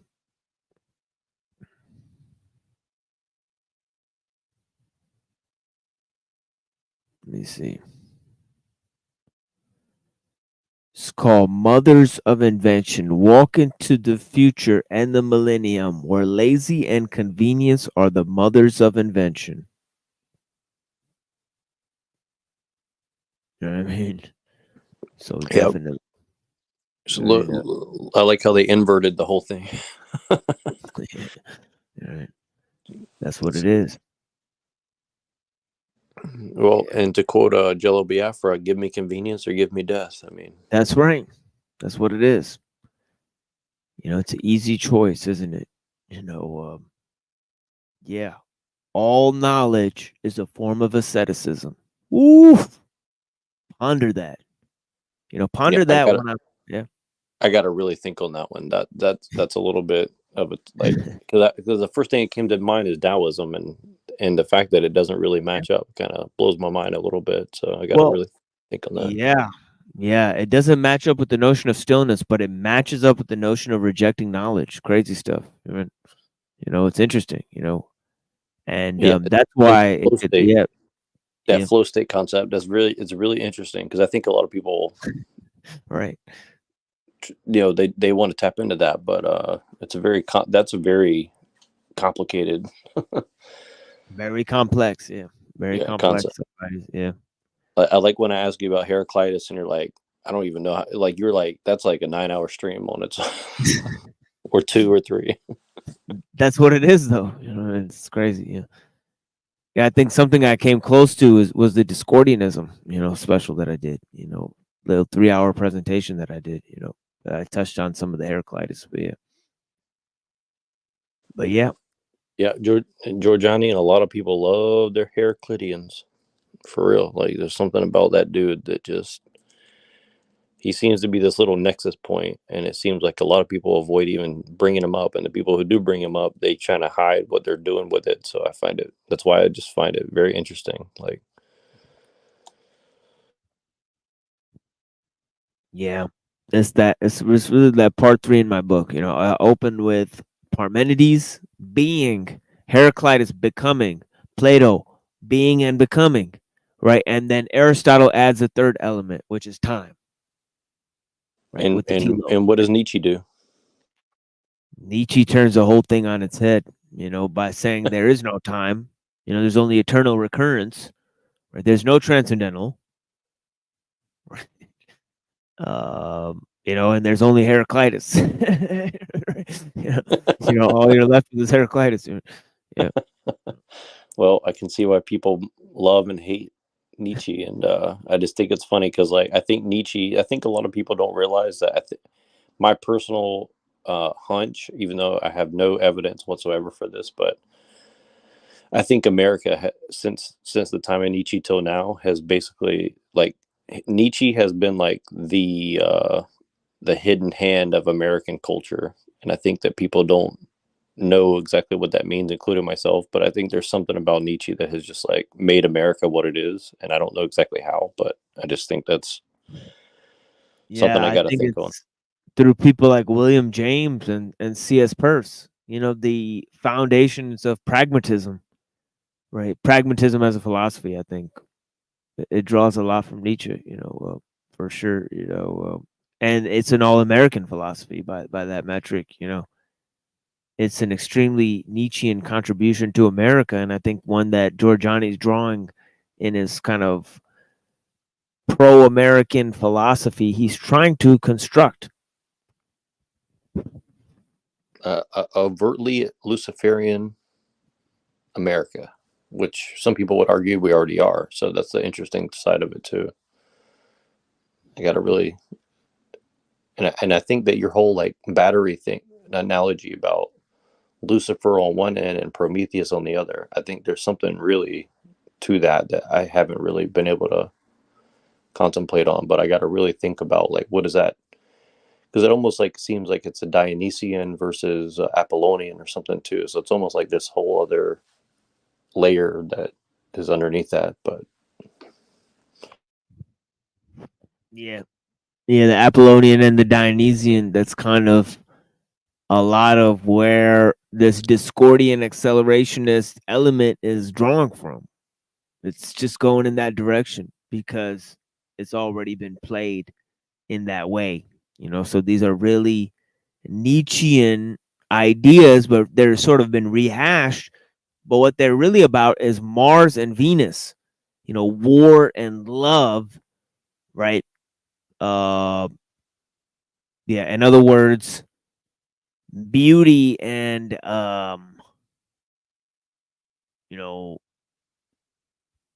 strength, sex and violence as sex and violence, exactly. Yeah.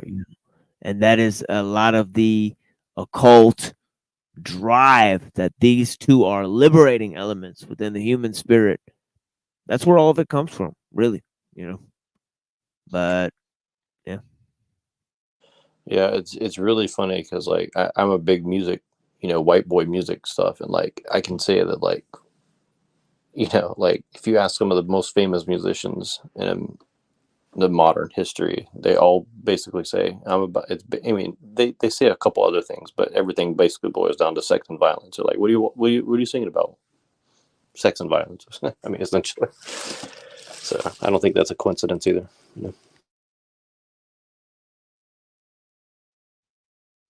Yeah. Well, yeah. Actually, Thank you. Yeah. Oh, sorry. I just want to mention this really quick, which is weird. But have you ever read Coldplay lyrics before? Yeah, I have. Yeah. It's fucking weird. It's very strange. Really Masonic, really fucking strange. Very strange. Yeah, I was right. Yeah. Yeah, I was reading a few of their lyrics because I've listened to them, 20 years ago, and then like I started kind of like just to re-listen, just to kind of like see if I really knew the words, and then I actually looked at the words. I'm like, what the fuck am I? It's very, very strange stuff that kind of reminded me of this whole conversation. That's why I brought it up. So yeah, these lyrics from Dose One. People didn't really like Dose One that much when I played him last time, but his lyrics are deep. What he says, fingering our belly buttons, thinking that there's something on the other side of life. Hanging out of breath on the other side, fingering our belly buttons, thinking that there's another side to life. Crazy lines. What the fuck? But yeah, blessings, guys. Yeah. Have a good night, man. Thank you for having me on. Yeah, thank you, Neuro. You're welcome to stay here, listen to the song with me, and then I'm gonna end my show. But yeah, blessings. I would, but my phone's like got 3%, so I got to charge it. For sure. Yeah. Right, Listen to it later, but yeah, or I'll send it to you. But yeah, blessings, brother. Yeah, thank you so much. Yeah. Bye-bye. Yeah, I'll send these things. We're gonna be talking about some things. I mean, I had to carry this entire show by myself. The reason is because nobody wants to show up on the panel until 6 hours into the broadcast. All these bitch ass motherfuckers from all around the community, all around the internet, talk big. They fucking show the shit on the fucking screen, my channel, all that stuff. Nobody's got to say shit to me in my face. Open panel, the link is pinned, and not one of these goddamn cowards has anything to say to me at all. At all. Go and figure that out, folks. Antichrist Burnout. Here on the Machine Lies. Where we talk about the lies of the machine on the machine that lies. You know what I mean? The Mashiach lies. You know what I mean? And yeah, we got all sorts of things coming up here. Blessings. Antichrist superstar. The man with the plan. Indelible confidence. Indelible intelligence. Indelible intelligentsia. Chasing the man behind the plan. We have all sorts of fuck shit going on out here to function with, and we got blessings from all types of people. You know what I mean? We're happy to keep it going out here. Fuck the ops and all the people who disagree. You know what I mean? But yeah, have a blessed night. I had a beautiful day. Took some mushrooms, building with my wife, thinking about some things about my future. You guys have a beautiful night. I hope you guys have clarity to see through the lines. The first step to blinding somebody is getting them to open their eyes. You know what I mean? Check out this song. Lazy Inconvenience, the mother of invention. I'll sit here and listen to this with you guys. Why not?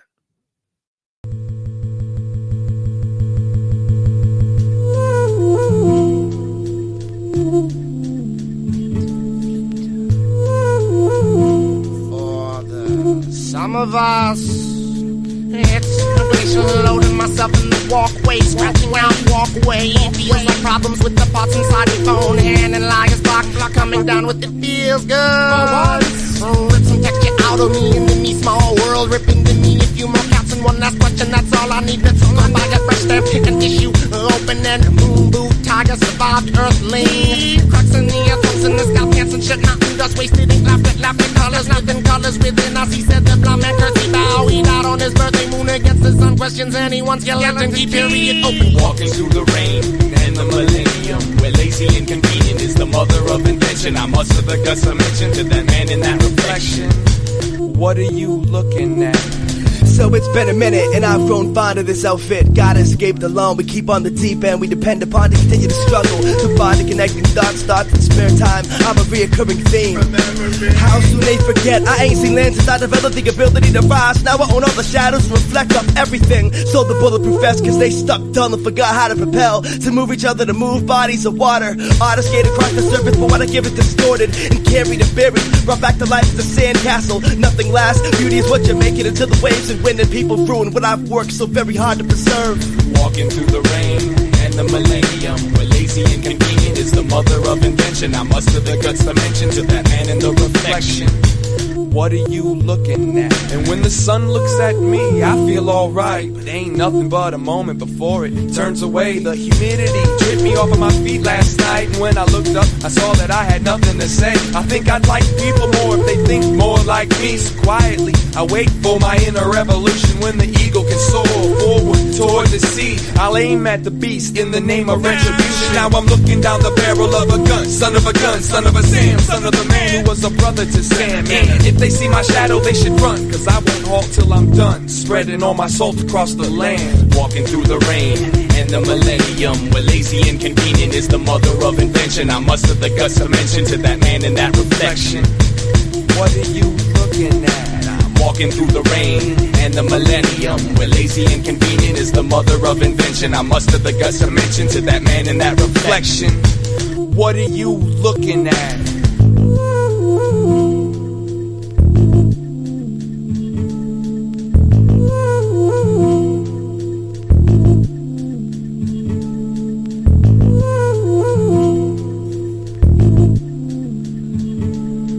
As a child, I was afraid of the storm, but now I welcome the rain.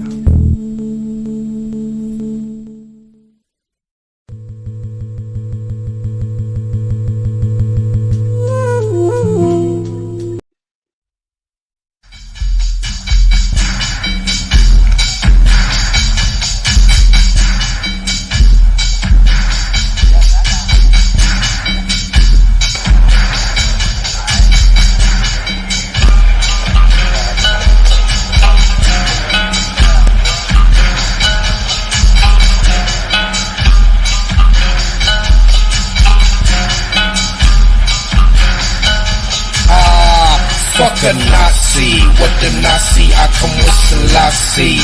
Bloody up in white sheets until they're soggy. Put your posse, your blood clot mugshot looking fussy. I thought I told y'all cats keep your fucking eyes off me. Your cats acting like you got too much with the softy.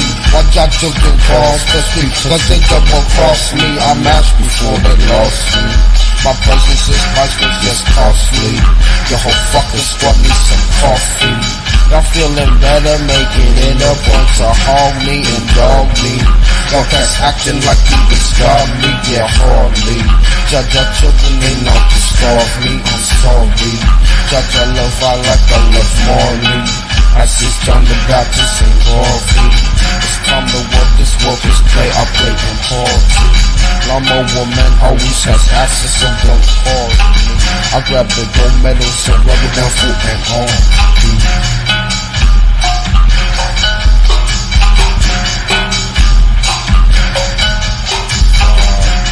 I bloody up in white sheets, staining white sheet.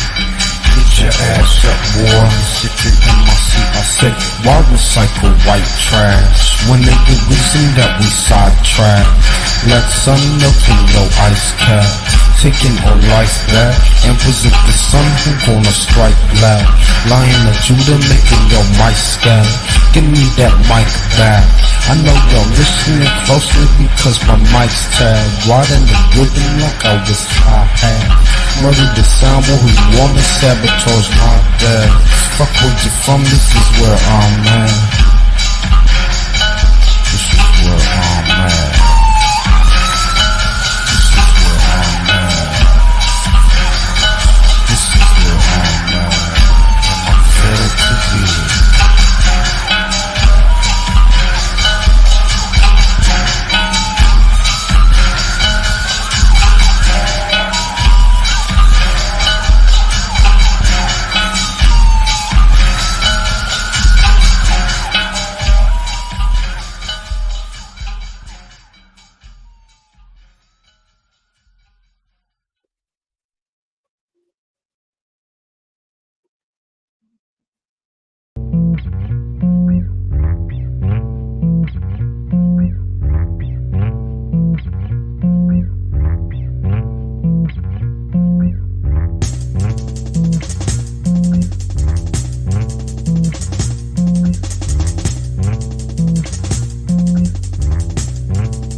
naturally also trust. Subscribe to. I think you're probably right.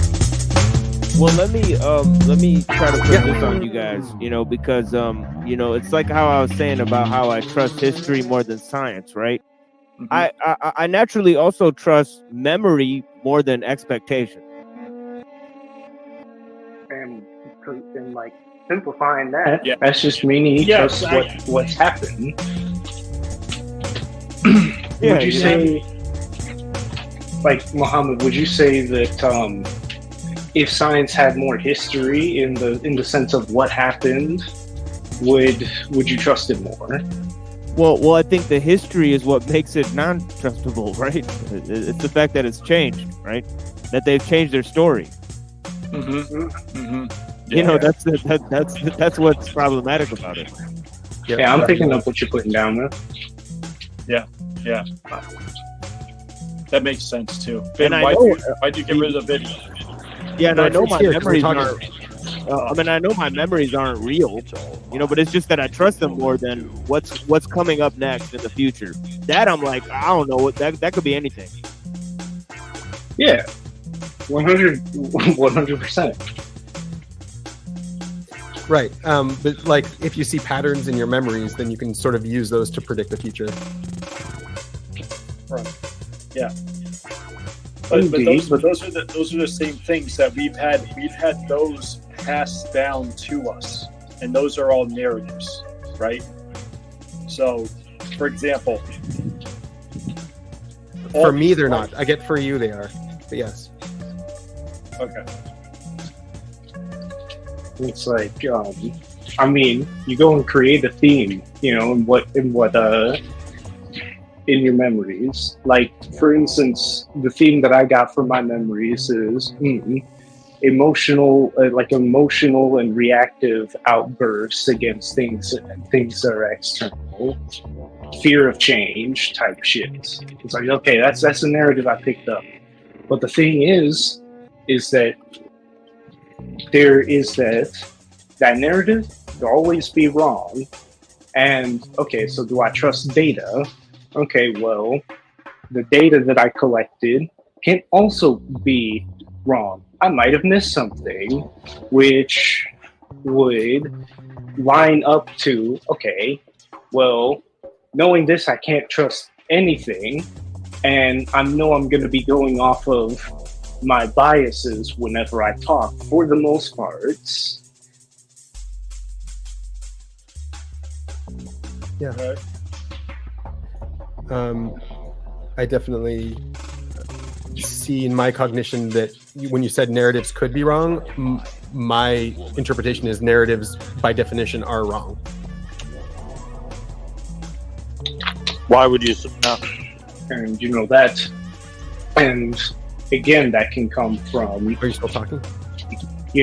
Just two separate perspectives making an interpretation.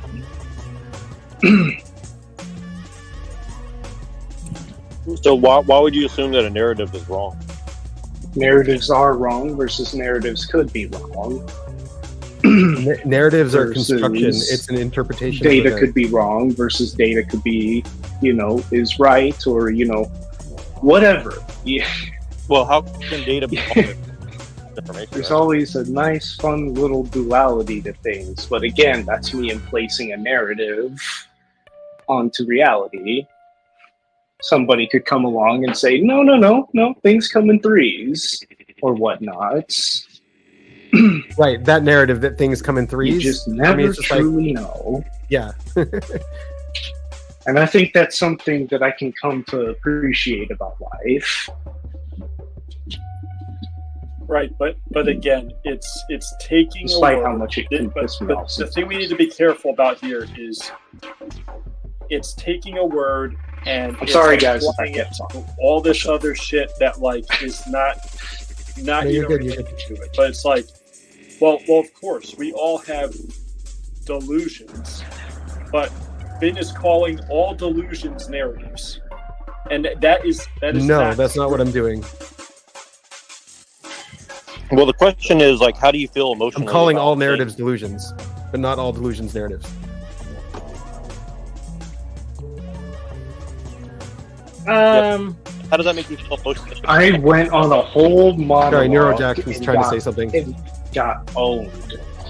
No, you did well. Thank you. I appreciate it. Neurojack is just trying to say something now. Yeah, I just want to ask, like, if you believe that that's true about the narratives and stuff, how does that make you feel emotionally if you take that to be true? It doesn't make me feel anything.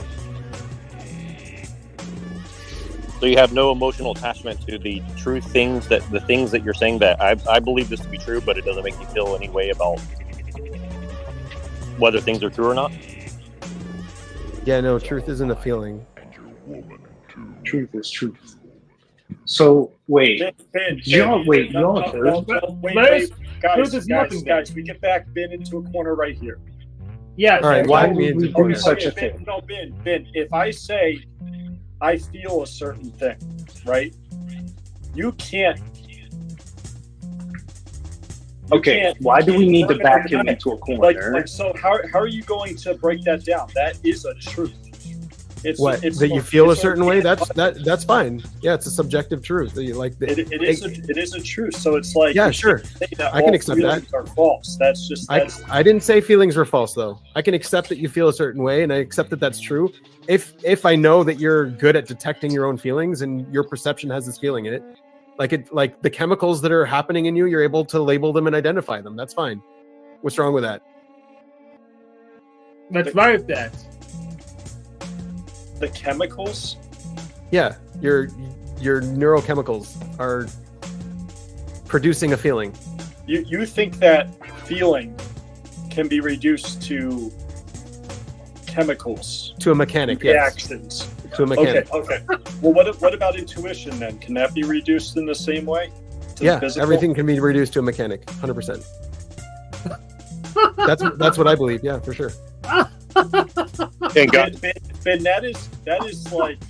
And God made it. And God made it that way. Yeah, sure. Why not? Ben, you just hung yourself with like rope that you found somewhere. I don't know, but okay, go ahead. I'd say that's a pretty stark opinion for sure. Because everybody's worldview is wrong. Which opinion? Which opinion is pretty stark? Sorry, I just want to make sure. Well, just that. Well, the way I heard it was that feelings are pure mechanism. Okay, so there's your experience of the feelings, and then there's the feelings themselves as a mechanic. Right. So that's why it's bigger, right? Right. Sure. Ben, do you think feeling as a function is illogical? No. Well, I don't know if you guys ever heard that Frank Jackson, the Mary whole thing where she's in the room and she's locked up, and then she's got she learns everything about color, and then she goes outside and sees red for the first time. Right. So Plato's world. Yeah. So she knows about red, but now she's gained the experience of seeing red. Right, so Frank Jackson asked a question: is that experience knowledge? Yeah, it is.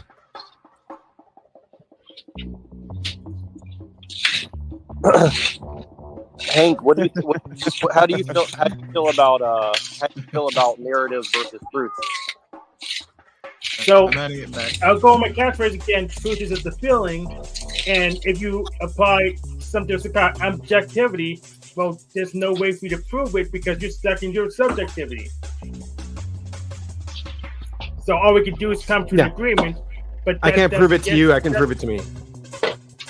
It can something, but that doesn't make it objective. That's fine. I can't prove it to you, but I can prove it to me. But I can share it. And you can't. By the way, the other thing too is mechanics eventually falls flat too, because the thing is everything sounds good and there's symmetries and there's these connections between the facts and stuff like that, but where it begins and where it ends is so fucked up it's unbelievable. Okay, so plus we have Gauss incompleteness theorems. So here we have a question we can try to answer if we can go through it if anyone wants to. What do you think narratives are good for? What's the function of a narrative? War. What is it good for? Well, there you go. That's definitely a function. Definitely before the U.S. goes into war, they develop a narrative in order to teach the people. But Ben, that's not the only. That's one of them. Okay, go ahead. Answer the question. The way you're using narrative is wrong. Like, this is not the same narrative we're talking about. You're talking about propaganda now. No, wait, hold on a Propaganda second. is a narrative. It's the same thing. Yes, it's it's in a the same narrative. category. If you're not going to answer, I will answer. But it's a false narrative. Propaganda is a false narrative. All narratives are false. But not no. Let's answer the question. This is an easy question. False. That's just. Oh my god. It's an easy question. Are you going to answer it? Should I answer it? Go for it, Hank. So narratives are good for understanding. So if you want to explain a thing to someone else, narratives is what you have to format things into. That I agree. Otherwise, Yeah. or they won't be able to interpret it correctly. Right. So narratives are useful in order to communicate the story. Yes. And in order to get other people understanding. to share your narrative. Yeah, proper understanding. Because otherwise, you have I guess our terms just a bunch of distorted facts, which could be interpreted however they want. Well, exactly. And like Hank can speak on this, but like really the truth is this: if you have no emotional attachment or emotional, interest in the truth, then what good is the truth? Because it has no effect on you. So I mean, what good is the truth just for the sake of it? You know what I mean? Like, is there any? The truth has effect on you. You can deny it all you want. The denial of the truth is delusion. But eventually you'll have to face it. Otherwise, you'll just keep suffering from denying it. Yeah, which is why we have a whole bunch of truthers coming with our facts to push their nonsense. Well, I'd like to.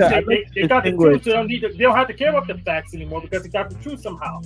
Yeah, I'd like to distinguish three things, and I think it'll help because I think that narrative is getting confused with the word propaganda, right?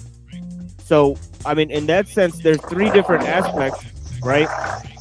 And one is style, right? The other is the technique, and the other is the function, right? There's three different aspects to narrative, isn't it?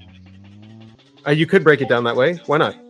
Yeah, like style is based on the cultural setting, right? The that's one aspect of it. Yeah, there's definitely some really nice stylistic ways you can share narratives or craft narratives. You can use some nice words. You can use some imagery. Yeah, and then technique is another thing. The way you deliver the message is totally, matters, right? And then what's the difference between technique and style then? Well, I think technique is modulation within, and style is modulation across different themes and cultures and across. Okay. You know what I mean, right? So that's the only with my rudimentary kind of way I've mapped these things out. Okay, and then the third one?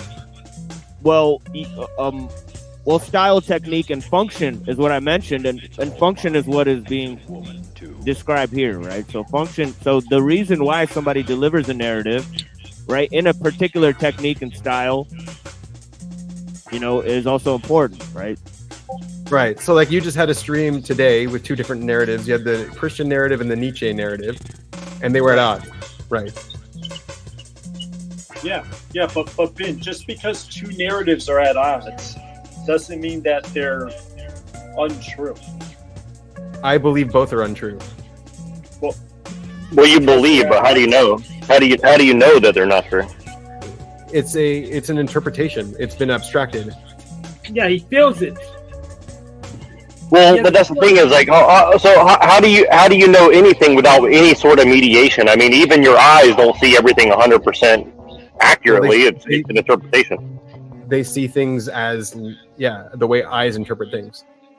Right. There's no such a thing as color. Yeah. So there's no such thing as truth, right? That's what you're saying. No, I'm not saying that at all. I'm just. Okay, so go ahead and say that there is a such thing as truth. I do believe there is such a thing as truth. And is that true that you say that? Did I believe that? Yes, it's true that I believe that. And why should I believe that you're real and you're here and that there is truth? You shouldn't. You believe what you want to believe. Okay.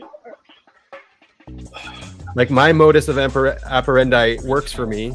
Isn't that a narrative then? Isn't that a narrative that you're saying? So no. Yeah, this A is narrative is just another form of Ben, habit. Ben, you don't have to invite me back on your channel again, but I'm just gonna say this. You're No, say it. And you're always welcome back. Say whatever you feel.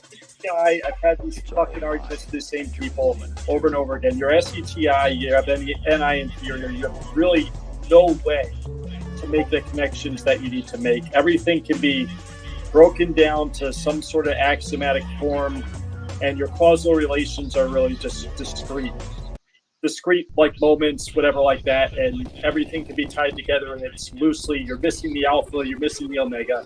Like, it's just... I understand you're frustrating and you're trying to contextualize it in order to dismiss it. Are we in the midst of a? Are we in the midst of a SP? Is there a SP in this room? Bruh, whatever. He's trying to dismiss it, so he's putting it into whatever framework he can in order to dismiss it, and I get that. That makes sense. Ben, I'm not dismissing you, Ben. First off, you agreed with a lot of my observations earlier, if you remember. Okay? What you're doing now is precisely what you made the video about. But you're doing it about PI, your PI. That whole video is actually a projection. It's not... And you're doing the same thing.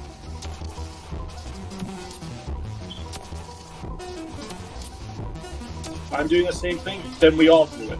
So we have nothing to argue about. Yeah. So let's okay. not argue. Is this enough evidence to show that I'm not NESI, since I actually understand like 5%? Can we? Wait, so what was Benjamin's video about? I missed that part. What was your video about? Well, we're right at the beginning of it still. We're going to continue. If you guys want to, I don't know. Yeah, go back to the video. I got to pee, but we'll continue. I want to see the end. Yeah. So yeah, no need to argue about this shit. Well, I don't feel like I'm arguing. I don't know. I feel like I'm just. Well, either way it goes, I know the tie-dye guy. He's getting all frustrated. And that's Jay. That's how he is. That's how he is. It's okay. Like, he's just feeling very psychedelic today. He's, let's just shoot that down. What the hell are you trying to argue? You're doing the same thing. So shut up. Let's take this off for a second and just say hi to Chris. What's up, Chris? Welcome. Hey, Chris. How you feeling? I'm feeling okay. Okay. Nice. And Neurojack, have we met before? We've spoken. It feels like I've spoken probably on Mohammed's channel, right? And I just wanted to come support the stream because I thought the conversation was interesting. Oh, welcome. Yeah, okay. All right, Jay's back. Yeah, let's see. Yeah, who is Rocket Leaguing? Who is that was playing Rocket? That's David. He's adding some Zoomer content to our chat. Sometimes, respect for consensus as an inheritance from the gurus, scholars, and innovators of history might cause the ego to attach identity to these harbingers of truth, despite their human limitations to actually know truth. And thus, narratives and worldviews. Oh, what's that? I was like, hey, can you do me a favor and like put the Rocket League under there? Like, I'm getting real distracted, bro. I'm joking. Okay. To create supporting loops, like how an electric field will induce a magnetic field. Fractures in group consensus are the result of conflicting loops with other conflicting loops. The interference patterns between different streams of consciousness are ultimately expressed in time, with each stream at its own wavelength and intensity. So this is what you were talking about before, Jay, that like that this is the narrative, that it has these cycles and you can predict the next stage in the cycle. Yeah, but I want to see what you do with this before I agree with you. Okay.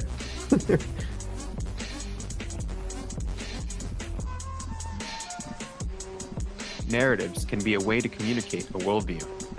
Dialogue involves comparing opposing worldviews and opposing narratives in an effort to try and determine reality from schism, where oppositional consensus and personal consciousness collide.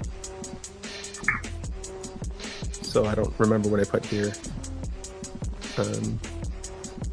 Okay, yeah. Whatever. When blame, accusations, and vilifying the claims and members of competing tribes, we may even descend to justifying division and atrocities. Okay, so this is all true, but this is really propaganda, false narratives, stuff like that. I mean, you're really So it's wait, hold on. So it's true, and it's also false narratives and whatever else you said. So how's that? It's an evaluation. It's a true evaluation of how narratives, false narratives, collide. Right, but we weren't talking about false narratives, Ben.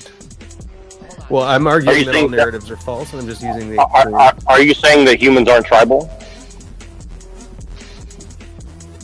No, who is saying that? Well, he's describing, tribal reality of being a human, and you're saying, well, that's a false narrative, right? Oh, Jay. Right. Yeah, I'm going to accept the premise that all narratives are false. It's not really a big deal.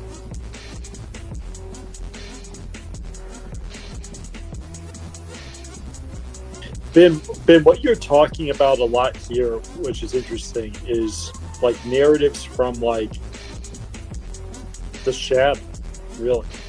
Like it's not there's this whole video, there's no.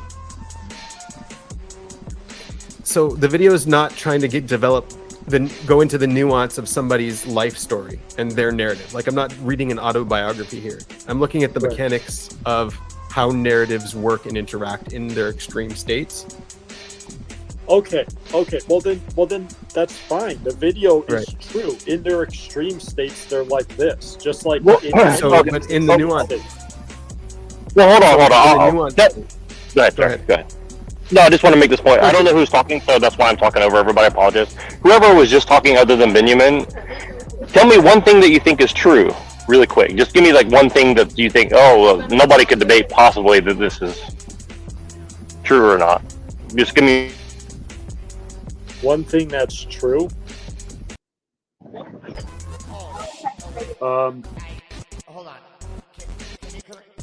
One thing that I found to be true and consistent through time would be the axiom Maria. Are you guys familiar with that? No. Okay, so no. Hold on. When you tell me without using a narrative to make your point. I don't think I can, especially with this one. I don't think I can. Oh, well, so hold on a second. So you're saying that narratives can be true? Okay.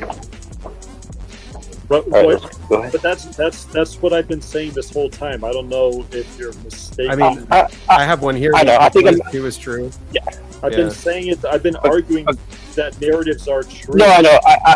I know. I don't know who's talking. I'm saying you could have been the guy who's a great. And so, okay, now the person who just said 1 + 1 = 2. Yeah, the person who just said 1 + 1 = 2. Explain to me without using a narrative why that's true. Go ahead. It just is. I don't have to explain it to you. It's just true. No, narrative. I exist. No, you have to I find exist. the That's true. successor to get from 1 + 1 to 2. You have I to don't find need to the explain successor it. one. I exist. That's true. That's now beyond that. That's a narrative. There's no truth claim in that. No, that's not a narrative. It's just true. I exist. And no, it's the not. world, No, how could you? Okay, how could you possibly prove? How could you possibly prove that you exist? Go ahead. I think, therefore I am. And God said, I am. Well, I mean, it's quite obvious that he exists. But what would be a better question is, No, to myself, my subjective self. It's not obvious that you exist, Jay. I believe that you exist. Like, that's not true. But from my subjective self, I exist. I can, You exist as a belief. Benjamin, so I believe you're talking to then. If I don't exist. Well, yeah, I don't know. Well, you I have no could- idea. you But, could- like, I do believe that there is a reality, but it's a belief. I'm aware it's a belief. Yeah. But I Okay, 100% well, believe I mean, there is a reality. you're telling narrative. You're telling narrative. Go ahead. Let's continue with the video. But Ben, don't you exist after you die as well? I don't know. I've never been dead. Yeah, and this is not directed at anybody in particular. I think I'm really going after Psychedelic Man, but I can't see on the screen who's talking, so I apologize. Of course, I'm just like Yeah, Jay. I always get attacked everywhere I go. Don't worry about it. You It's always okay. perceive that you get attacked everywhere you go. You're not getting attacked. Ben, I do a lot of the attacking too. Okay, All right, and fine. I'm open Sure. about it. All right, finish your video. Finish your video. Okay. Jesus Christ.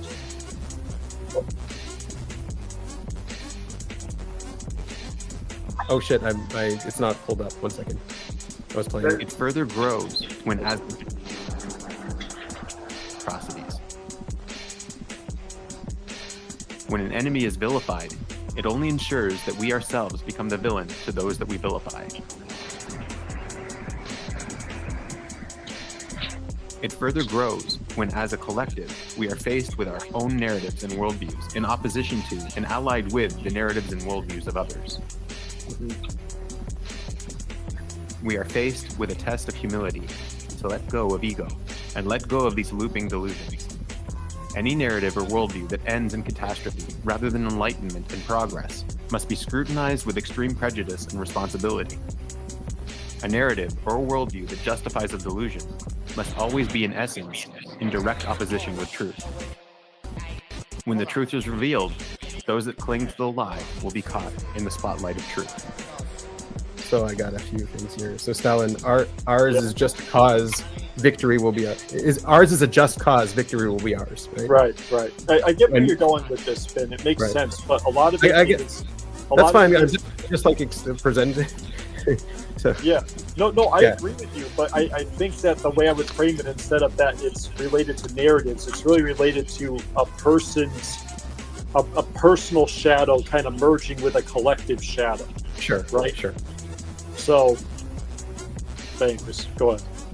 So Mao Zedong comes along and he says, "Not to have a correct political point of view is like having no soul." Right. Break that shadow. Yeah. Mussolini says, if relativism signifies contempt for fixed categories and those who claim to be the bearers of objective immortal truth, then there is nothing more relativistic than fascist attitudes and activity.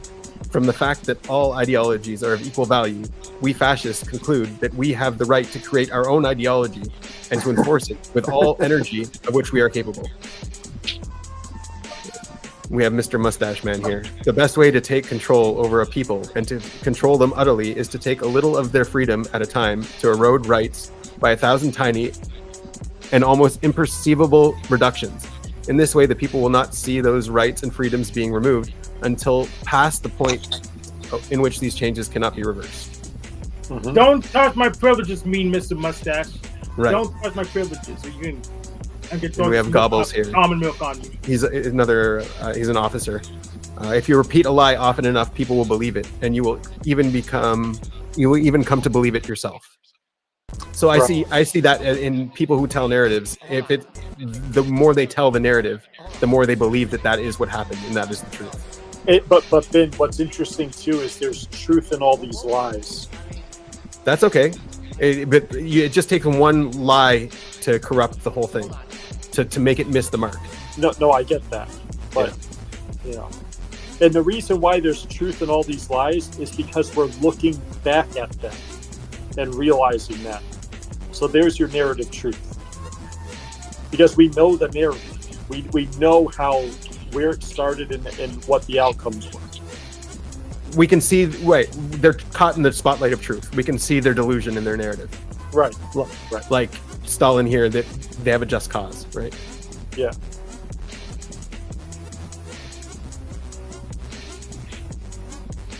just war thing goes back to like ancient Egypt, where they were come up with a concept.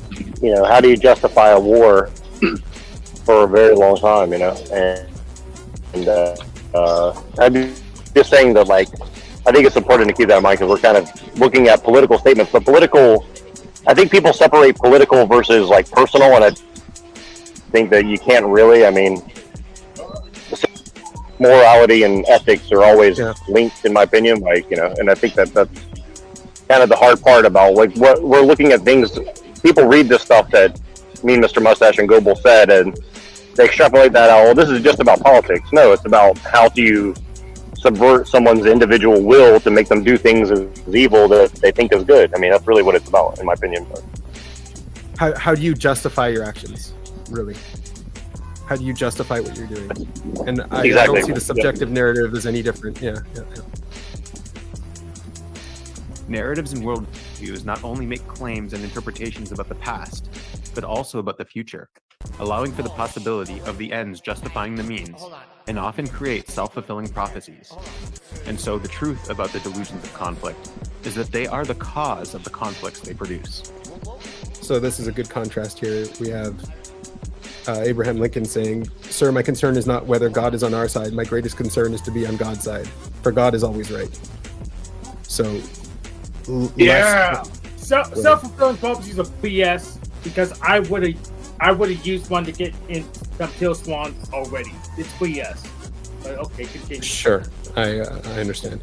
Well, self-fulfilling prophecy only works when other selves fulfill it as well. So, you know, it rarely is a self-fulfilling prophecy in a vacuum, I would say, you know.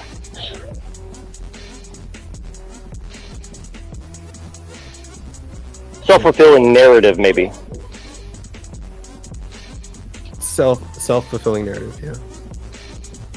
But at the same time, we must be wary of the complacency caused by other delusions. For example, although peace and progress must always be partly a self-fulfilling delusion, they must never be so naive and delusional that they fail to prevent catastrophe. So, all that is required for evil to triumph is for good men to do nothing. The obvious quote, long quote. Propounding peace and love without practical or institutional engagement is delusion, not virtue. So you brought up Hegel earlier there, Mohammed. Complacency or self-congratulation can imperil our security as much as weapons or tyranny. A moment of pause is not a promise of peace. Right, but those are narrative truths, man. Those aren't narrative truths, but they're self-fulfilling narratives. So, like, believing in peace it's naive, right? It might not happen, but if we didn't have anyone believing in peace, there would never be peace. But Ben, there never is peace. Yet. But we're still striving. But Ben, sure there is. Think about it, right? When there is peace, there's relative peace. There's always something simmering beneath. It's never peaceful.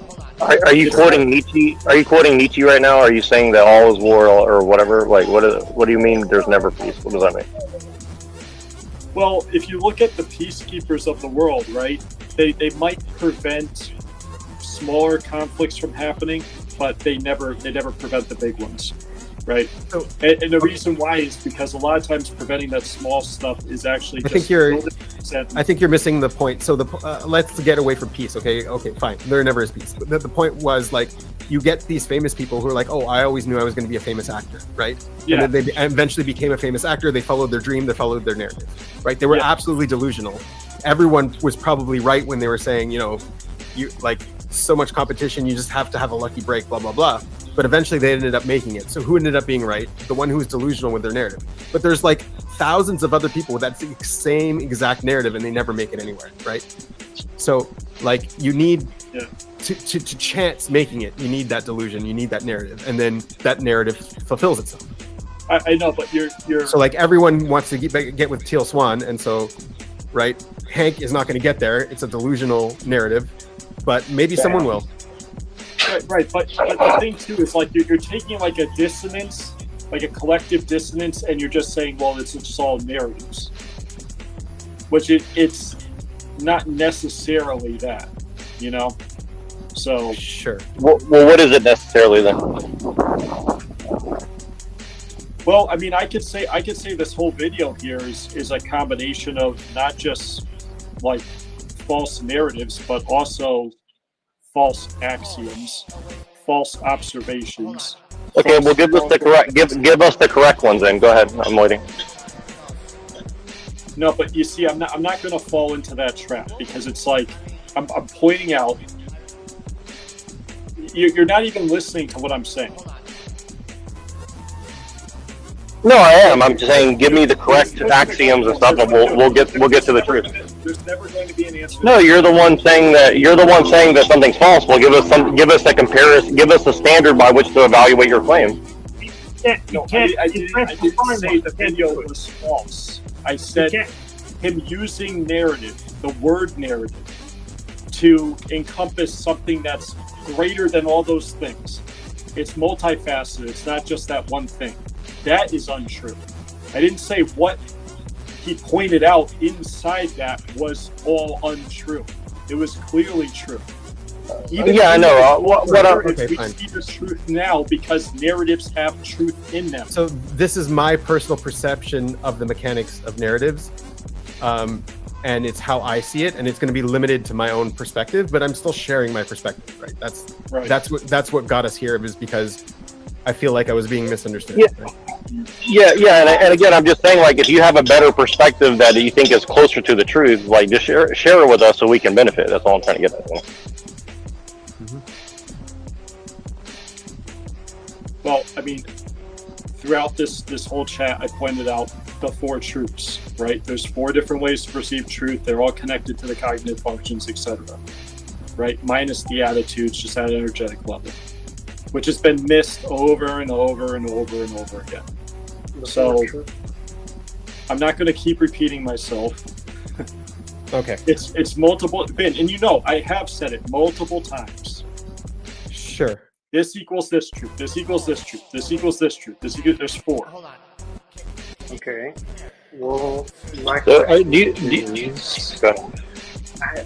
question is, how do you truly know that it is 4? What about 1? What about 10? What about 2? Right. He's sharing his worldview. He doesn't know. It's the way he's interpreting the world, and that's fine. What do you mean? Of course, I know why. Because I mean, again, it's taking philosophy, it's connecting it to energetics. So energetics underneath the function. So if we look at, and I don't know you, I don't know how much you know about the cognitive functions, but we look at extroverted feeling and extroverted thinking, right? Tear them apart, right? Underneath them, they're extroverted judgment, right? Underneath extroverted judgment, you have the extroverted attitude, and you have rational orientation, right? Yeah, this is. But no, it makes everyone like their eyes. So where does that what is that school of thought that you're quoting? Is that Pythagoreanism or something? What is that? He's essentially distilling everything down into 4 truths, which I know, but it sounds like math related, or it sounds like psychoanalysis related. Yeah. That's what I'm trying to figure out which one. It's a way to perceive our cognition. It's a way to divide our cognition into functions, and it's sourced in Jung. Jung started. I know. I'm just trying to figure out what's the school of thought called, so I can look into that. I've never heard of this before. That's what I'm trying to figure out. What is it? Jungian typology. It's Jungian. Okay, got it. Okay, so we're looking at things from a Jungian standpoint, right? Okay, that makes more sense. Right. Jay is doing it. I would say that Okay, so you're a Jungian essentially. Okay, I was just trying to understand what your perspective is. Yeah. That's his self-identity. Yes. Well, so basically, follow Jung for more tips on truth. So basically, you're saying if you want to be a truth seeker, you need to become a Jungian, essentially. He didn't say that. I'm not saying that. And by the way, Ben, I saw that passive aggressive remark. Good. I'm glad. Yeah, Jay, this is Jay's false narrative. Yeah. Yes, it is 100%. Yeah. Okay. I just want to make sure you know that didn't get passed. Good. I'm glad you caught that. Perfect. Yeah. Claire, what do you say about this? Do you process the world in narratives? What do you think?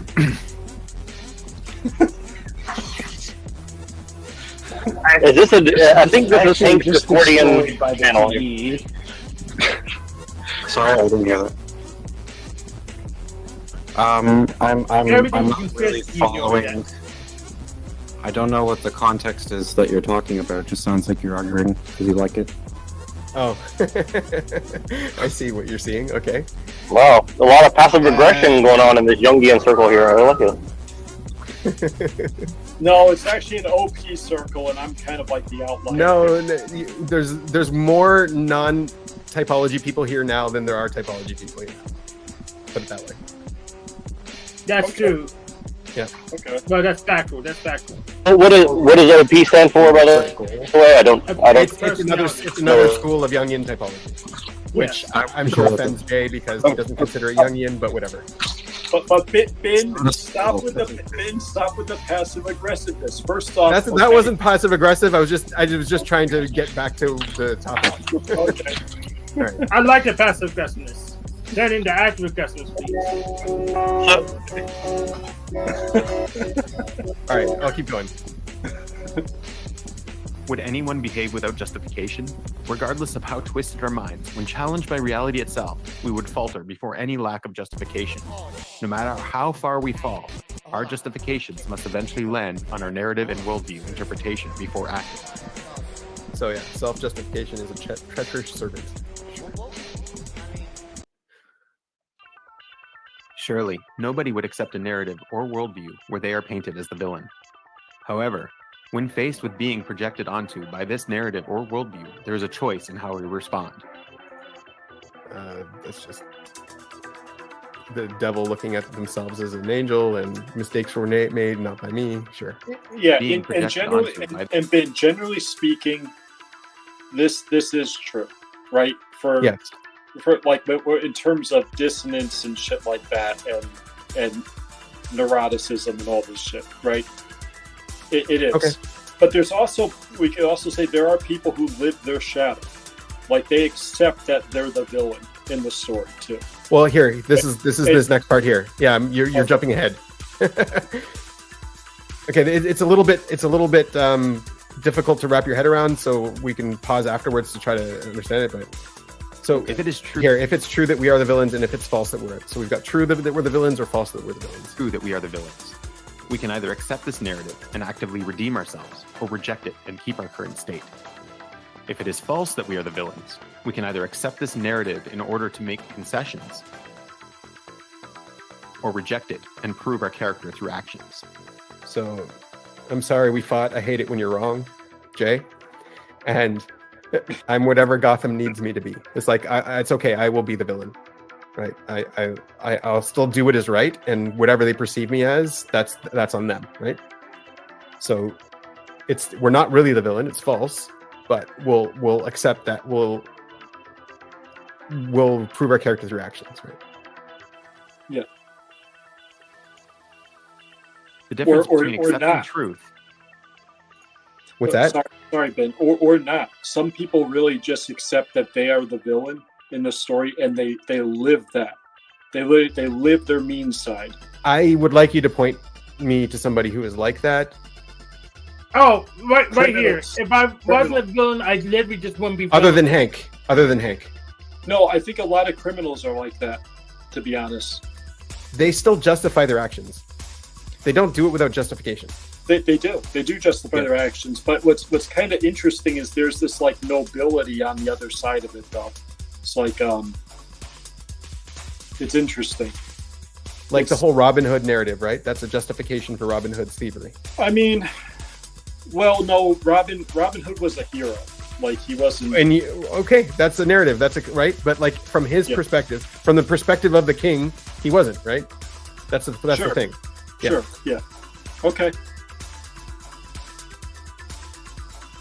And rejecting a falsehood. So yeah, the difference between accepting a truth and rejecting a falsehood is not in the actions. The results are the same. Therefore, this is solely a differentiation on the level of narratives and worldviews. All right, I don't know if that went past you guys, or I can keep going.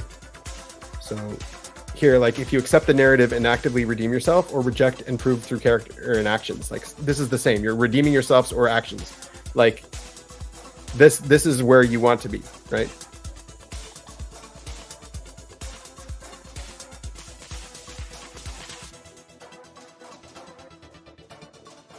It is also important to keep in mind that it is generally false that anyone is the villain unless they are villainizing others.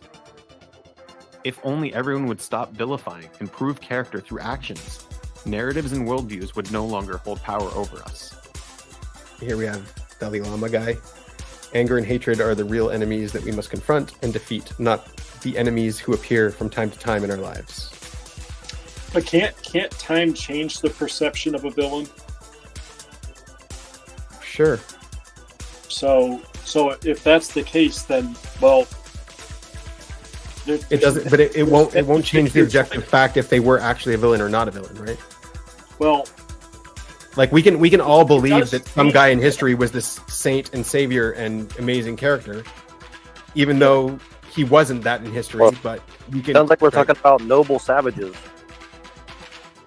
Well, because the thing is, we're seeing the outcomes and the effects were actually positive as a result of the wrongdoings. Like right? that Batman movie with Harvey Dent, right? So Harvey Dent was a villain in reality, but they used him, they propped him up in a statue of him because they needed a white knight.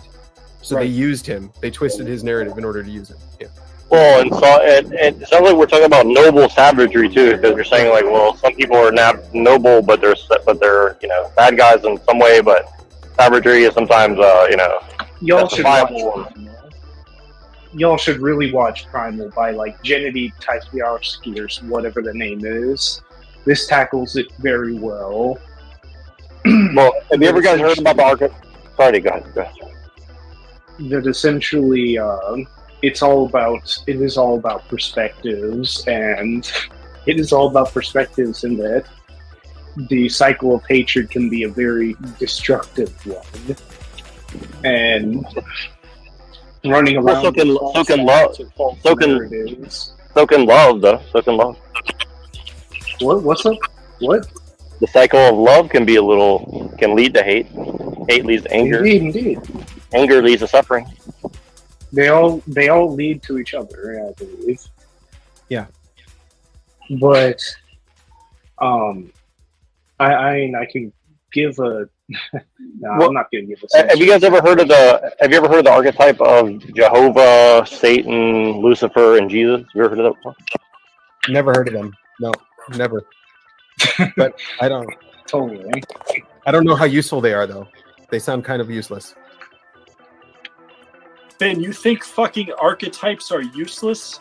I'm just trolling. Okay, I'm like because honestly, after today, I'm not sure. Sometimes, okay, I'm gonna check in more often with you. I swear. Do you guys use any kind of he's right in his eyes? Is there any kind of device that you guys use to measure people or anything? Yeah, so Jay used to use voltology. Years ago. Yeah, what does that mean? What does that mean? Knee meter, probably. Voltology is looking at body language and physical micro expressions and trying to map that into some kind of category in order to type people. Yeah. Right. I did that for a few years, and then I kind of realized there was holes in it. Although that model, which is CT's model, is eerily accurate, to be honest. All things considered. So it's like, one thing I like in regards to that question that was down there is that there is a concerted kind of paired off with the sort of megalomania of our time. There's also a kind of anti-hero syndrome where people have this kind of false humility. Yep. And so the anti-hero is kind of somebody who thinks they're bad even though they're benign, and that is the kind of malaise of what we're facing. Is we have a lot of people that are engaged in a sort of token rebellion. Yeah. And don't talk about him like that. He's right here on the panel. Okay? Oh no, my rebellions are token. I just don't have enough power to actually do what I want to do yet. No, but I completely agree with you. Still, but No. once I have enough, I'll hit the switch and say, "What the hell happened?" But like that itself is also like a form of narrative, like the anti-hero or the subterfuge.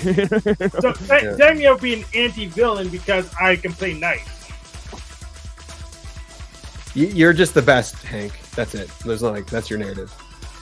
You just dominate everyone. There's no point arguing with you. You'll just beat us. That's how it works. No, someone will beat me. Someone will. Absolutely. Eventually, the phoenix will rise out of the ashes. Ben, do you think that the hero's journey is a false narrative? Yeah, I believe it's a narrative. I don't believe that everything fits into narratives.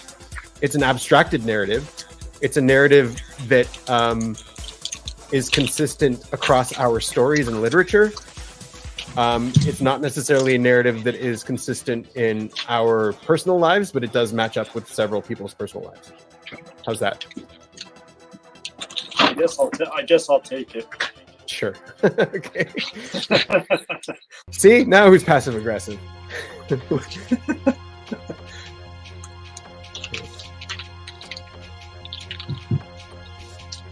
I think that's the end of the video anyways. There's nothing more to it. So. Well, anyways, All right, guys.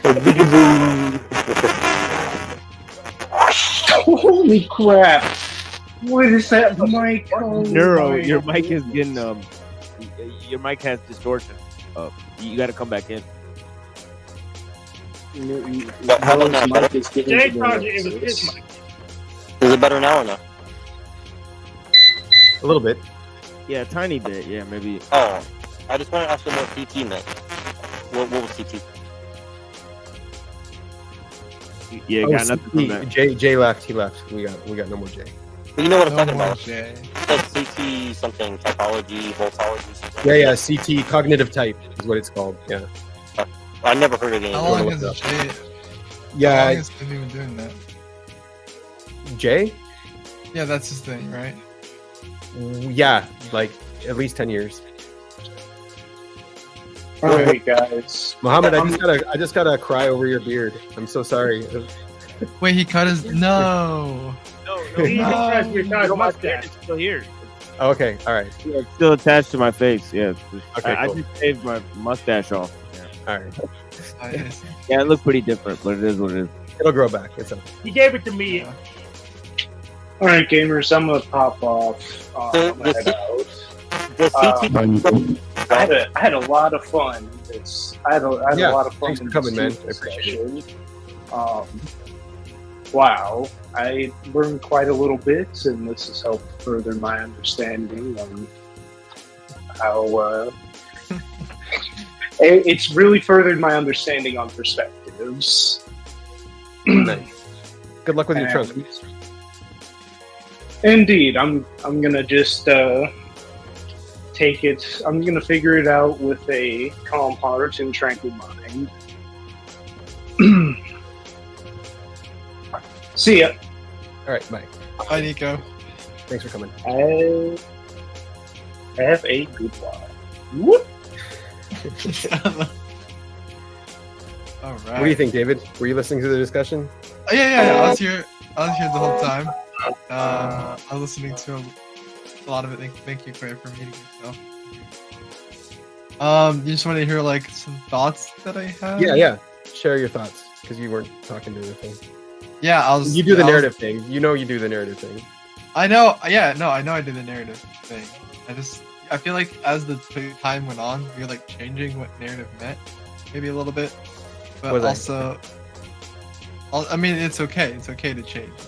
I don't think it's, but like, I like the video. I did watch that video whenever it came out, so I have seen the one that you made on narrative. Right. Yeah.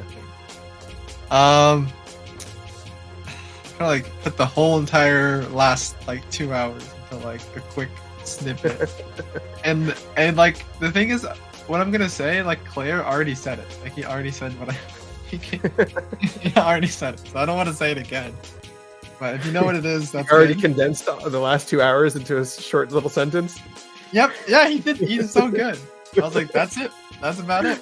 No. Yeah. I don't have much to say. It's just having the same. He said said like having the same conversations over and over again. I feel like that's what's happened on this channel. Like somebody comes on and they have their argument, and then at some point they talk about, I've gone everywhere and I've had the same conversation with the people. So like it doesn't feel like they're ever resolving whatever they're trying to argue about. So like they keep running in circles. In a cycle. And I'm the exception because I have an end goal. You are the exception, Hank. You have not said that. You've gotten to that point at all. Nope. He just leaves when we talk about guitars. Not a guitar guy. He's a hat guy. He's a hat guy. Yes. I have a keyboard, but I don't know how to use it. So. Yep. Not a keyboard guy yet. Oh yeah, I should show my keyboard. Should I show my keyboard? Yes. Sure. Hey, you want to see my keyboard? Yes. My keyboard. It's a MIDI controller, not a keyboard. Oh, Chris has got a keyboard. I don't think we've spoken before, Chris. Nice to meet you. It's a keytar. Yeah, no, machine and Nerdjack told me to come over here. Nice. Welcome. Thank you for listening to them. Yeah, I've just been kind of listening because I didn't catch the beginning of it. I didn't understand exactly what was being talked about, so I was trying to listen. So the whole thing was that Jay couldn't believe that I don't process the world in narratives, or not that it was a void in me. It was like it's like something that I'm repressing or something like that. I'm repressing the narrative side of my psyche. Is what he was trying to say. So I pulled up this video I can understand how that can be hard to understand, though, because like as someone who processes everything through narratives myself, so like that's difficult for someone who processes everything through narratives to understand how someone can not process things through narratives at all. So. Yeah, I think Ben believes in abstract properties that just exist, and you just have. No, he just called me out on it. He's like, I noticed that you don't talk about narratives ever, and I'm like, yeah, you're right, I don't. So I see nothing wrong with that. It is kind of a foreign idea to me, but I right. don't see it wrong with it. Right. Wouldn't that just mean like blindness? It doesn't really mean anything else other than that. It could be blindness, but like I'm seeing it in everyone else. Like I'm seeing everyone else doing it, and I'm seeing people get stuck on it and having it destroy their lives even. Yeah, but you can see that, like a blind person can see that other people are seeing. I guess they could, or at least they have an idea. Right, sure, yeah. The blind person would be like, oh, all these people are stuck looking at these pictures on the internet, and they're not living their real life. Yeah. Sure. But it's not. It can't be the same because I don't know. Still, like I just don't see why that would mean that it's wrong, because it would just mean that that's like the way you're operating is just with that arrangement of however you are. Yeah, but I mean, like, right. So the contrast between me and Chris, for example. So if Chris is only processing the world through narratives, and I'm not doing it at all, like, so logic would suggest that there is a proper balance between the two that should be struck. You know what I mean?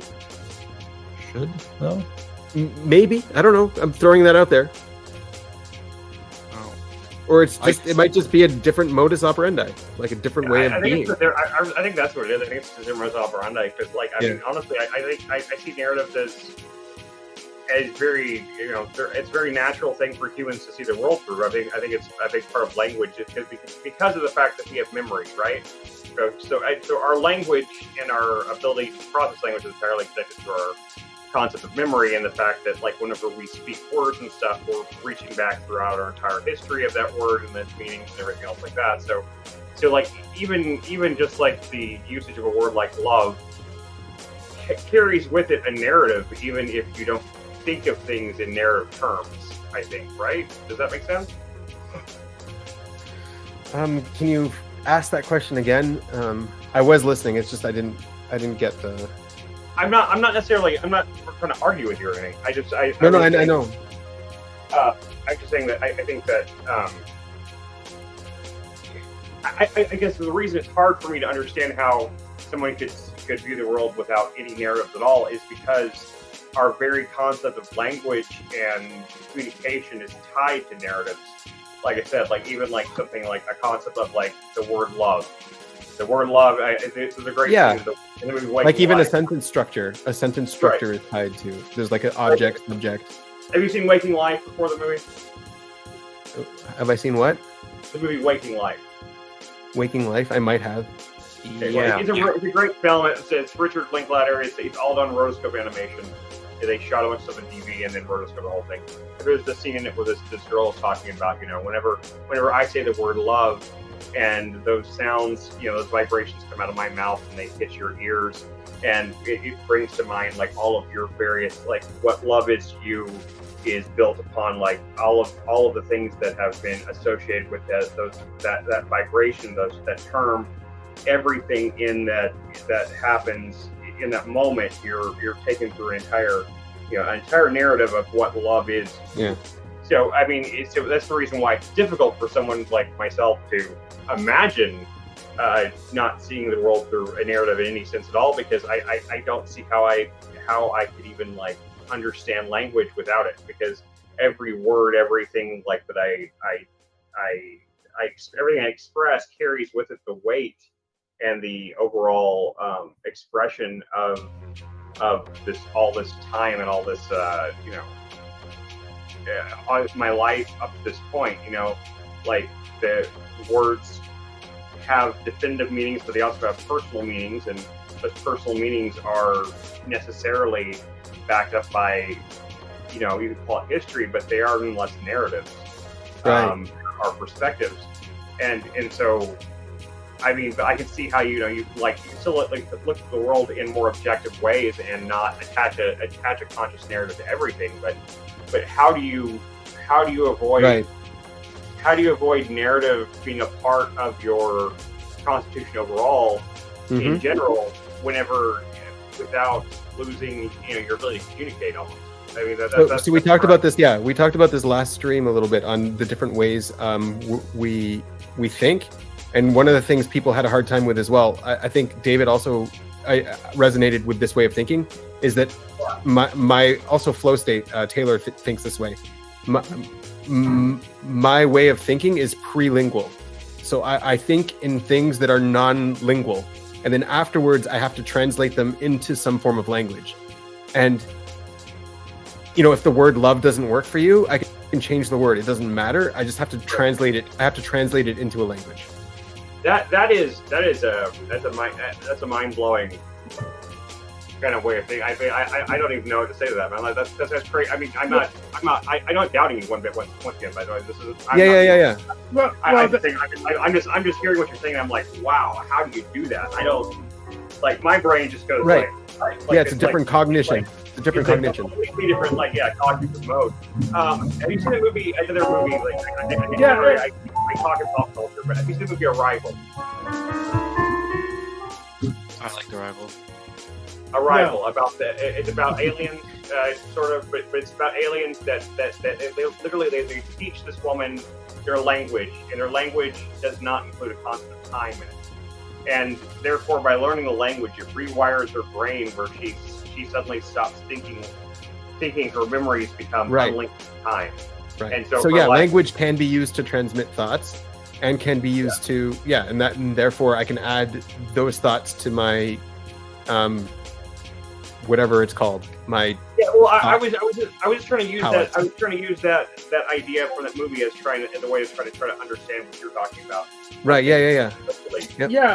But my way of thinking is also prelingual, schematic, but I have to compile it into a language for it to make any sense. Yep. There you go. Yeah, I agree with the thought doesn't have to be like a lingual thing. In fact, in the textbook of cognitive psychology, the definition of language said that language can communicate thoughts, feelings, ideas, or sensations. The 4 letters. It said exactly that. Oh wow, nice. So thoughts are different from language. Yeah. Right. Okay. Well, that's the thing is that I'm defined that way, but like I don't. All of my thoughts. It's everybody. All of my thoughts involve language. Sorry. No, it's okay. No, I was just gonna say that no, I brought Chris and Neuro here. They're very talkative, and I love that about them. Yeah, I appreciate that. You're welcome back anytime. Yeah, bring in whoever you want. Yeah, so I appreciate that. They're stepping up and talking. I like to listen too as well. Yeah, but the thing is that in terms of the meta narrative, you know what I mean? Because there is such a thing. I think Jung describes it in the way of history intersecting with our memory. He brought this into consciousness of the public consciousness. Jung did, for sure. Yeah, this kind of idea that our memories themselves are disjointed, because you create kind of like to borrow a term from another French science concept, is the idea of morphogenetic field. That places have a sort of memory, and you could recreate an experience that resembles a sort of meta narrative, and that occupies a space and time that is kind of disjointed in terms of its relation to the regular timeline. So there's I was processing that with like fairy tales and fables and stuff, where like some societies survive better because they have certain fairy tales that are able to, like Chris was saying, give us an intellectual landscape. So like the idea of Little Red Riding Hood not trusting someone in a disguise, things like this, is good to teach children as a narrative, because it gives them a thought landscape to help them navigate the world. Is it kind of what you're saying? Absolutely. That's a brilliant. I really appreciate your ability to articulate things in such an intelligent way. I'm being very sincere. But it goes with two concepts that are very, very fundamentally philosophical in their nature, which is time and the mind. And those are basically quixotic concepts that are essentially ineffable for most people, right? Yeah. It's like, I mean, even like there's one of my favorite TV series of all time is a really show that most people think is really stupid and silly. But it's called 12 Ounce Mouse, and it in fact is really not a very dumb show. It's actually a very, very deep show, very esoteric show. It has a scene in it around, I think it's episode 6 or 7, where the main character falls into this like a portal thing, and in this portal he has this like inner monologue thing, and he talks about how whenever I remember something, I go back through all of my thoughts and all of my experience and everything, and to a certain extent relive that moment. And in that sense, and in that way, my mind is basically time travel. It's basically capable of time traveling. It travels. It works. It's almost like it kind of gets into quantum mechanics, and it's very deep show. But I think Claire might be similar to you in a way. Claire, do you hear what he's saying? Is that how you work too? You're on mute. Yeah, I partially zoned out. Because I started thinking about it. I'm getting too stimulated. That's fair. So if you want to like summarize. Okay, just keep that. So Chris was talking about how he connects words to all of his experiences in all of time. Yeah. Something like that, Chris? Yeah, I mean, I see kind of, I mean, to a certain extent, like, I mean, I really find this fascinating because like I've long held like a kind of a viewpoint that one of the things that separates us from animals is our ability not just to perceive language. It's not just language, but language's connection to time, and how time and our ability to have memory and history attached to language. And that's kind of the thing that, like, because even animals communicate with each other, but they don't seem to have the ability to contextualize the way a human being does, right? And we contextualize through our memories. And so like the technology of language is like by far, I think, the most most powerful technology that exists, and that's the reason why. There isn't any technology we have that exists that does not depend on a language, a programming language, something like that. It all requires a method of communication. Communication is information. Information. And so I'm just trying. I fully believe you about what you're saying, how you don't process your narratives. I'm just trying to understand it because I think it's fascinating.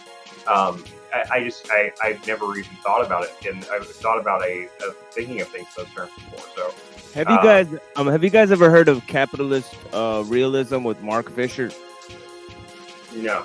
He's got this very interesting theory where he's talking about like how capitalism affects our notion of memory, and how like we relate products to a time period, right? So the sense of nostalgia, for example, right, that we have for certain products, basically ties together the subjective with the objective, because we're attaching memory to objects.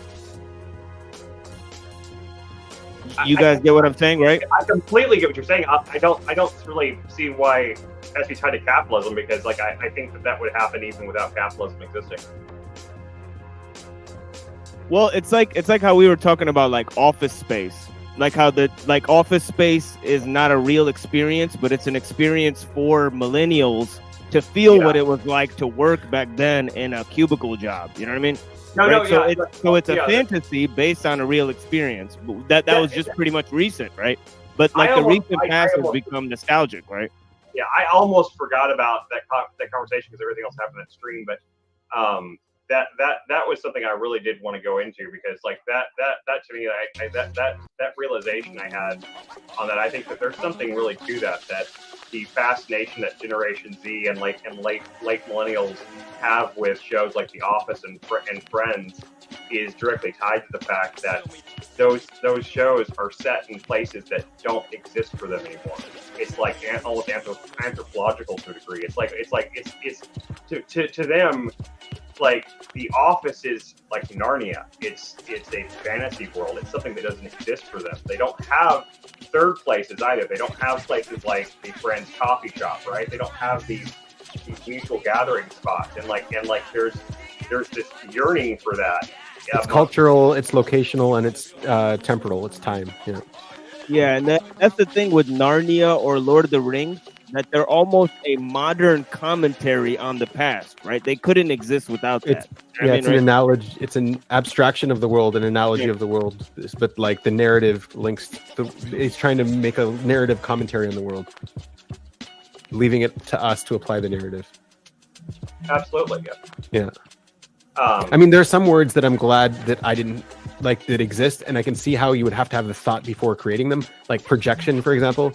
So like I see it all the time and everywhere, right? But that word never existed for a long time. People didn't have that communal understanding of projection, and now that we have it, we're able to solve a lot more problems, interpersonal problems, because we can detect it, and you know what I mean. So like there is a pre-thought to the word. Right. Yeah, I always laugh at the word trending, because what it means is like just recent, but also like been here. You know what I mean, right? So it actually it's actually a pretty vacuous term if you investigate. It's like trending. Like does that mean it's like, you know what I mean, right? Or it's kind of like the other term, the new normal, right? It's like, what is the like? How can something be normal and new, right? Yeah. Well, I would say it's really normal, but we did a running average on it again, and here it is. Yeah. Well, I mean, normal is just whatever is most common, right? Currently, yeah, the new normal, like right now, because what was normal in ancient Rome is different than what's normal now. Although anytime people are using the term the new normal, they're usually talking about something that's actually not that common. They're talking about something that it's more aspirational. It's like something that they want to be the new normal. Right, they're trying to normalize it. Yeah. Yeah, they're trying to normalize something. Yeah. It's not really normal. Whenever a new normal, that means that it's not normal. It's something that they want to be normal. Yeah, it's a code word for normalization for sure. Yeah, that makes sense. Yeah. because what? Well, there was a TV show, there was a sitcom that came out like I don't know some years back called The New Normal, and it was I think it was about like a gay couple that was raising like a right, and the show was trying to normalize that lifestyle. That was raising like a boy that was straight or something like that. Like, and then, Right. and I think it's the idea, like this is the new norm, but that's not. I mean, yes, that exists, that happens, but that's not. It's still not the standard or the normal mode of families or the state of society in general. That's still an outlier. So I mean, it is a weird thing anytime since the new normal, because like they're not.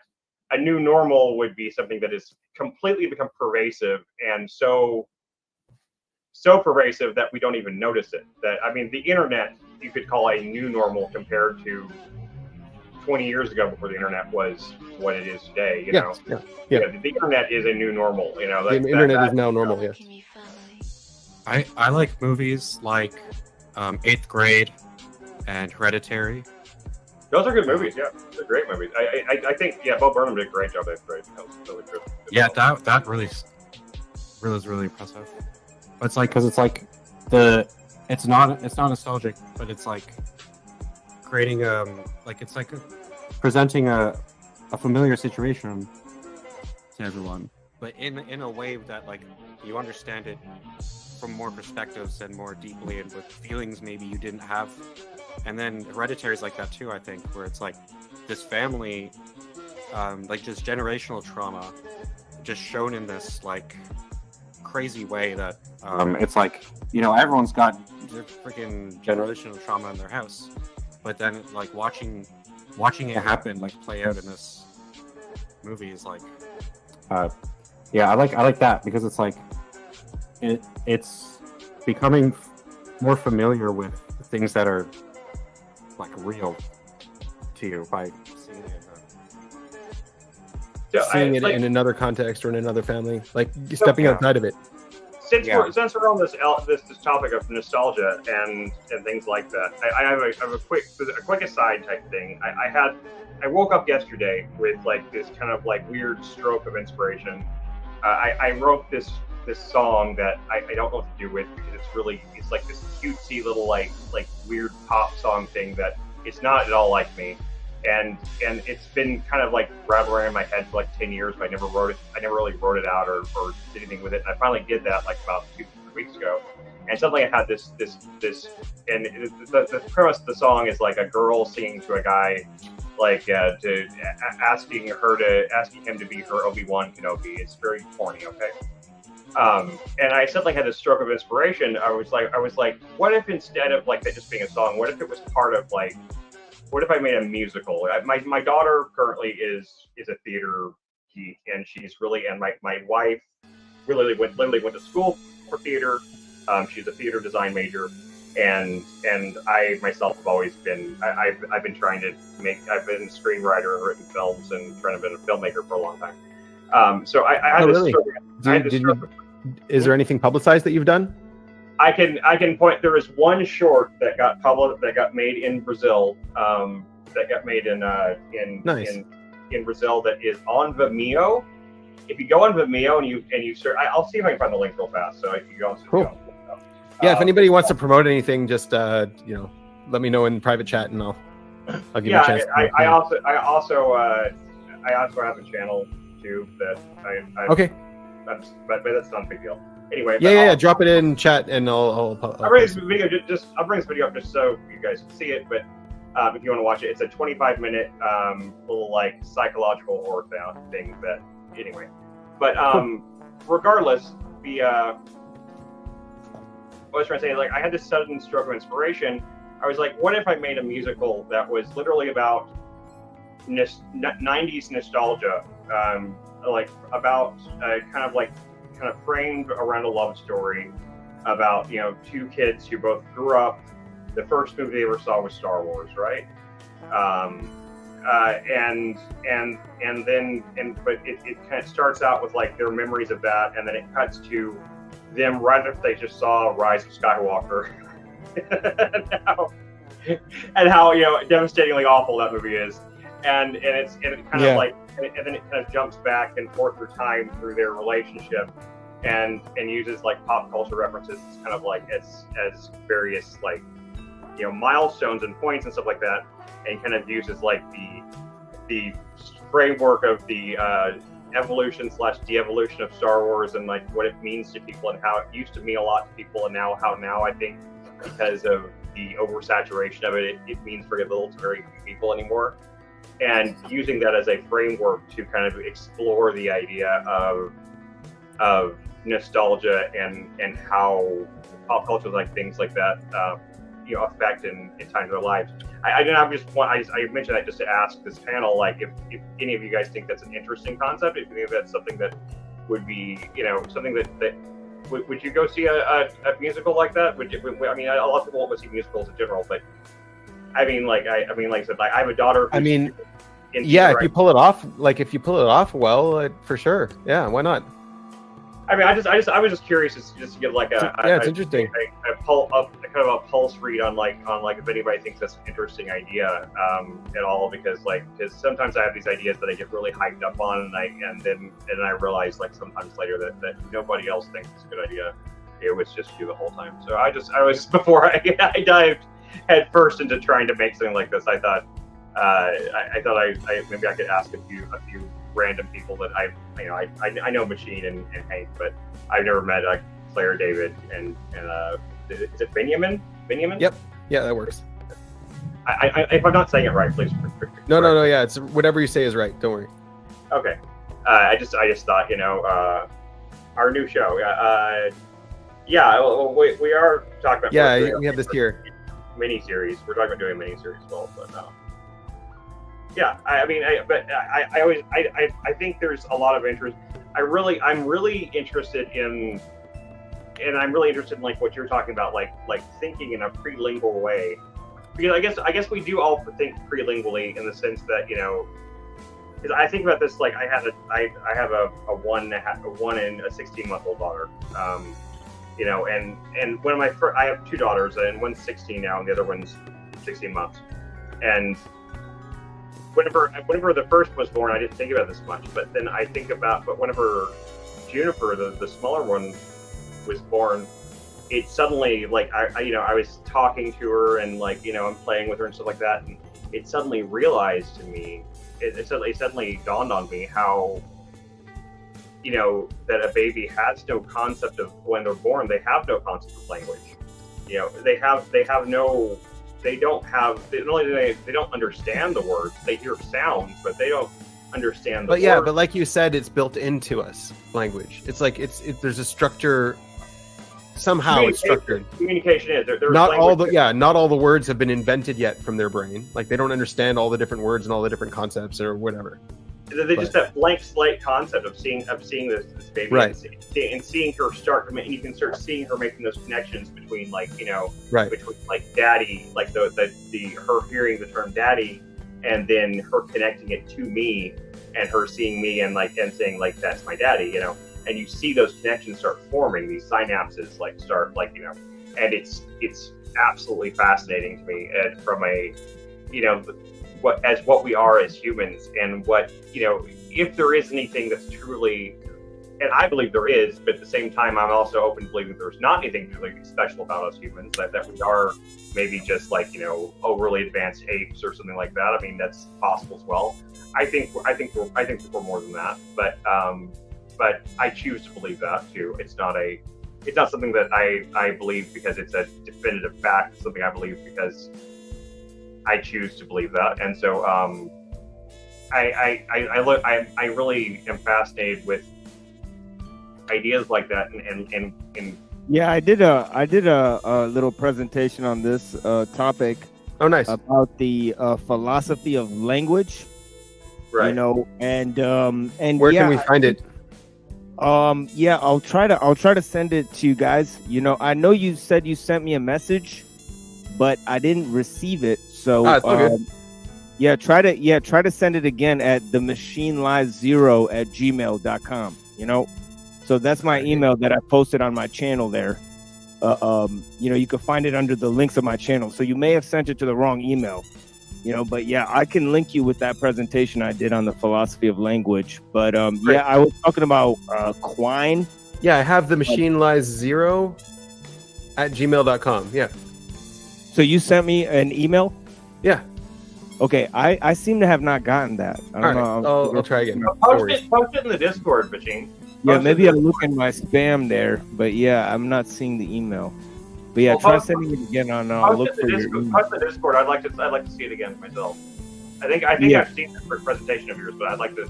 I'm not sure. Yeah, I did two distinct presentations. One on philosophy of math, and then another one on philosophy of language. It's like a little 2-part series I did. You know, nice. I watch, but it's yeah, the split was kind of with this image here. You know, I could show you guys real quick because it kind of breaks down a lot of what I presented here with this kind of image here. You know, it's got you know, the philosophical tradition kind of split in half, and what it shows is the difference between Plato and Aristotle. And so the Western philosophical tradition is kind of split between math on the one end and science on the other end. So you know, math is basically based on this concept of idealism that comes from Plato, and then language is based on this idea that's linked to ideas like logic and grammar, which actually come from Aristotle, and also rhetoric, right? So, you know, so symbols, I think, rule over language, you know, in kind of a interesting way. And so you're also, talking about like a Western culture influence or just a global influence? Language, though? Well, it's like language is sandwiched in between two things. One is symbols, and then the other is the meaning of words. And Quine presented this theory that he calls radical translation, that he said that if you give two linguistic interpreters two different, the same set of lexicographic terms, they would actually come to radical different translations of the words. And so he said that basically you can't separate language from meaning, right? And then he also linked logic to all these other concepts because he was studying under Carnap, who's a famous analytic philosopher, and they studied and broke down like logic and the meaning of like symbols, right? And how symbols could be used in relation to meaning. You know, that's a lot of what symbolic logic is, and it's the same language that was used to develop the coding for the computers. Right, because all the computer is basically a program of logical processes, right? Yeah. That's basically switches that are based on information that's in symbols, right? So that's what the code is, right? So speaking for myself, I might not be perceiving myself subjectively correctly, but I don't process the world in that way at all. Yeah, but it's interesting that he might. But for me, I don't have a complete link between thought and language. That link I have to make. If that makes sense. I'm curious. I wonder though. I believe you entirely, like, from your perspective, but I wonder if you really have to make that link, or if you just perceive it as you having to make that link. I do, and it's not a difficult link to make. Like, it's not something that it's like we do it naturally all day, or I do at least. I don't want to project onto you guys, but well, I mean, but in that sense, I mean, if that's how we're talking about something that it's so natural that in that sense you could say that that's how we all operate.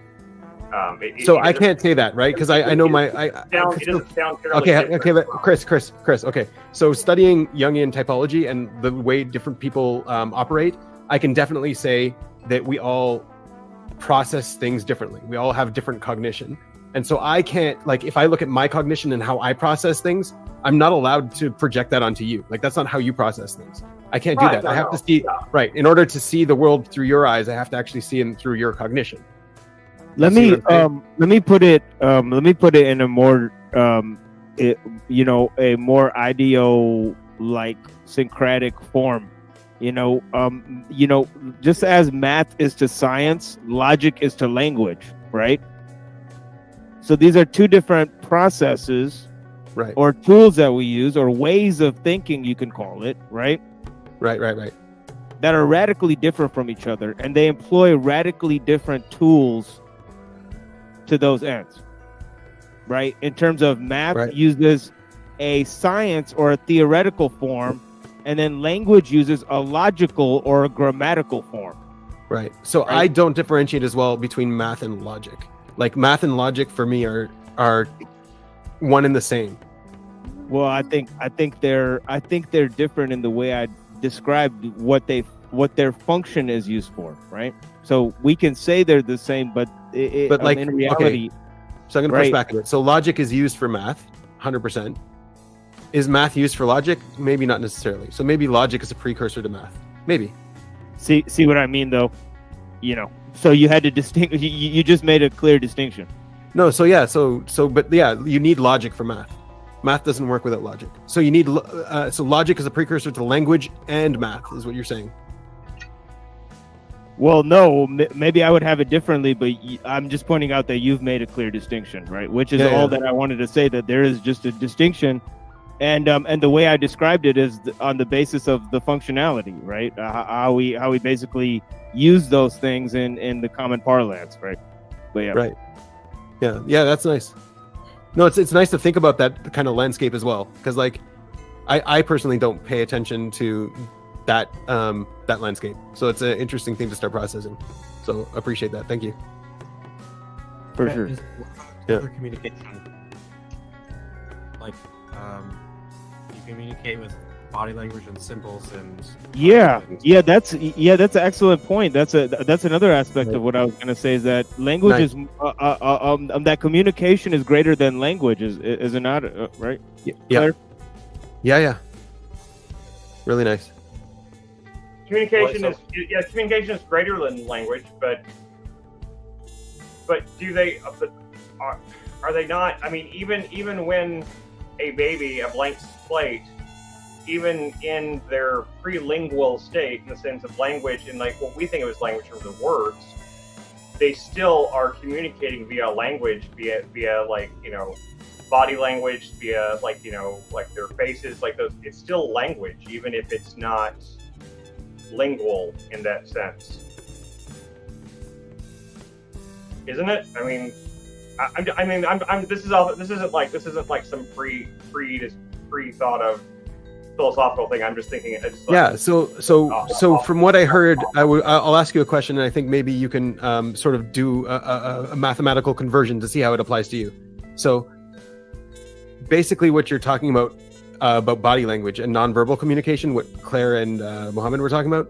So you're communicating something that's beyond language. Now you could try to put a language to that, right? You could try to describe that nonverbal communication in a way using language, right? Yeah, like here's but an it's example. Still prelingual. It's prelingual. Like here's an example. You go take out the trash, and your brother is there, right? And your neighbor and his wife are outside, and your neighbor's wife winks at you, right? Now you interpret that as she's trying to get with you, right? Your brother interprets that as, like, what the hell is going on, and your neighbor's husband, your neighbor's husband interprets that as, something is going on between you two, right? Right. Yep.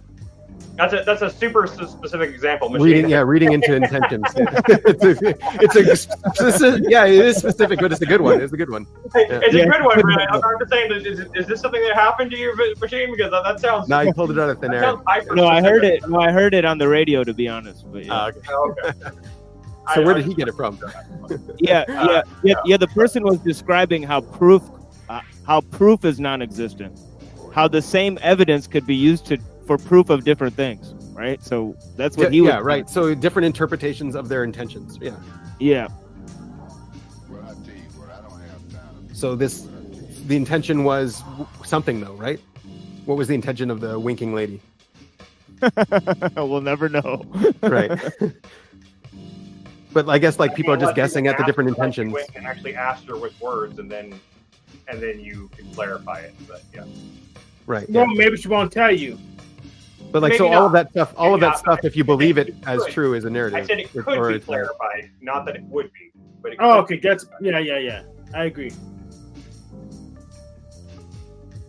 Benjamin, do you think you have stronger pre-lingual communication or understanding? communication, no. And I think Hank would agree with me. His prelingual communication, body language, interpreting people's emotional, emotional communication to you when they're, that kind of thing. That's difficult for me to process personally. It doesn't mean I can't do it, and it doesn't mean I need to stop trying, right? Like now that I know it's difficult for me, it means I definitely have to put in effort there and, try to see what other people are seeing, right? I'm not gonna say I'm stuck and give up on it. I trained mine a lot so I could see it. It's just some people tell me I should expect stuff that doesn't come my way, and they don't know why it doesn't come my way, right. And I do, and I explain to them, and they still don't understand it still. And I honestly think that everybody struggles with it. Like, it's not easy for anyone to do completely. Some people are better at it, I think, but I think everyone has to put in an effort into it. And the thing that I don't do is don't put in any effort, right? I just completely ignore it. I don't even see why it's important until I'm like, oh shit, I cognitively understand that I need to put in work there. Yeah. Well, I think there's a value in the way that your perception is going to be plain, in a good way. It's going to be if there's a branch, there's a good reason for it, and I'm just. Yeah, but then you come off as untrustworthy, or people don't understand you, or all kinds of stuff. Communication is communication for a reason. You need to communicate the stuff. Someone needs to hear that message if you have the ability to say it. You know what I mean? Yeah, but you're also making sure that people are communicating in a trustworthy, consistent way, because, you see? Yeah, David, can you interpret for me? If someone has to communicate to you in a way that they can't be using all this extra stuff, then you're making them have to. Right, so I'm imposing that on them. Yeah, that's not right, and that's not good. Yeah, I shouldn't impose. I feel that's that's where projection comes from. Is that's you're forcing responses from other people back onto you. No, I think that's not the way I'm intending what I'm saying. I'm saying people, because people are projecting stuff so much, there's all this the language, the way we communicate isn't very it needs to be more clear cut a lot of the time. And I'm just saying that if you're how do I say it? When I mean by when I say force, I'm just see how the way I talk, right? You're making me make boundaries around right. Trying to set it more clear. Also, but what I'm also seeing is you have some prelingual thing that's going on there, and you're trying to put it into words. You have something there that you have, and you want to communicate it, and you're trying to figure out the words to say it. So whatever that is prelingual. Yeah. Yeah. Maybe it's prelingual. It could just be a visual image. Sometimes they're kind of hard to put into words. No, but he does have a point. He is saying something, right? And we still haven't been able to receive it yet. So you're basically the way you worded it is you have to try harder. But I'm saying because of the way you're making it so that other people have to put in effort. Try, they have to put in effort too, which is I'm trying to say that the how that's functional. Yeah, the purpose is functional. Well, I mean, does it though? I mean, maybe I'm misunderstanding what's being said right now, but as far as I can tell, we're all six of us having a conversation where we're all understanding each other. We're all having a cogent conversation. despite the fact that even if the way your mind, Benjamin, works is different, you're still nonetheless able to fully communicate with people whose minds work differently. They're completely compatible systems of belief, of thought, obviously. If they're not the same, or at the very least, if our perceptions, and like it could be my perception of my mind that could be off as well. I might actually be thinking the same way you are, and just thinking of it and just the way I perceive it as though that I am thinking of it in words, whereas in fact I am really thinking prelingually and then translating it into that. It's very easy to see either way, either perspective could be equally true. We're all communicating just fine. Right. It's not like Yeah. I don't feel like anyone really needs to put in any extra effort in this situation. This isn't Yeah, like, I see what you're saying. I see what you're saying. it's not like you're speaking Latin, and it's not like you're speaking Latin and I'm having to, Yep, I see what you're saying. So what happens is we all have a way of interpreting the world, and just interpreting the world. We all have our own way. And then when we're trying to share that way of interpreting the world, we're sharing it with someone who's interpreting the world differently. And so what we have to do is try to make sure that they can interpret what you're saying from the world and not from you. And that's kind of what we're always trying to do to find objectivity. Yes, absolutely. Yeah, well, I mean, we do. I mean, that is absolutely true, because even if like, let's say, like, I can't say this. I'm not trying to speak for everybody here. I'm saying, like, let's say besides you, Benjamin, all five of us, like, we're all saying we're on this one cognitive type wavelength, and you're on this different or respectively cognitive wavelength, where we're also communicating just fine without having any issues. And yet, nonetheless, each and every one of us has a distinct viewpoint and distinct history of the world that has influenced the way we. I mean, even when you yourself, Benjamin, take like those prelingual, the way you process prelingually, and you hear someone speaking to you, you nonetheless have to take those words and run them through a filter, I guess, per se, a filter, a translation filter, whatever you want to call it, that translates it into something that you understand. But at the same time, you're doing that through your own learned experience and your own, like, if you had grown up and the word, I don't know, the word love or trash or whatever it is. So so generally what I do is when I hear a whole bunch of words like, I got what you're saying. Yeah. So generally what I do when I try to hear all of someone's words, so you had a whole bunch of words and I didn't know what you're trying to pass on to me yet, right? Is what was happening. And I have to wait it out. I have to wait until you're done talking in order to know that I've properly received the message, right? And what I just did was like, hey, okay, I got your message. I know what you're talking about. And so 100% I have to interpret it. But what I'm looking for on my cognition, right? And I'm not saying this is your cognition. I think other people here might be similar. Is I would be looking for contradictions between what I hold in my information database and between what you are giving me, right? And so far, all of those words don't mean anything until I get what you're trying to actually give me. And then I'm like, okay, I see where that might contradict or where that might agree and what I might need to push back on you in order to show you that I've understood or to further the understanding, right? And so I think that's kind of, just the whole process. No, I don't think, I guess, like, if I had any conflict with anything you're saying there, it's not with what you're saying at all. Is the only conflict I can think of is that I don't think it's as different from the way I think as you are perceiving it as being.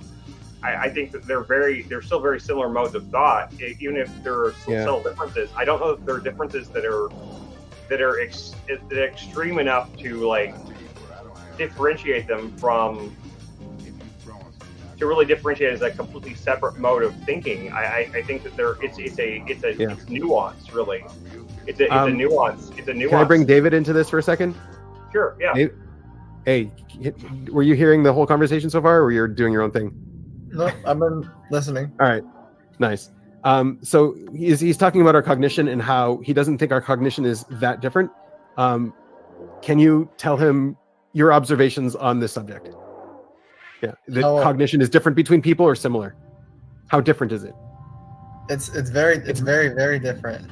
I'd say like I had a recent. I was at a dinner table with a few people, and in the system that I used, it was able to like really clearly define that there's like two types of people, and in the OP system we call them observers and deciders.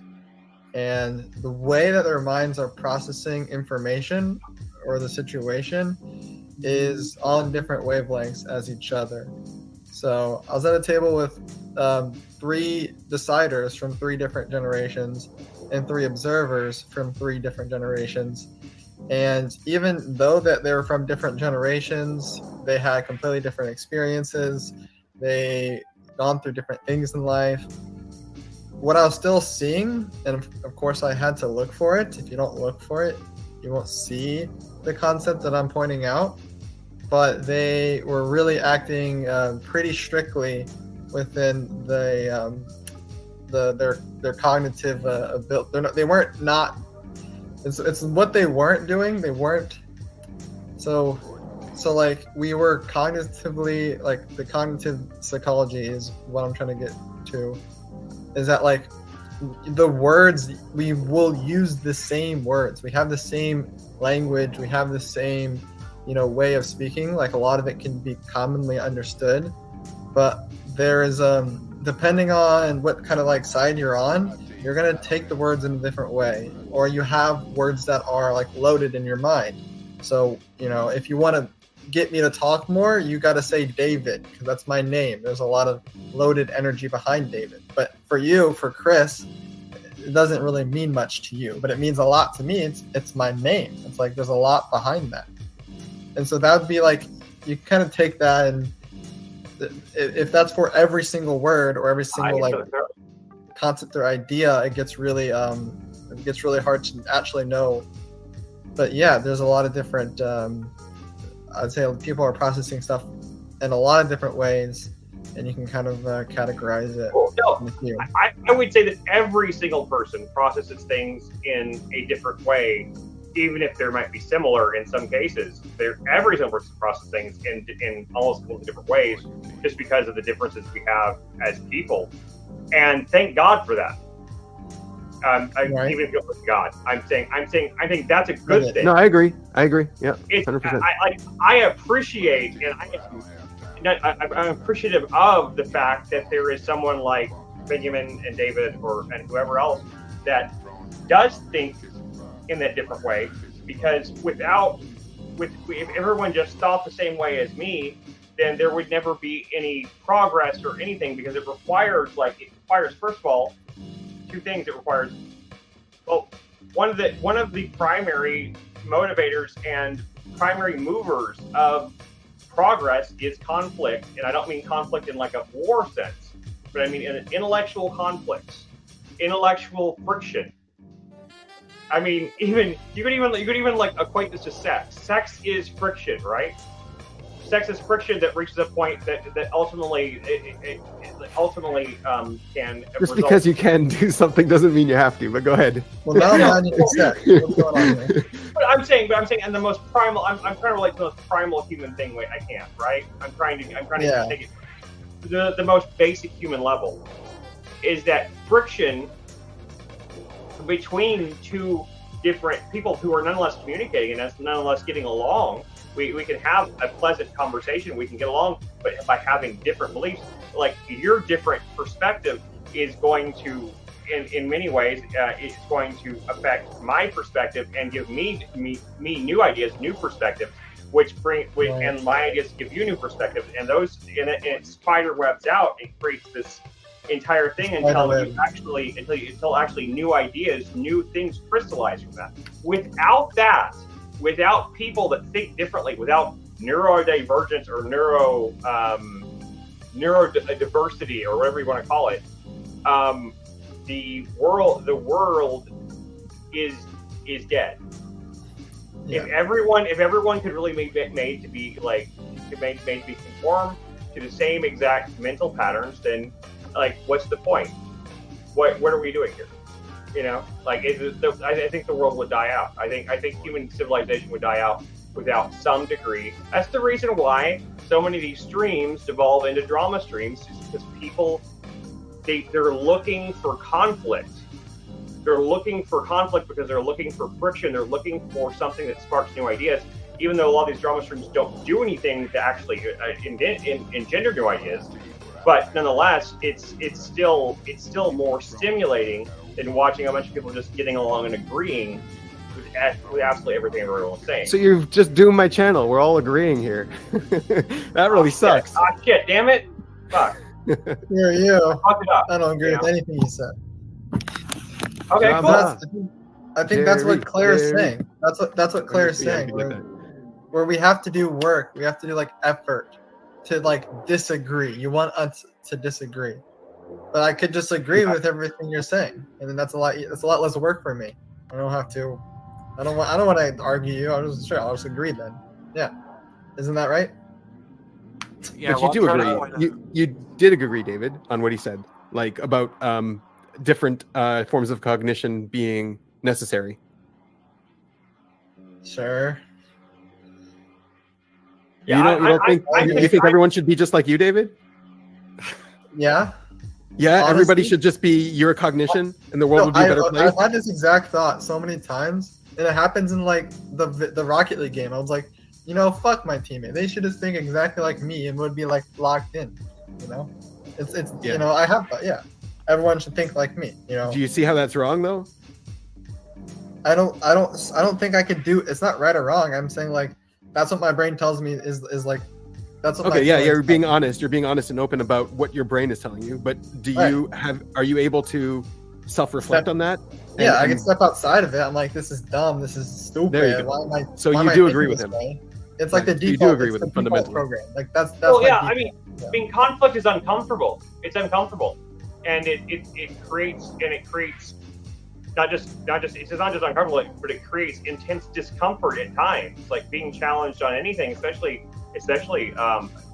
competently challenged on your ideas or beliefs, is going to be an uncomfortable experience, no matter where it's coming from. Especially if what is being said is, kind of make sense to you a little bit. It's like it like makes you take pause and and it makes you feel outside your comfort zone and stuff like that. But that's important. Without that, I mean, if you want to look at it from the evolution perspective of apes evolving into man, it required if that which I myself have doubts about, just because I think the fossil record doesn't fully.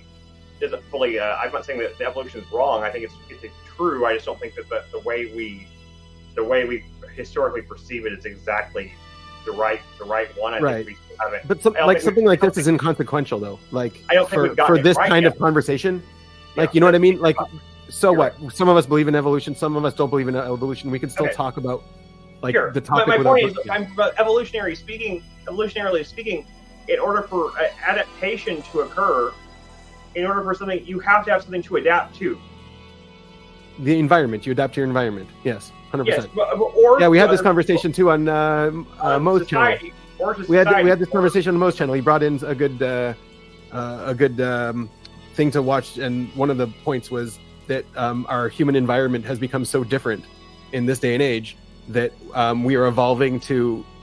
Different types of people are evolving to be more adaptable to this this condition of the world. Yeah. So environment changes 100%.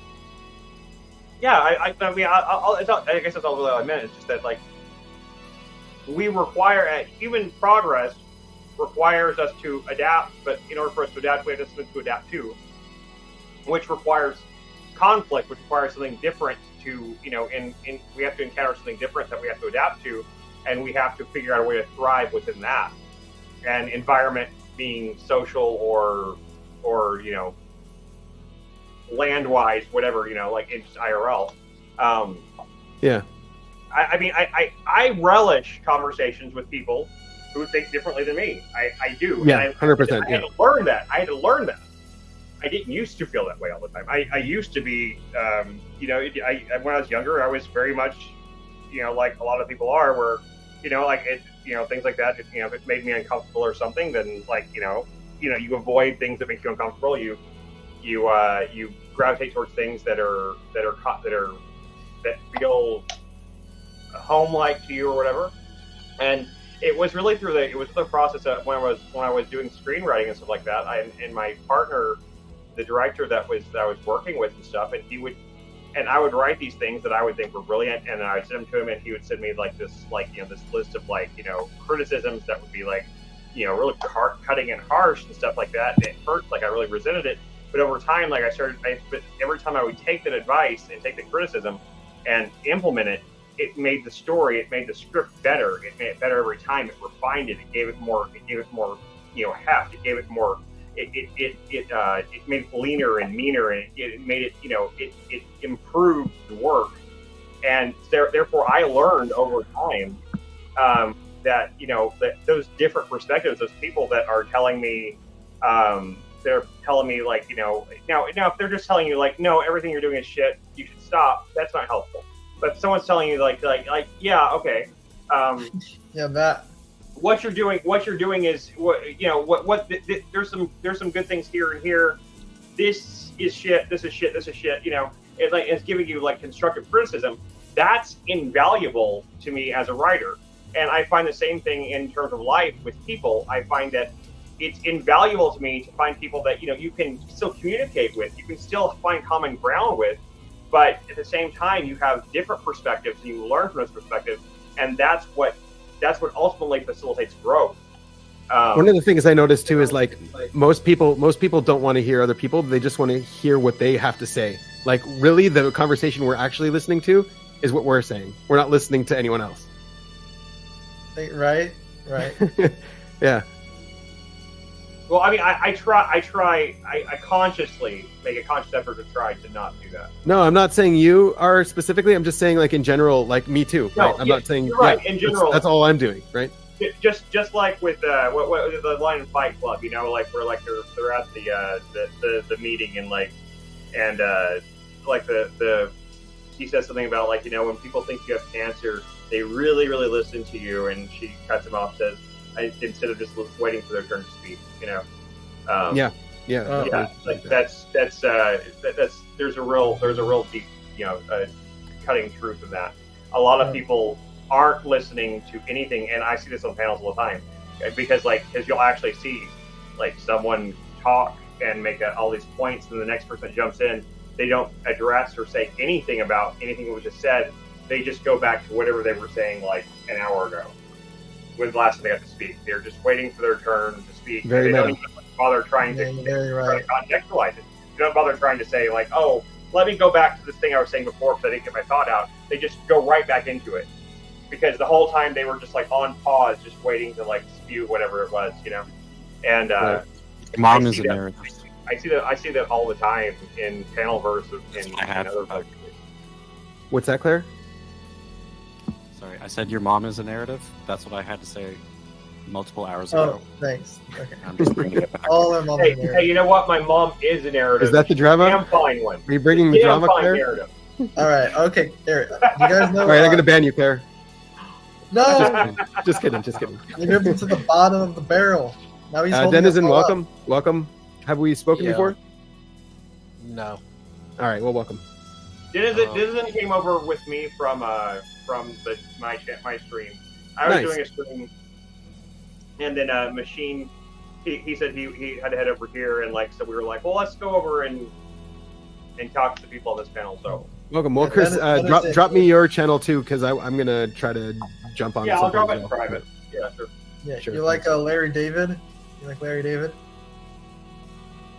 Yeah. Are you like Larry David at all? Yes. You think so? I think so, yeah. You think so? Yeah. Yeah. All right, cool. Have you seen Terrence Howard? Yeah. You see him, what he's been doing lately? Yeah. Yeah. You think he's a dumb piece of shit? No. He's not a piece of shit, but he's dumb. What did he do? He's pretty dumb, but yeah. I feel sorry. I as someone who's dealt dealt with up close and personal with mental illness and seeing people that are going through elements of psychosis and stuff like that, I do think that he has had a mental break, and he is literally he needs serious help. What did he do?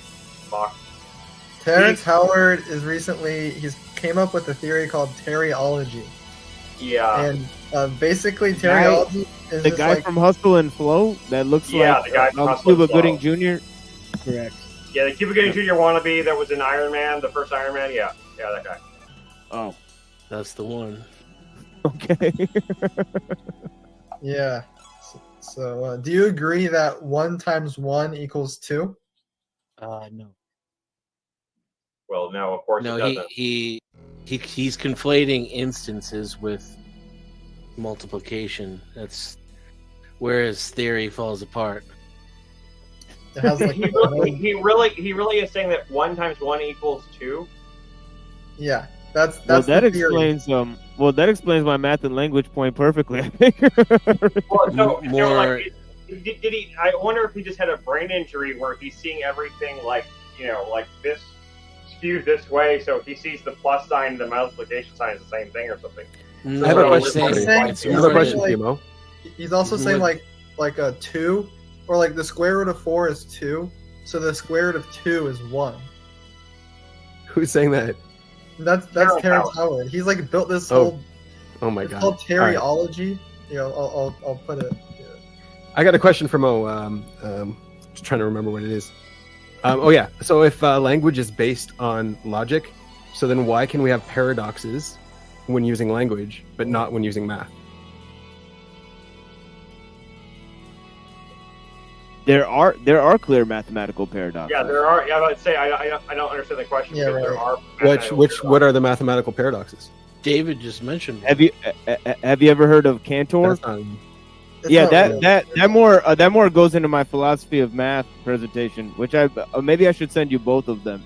So yeah, I'll send you guys both of them. Yeah, I'll watch them for sure. Because it helps contextualize it. Yeah. Yeah, paradoxes is an interesting place in philosophy. Yeah, like for example, dive in there, like for example, Cantor said there's 2 different types of infinity. Okay. Infinity is a mathematical paradox. Yeah. No, it's not. Absolutely not. No. Okay. No. I just like I just did a Wikipedia search. Okay, this is Wikipedia. There are degrees of infinity. I think the way they proved it is they used something called a infinity tree. It's an interesting mathematical framework, but there's no paradox there. They just showed that there are definitely levels of infinity that eat lower levels of infinity. Yeah. There's bigger infinity. There's small. I think Neil deGrasse Tyson explained that one time. I don't remember. I don't watch him. Sorry, he's not in my box. Not in your box. Where did those infinities exist? The infinities, they exist within a mathematical framework that has been proven true through rigorous mathematical proof laws. And where does the mathematical framework exist? Well, I mean, all in our minds. If you want to get to the very bottom of it, like I'll skip a few steps. It's all in our minds. It's all like consciousness. So they're not real infinities. They're like, if you believe in the reality, and if you believe in mathematics as a fundamental basis of reality, then yeah, you could make that argument, I would say. Like there are different like sizes of infinity. Like think about all the natural numbers, and then think about all the real numbers. That sounds like dogma to me, like religion. I mean, seriously, have you ever heard Russell's paradox before, though? That's a prime example of mathematical paradox. Well, it's like, do you think, math is invented or discovered, right? It's a question, right? Yeah, I do think it's discovered. We need to be innovative. You said it only exists in the mind. Yeah, well, I mean, if you want to get down to it, then yes, that's the only thing I can prove. But I believe that there's other things than the mind, right? I believe that there is a reality outside of the mind. I believe that there is a reality more true than our minds can perceive. Yeah, but yet isn't all reality perfectly with mathematics? No, I don't believe that at all. No, I believe mathematics is part of reality. I don't believe it's separate from reality. Yeah, I'll let this run. if anybody I else believe wants to reality say is something. in some kind of unity as well. Yeah. So that makes sense to me. Well, I don't know. The Russell's paradox thing is the idea about sets, and there's a paradox that exists within it that if you can create, like, you know, in math there are things called sets, you know, sets of numbers, sets of sets of, yeah, by the way, I have a cognitive think tank, and one of the things we're doing is set analysis. So okay, so you already know all about that. So I yeah. No, they're analyzing it, so they don't know about it. But that's a mathematical paradox. So. No, we're analyzing cognition using these mathematical tools, but we know the mathematical tools. Right. Right. But it goes back to the question: is that you said that math only exists in the mind, therefore it's invented, yet you said it's discovered, right? Because something exists outside of the mind. I personally am on the side. If I were to like the story I tell myself, put it that way, is that it's discovered. That's how I feel when I see it. Right. Everything of my personal experience. That's your narrative. Sure. Yeah, that's definitely a belief. It's definitely a belief. I mean, I've put it together carefully. I don't think I'm wrong, but I mean, it's like a few of the axioms are that there is a reality, right? That is an axiom that you need. I can easily understand that though, but because, like, okay, so math is something that can be discovered, but our alliteration of it, our actual, like, our ability to, our system of symbols and the way that we interpret it, that is invented. Even if math itself is a fundamental fact of the universe that is discovered, it can kind of be both. It can be both invented and also discovered, because it's descriptive. Because of the way we describe it. Yeah, exactly. Also, the way it's discovered is we have to be very innovative and creative in order to discover it, but it can't be just discovered out of the blue. It has to attach to the tree of mathematics in some way. It has to be held up and proved by previous mathematical axioms, right? So, like, very basic axioms we don't challenge or question at all, even though they're only in the mind, like 1 + 1 = 2. These are like very basic axioms that we really don't challenge. And so using these things, all of math, all of the new discoveries fit into the previous discoveries. And so that's how I feel it's discovered, because it fits. I don't know how else to say it. No, I understand entirely, because I mean, okay, like, remove the concept of 1 and 2 from an object. You have rock and you have other rock, and you put both rocks together, and now you have rock, and now you attach labels to that. You say, like, well, I have rock 1 and rock other, and if I have both these rocks, I use the word both in that sense as non-physical. I have these two rocks together, and therefore there is more than one rock, or more than just rock. So therefore there is something rock, right? So, like, I mean, so in mathematical terms, right? So it only makes sense. Mathematics is a set of the universe. Like, mathematics is inside the universe, right? The universe and reality is above mathematics, but within the universe there is this mathematics which we can perceive with our mind, which we can ascribe to an existence. How's that? Because, like, at the end of the day, all of existence and reality is a figment of our imagination. It's our interpretation. Like, it's not what it really is. It's the way we understand it, the way we perceive it. And so mathematics as well, I believe it's out there. We just have to conceive of it in some way, and that might be limited. But so far, it's the one thing that we just keep discovering by using the tools that our cognition was constructed to use. Yeah. Yeah. I mean, basically, yeah. Yeah. I mean, there is a perfectly valid argument that math is entirely made up. Yeah, I agree.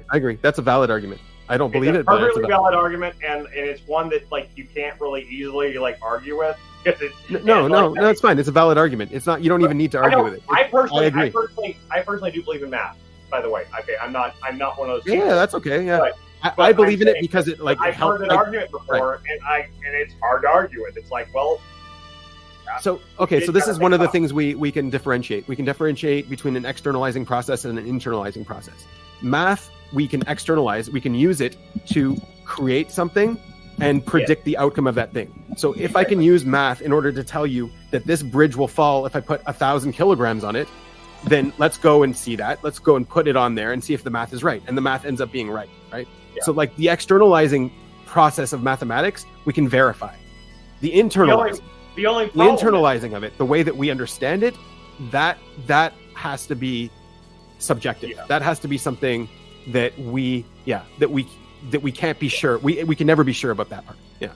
And the only real problem comes whenever the math actually doesn't work.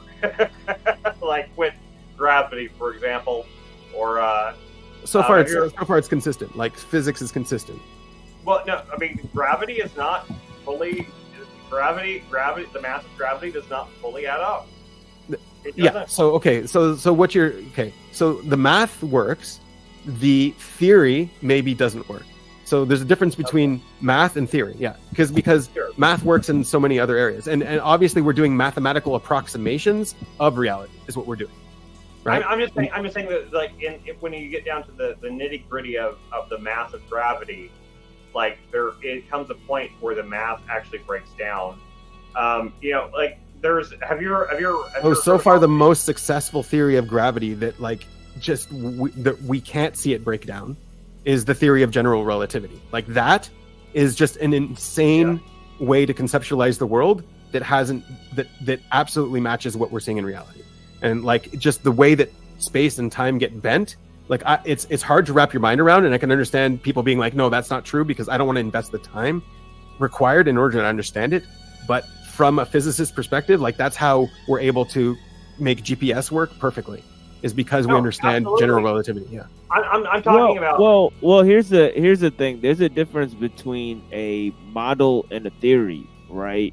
A lot of theories are used in order to predict things. They have predictable. They have higher predictability. Power, but then there's models. And models have a higher explanatory scope, but they lose in predictability as theories have, in terms of explaining. Exactly. You're describing the internalization process of a model versus the externalization process of putting that model to use. Yeah, because we can invent any model we want, and then when we go to try to use it, it'll just die. Like let's take a model that the world is made of fairies and fairy dust, and then that's our model of the world, right? And then we actually try to apply that model, we'll see that it breaks down pretty fast. Yeah, so the math used to explain things is different from the math that's used to predict things. That's one aspect of it. And then there's another aspect of it where person who invents something is gonna... What? It's the same math. The math is the same. Just the problem is when it predicts something, we don't know how accurate the prediction is. Right now, general relativity is very accurate in its prediction, but the model itself is the math. The model itself is the math, and so neither models nor theories are complete explanations, and yet they look at things through two different processes. Right. So you take the So you take the prediction, the mathematical prediction, right? You have input and output. You have a mathematical formula, and it predicts things accurately, right? So now the problem is when I go and take that model and I'm like, oh, this is the truth. That's internalizing it. And that's when you make a theory around it. And then the theory ends up being false, right? But the math is the same. It's just how accurate is it at predicting reality, and how true is it when we're trying to internalize it. Right. Have you guys ever heard of have you guys ever heard the fact? But that doesn't. Amir, hold on a second, Chris. But that doesn't underlie or change that there's a radical difference between theoretical math and applied math, right? Because one is used to make technologies, and the other is used to develop theory. Okay. So theoretical math is like, okay, what's the largest prime number we know, right? We don't like that kind of stuff, like stuff that's not connected to reality.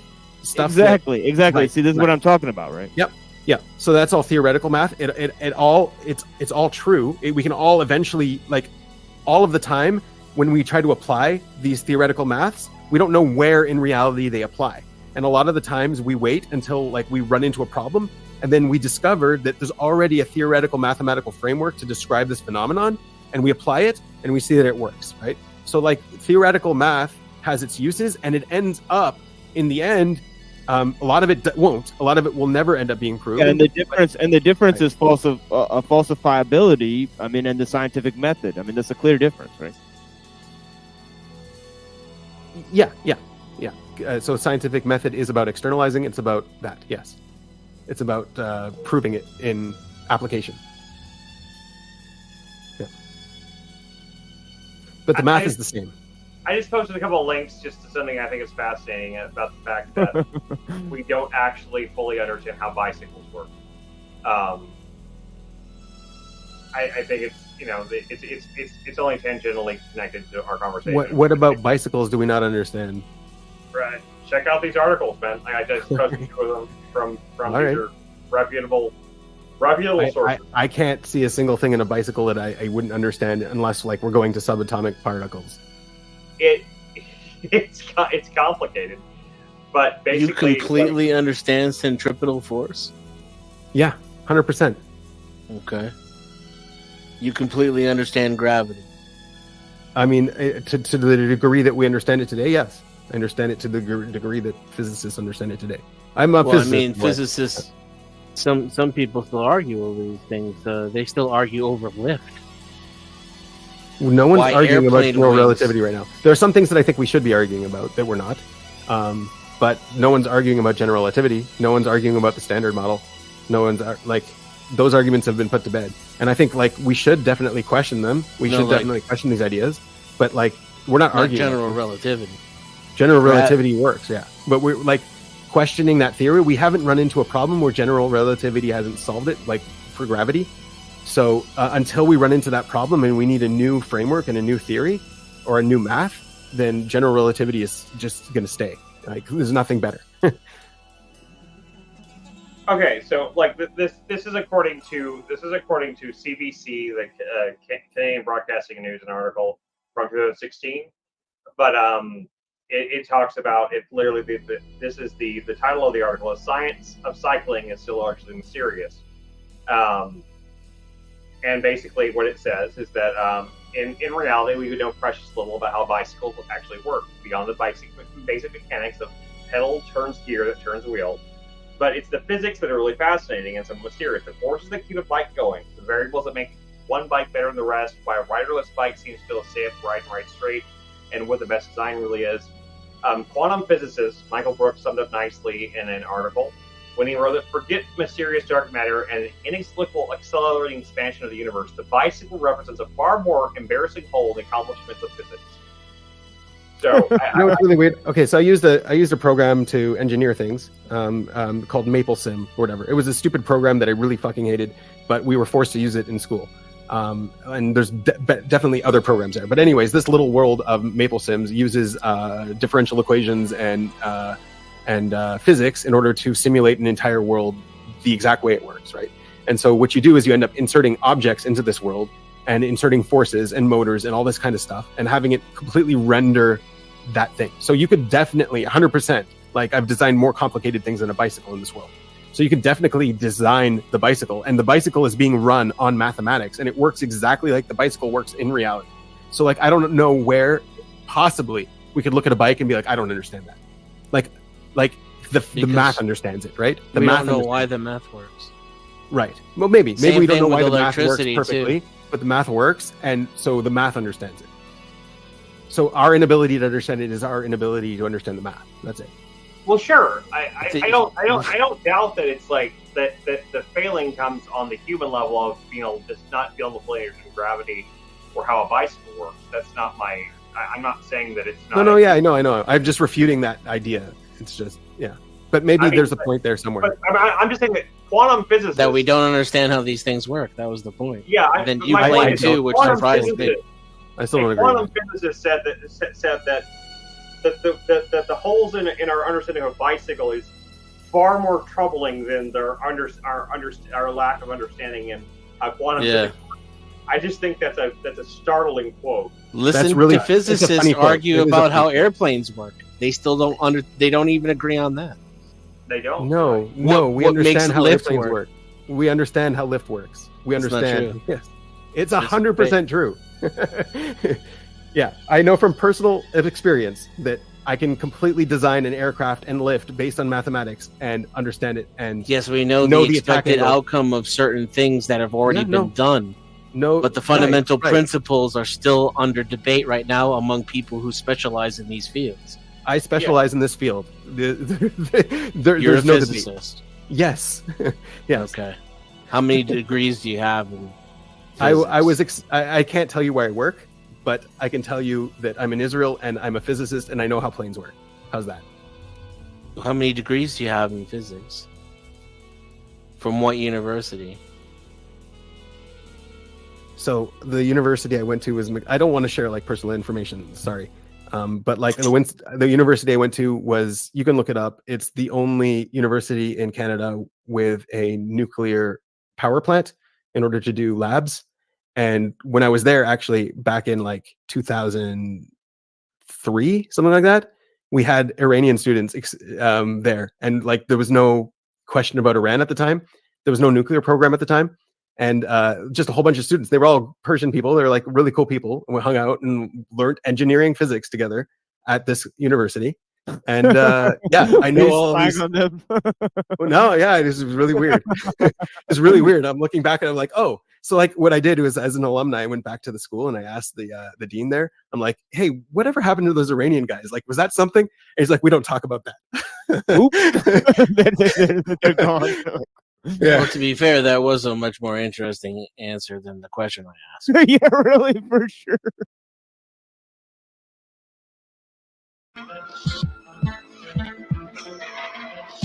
Why don't you try sticking your head up, Joy? See if it fits. Yeah? Students, the martyrs, shooters with llamas, Uzis with armor, cruising through like the Unabomber, maneuver like the army.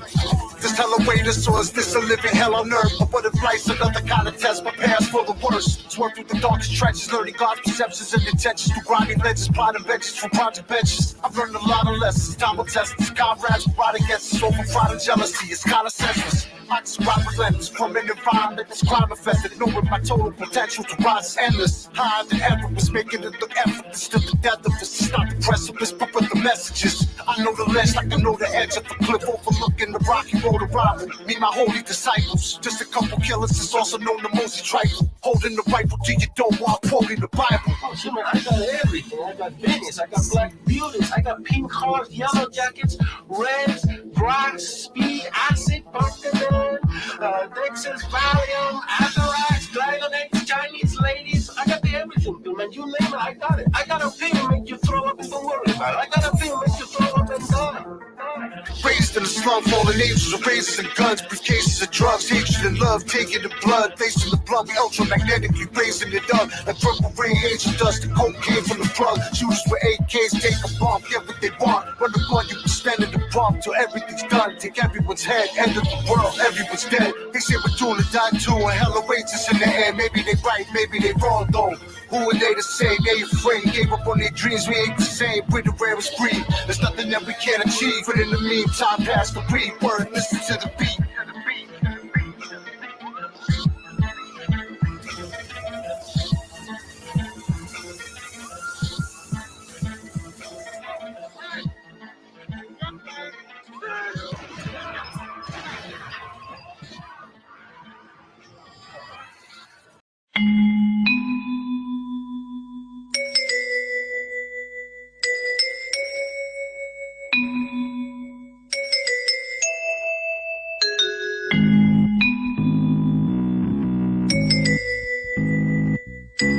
Packed up, ingredients stacked up, my laptop downloaded that military cookbook PDF. Elements, everyday chemicals at my reach. Household bleach to extract the potassium chlorate. Boiling on a hot plate with hate, recipe for disaster. Plastic bomb blaster, I mix up Hyper's wax to Vaseline. Slowly dissolving gasoline, add to potassium in a large metal bowl.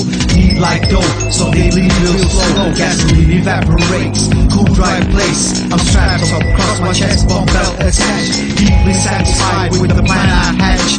Electrodes connected to a gas cooker lighter. Switching my hand, the situation demands self-sacrifice, hitting back advice with a £50 price.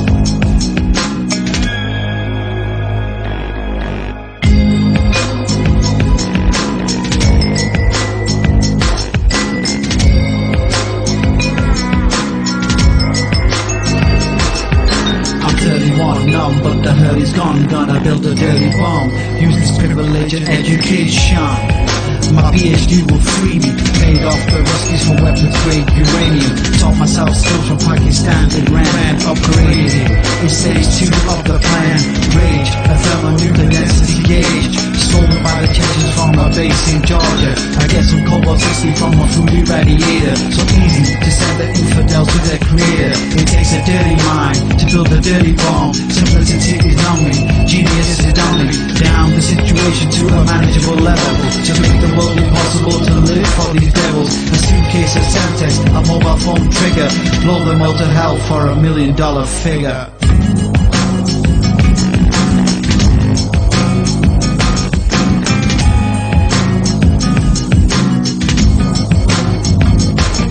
I insist, I'm a legitimate scientist. Paid by the government with your finances. I got a private room in the White House suite, so I can develop according to presidential brief.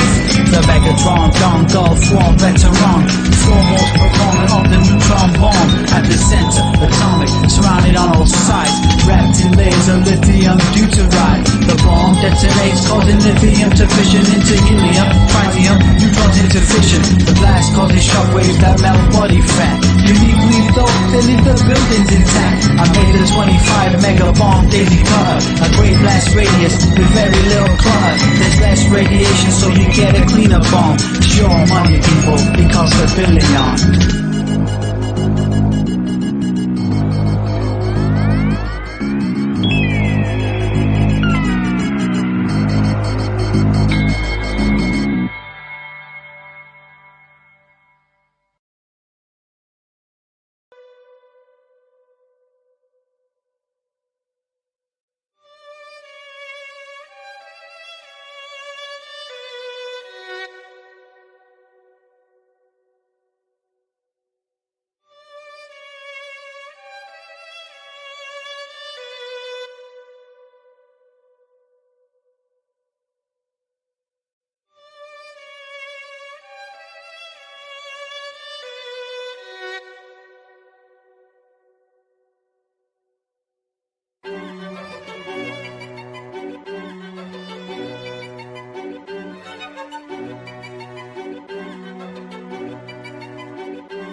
I used to understand happy. I know that I used to be happy. I was really happy. I'm unhappy now and I can't remember what it's like to be happy. I only remember... I don't remember.